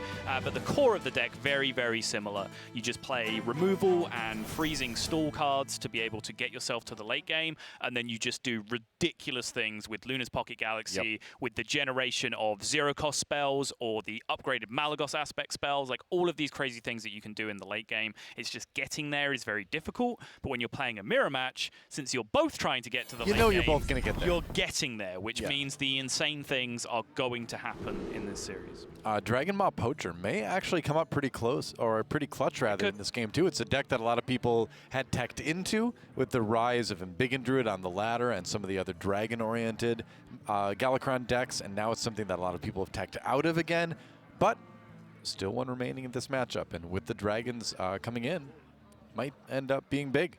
Yes. We'll see. Players deciding on their mulligans right now. A-Rock does have the Arcane Intellect. And Faeli, would you keep any of this?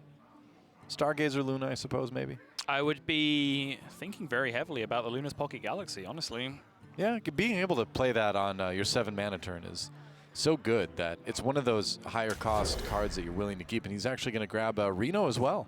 Yeah, I mean, if you break this down, it kind of works out, right? Like, you have nothing in your opening hand that's playable early, fine. Your opponent might get a little bit of pressure early with what pressure they might have in the early game, which isn't much because they're not an early game They're probably just going to be hero powering so you, let's be honest. On turn 6, you nuke it all away with Reno. On turn 7, you play your Luna's Pocket Galaxy, and then you have that Stargazer Luna set up for after the Luna's Pocket Galaxy that we saw do insane things in the previous series. So I think this mulligan comes together very, very nicely for Faeli. Fire Jaina versus Arcane Jaina. Oh no, are you going to lure me? Slash please don't lure me. Frost-ish Jaina. Please no. No, it's nothing like that. It's just it's a skin, essentially. Okay.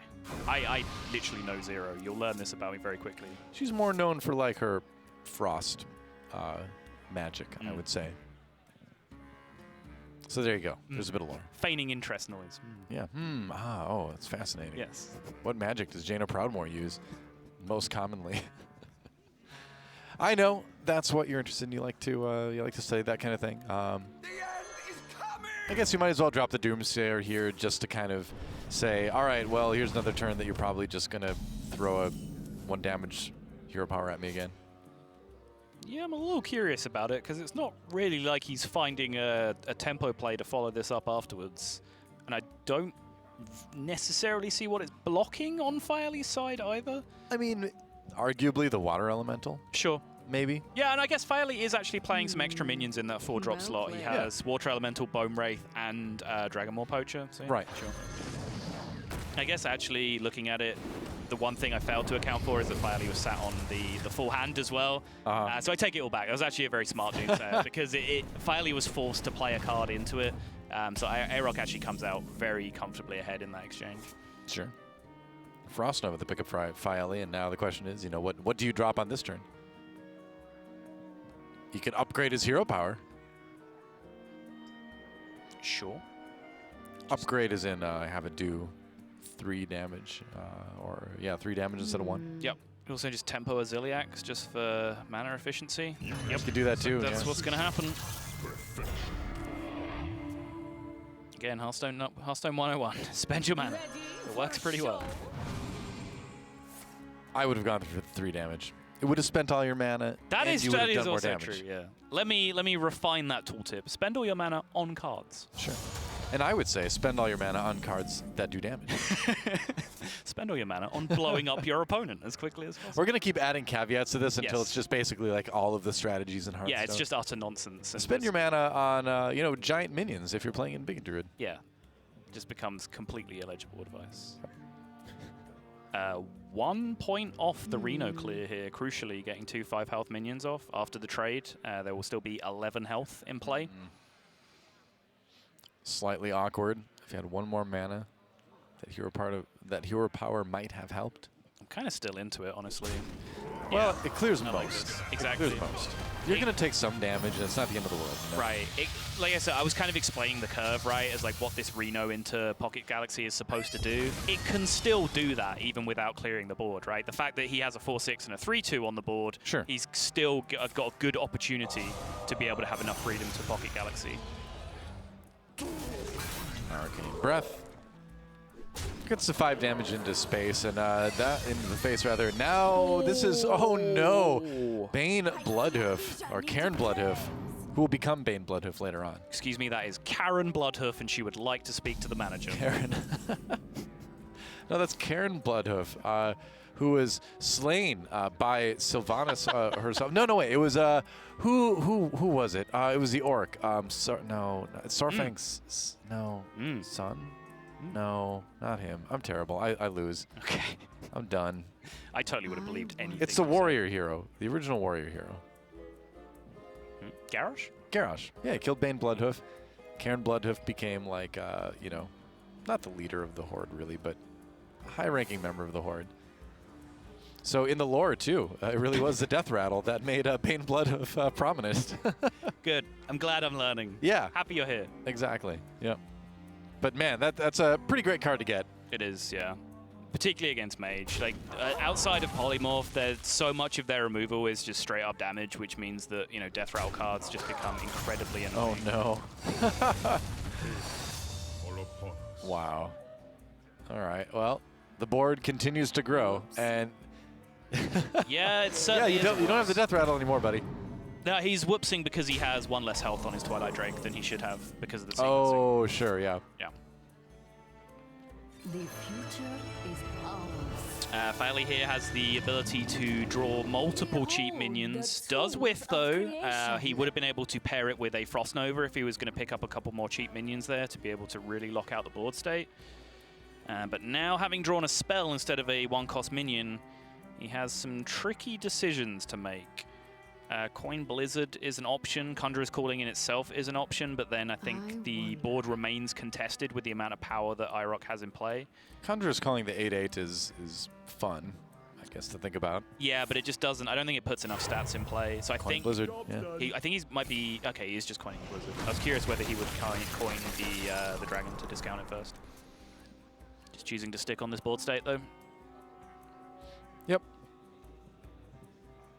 It's a hard board to get rid of, honestly, even for Mage. That's when you get up to where the minion health exceeds like 3, 4, that becomes a board that, as you can see, takes like multiple turns to kind of whittle down. Yes, and especially when the total health exceeds 10 as well, and that cuts off the Reno Jackson out as well. It becomes very, very difficult to deal with. Right. You normally have to 1-2 punch it over a number of turns, so like freeze in to deal with it the next turn, something like that. Right. No Flame Strike around yet. Which wouldn't even technically clear it. Nope. What to do? This Luna's has just got to go, though. It's so scary to leave Luna up for another turn.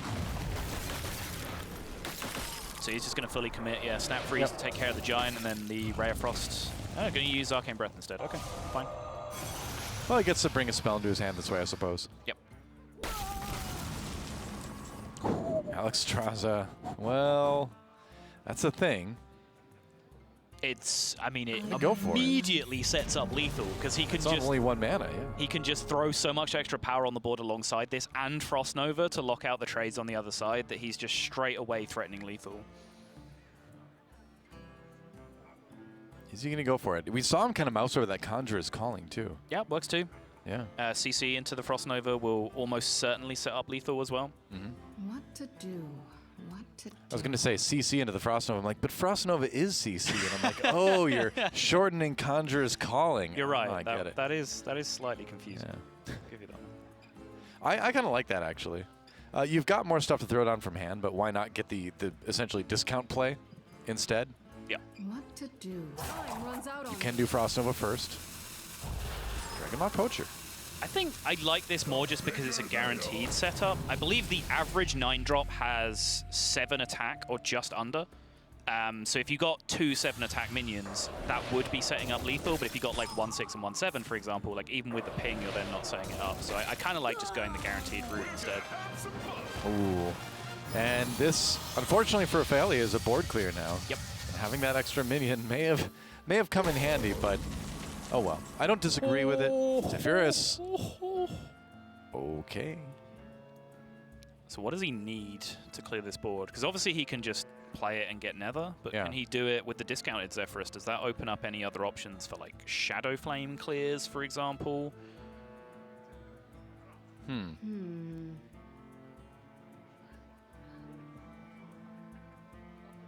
Not seeing anything I like better immediately. And you do need to do something with this board. Yes, now that the freezes are gone, you cannot just leave this board sitting around ready to kill you. Right. What to do? What to do? And IROC with Alex Traza locked and loaded in hand, like a board of any reasonable size will be lethal here because he can just drop the Alex and just smash away to deal the 15. So I think right now Ophelio's going through the plans of like what to do after playing the Zephyrus, you know? Yes. Gonna find a secret first. And he's going to play this looking for Brawl or Frost Nova instead. He grabs the Brawl. Okay. All right. Sure. So versus the Twisting Nether, he gets an extra minion. He gets a secret in play, and he also gives himself he gives himself 2 in 8, 2 in 9, whatever it was, to actually end up winning the Brawl and being in Wish a position for the perfect Brawl where he comes ahead. Exactly. I do actually like that. That's a good catch from Faeli. I think that does end up being much better on average than just the Twisting Nether play that was immediately obvious. Dragon Queen Alex Straza comes in anyway, and all right, well, another legendary minion will be coming down after this as well with the Brightwing, but we'll see what Malagos gives you. And the Tome looks pretty tempting here. I think I want 4 cards from my deck more than I want random ones. Okay. You just can't keep Brightwing down, no matter how hard you try to not put it in your deck. It just appears, I swear. Just watch the tongue slowly bob. It's mesmerizing. Look at the tongue. Doa's ASMR YouTuber audition going down right now. Like, I know we've moved I know ASMR is big on this platform, okay, but you don't have to do it. There's plenty of ASMR artists who've already got it covered on YouTube, okay? That's what they brought me in for this event, was to provide the ASMR for Hearthstone Masters. It is a weird little corner of YouTube, but you can't spell Masters without ASMR.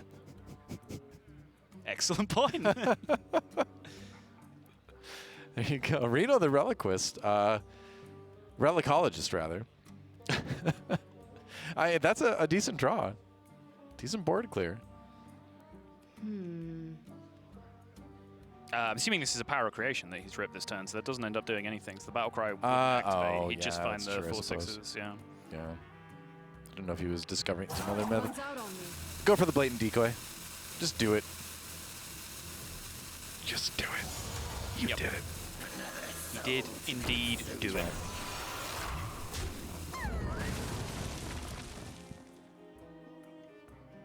Tortolin enters the arena. Yes, there is one of the differences in the deck, as I was talking about. Faeli choosing not to run that card.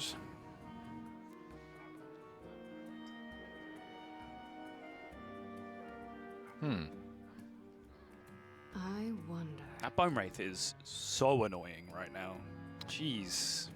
Yeah, you look at it and you're like, all right, I'd be so close. So close to finishing it. But nope, it's not happening. Not this turn. Probably not. Wonder. Even something like Flame Strike Hero Power doesn't take it out. Yeah, it's just ugly. Yeah.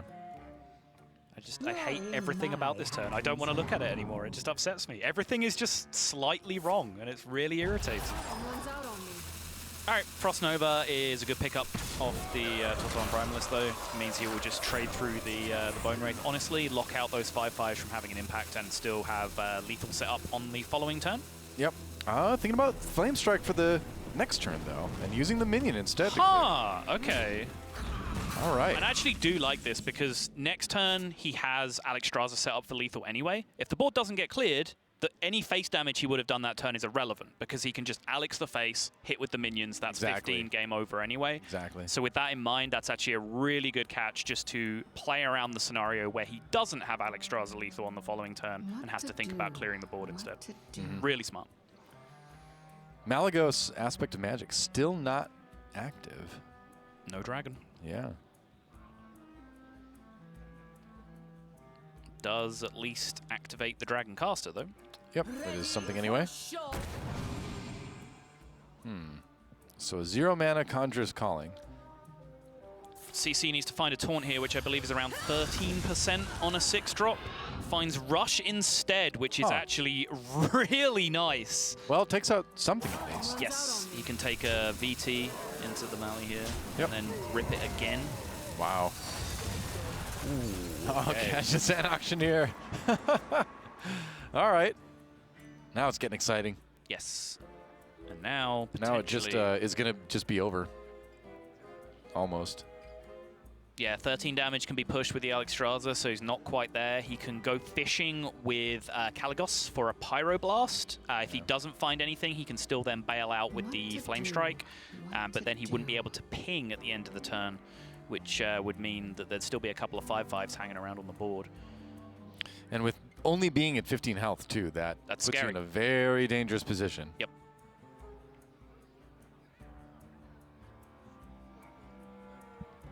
The fact that they are decoys as well, like any board clear he makes, he might just be seeing more minions pop out anyway. Frost Nova is potentially perfect here. Yep. Yeah, for sure. That is going to be the pickup. He just does not want to have to play this blatant decoy game. He does not know what's going to be coming out from the opponent's hand when those get killed. Turns out Kaligos knows what the perfect card is. Yeah. Give me a Kaligos over a Zephyrus any day of the week. I trust Kaligos.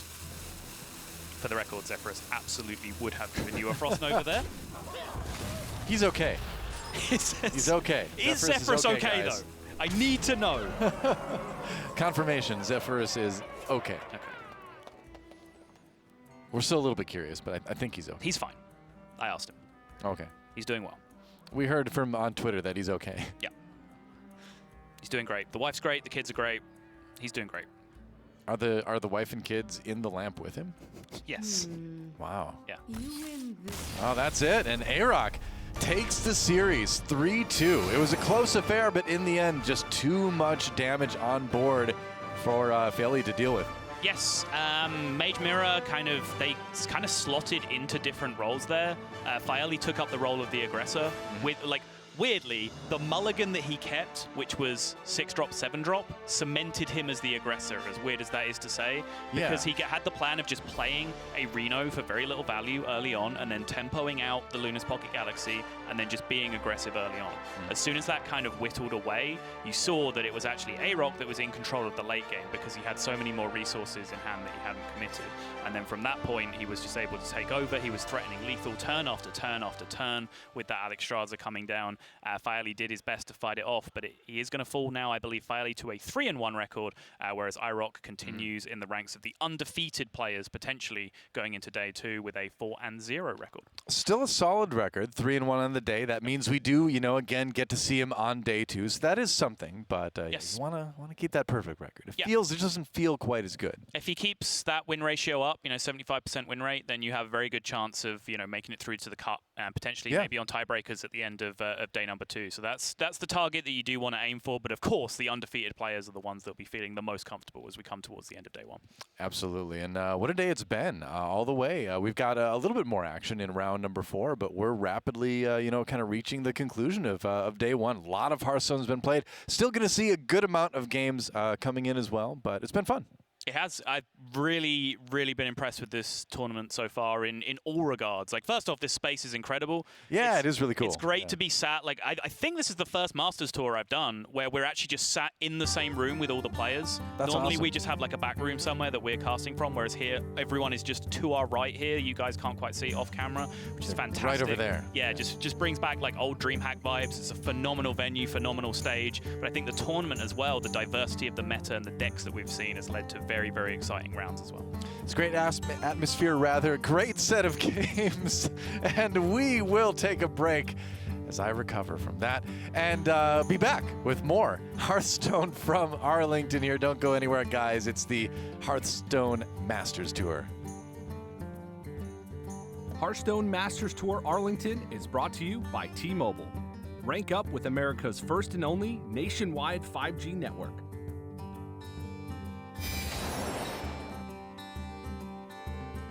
T-Mobile 5G is here, and it's nationwide.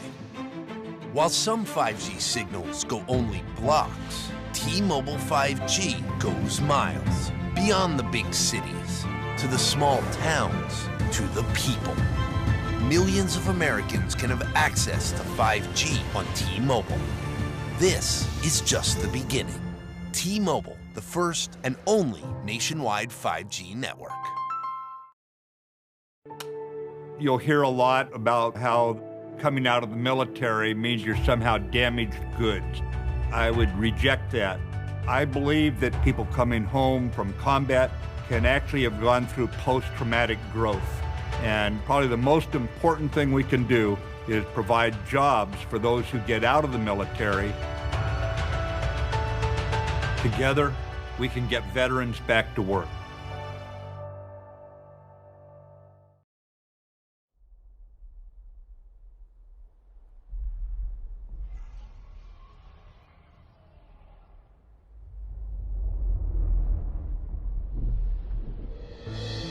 Is this the end? Our heroes can't fly. They fall like shooting stars. Will anyone survive?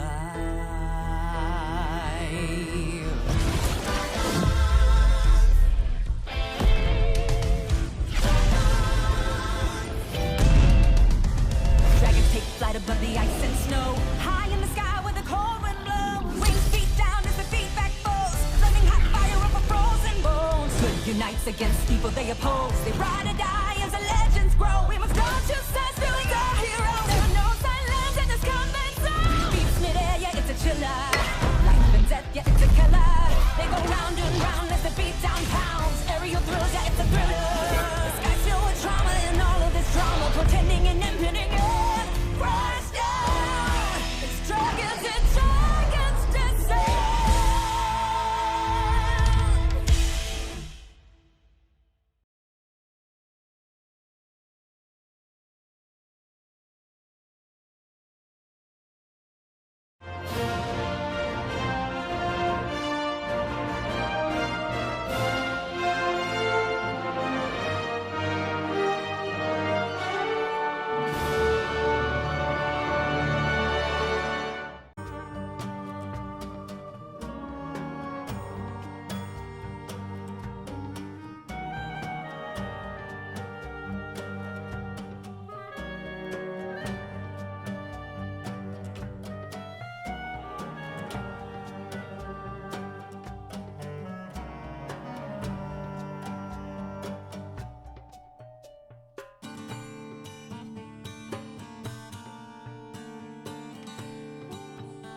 We have returned.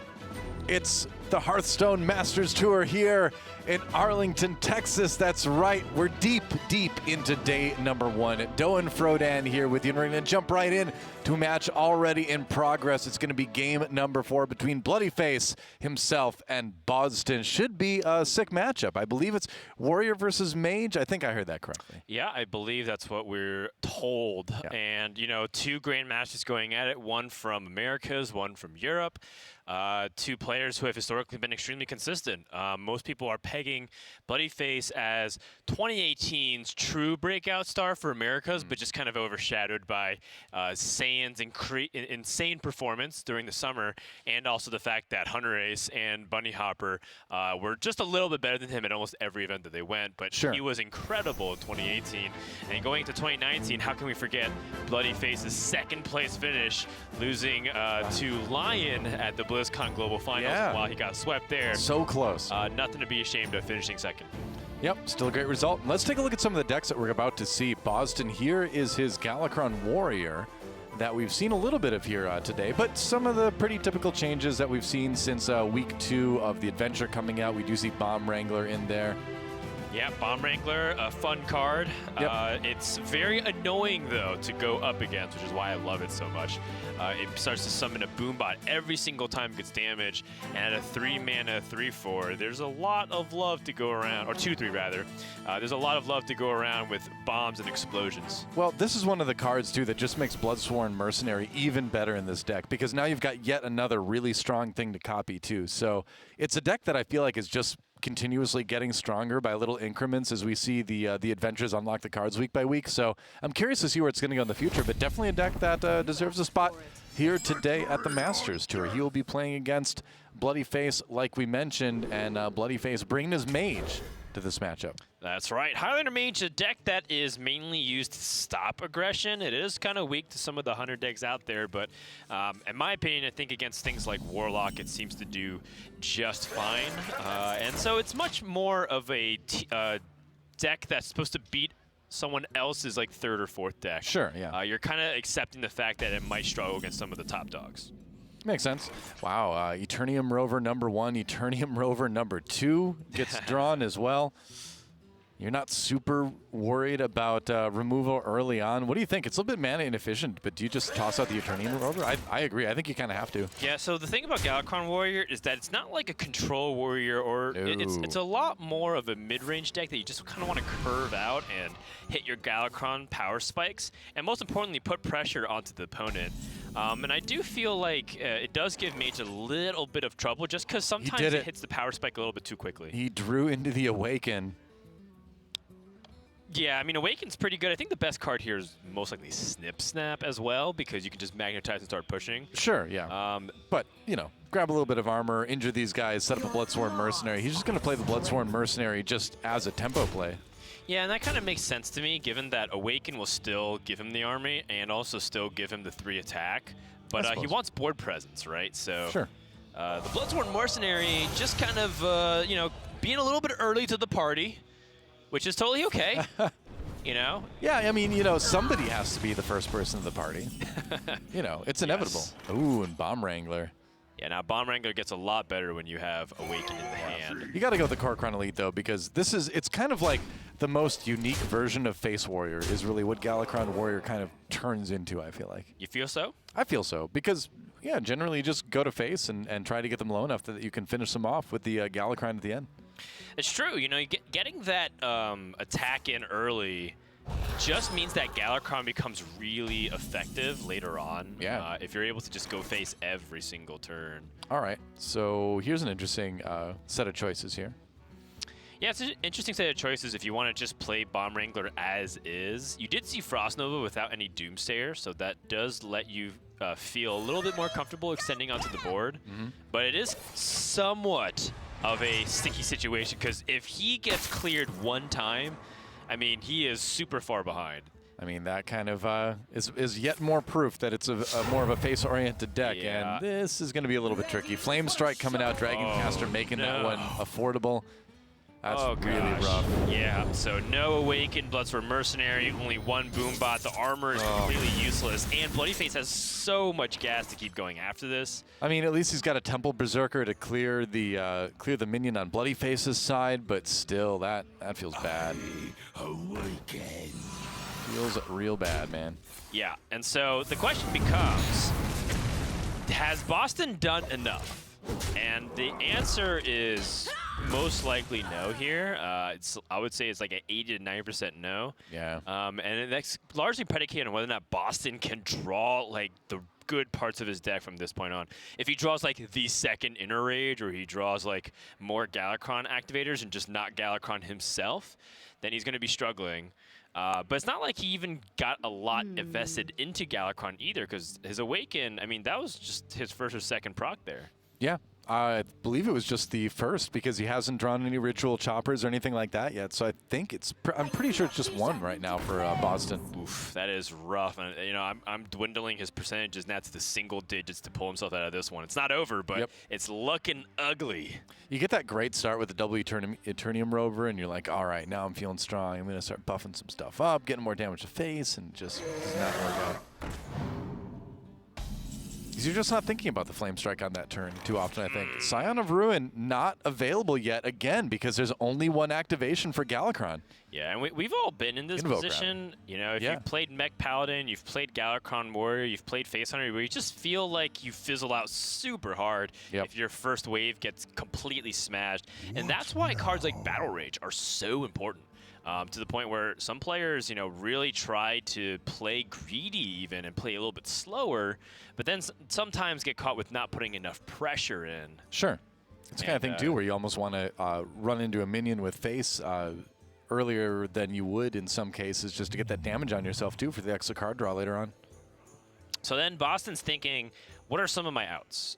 If he draws Kor'kron Elite, then he would have a Kor'kron Elite Inner Rage Bloodsword Mercenary for 12 damage from hand.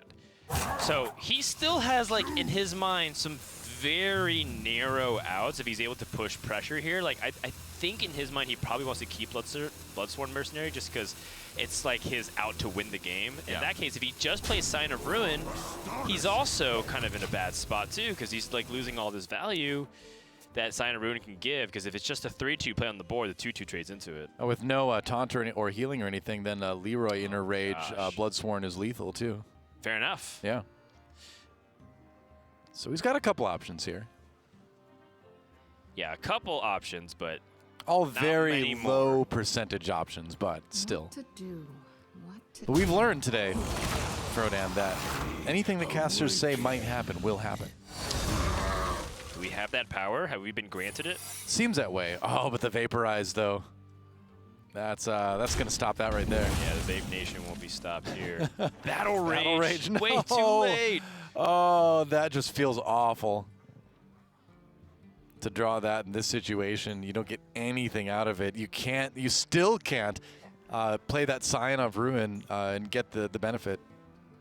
The battle cry just won't happen. Yeah, Boston here from this position, it's purely like a Leroy out or Galakron. Like, I would say that even if you have Galakron and you can only play it as a 7-mana stage 1 Galakron, sure, you still want that hero power to reduce your opponent's health and maybe draw that Leroy Jenkins to end the game. But you're going to need more than that too now because of the Vaporize. That's the thing. Leroy doesn't even do it anymore. True. You need to find something else to run into face, some other minion to run into face first. Well, there's a second Leroy, so I guess we at least have that damage.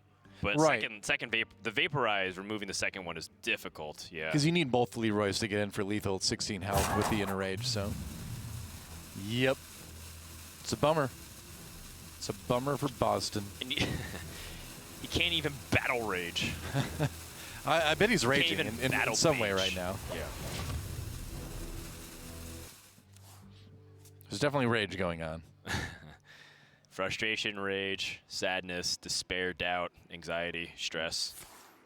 You name it. I think you've named them all. But if you experience it for more than 4 hours, make sure to contact a doctor. That's right. What doctor would you recommend? Dr. Boom. Well, he's probably just going to blow you up. Really? Dr. Boom. He's going to take care of that. All right. I don't know if I actually could go with that recommendation there. Devoted Maniac. I'd be concerned. At least now he can do the Scion of Ruin. Yeah, future. Sign of Ruin and take out or this now. Mountain Giant. Yeah.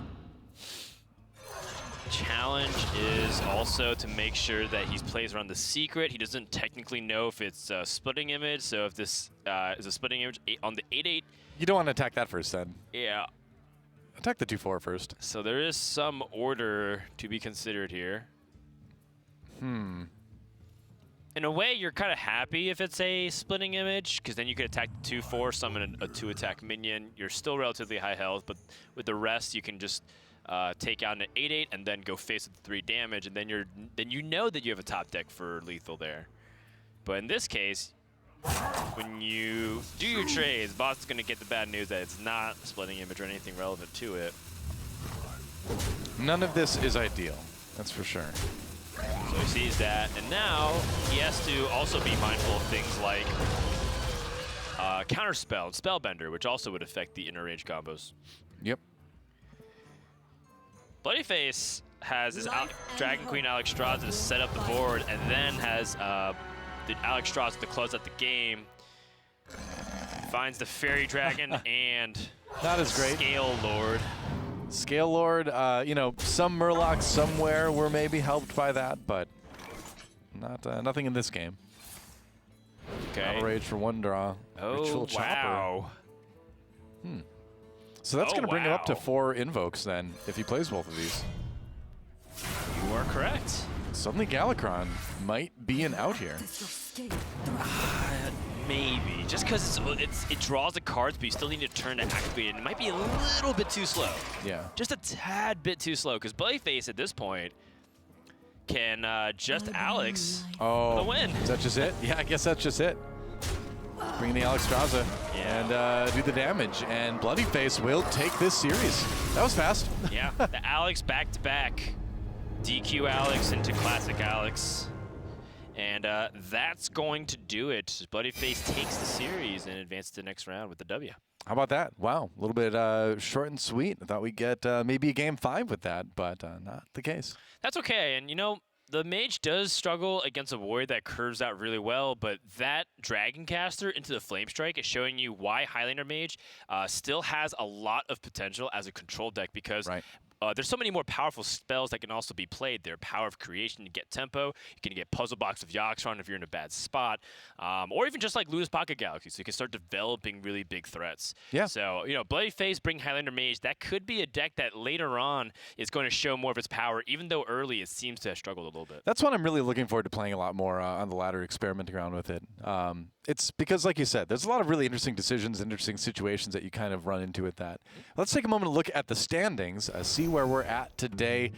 Throughout day 1, we've got a whole bunch of 4-0s now. A-Rock joining that list after the last game we just saw. That's right, along with Tish, Totosh, Alan Numbers, Felkane, Fino, Turbo Nick, and Habugabu. Habugabu. I think there's probably a few more than that, but I'm not sure. That's our top 8 anyway. I can take a quick look, but generally there aren't that many undefeated people left, because we are narrowing the field from a few hundred down to just half, I believe. Over half the field will be surviving into day number 2 in terms of being able to play for a top 8 spot. But we also know, as we were mentioning, that we can play for money as well, which will improve your chances to get the Grandmasters. Yep, that's right. Lots to think about, lots to play for here at Hearthstone Masters Tour Arlington. We're going to take a quick break, and when we come back, more games coming your way. So stick around. We'll see you then. Hearthstone Masters Tour Arlington is brought to you by T-Mobile. Rank up with America's first and only nationwide 5G network.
The Masters Tour in Arlington, Texas continues to round number 5. It is the last set of games for all of our competitors today as the field begins to whittle down. Only 16 players remain undefeated, but we'll be also featuring some players who are also not undefeated, but pretty close in the standings as we will march on to find out who will be in our top 8 on Championship Sunday. My name is Frodan. I'm joined by TJ Sanders. Give me a fist bump, TJ. And together we are bringing you Round 5 of Swiss, brought to you by T-Mobile, the nation's first and only 5G carrier. Coming up next, I believe we have on stage 2 friends, 2 Europe Grandmasters. Bunny Hopper, recently signed to Team Liquid. Fantastic pickup, Steve, by the way. And RDU, one of the mainstays of G2 Esports alongside Tice. So, 2 great competitors, 2 great esports orgs behind them, but only one can walk out with the dub. Yeah, and what's interesting is that, RDU so obviously has not played that much standard constructed over the past few months. He's been streaming Battlegrounds a lot, a whole heck of a lot, all day, every day for the last however many weeks/months. And he's coming to this tournament and he's doing really well. So cool to see that. Instincts, TJ. Instincts. Hearthstone instincts. Determination. Heart. RDU's the first one in, last one out. Real locker room presence. That's right. Yeah. The intangibles. The intangibles. Hustles every day. Yeah. I mean, he kind of is. He's streaming. So is Bunny Hopper. Bunny Hopper's been streaming a lot. He's been playing all kinds of decks. I got to say that whenever Bunny Hopper posts a list, that's when I'm like, ooh, it's about to go down. I'm about to take some Nerds Ladder stars. And so I usually queue up a Bunny Hopper deck list, win 3 games, feel invincible, queue 5 more, lose all 5 of them, and quit. But sounds like a Bunny Hopper deck list to me, Dan. It's like, wow, this deck list is genius. And then I think, how does anyone ever win with this deck? RDU playing the very ambitious 15-card deck. Not sure how he was allowed to do that, but apparently when you're Grandmasters and popular streamer, you're allowed to do anything. Yeah, that's right. Looks like we had an issue populating the cards. That was funny, though. Yeah, he's actually playing a full deck. No. I can see that our graphics operations isn't clearly using T-Mobile because it would have loaded fast and effortlessly if it did that. They need a rank up. They need a rank up with T-Mobile, if you ask me. And their graphics would load seamlessly everywhere in the nation. And it doesn't happen with every carrier, Dan. Oh, surely that's not the only carrier that does that. No, they are the first and only. T-Mobile? T-Mobile, that's right. Oh, got it. Not G-Mobile. No. T-Mobile. Not P-Mobile? Nope. Okay. T-Mobile. Great. T-Mobile. All right, let's go and take it. We were told we weren't plugging T-Mobile enough, so we gotta do by our sponsors right. It's not every day we get a nice sponsor for Hearthstone Esports here. So shout out, on a serious note, shout out to the T-Mobile people. Yeah. They really know what's up. And we have to give them the answer to all your questions is yes, we do have phones. So why not T-Mobile? The first and only nationwide 5G carrier. Yeah, we gotta welcome them to the Hearthstone world. The Hearthstone way. Yes. Excellent. We love you. And as Doe and I were talking about, if you are traveling internationally a lot, we actually use T-Mobile very often because you get free international data everywhere you go, pretty much, within reason, obviously. There's some countries that can't support it, but I've gone to some pretty dank places of the world and still able to get T-Mobile reception to play some Hearthstone, and made many of my friends jealous. So with that, let's go ahead and go into game number 1. Bunny Hopper and RDU with the Warlock versus Druid. But remember, RDU isn't playing the Embiggen Druid. He is playing a 15-card token Druid. These weren't on his list, Dan. That's not very cash money. Yeah. I just want to point out, kind of how big this matchup is. Not only because they're 2 big-name players, 2 Grandmasters, but also the fact that the difference between, especially in the last round of the day, going 3-2 or 4-1 into day 2 is pretty massive. One, your tiebreakers if your goal is to hit that top 8, and 2, your mentality going into day 2 because they have a whole night to stew with their performances. And if you win that last match of the day, you're feeling great as you walk back to your hotel once the matches are complete, once the Swiss rounds are complete. 4-1 just feels so much better than 3-2. It does, largely because the margin for error at 3-2 is 0, basically. It is. You have to essentially just win out. It is the minimum number of wins that you need to move on to the second day of competition. You kind of still want to stay in that double elimination mode if you can. So, you know, even though both these players at 3-1, we might see them go the distance. And Bunny Hopper has actually been doing, is still one of the best, if not the best, GM performer across all the Masters Tour in 2019. Like, he was once again kind of back in that spot, very similar to previous years in HCT, where he had barely missed the cutoff a few times. He was like in 9th or 17th or something around that area where he just kind of kept getting bubbled out. And it happens, but I think and no one will doubt his consistency, especially after he got his doctorate degree in chemical engineering. He recently published a paper that had some English letters forming chemical words, but I couldn't really understand it, but it was very smart and sophisticated. Yes.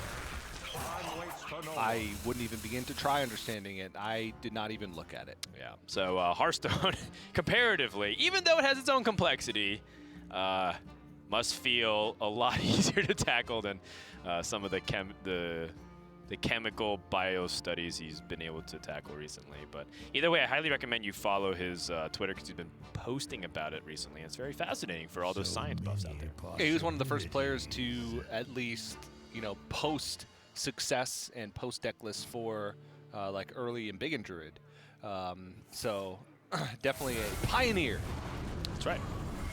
Bunny Hopper's also a competitive chess player, so it shouldn't really surprise people that strategy games runs deep in his blood. He's also an astronaut. He's been to space multiple times. Oh, really? Yes. That's fascinating. So very accomplished. I heard he also ran the Ironman. He did, yeah. Finished and broke the world record twice. Mm-hmm. He's an Olympic athlete. Skeet shooting. Yeah. He's also dating my mom, but we don't really talk much about that either. Artie's going to go ahead and extend onto the board with the Force of Nature Nubisoft Defender. I hope my mom never hears that, because then she'll be embarrassed. Embarrassed that you would think that, or embarrassed that you revealed that? That Bunny Hopper was indeed my father. Yeah. So Bunny Hopper looks at this board, doesn't have Crazed Netherwing. How does he deal with it? He has Dark Skies, which will count itself. Okay.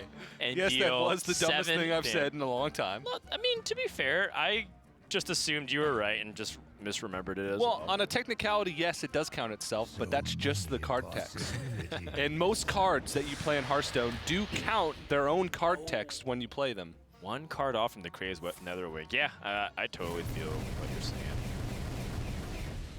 Oh, no. Oh, no. Just a couple of 1 health minions, so this Power of the Wild buff is going to be pretty effective. Yeah, he's got 18, I believe, right now. 7 on board. Power of the Wild be 10, plus Savage Roar is 18. I wonder if you cash in now. He can be pretty confident there is no Crazed Netherwing. Yeah, I think I like the 1 Power of the Wild at least. I guess if he's using the first here, he probably will go for the second. Okay, yeah. And if he does see a Crazed Netherwing, I think he feel confident he can still end the game anyways, because he's still going to put his opponent within striking distance. Oh, yeah. I mean, if Crazed Netherwing comes out here, he would go down to 6, and he's leaving 9 power on board, so. And before that Nightmare Amalgam draw, he didn't even have a dragon to activate the Crazed Netherwing, so. Has to find some other way out of the situation, and it might be life tap. Life tap for... He doesn't have Plague of Flames on him right now. He doesn't even have enough to summon minions and use Plague of Flames. Life tap for a Nether Breath. Second Nether Breath. Okay, second Nether Breath would be going down to 7, gaining 8, so 15. You're still dead. But he's not dead on board. So that's what the puzzle that Bunny Hopper is trying to figure out here is how does he not die on board? Not die on board is Crazed Netherwing and Mortal Coil. He's still dead on board. He has to sacrificial pact his Nightmare out. Yeah, he sees 12 on the board. The hero power is 13. Sees the Savage Roar. RDU actually doing Bunny Hopper a solid, saying, you know what, even if you like did a play that caused you to die 100% of the time, I had you covered. Yeah. Very homey move by Radu. And game number 1 will go to the Token Druid, which is, you know, again, I was telling Gallon before this tournament that I thought Token Druid was being overlooked because everyone was focusing on Embiggen Druid. And Gallon kind of, you know, laughed at me, as usually Gallon does when he hears my suggestions or some of my ideas. And then we played Token Druid, and I just kept, like, winning for a while. And then Gallon's like, well, you know, you're, like, rank 1, rank 2. You're not, like, even in Legend yet. Then I got to Legend, and I started doing okay with it, too. It's like, you know, you're not, like, high Legend with it. And now RDU's winning on stage, so I want to hear what Gallon thinks. Let's call him. Right now. Get Gallon on the line right Gallon, now. stop playing your match. Come over here. I need to settle a score. All right, well, Bunny Hopper, he's probably not really in such a good mood as me and TJ are, as we're just kind of messing around here on desk. But in all seriousness, Token Druid is very frightening when it gets a little bit of board presence, and partially because there seems to be an influx of decks that either power load their first 3 turns or they backload. There's very few in between things. So we're gonna see if Bunny Hopper can turn it around, but for now we're going to take a brief intermission, and when we come back, we're gonna get Game 2 started here in Masters Tour Arlington, brought to you by T-Mobile.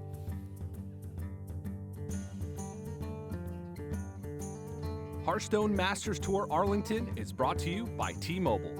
Rank up with America's first and only nationwide 5G network.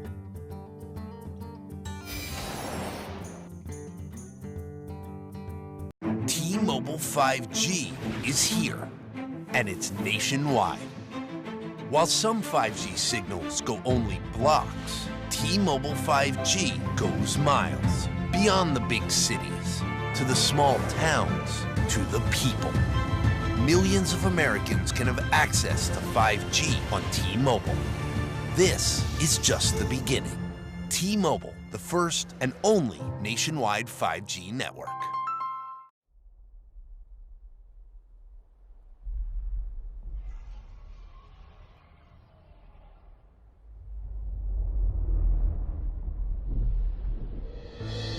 Is this the end? Our heroes can't fly.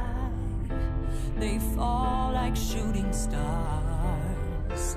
Will anyone survive?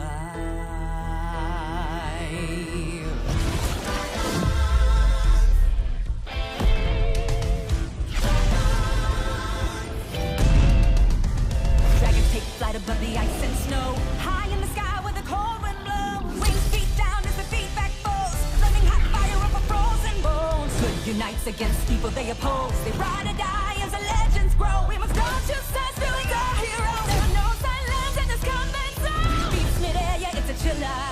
Life and death, yeah, it's a killer. They go round and round as the beat down pounds. Aerial thrills, yeah, it's a thriller. The sky's filled with trauma and all of this drama, pretending and impending it. Crash down. It's dragons and dragons descend.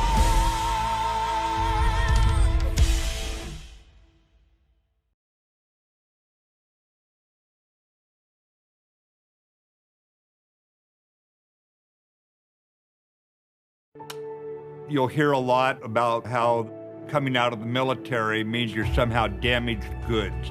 I would reject that. I believe that people coming home from combat can actually have gone through post-traumatic growth. And probably the most important thing we can do is provide jobs for those who get out of the military. Together, we can get veterans back to work.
Masters Tour Arlington continues as we take a look around the tavern. 2014 World Champion Firebat, two-time World Championship appearance Muzzy, his teammate Just Sand, who made a deep run in 2019 World Championship to the top 8, also on Team Radiance with the Muzz. And then we have two players from Liquid, from G2, two of the top organizations in the world when it comes to esports pedigree, and two of the top players in their respective region for Europe. Currently, RDU's up 1-0 with Token Druid as we head into game number 2, which is brought to you by T-Mobile, that great, awesome purple logo. We're going to go into Warrior versus Warrior. Oh, TJ, it's been so long. Oh, no, Dan. It's been far too long. A bunny hopper warrior mirror? Is it a true mirror? It is nearly, I mean, it's a mirror in regards to archetype. I have to look through the list to see if it's an exact card-for-card mirror. But both players are playing a Highlander Dragon Control Warrior. Wait, how'd you load that so fast on your phone? Well, Dan, sometimes you just have access to nationwide 5G. Really? With T-Mobile. And when I look at Battlefield, deckless load before I can even think about it. Oh, that quick. That quick. Just a push of a button and you're there. Just a push of a button and so quick. I was there a second ago. So fast. First and only nationwide, Dan. It's fast and fun. That's right. Not like this mirror match, though. It is not fast, and on the one hand, sometimes it is not fun. We have Control Warrior mirrors. On the other, you have T-Mobile's fast and reliable 5G nationwide coverage. It is a card-for-card mirror. Oh, wow. And, you know, it wouldn't really surprise me either if they even helped a little bit prepare with each other, or even just, like, got similar ideas where Artie's like, oh, you know, this is a good list. Bunny Hopper posted Highlander Dragon Warrior. They actually are 120 cards for 120 cards the same. Fascinating. And, you know, they're both 3-1. Wow. But are their phone speeds equivalent, TJ, to ours? I don't think so. I don't think so. Not yet, anyways. Nope. Still time to rank up, though.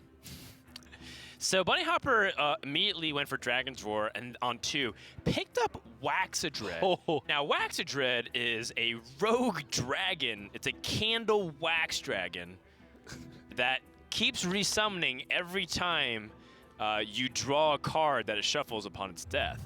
So it's pretty powerful long-term in terms of just, like, getting more and more value off of it. And I wonder how that factors into this matchup. On the other hand, RDU with that early Dr. Boom Mad Genius hero card, which has been one of the defining cards of the Warrior matchup. And may be a defining card in this Warrior matchup. I think power swings are a little bit higher. You have things like Dragon Queen Alexstrasza. And, you know, the power level of cards in general is just super high. Both players are running War Master Voon, which is a way for you to copy Dragon Queen Alexstrasza and play multiple. Or you play Dragon Queen Alexstrasza, get the 0 mana dragons, and then copy them, and then go for huge tempo swings. So, a lot of fun stuff. Yeah, I think there's part of what makes the Highlander package a very compelling way to approach Control Warrior and the Dragon is because you have just a little bit of everything. You have a little bit of tempo tools. You have a little bit of defensive removal. You also have some late game options, some early game options. And it's all kind of tied together very cleanly by some of those other cards like Dragon Queen Alexstrasza and by Zephyrus. And one of my opinion, one of the more rewarding things is when you can make those Highlander decks that don't necessarily have those Highlander cards meant for those classes, right? Like Hunter has Dino-Tamer Bran, or Mage has Reno the Relicologist.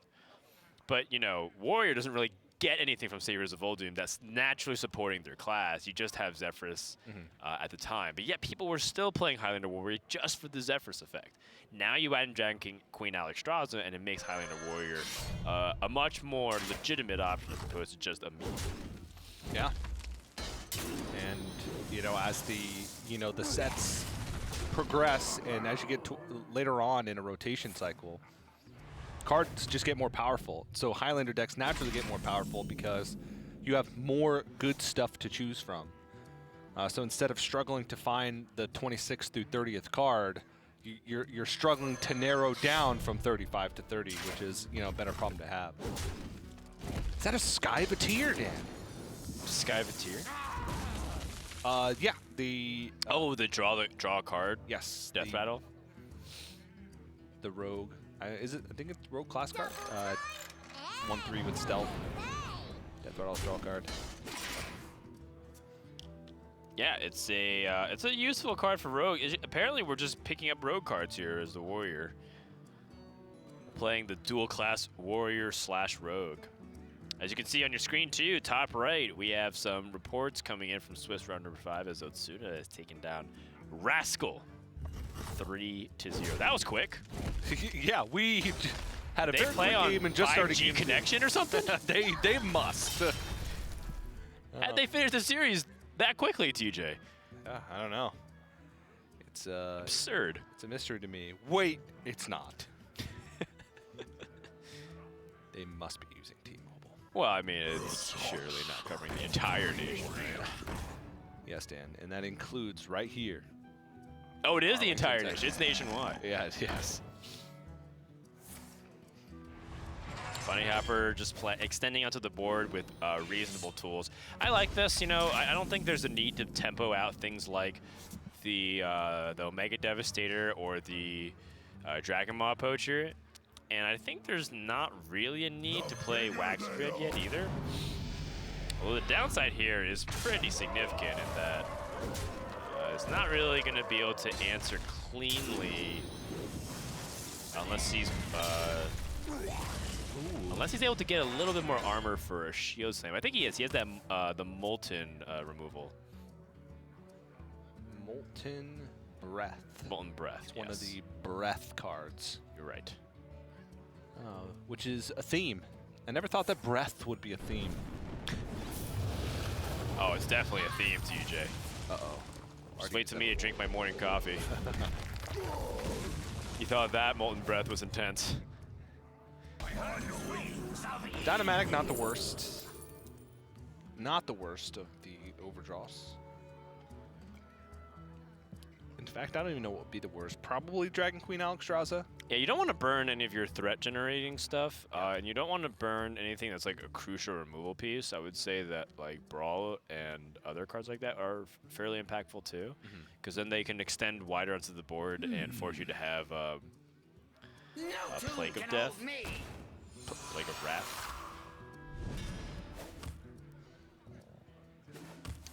So either way, I think that you know, Warrior with all their removal tools, being able to narrow it down is going to make it a lot easier. Now, Bunny Hopper, he doesn't really have too much proactive stuff going, but this Super Collider can maybe help turn the tides. His opponent is holding almost full hand as well, so if you play Super Collider and it gets destroyed, it's not that big of a deal if Ardu just keeps drawing a lot deeper into his deck, because as we know, Warrior Mirrors, they can go on for a little bit of time.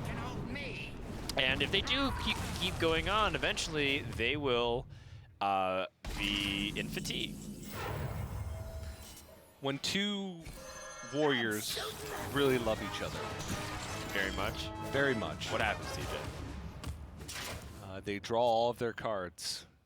Oh, like that? Yes. Second Dr. Boom, Mad Genius. And we have ourselves a true mirror. This reminds me of the good old days, Dan. Remember back early on, 2019? I know it was quite a long time ago, but bear with me. Season 1 of Grandmasters. Watching these two very players battle it out. Warrior v. Warrior. I mean, it wasn't us casting it. Great minds battling. Yeah. Yeah, we didn't cast it. We didn't cast it. Those poor suckers in Europe did. But yes, I do remember very vividly the amount of times I've heard "save the best for last." Save the best for last. This would be Into save the best for last. Into unity, precision, perfection, over and over and over. It was just constant warrior mirrors back and forth. I just got flashbacks. Well, we're entering that stage where both players don't do anything. Bunny Hopper realizes that RDU is the player that has to play cards because RDU's hand is full. And he can't really draw too much more. No. So Bunny Hopper is basically going to say, you know what, I'm just going to let you play the cards. I'm going to react to it. Eventually, I'm going to beat you in fatigue. He's going to just play the Tyrion here? Looks like it. So if Bunny Hopper wants to get rid of the Ashbringer with Harrison Jones, he has to kind of equalize or fall behind in the fatigue scenarios. Yeah, and that's not the worst thing. Well, no, I can think of a lot of worse things. Okay. That's not so bad. Okay. Could be worse. Could be stuck with another carrier that doesn't have 5G. I can't even imagine. That sounds truly... I wouldn't wish that upon my worst enemy. Neither would I, Dan. Neither would I. This Dragomod Poacher, pretty powerful. 8/8 coming out and clearing it. Very efficient by Bunny Hopper right now. Only used a hero power and 1 card to destroy Tyrion and 2 minions. Well, and a Super Collider charge.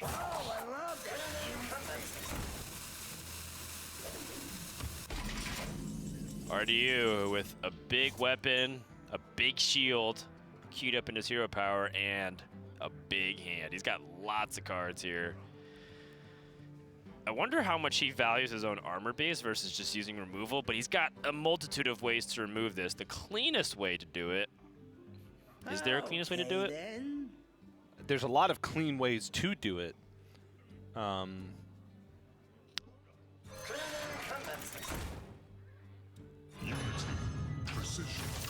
Interesting. And it's the idea that RDU highly values other cards like War Master Voon. Yeah. And I was thinking, like, you know, would you want to Voon Deathwing? But I think RDU just wants to wait for the Dragon Queen Alexstrasza, you know? Yes. When ideally, you want to get War Master Voon to copy Deathwing and Alexstrasza. But sometimes, you know, when you play on ladder, you feel like you really can't do that, so just gotta make do.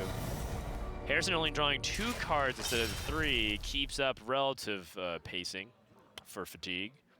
Yeah, Bunny Hopper, you know, drawn slightly more cards, but I'm sure that will equalize. And now both players are at pretty equal hand size and life total. So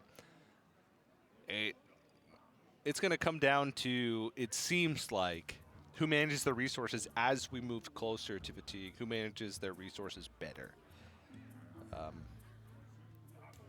Actually, I don't think there's a silence in the deck for either player, because they practice together, they have 120 for 120 cards, the same lists. Waxadread might just be the end.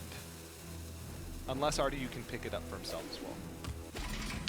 Yeah, you know, and Waxadread could just be placed at a time where it forces RDU to constantly remove, and by the time that it gets there, like, RDU removes Waxadread, it's summoned a few times. RDU uses this opportunity to draw a card.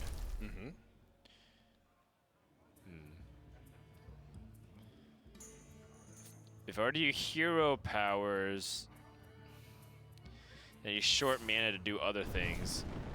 He's using the Molten Breath in this position to kill the Harrison Jones, and I kind of say that this feels like he didn't capitalize on his hero power, and, well, it doesn't feel like it, it's just true.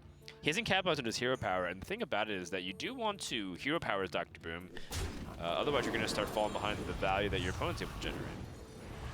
Yeah, or that's a card resource that he could have saved and cleared off the 1/1s and traded over one of those things. Maybe even just left the Harrison Jones up. And he'd still be able to hold on to the Molten Breath for a more potent threat. Now Bunny Hopper looks like he is going to unleash the Snip Snap.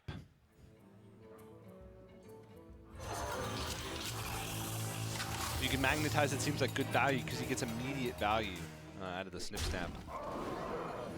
And forgoes the hero power spell. Yeah, it's totally understandable when you, well, one, you don't really have much ways to collect it off of the Kaboom. RDU could have eliminated a couple of minions, but again, I don't think it's anything too egregious. I think he's doing just fine.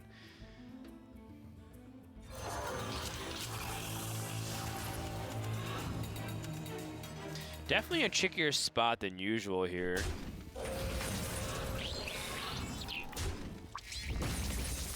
Well, you could just use the Snip Snaps to value trade over these. Rather have that 2-3 in play over hero powering, even if he leaves more 1-1s on board. Just more value over time. Okay, well. Bunny Hopper reaching through the delivery drone, seeing what he can get.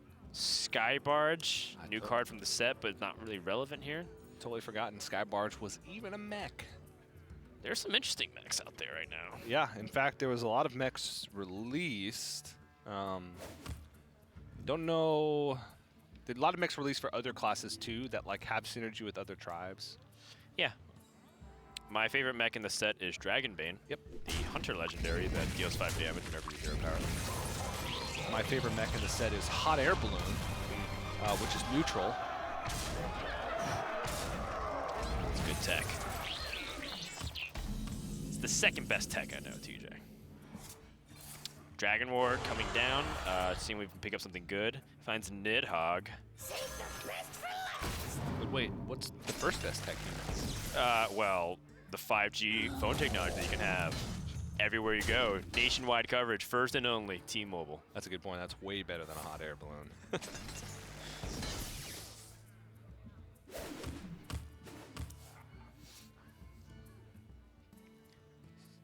I think that's a pretty poor outcome. Nidhogg and Bronze Herald. Well, Nidhogg is just kind of like going to take up resources from Bunny Hopper. Sure, yeah. But yeah, the fact is that when you play Dr. Boom at Genius, it feels like your opponent's deck just becomes almost all removal. And that is hard to establish board presence with 0 attack minions that need a turn to get set up. Yeah. So, you know, Nidhogg is an interesting designed card in terms of just like, this is like a cool way to think about how to approach board control, but it's also underplayed for a reason. You know, like a lot of people don't feel like it has high power levels that what you have come to expect at a high level competition like the Hearthstone Masters Tour. Yeah, fair enough. And just efficient use of hero power, but also that Quartermaster. And another Blast Shield. Forgot about Weapons Project. No real weapons left for Bunny Hopper. I believe he already used Livewire Lance plus the Super Collider, which means the only thing he could have left would be the same as RDU had, Zephyrus into a Tyrion Forger in the past. When you see all this works together, you kind of realize how ridiculous it is to know all of these words that mean nothing anywhere else except right where we are.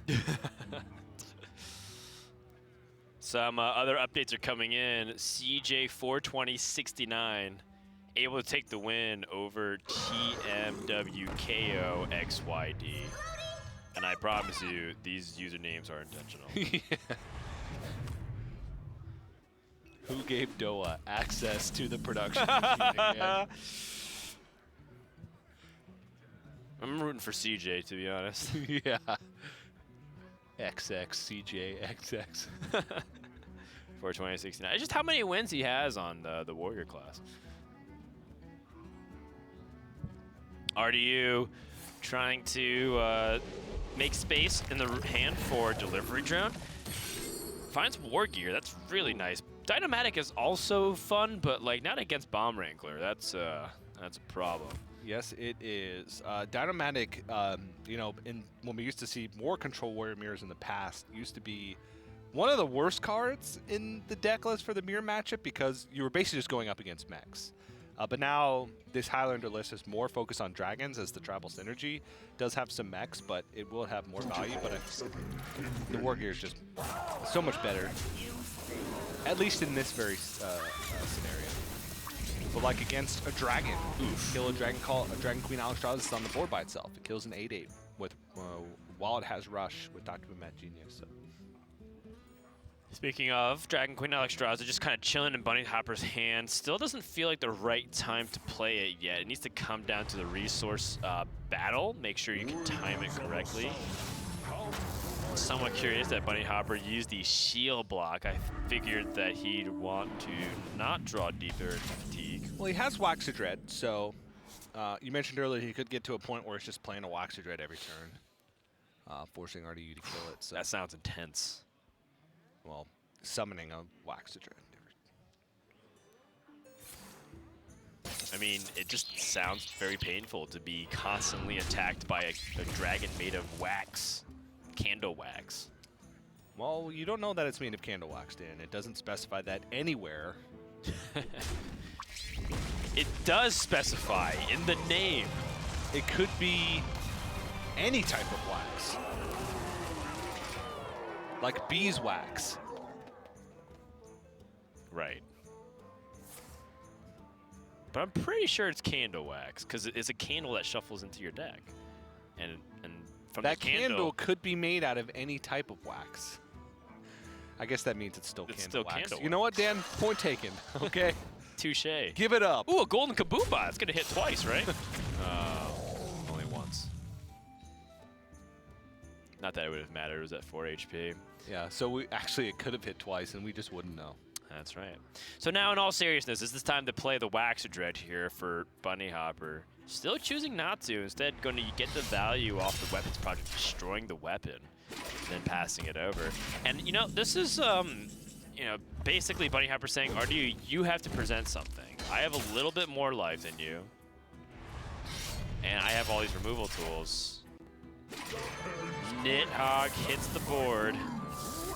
These 0/3s will turn into big dragons if they go unchecked, but Bunny Hopper will check it.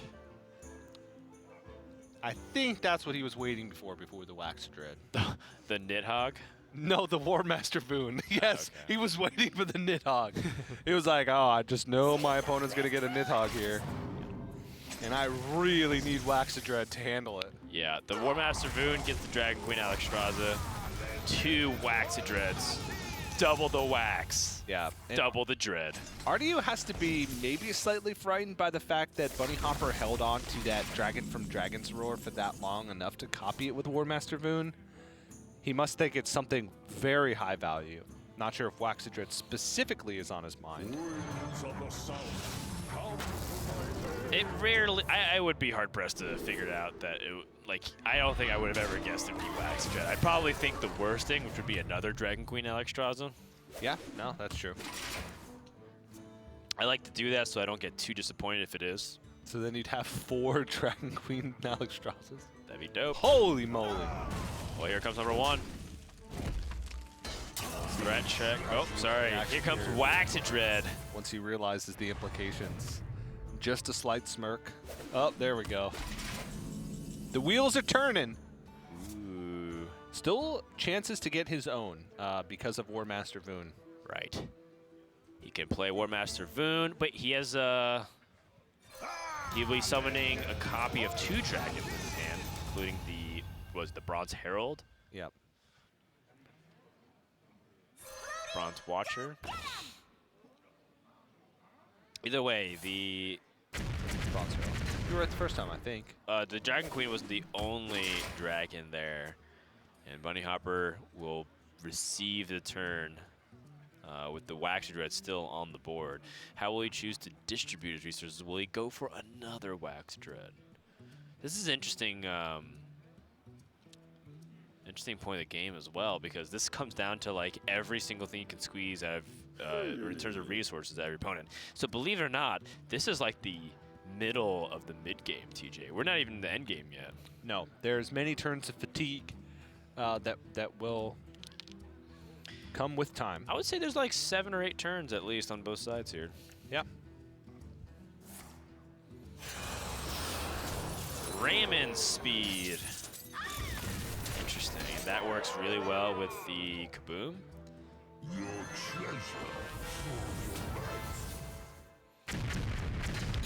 Kaboombot will only deal 3 damage. RDU staring at 14 on the board. That's definitely enough to warrant somewhat of a response. That response is Dragon Queen Alexstrasza. Bronze Explorer, okay. And the Bronze Herald. Yep. So more dragons that give him dragons, and other dragons that discover dragons. And a lot of the color bronze. And a lot of bronze. Wax, give me life. Wax, give me life. Interesting. I haven't really played enough with Wax Dread to know what he says.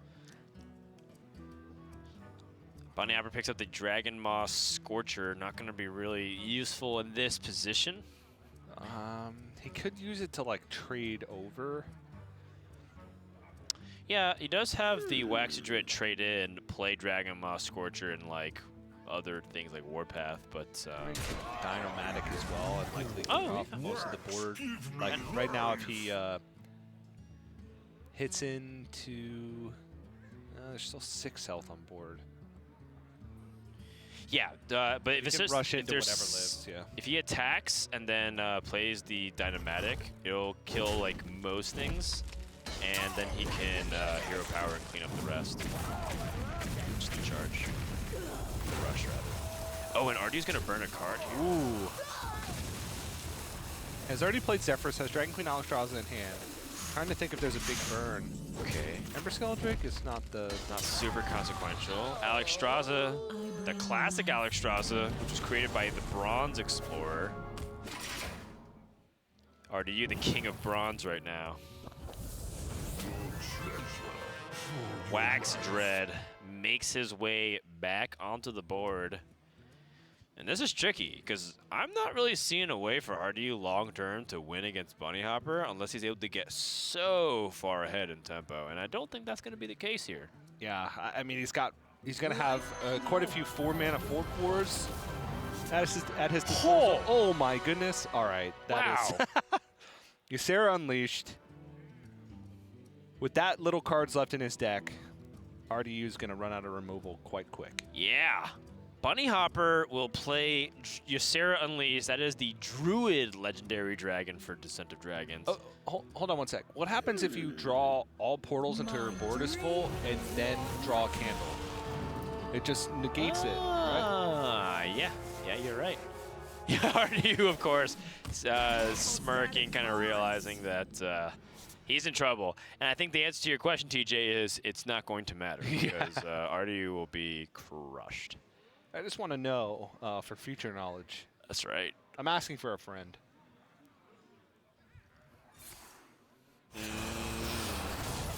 This is going to be real painful. Really not sure how RDU pulls himself out of this one. Dragon Queen Alexstrasza can't even really do much in this position. Unity, precision, perfection. Is he just going to push the 8 to face? I don't know. I feel like that's the only way that he even has a small semblance of a chance of winning. And, I mean, each passing turn, the board is just going to get out of control. Rush with Divine Shield. Okay, got the candle. Oh, got Wax Dread's candle. More dragons. The dragons are coming in hot. It's like the final season of Game of Thrones, TJ. 5 seconds later, the dragons just all show up somehow. Now Bunny Hopper is ready to hone in for the kill here, but RDU still has that brawl, and he still has the plague that can destroy everything. Yeah, so it's just going to be wave after wave, right? It's going to be difficult, especially with that many portals spawned. I don't think there's enough portals now to where RDU can bank on like both Wax and Druid candles not activating, and the chain ends and he somehow wins some fatigue. I don't know. And even then, this ends up being such a clean clear for Bunny Hopper with the Kaboom bot that he picked up from delivery. So last card is going to be Dragon Ball Scorcher, even though RDU has a ton of removal still left. Yeah, I mean, one thing we haven't seen in a while was like this outside possibility that RDU finds a way to use a mech like Mechathune or something, but he would still have to dump all of his cards, and that seems highly impractical. RDU has to do some AoE to kill this board right now, at least restrict it. So if he plays Brawl, he will, at the worst, face down an 8/8. And at best, he'll have a 3-2.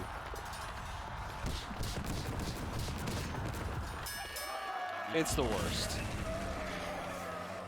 Yeah, it's a lot of pressure. 2 more candles, or 1 more candle shuffled into the deck. A second one is also there still. Oh, double candle. Wax and Dread just keeps coming back. 1 more portal left and 1 Malagos! Ah, there was 2 more portals left. So he drawn both of his natural cards. I thought he only had 1 left. Oh no, 1 was a candle. Okay. No, sorry. Every aspect coming out to play here. And Bunny Hopper has, well, he's got some damage coming in the next couple turns here. RDU has to use his Plague in order to stay alive. Dragon Ball Scorcher can be the enabler of it. Every single turn, he's going to have to deal with those Wax of Dreads as they get shuffled in. Now, Bunny Hopper's still going to take the fatigue damage. I'm almost out of cards.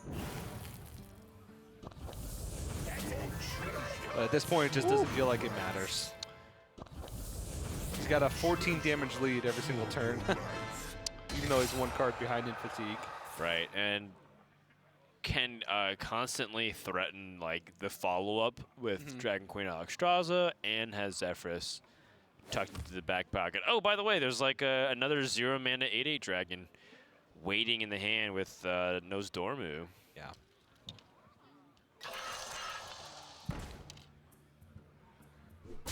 Imagine it's going to come down here. Yeah, you don't want to give RDU time to try and calculate what's happening. Make him make a snap decision.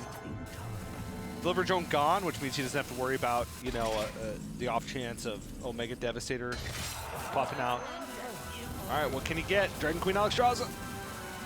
2 amalgams. Well, at least they're mechs also, so they have rush. I mean, guess so. And that's gonna do it. Bunny Hopper wins game number 2 in the Warrior Mirror Marathon. We've had several of those. We were overdue for one, TJ, to be quite honest. At least on broadcast, yeah. I know there's probably been some out on the playing field. On the floor. On the floor. Yeah. Which always seems weird to me because they're not playing on the floor, they're playing on tables. But what are the tables on? The floor. So literally every activity that happens in the entire world is on the floor, except unless you're in a plane. Yeah, fair enough.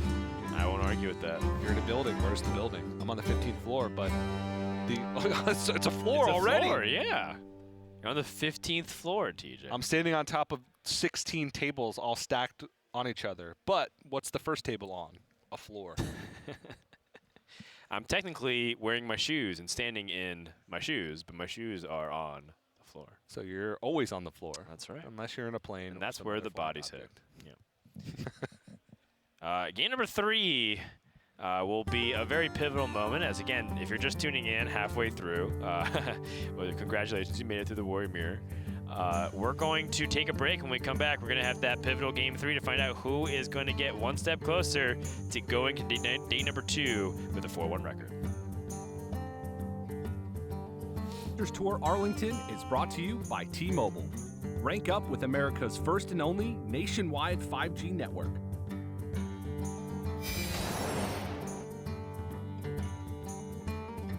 T-Mobile 5G is here, and it's nationwide. While some 5G signals go only blocks, T-Mobile 5G goes miles, beyond the big cities, to the small towns, to the people. Millions of Americans can have access to 5G on T-Mobile. This is just the beginning. T-Mobile, the first and only nationwide 5G network. You'll hear a lot about how coming out of the military means you're somehow damaged goods. I would reject that. I believe that people coming home from combat can actually have gone through post-traumatic growth. And probably the most important thing we can do is provide jobs for those who get out of the military. Together, we can get veterans back to work.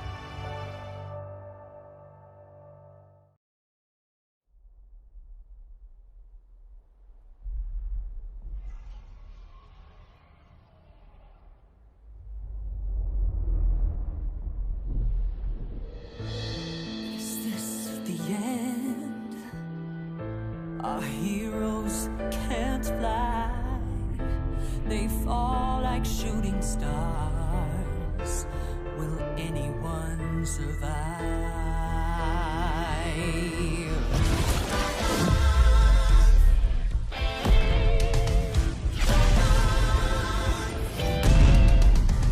Dragons take flight above the ice and snow. High in the sky where the cold wind blows. Wings feet down as the feedback foes. Flaming hot fire over frozen bones. Good unites against evil they oppose. They ride or die as the legends grow. We must don't choose sides, feelings are heroes. There are no silence in this combat zone. Beats midair, yeah, it's a chiller.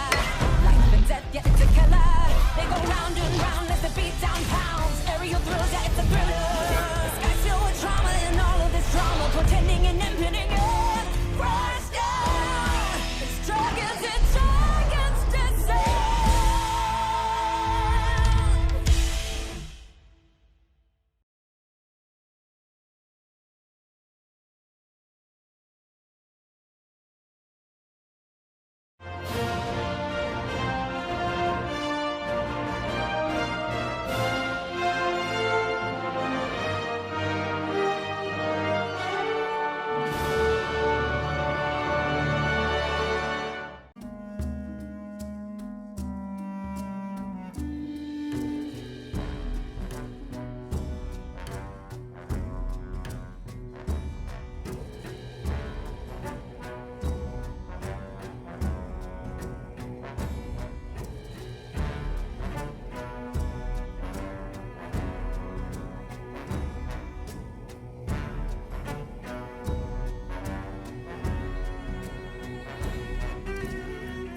Welcome back to Masters Tour Arlington, brought to you by T-Mobile. Game number 3 is about to begin as we have weathered the storm. That's right.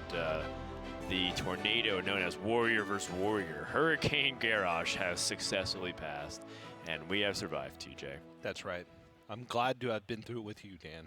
That's right. Bunkering down together, just like the good old times. You know. All right, so coming up next, what do we got? We have a few classes remaining. What's available for both these players, TJ?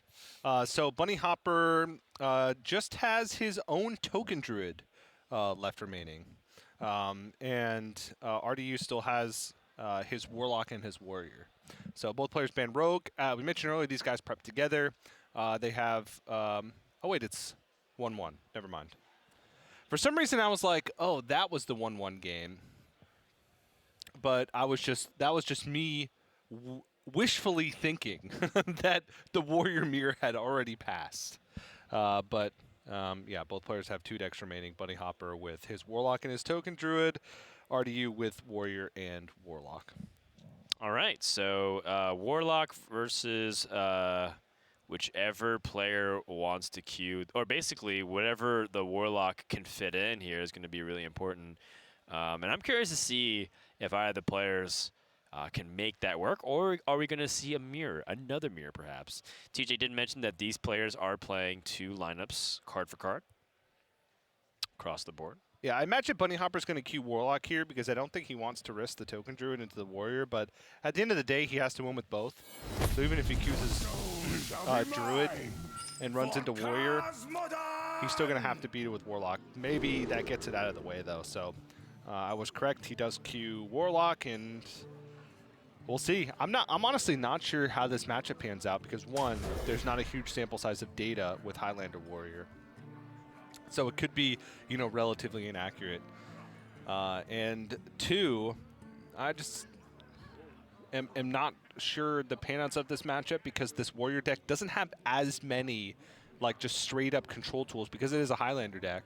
It does run just a lot of, like, minions, like Value Generation, like War Master Voon, Bomb Wrangler, Evil Quartermaster. So those cards don't really do much just onto the board against Warlock. And you only have access to 1 Brawl, 1 Warpath, 1 Plague of Wrath, that type of thing. Well, according to the stats, Galakrond Warlock versus Highlander Warrior. Highlander Warrior has the edge, almost 60-40. Over what sample size? Like 700 games. It's not irrelevant. It's not irrelevant, but it might just be latter. It could be because players mulligan for Galakrond Warrior, that type of thing. But 60-40 is actually pretty big. So at the very least, maybe if you stretch that over 7,000 games, it'd probably still be like 56-44. So Galakrond Warrior is, or sorry, Highlander Warriors, a definite favorite.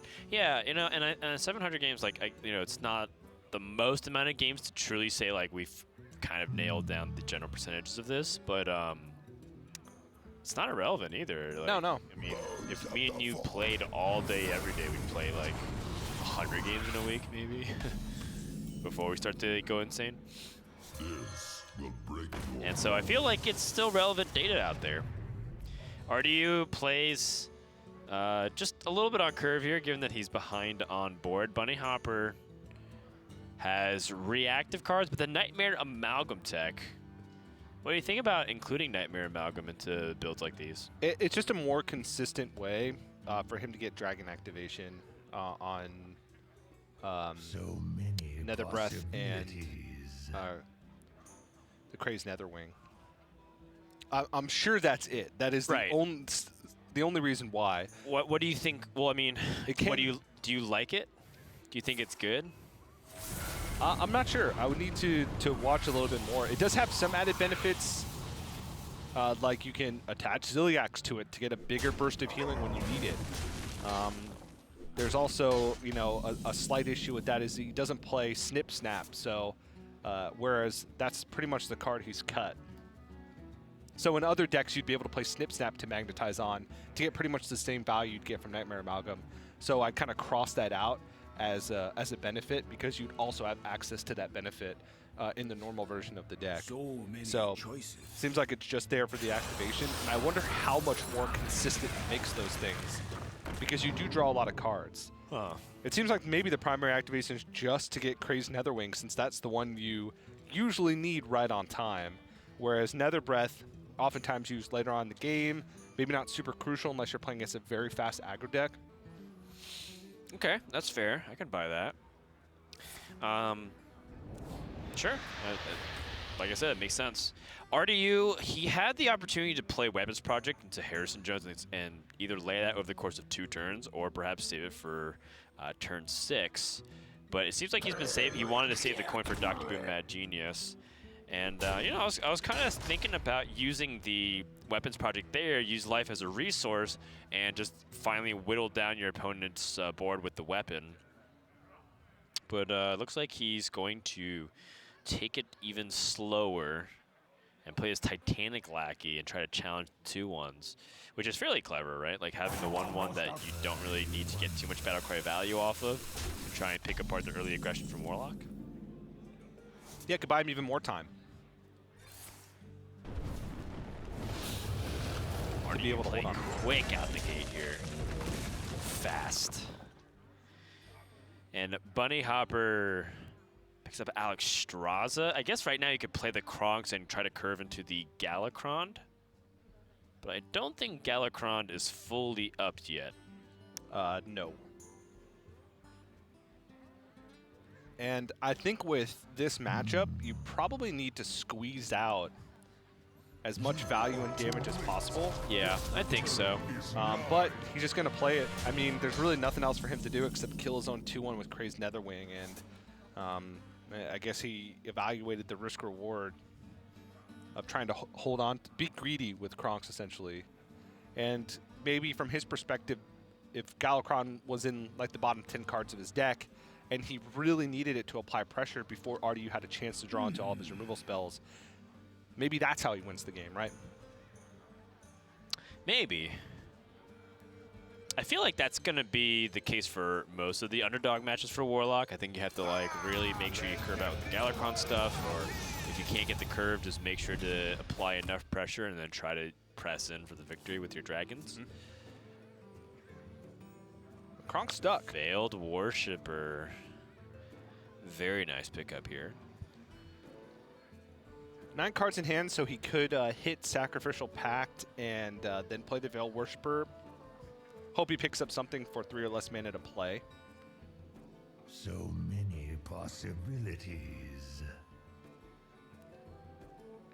Could just life tap and push additional damage with Crazed Netherwing.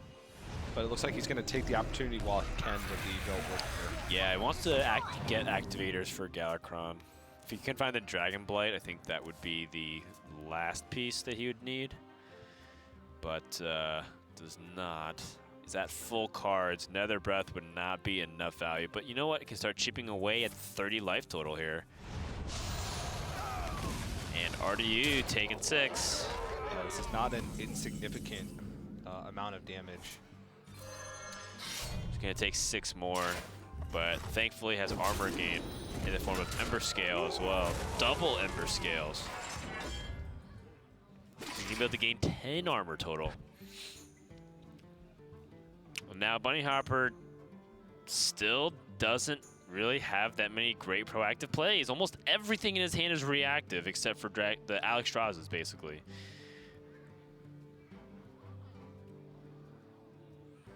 By the looks of it, he can't even life tap this turn.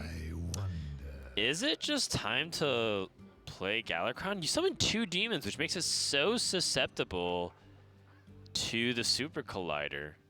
But the range of demons are so varied, it might not matter. Oof. About Crazed Netherwing, Mortal Coil, your Crazed Netherwing back down. Too ambitious? No, I guess not. I mean, he's desperate. Desperate to get enough power to invoke Galakron and get him to his final form here. RDU has been saving this coin for the Dr. Boom Mad Genius. I'm so Now, Bunny Hopper is just going to be worrying about every single thing he plays is going to get removed. Oh, jeez. Well, at least he has Alexstrasza to play. Right. The proactive Alexstrasza. It does die on board to Super Collider plus the Zap. But RDU would have to take damage in order to make that play. Right, and your opponent is at 24. You'll put him down to 22, and they'll take 5 swinging. So maybe you'll be able to get them into the teens, but without the Nether Breaths, and by using Alexstrasza, Bunny Hopper, it doesn't feel like he's truly threatening RDU just yet, though.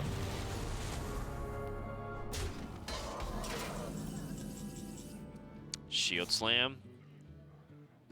It's convenient as well.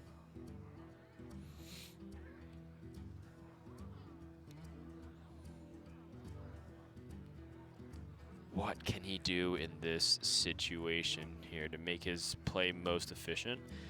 Seems like just Super Collider Swing, Zap, and Emberscale Drake. Okay, seems good to me. 12 is scary, but you do gain that 5 armor from the Emberscale Drake.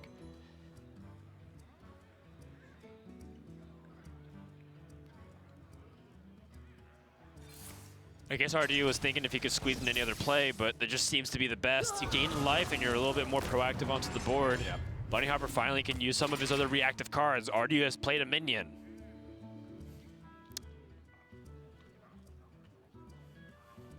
Dark Skies live tap Fiendish Rites. Seems fine to me. Bunny Hopper is almost twice as fast through his deck compared to RDU. Yeah. Yeah. But it seems like Bunny Hopper's been limited to a single play each turn, right? Like he's had a couple options, the option of whether or not to play Galakrond without the full invocation. It feels like he's played 2 cards per turn, but not necessarily even to his benefit, right? He had the Mortal Coil his own minion. Yeah. Oh, this works.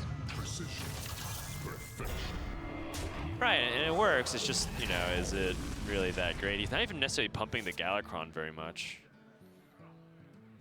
But he can't because he's facing Kaboom from RDU's hero power. So if he had played the Fiendish Rites, he would have just gotten obliterated. Yeah. What I was looking at was just a way for him to accelerate the Galakrond. Like if he plays Fiendish Rites and then draws Dragonblight Cultist off the top, all of a sudden his Galakrond's fully invoked. He can play it on the same turn. That's if he like really wants to rush to it. Oh wow, Murzon the Infinite. Oh wow, that's funny. Then he would play the Netherwing and the wait, the that Ziliax. That works. Does it gain the battle cry as well of the Netherwing? He is holding a dragon and the big ol' whale. Yeah. Huh. No, it doesn't. But it still works in the sense that he gets to clear off the board and still gain a little bit of life. Whew. And present quite a big threat, to be honest. Yes, this is 16 damage.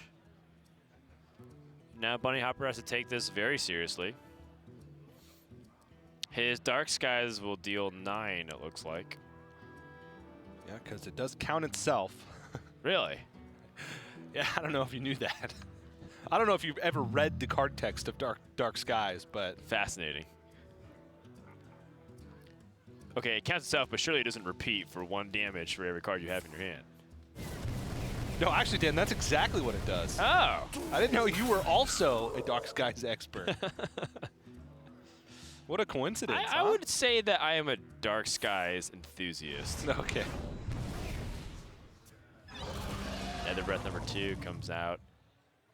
From Bunny Hopper, I'm thinking about Fiendish Rites right now, but the microbots on Hardew's hero power will also shut down those little imps.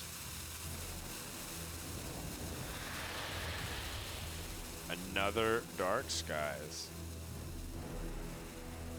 Weather must be really bad today. Yeah. Because there's Dark Skies everywhere. Problem is he passes a complete turn over to RDU where he can develop as he pleases. And every point of armor he gains is just getting him further out of reach of Bunny Hopper's dwindling resources. Finally picks up a devoted maniac here to try and get this Galakrond pumped up. Yeah, you know, even though Bunny Hopper's been pumping the Galakrond, it's still like just kind of been waiting and chilling for a while. And Bunny Hopper's going to be fatiguing soon.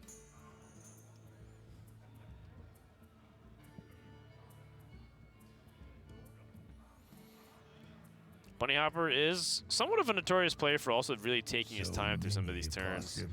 But I mean, it's also led to his meticulous play and fantastic results. Yeah, the consistency is huge for Bunny Hopper. Whereas RDU's kind of on the other end of the spectrum where he has very high highs and very low lows. Yeah, and RDU's definitely had his peak days of competitive Hearthstone, and also some of his less glamorous moments. But overall, both these players are still some of the most accomplished that you'll ever see in competitive Hearthstone. Meat dish rights for the final upgrade on Galakrond.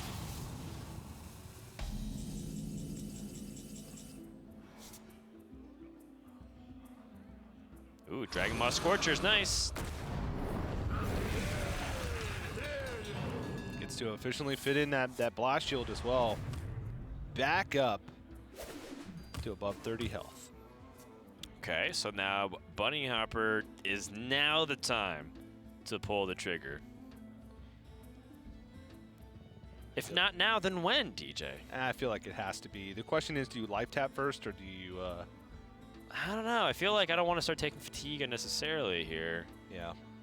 But then again, it's not like my hand resource count is really high. Warrior's been like going 2 for 1 in almost every category.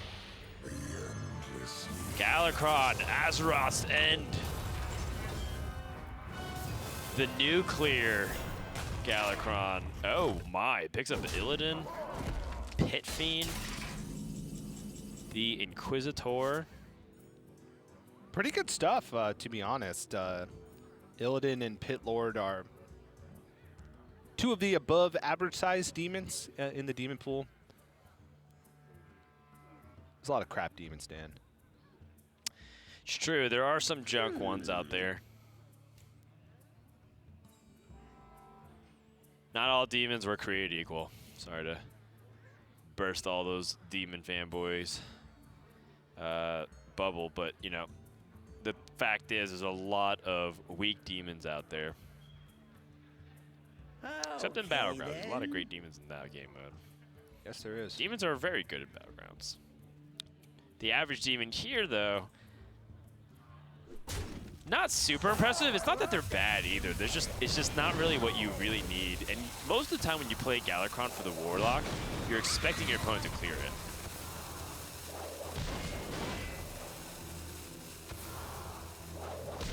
And case in point. Yep. But this means that he does get an extra swing with the claw. No Harrison Jones being able to be played for RDU there because of how he sequenced that turn. Veiled Worshipper. Yeah, you know, I didn't really know if Bunny Hopper needed more cards. But then again, it's not like those extra 2 1/1s would have done much. How do you really answer this? I wonder if RDU could have taken a little bit like slower approach and tried to pick apart that board with his other removal. Because now his answer to, like, if he plays Dragon Queen Alexstrasza. Ooh, hold on. Okay. Find Malygos, Aspect of Magic. Finds removal spells in AoE. Can't play anything right now, but he can save those other cards. Well, I guess he could play the Polymorph right now, but it feels not that important right now. Yeah. I think he was hoping just for some semblance of direct damage. Time is burning out.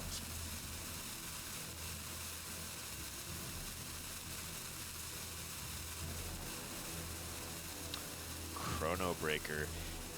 Interesting. Chrono Breaker's not really super good, but it's still reasonable stats on the board. Now RDU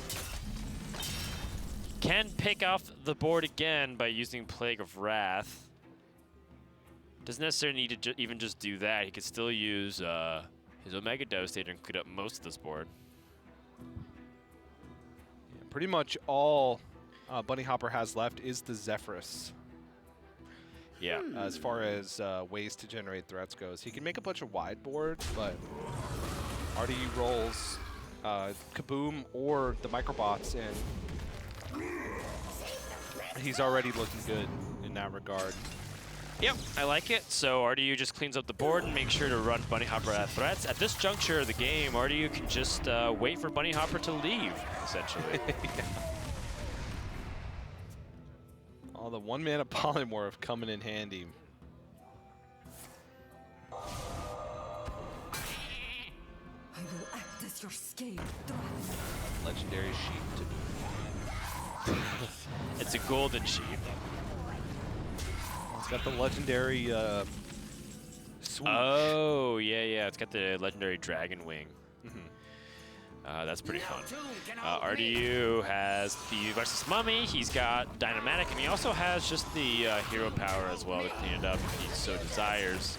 Bunny Hopper's aggression has been thwarted once more. Running out of cards. Just, I am not really sure what else Bunny Hopper can do here. Tyrion is not enough to carry it. RDU already gained back a bunch of life. And this is looking lights out for game number 3. Control Warrior just slowly sucking the life out of this Warlock. Siphoning it. Put your faith in the light.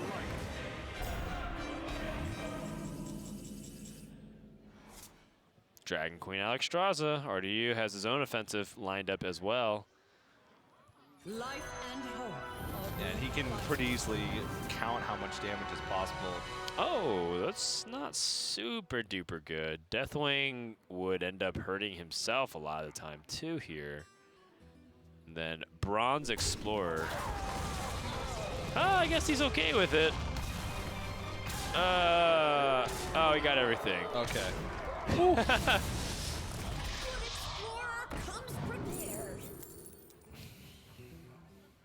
Yep, Twin Tyrant just seems like the best out of these. Out of cards. And last card for Bunny Hopper. Yep. Shield of Galakrond. Shield of Galakrond into full board building, and I mean, already you can just close it out from this point on. Yes.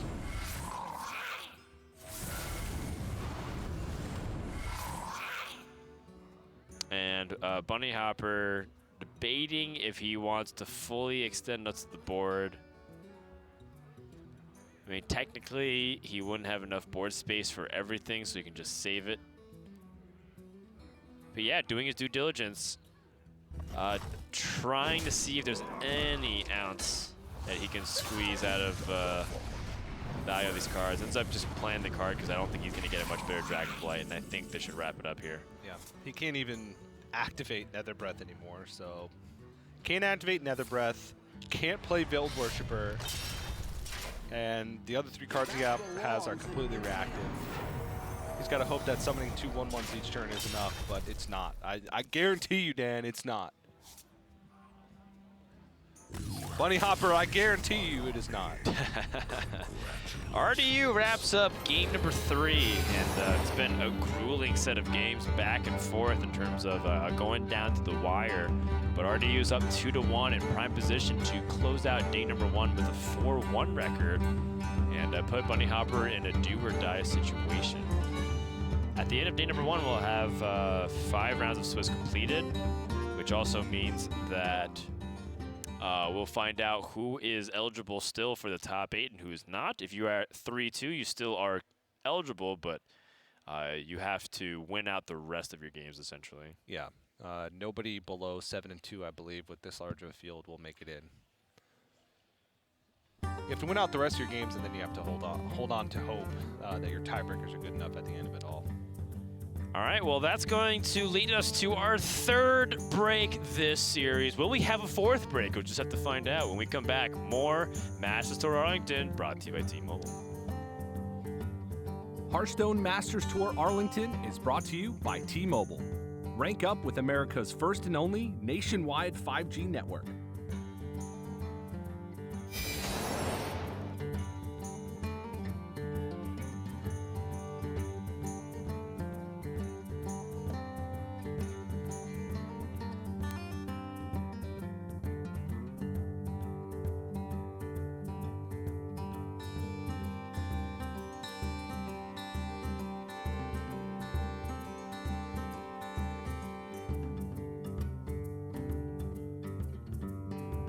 T-Mobile 5G is here, and it's nationwide. While some 5G signals go only blocks, T-Mobile 5G goes miles, beyond the big cities, to the small towns, to the people. Millions of Americans can have access to 5G on T-Mobile. This is just the beginning. T-Mobile, the first and only nationwide 5G network. You'll hear a lot about how coming out of the military means you're somehow damaged goods. I would reject that. I believe that people coming home from combat can actually have gone through post-traumatic growth. And probably the most important thing we can do is provide jobs for those who get out of the military. Together, we can get veterans back to work.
We are back with the Masters Tour Arlington with potentially our last game of the day. It's currently 2-1 in favor of RDU from G2, as we are ready to see if RDU can finish out day number 1 with a 4-1 victory, or will Bunny Hopper find a win with his Warlock? And that's kind of the big question right now. Warlock has been struggling for Bunny Hopper. So far, the Token Druid and the Highlander Warrior have beat it, and the only win that Bunny Hopper has been the Highlander Warrior himself. Yeah. But, you know, he does have a mirror match waiting for him if he gets to that point. You know, he's going to have to win a mirror if he wants to win the series, because still that Warlock left up on the table. And RDU just has his own Warlock remaining, so we'll see if he can take up a win. Bunny Hopper's yet to play the Token Druid, so maybe we'll see Token Druid come out in this game. We saw Bunny Hopper struggle to deal with it in that first game of the series, which seems like so long ago. Yeah, it's been a very long series. It's been about an hour and a half so far. All the players that have finished their series, I think there's almost all of them now. Looks like there might be one more going on. But almost all the other players have gone home, and fatigue is really settling in. So, you know, this is kind of where it really this is where the intangibles that we joked about at the very beginning really kick in. It's like, how does your X factor, you know, help you in these situations? Are you able to kick it into the high gear even though you're tired and everybody has gone home and you feel like your energy's sapped? You're normally in time zones 9 hours from this point, so you're obviously very much in bed because it's 7 p.m. here. So from these Europeans, it's 4 a.m. You know, who's able to really still play their best? And I mean, part of it too is that Bunny Hopper takes a long time for his turns, a very long time. He burns it all the way down. Can RDU keep his composure here and not rush things? Well, both these players have proved that they do have some level of endurance. Bunny Hopper, by balancing being one of the most successful Hearthstone players of the past couple of years with, studying very complicated forms of chemistry. RDU by streaming 14 hours of Battlegrounds in a row and tanking upwards of 1,500 MMR a night. So, both their mentals have been tested. For sure, Bunny Hopper donating his time to advance the human race in terms of sciences and research, and RDU donating his MMR to the rest of the players in the tavern. Both give in their own way. Yes. Both so kind and so willing to share. That is right. Of course, we're just joking. RDU is like in the elite percentage of Battlegrounds players. He's like at least 10K plus MMR. I am at a very low, almost 8K, and I dream of being able to hit the 5 digits. But, as much as, we like to make fun of and poke fun at some of these players, Artie's played a lot, Purple's been playing a lot of Battlegrounds, they still, at their heart, really understand how to play Hearthstone at a high level. Like, if anything, sometimes taking a step away from Standard can help you clear your mind and help you think clearer, because when you're competing for so long, and I'm sure there's a lot of other card game players that can back this up from their own experiences, but you start to tunnel vision a lot because you understand what are the good things to do, and maybe because you only start thinking about what the good things to do, you're not necessarily seeing outside the range of your vision, and you need to be able to see these corner case plays. And if you're like thinking about it so intently on how you're supposed to be playing, that's not really how Hearthstone and card games work. You're supposed to a lot of times adapt to the situation that you're given. Like we saw Bunny Hopper basically plan his entire game plan around Waxadread, and that just like won him the game, right? We basically played at like a 45-minute like Waxadread waiting room. Yes. And that's okay, given that Bunny Hopper's playing with the best what he's got, but it factors in for all these players, I'd say. I hope we can find a better example as this series progresses. Not that well, I'm saying that was like an early game factor. Yes. That came into play. Yes. I mean, another simple thing is just draw order, right? Like if you draw your Galakrond early, are you playing into it versus are you playing more defensive? Bunny Hopper does have this Nightmare Amalgam, which allows him to figure out if he wants to push. And from my experience in this matchup, if you do restrict the early game board, you do make them a little bit more uncomfortable. But if you are expecting your opponent to have crazy Netherwing, you might as well just push face damage here. Exactly, yeah. And same goes for Plague of Flames. Since your opponent also destroys their own board when they Plague of Flames, and Warlock has so much access to ways to generate minions onto the board, you might as well just push face damage if they have to be reactive and you have ways to follow it up. Well, Bunny Hopper does have some follow-up here in a couple of ways.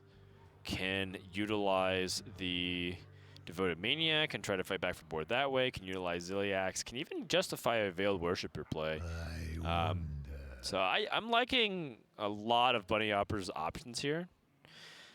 What I like most about Veiled Worshipper is that it's an investment into the future turns, and it helps you answer what RDU is going to be playing later in the game, and it helps you get closer to Galakrond. So I like playing Veiled Worshipper in this position.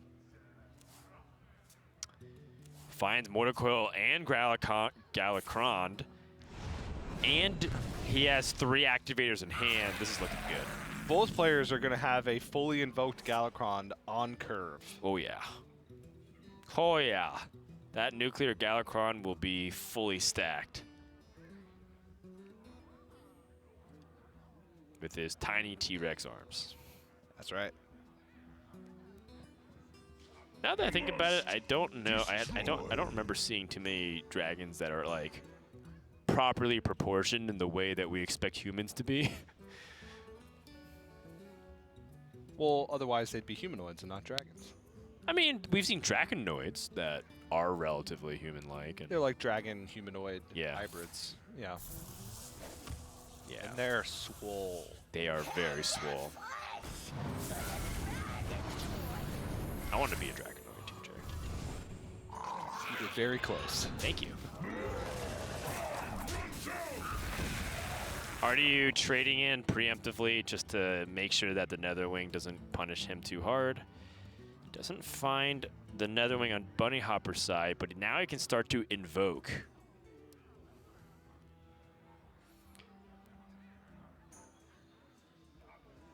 You can actually get this 5 damage push to face here. Yep, through Devoted Maniac. And that 5 damage isn't trivial. Like, that's enough that starts making RDU sweat a little bit. Just a little bit, you know? Just a tiny bit of perspiration where you're not sure if you need to reapply more deodorant. Or you're a little uncomfortable just all the time. Yeah. Oh, finds that Siege Breaker, so he gets the +1 attack on these imps. That's convenient. Yeah, and this is one of those spots where I feel like you do want to limit the board. Okay. So RDU purposefully trades off his board space here. He could have had the 2-2 go to a 1-1 and the 2-1 go into the... That's that mental fortitude you talked about, Dan. Yeah. Maybe I'm missing something, but I RDU, the unflappable. I can't see a reason why you trade that in over leaving a 2-1 on board in that scenario. I was specifically going to mention, like, this is one of those situations where you don't want to push face damage. You want to try and protect your board against a possible Plague of Flames. Also, if your opponent's going to follow up with their own Galakron, you just want as many attacking minions as possible to try and go for that swing. I don't know if Bunny Hopper can risk playing his own Galakron. He can't take much off the board. And if he does play it, he's going to take a lot of damage unless he can get a significant amount of taunts. So he might as well just go for the Sacrificial Pact swings.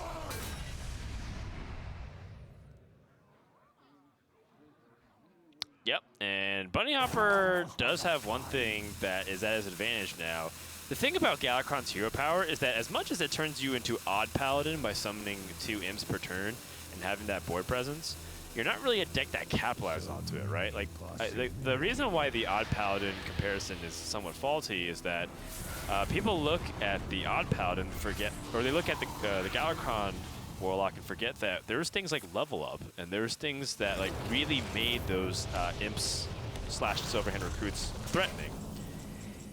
That's not really the case with this deck. This deck, the imps are just more of reactive tools, right? They're like things that you can use Sacrificial Pact on, or you can use it to help get Plague of Flames. Maybe you even Immortal Coil your own 1/1s. It's not really super impactful versus the Odd Paladin. They play like the Vine Cleaver and the level up and try to just pressure you nonstop and threaten to kill you with, well, you know, other stuff too. Like you would play Stonehill Defender into Sunkeeper Tarim. The good old days. The good old days, TJ. The year that nearly killed all of us. Yes. Drove us to our absolute limit. You talk about mental fortitude. Anyone that survived 2018. Whew. They rotated Baku again an entire year early. Yeah, like think about it conceptually, where it's like they would still be around right now. They'd still be in the game. Don't have a world champion lineup that features Baku again because they just rotated out right before the 2019 championship, where Hunter Ace won with Conjurer Mage, Dragon Mage, and then Hagatha Control Shaman, Tempo Rogue, and Control Warrior. It was a really interesting time in Hearthstone, although I think a lot of people may remember it like, oh, you know, I missed the days of even Warlock and Odd Paladin. It's like, they would still be in Standard right now. Yeah. If they weren't rotating. Exactly. Imagine Nether Breath and even Warlock. Just think about it for a sec. Be quite good. It'd be disgusting. Anyways. Back to the gameplay at hand. RDU gets his board answered as well. Bunny Hopper using that Dark Skies to clear it, trying to pave the way for his Dragon Queen Alexstrasza. And as we mentioned, the pure power for RDU isn't super impactful, but on the flip side, still having access to Life Tap is pretty decent when you're trying to activate things like Zephyrus and the Dragon Queen Alexstrasza. And RDU is just slowly starting to take more and more damage to the point where that claw from the fully invoked Galakron from Bunny Hopper's side, you know, is getting close to just ending the game by itself. Is Alexstrasza the true queen of the dragons, TJ, or is that just a... I don't know, that's just a title used simply because we could? I have no idea. That's a Doa question. That's a Doa question. He's probably backstage screaming at us right now. Of course she's the queen! I haven't really heard Doa ever be like hostile towards anybody, so... Except for burning trees. Which is not a euphemism for anything else. Bunny Hopper has the Galakrond Azeroth Sand ready to go. And you know, his opponent's at 16 life. It's not absurd to think about being aggressive here and just like smack in the face. Yeah, he just saw Plague of Flames. Okay. Very annoying board to deal with. Lots of health. 20 health on the board. He's really starting to think. Hard to track how many 2-ups he has left in his deck. If he's running low, which he does have Veiled Worshipper, so something like Veiled Worshipper into Zephyrus could be allowing him to find lethal over the next few turns. Artie's at 16, so yeah, actually just unless Artie uses a significant amount of healing right here, which he does have. In fact, he also has Kronks.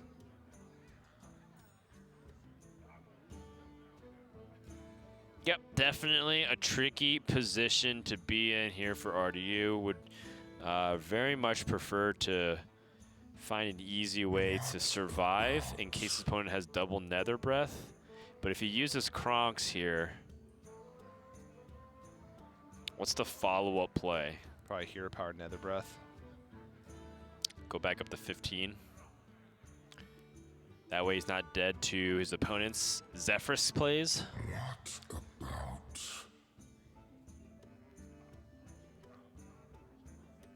That's the thing, though. He still kind of would be when he...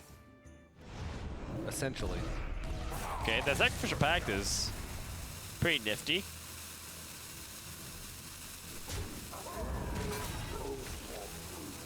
Dark Skies. Interesting. Is he going to play the Netherwing? He will. And Nether Breath to face, trying to survive, wants to stop any kind of Zephyrus, and then he's going to go on his counteroffensive. We've entered the breath battle. Who has breath control, TJ? Not me. Those fajitas for dinner had a lot of onions in it. Can you tell? Very much so.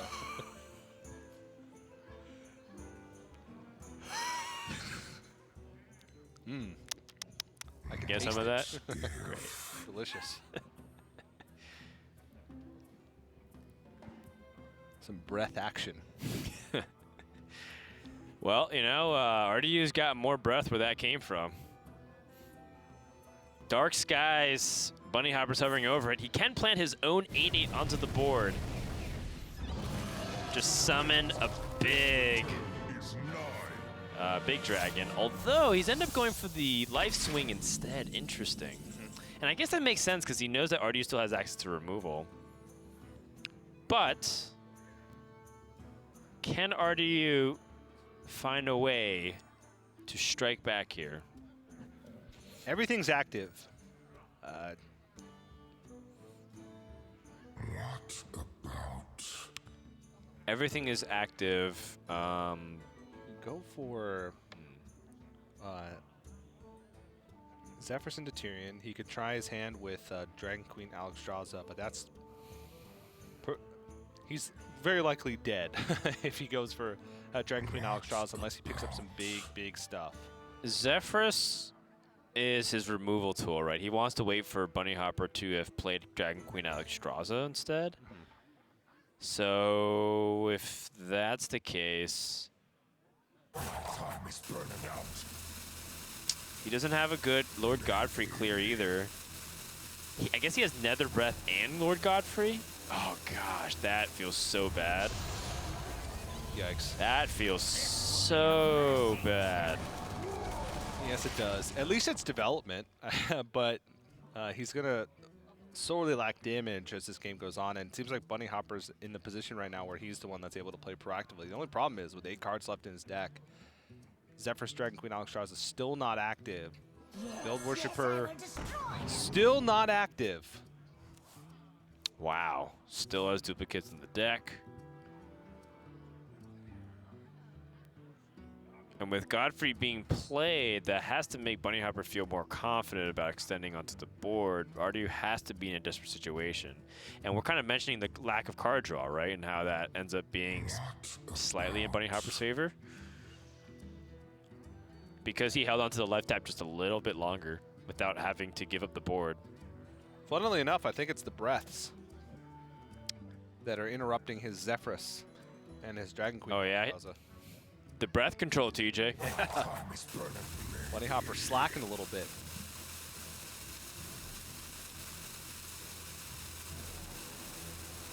Unity, precision. He keep drawing deeper into his deck here at the Mortal Coil. And there's the breath.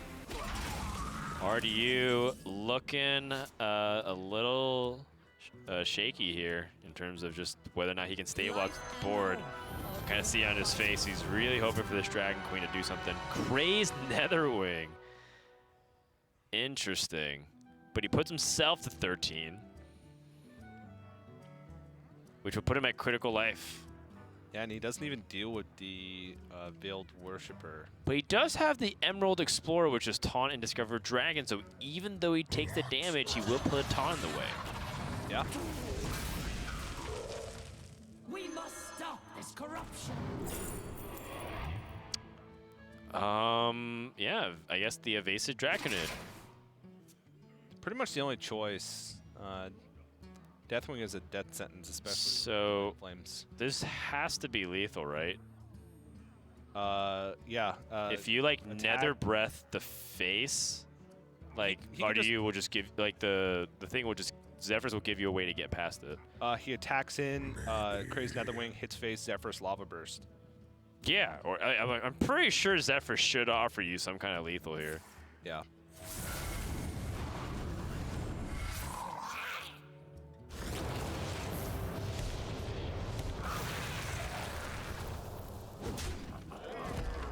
Yep. All right, so the Nether Breath and the Zephyrus should offer 4 damage in the form of anything. Lava Burst, Soulfire, and Eviscerate all are good enough, and Bunny Hopper's gonna tie it, winning the mirrors. The non-mirrors have been going RDU's way, and the mirrors have been going Bunny Hopper's way. So when it comes down to it, the final match will be a non-mirror. So RDU's got this. So RDU's got this. Congrats, RDU. Yeah, we'll come down to that token Druid for Bunny Hopper versus the Warlock for RDU. Yeah, it is going the distance for this one, which is, you know, I mean, honestly, if this was back and forth in, you know, the grand final series, it'd be pretty good. It's just that the day number 1, you kind of have to feel like, as much as we're excited to see these guys play, we also have to feel for their energy levels. I kind of just feel it from here. Yeah, there's not a single player left. It's gotta feel bad. Your buddies are usually the ones waiting for you to cheer you on and, you know, pat you on the back. But we have not only reached the final game for today, but we've also reached our final break of the day. So when we come back, we're going to conclude day number 1 here at the Hearthstone Masters Tour in Arlington, presented by T-Mobile. Hearthstone Masters Tour Arlington is brought to you by T-Mobile. Rank up with America's first and only nationwide 5G network.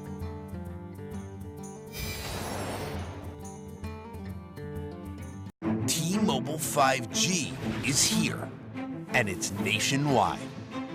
While some 5G signals go only blocks, T-Mobile 5G goes miles. Beyond the big cities, to the small towns, to the people. Millions of Americans can have access to 5G on T-Mobile. This is just the beginning. T-Mobile, the first and only nationwide 5G network.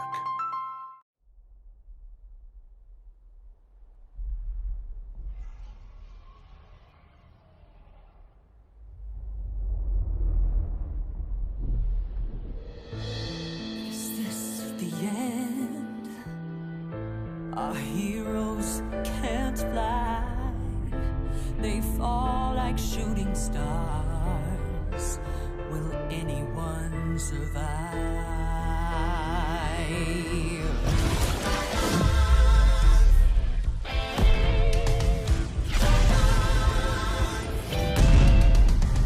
Dragons take flight above the ice and snow. High in the sky where the cold wind blows. Wings beat down as the feedback foes. Flaming hot fire over frozen bones. Good unites against evil they oppose. They ride or die as the legends grow. We must don't choose sides, feelings are heroes. There are no silence in this combat zone. Beats midair, yeah, it's a chiller.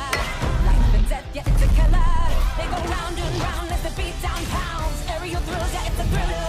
The sky's filled with trauma and all of this drama, portending and impending end. Crash down. It's dragons descend.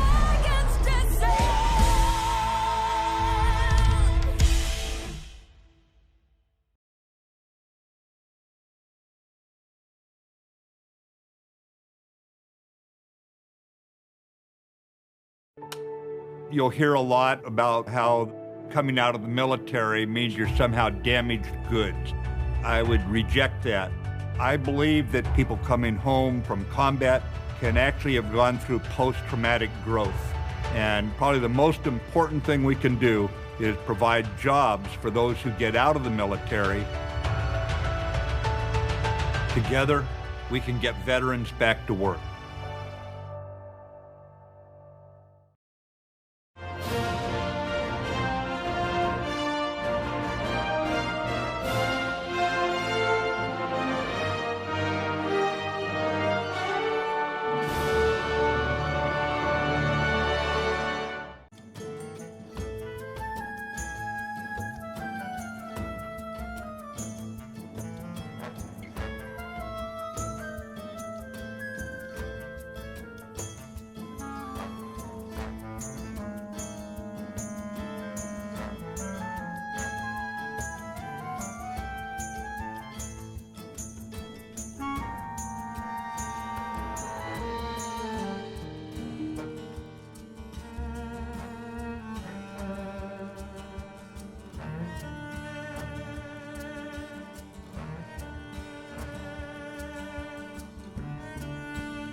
Game number 5 is upon us as we march on closer to finding out who will be a Masters Tour Arlington champion to kick off 2020. Bunny Hopper and RTU tied at 2 games apiece as we are live at the Esports Stadium in Arlington, Texas. Your location for the Dallas homestands. That's right. The Overwatch League is hosted in a venue something like this, and it's fantastic. Although I'm sure they blow it out. You know, for the audience that wants to fill out. We took over half the venue and filled it with Hearthstone nerds, but for today, when they finished 5 rounds of Swiss, they were dismissed. Yes. There's an area like right outside of the actual playing area where we are currently. That's a kind of a LAN cafe-ish area where the players can watch and other people can watch, but yeah, the actual stadium is just playing, and it's kind of cool. At the beginning of the day, we started casting. Every player sat down and started playing. It was dead quiet in here, which is probably weird for the people that run this venue to see an actual tournament going on and just be dead quiet. But it's fun. It's cool to see that many high-stakes competitive Hearthstone matches going on at the same time in the same room, especially with such a cool stage. So, all right, time to get down to business, Dan. Game 5, Token Druid versus the Galakrond Warlock. Galakrond Warlock should be better matched up than some of the other classes against Token Druid, but last time we saw it, RTU kind of smashed Bunny Hopper real quick in what looked like to be a fast game number 1. But the rest of the games have kind of been slowing down a ton. So we're going to go into game number 2 here or game number 5 here, with Bunny Hopper looking to jump out the gate very quickly. He does have this Shrubadier, some that early game tree, and if he can stick it, he gets the Dendrologist. A whole lot of removal is packed in this Galakrond Warlock deck. You have Dark Skies, you have Crazed Netherwing, you have Plague of Flames, Lord Godfrey. Later on in the game, Zephrys clears. Yeah, and I like that RD is using his Mortal Coil. I think he's already valuing every point of life that he can guarantee. If he life taps, he's taking 2 damage to get a card versus Mortal Coil spending 1 mana. And yes, you do float a mana, but you also get to still draw a card effectively this turn. And I think next turn he wants to curve out with the Fiendish Rites. But he did pick up the Crazed Netherwing, so if you pick up another dragon next turn, maybe he'll consider instead saving this coin. Meanwhile, Dendrologist picks up an opportunity to discover spells, and I think you can justify almost any of these, but Soul of the Forest immediately sticks out to me because it's like a card that Token Druid can really utilize. And then Gift of the Wild is like interesting top end that activates Garden Gnome. Garden Gnome is a 4-mana minion that says if you're holding a spell that costs 5 or more, you get 2. You can summon 2 treants. So without any guarantee of that, I think I'm leaning towards Gift of the Wild. Yeah, that's. It feels like it would be hard for Bunny Hopper to afford missing that turn 4, or if not missing it, having a much weaker turn 4. But you know, there's still a lot of those 5-cost mids in the deck. Gift of the Wild, I don't see being super useful just as a card being played in the matchup. Usually, you get to a point where you have enough minions sticking to get good value out of Gift of the Wild, you win anyway. So yeah, and it's also like that Warlock has removal tools, so if he tries to force the Garden Gnome situation, he might play Garden Gnome, let it get killed by the Netherwing, and then he's stuck with a Gift of the Wild in the hand. Yeah, no, that's very true. So some gift, huh? Yeah. It's like an avocado. Thank you for agreeing. It's like an avocado. Are you talking smack about avocados now? Don't forget where you came from, TJ. The avocado state. No. Wait, Virginia is the avocado state? Oh. Well, you lived in San Diego for so long. Yeah, about 3 years. Practically a lifetime. Practically a lifetime. Yeah. About 10% of my life. Yeah. Whereas I lived roughly 33% of my life. How long have you been living in California? Total? Like a while, right? Yeah, it's actually about the same, California. There you go. Don't forget where you came from, TJ. Bunny Hopper picks up the Force of Nature anyway, summons the Treants. This will give an opportunity to check if RDU has that coin Crazed Netherwing, but the thing is, RDU does not actually have the second dragon. So instead, gonna call down the Dark Skies. Bunny Hopper again has 2 more sources where he can set up threats. He can play Force of Nature, Noobsot Defender, or he can just play Garden Gnome. You ever think coin life tap is could be an option on the last turn for RDU? To try and make sure that you get a dragon or have an additional chance to get a dragon? Sure. I wouldn't mind it because you do know that turn 5 onwards is basically like, well, he could just have another set of threats that I have to deal with. So, you know, I think it's just something worth exploring. Because what are you really saving the coin for based off your hand? Not really much. Yeah. So you might as well find a way to piece together the floating mana. Because RDU so far has floated 2 mana, and that's a card drawn if he was able to optimize a little bit better.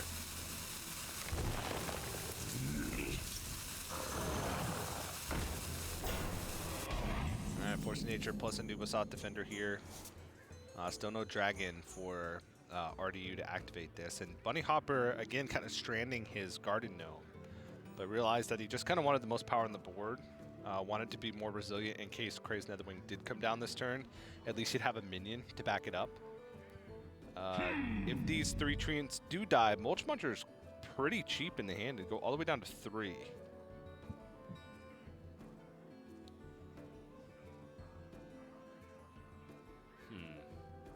Yeah, it certainly is curious. But RDU is just kind of stuck. And I think, you know, now that we get to see the luxury of hindsight, maybe RDU should have been tapping a little bit more aggressively. But he has been playing with a good amount of health, right? The other side of it is he could be playing stuff, and then Bunny Hopper could be threatening to kill him with Savage Roar. Like, tap all you want, I'm going to kill you. This Soul of the Forest is particularly nasty, though. Especially in relation to Power of the Wild. I'm wondering if Bunny Hopper wants to go for that, or for the Mulch Muncher.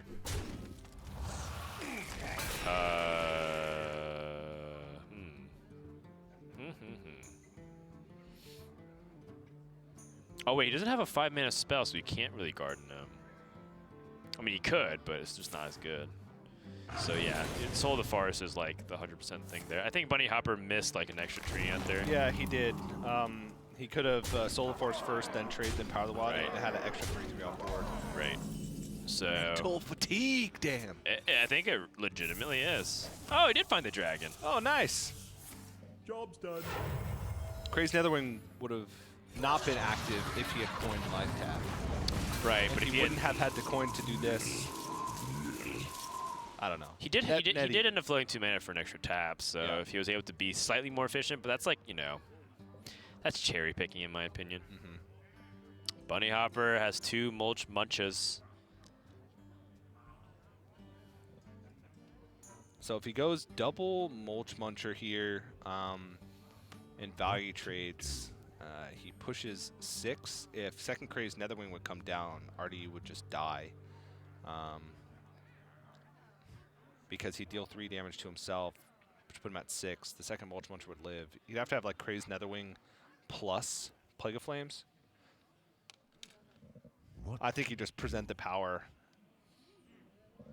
Yeah, threaten RDU and force him to have the answers. He's not running things like the Twisting Nether, right? So he already uses coin. And Bunny Hopper's going to press in and force RDU in a situation to deal with this. There's no Godfrey. And even if he did, he'd still be dead. Nether Breath, is that enough to help stabilize? No. No, RDU's going to concede. Bunny Hopper with the Token Druid is going to lock up the series and end day 1 at a 4-1 record. Whew. It was a marathon of a series, but ultimately Bunny Hopper comes out on top, and it's got to be a rough loss for RDU, to be honest. You play a 2-hour best of 5 at the very end of a very long day. And after what he could think was a good start, he ends day 1 at 3-2, which is just barely,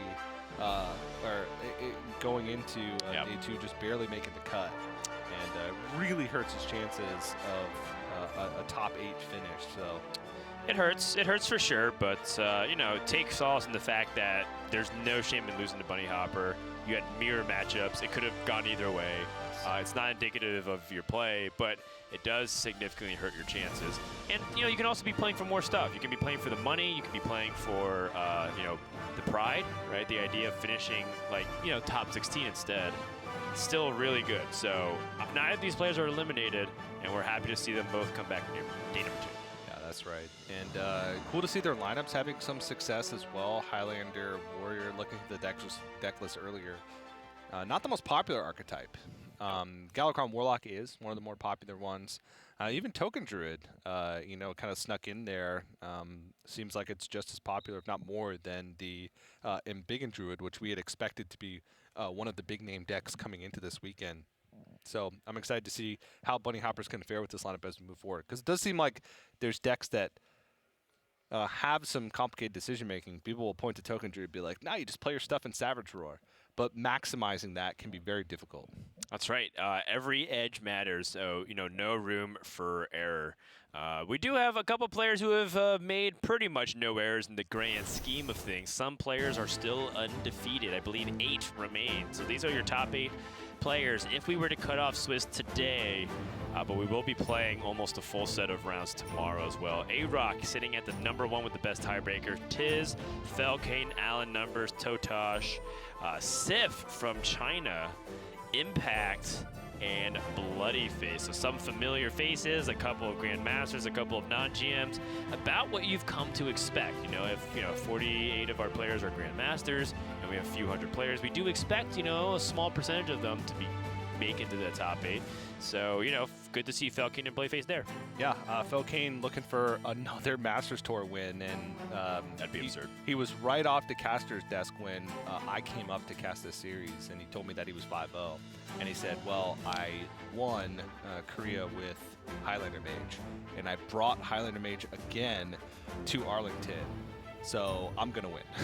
So, yeah, he's feeling pretty confident, especially with the 5-0 score going into day 2. That's right. That's right. So we've been tracking all of the action over at Battlefied.com, where you can find the deck lists and all the results. And, overall, I've been pretty happy with how we've been seeing the players show up today. It feels like the metagame has all kinds of different directions, even some surprises that we weren't really expecting, old and new. TJ, any final words that you want to say before we wrap the stream today?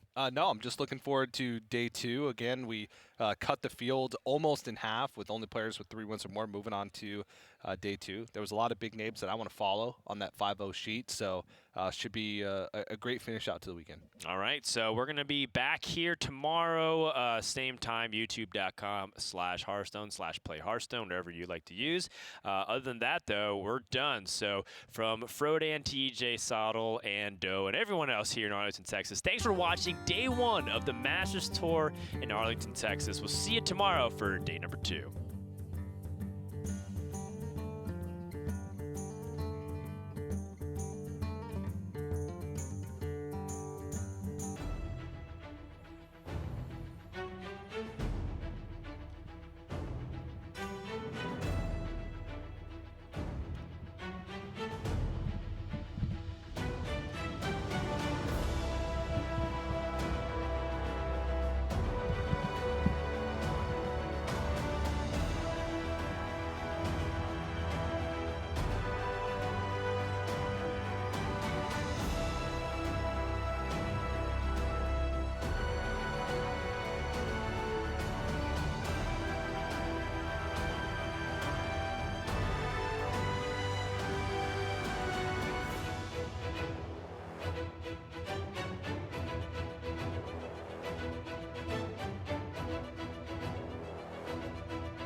T-Mobile 5G is here, and it's nationwide.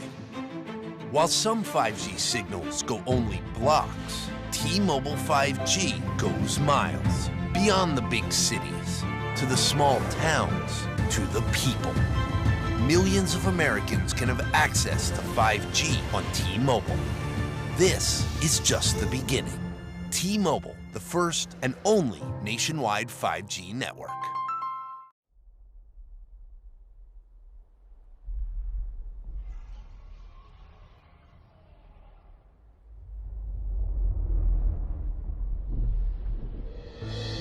Is this the end? Our heroes can't fly. They fall like shooting stars. Will anyone survive?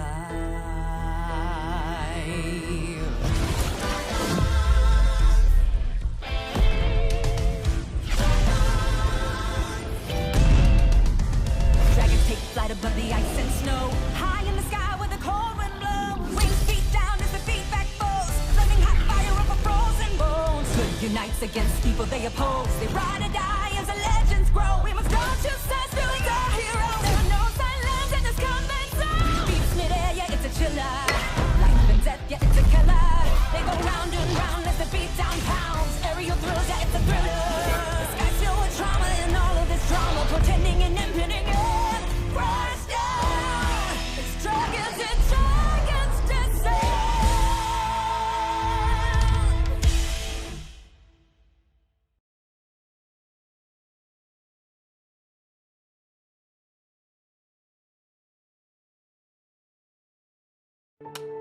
You'll hear a lot about how coming out of the military means you're somehow damaged goods. I would reject that. I believe that people coming home from combat can actually have gone through post-traumatic growth. And probably the most important thing we can do is provide jobs for those who get out of the military. Together, we can get veterans back to work.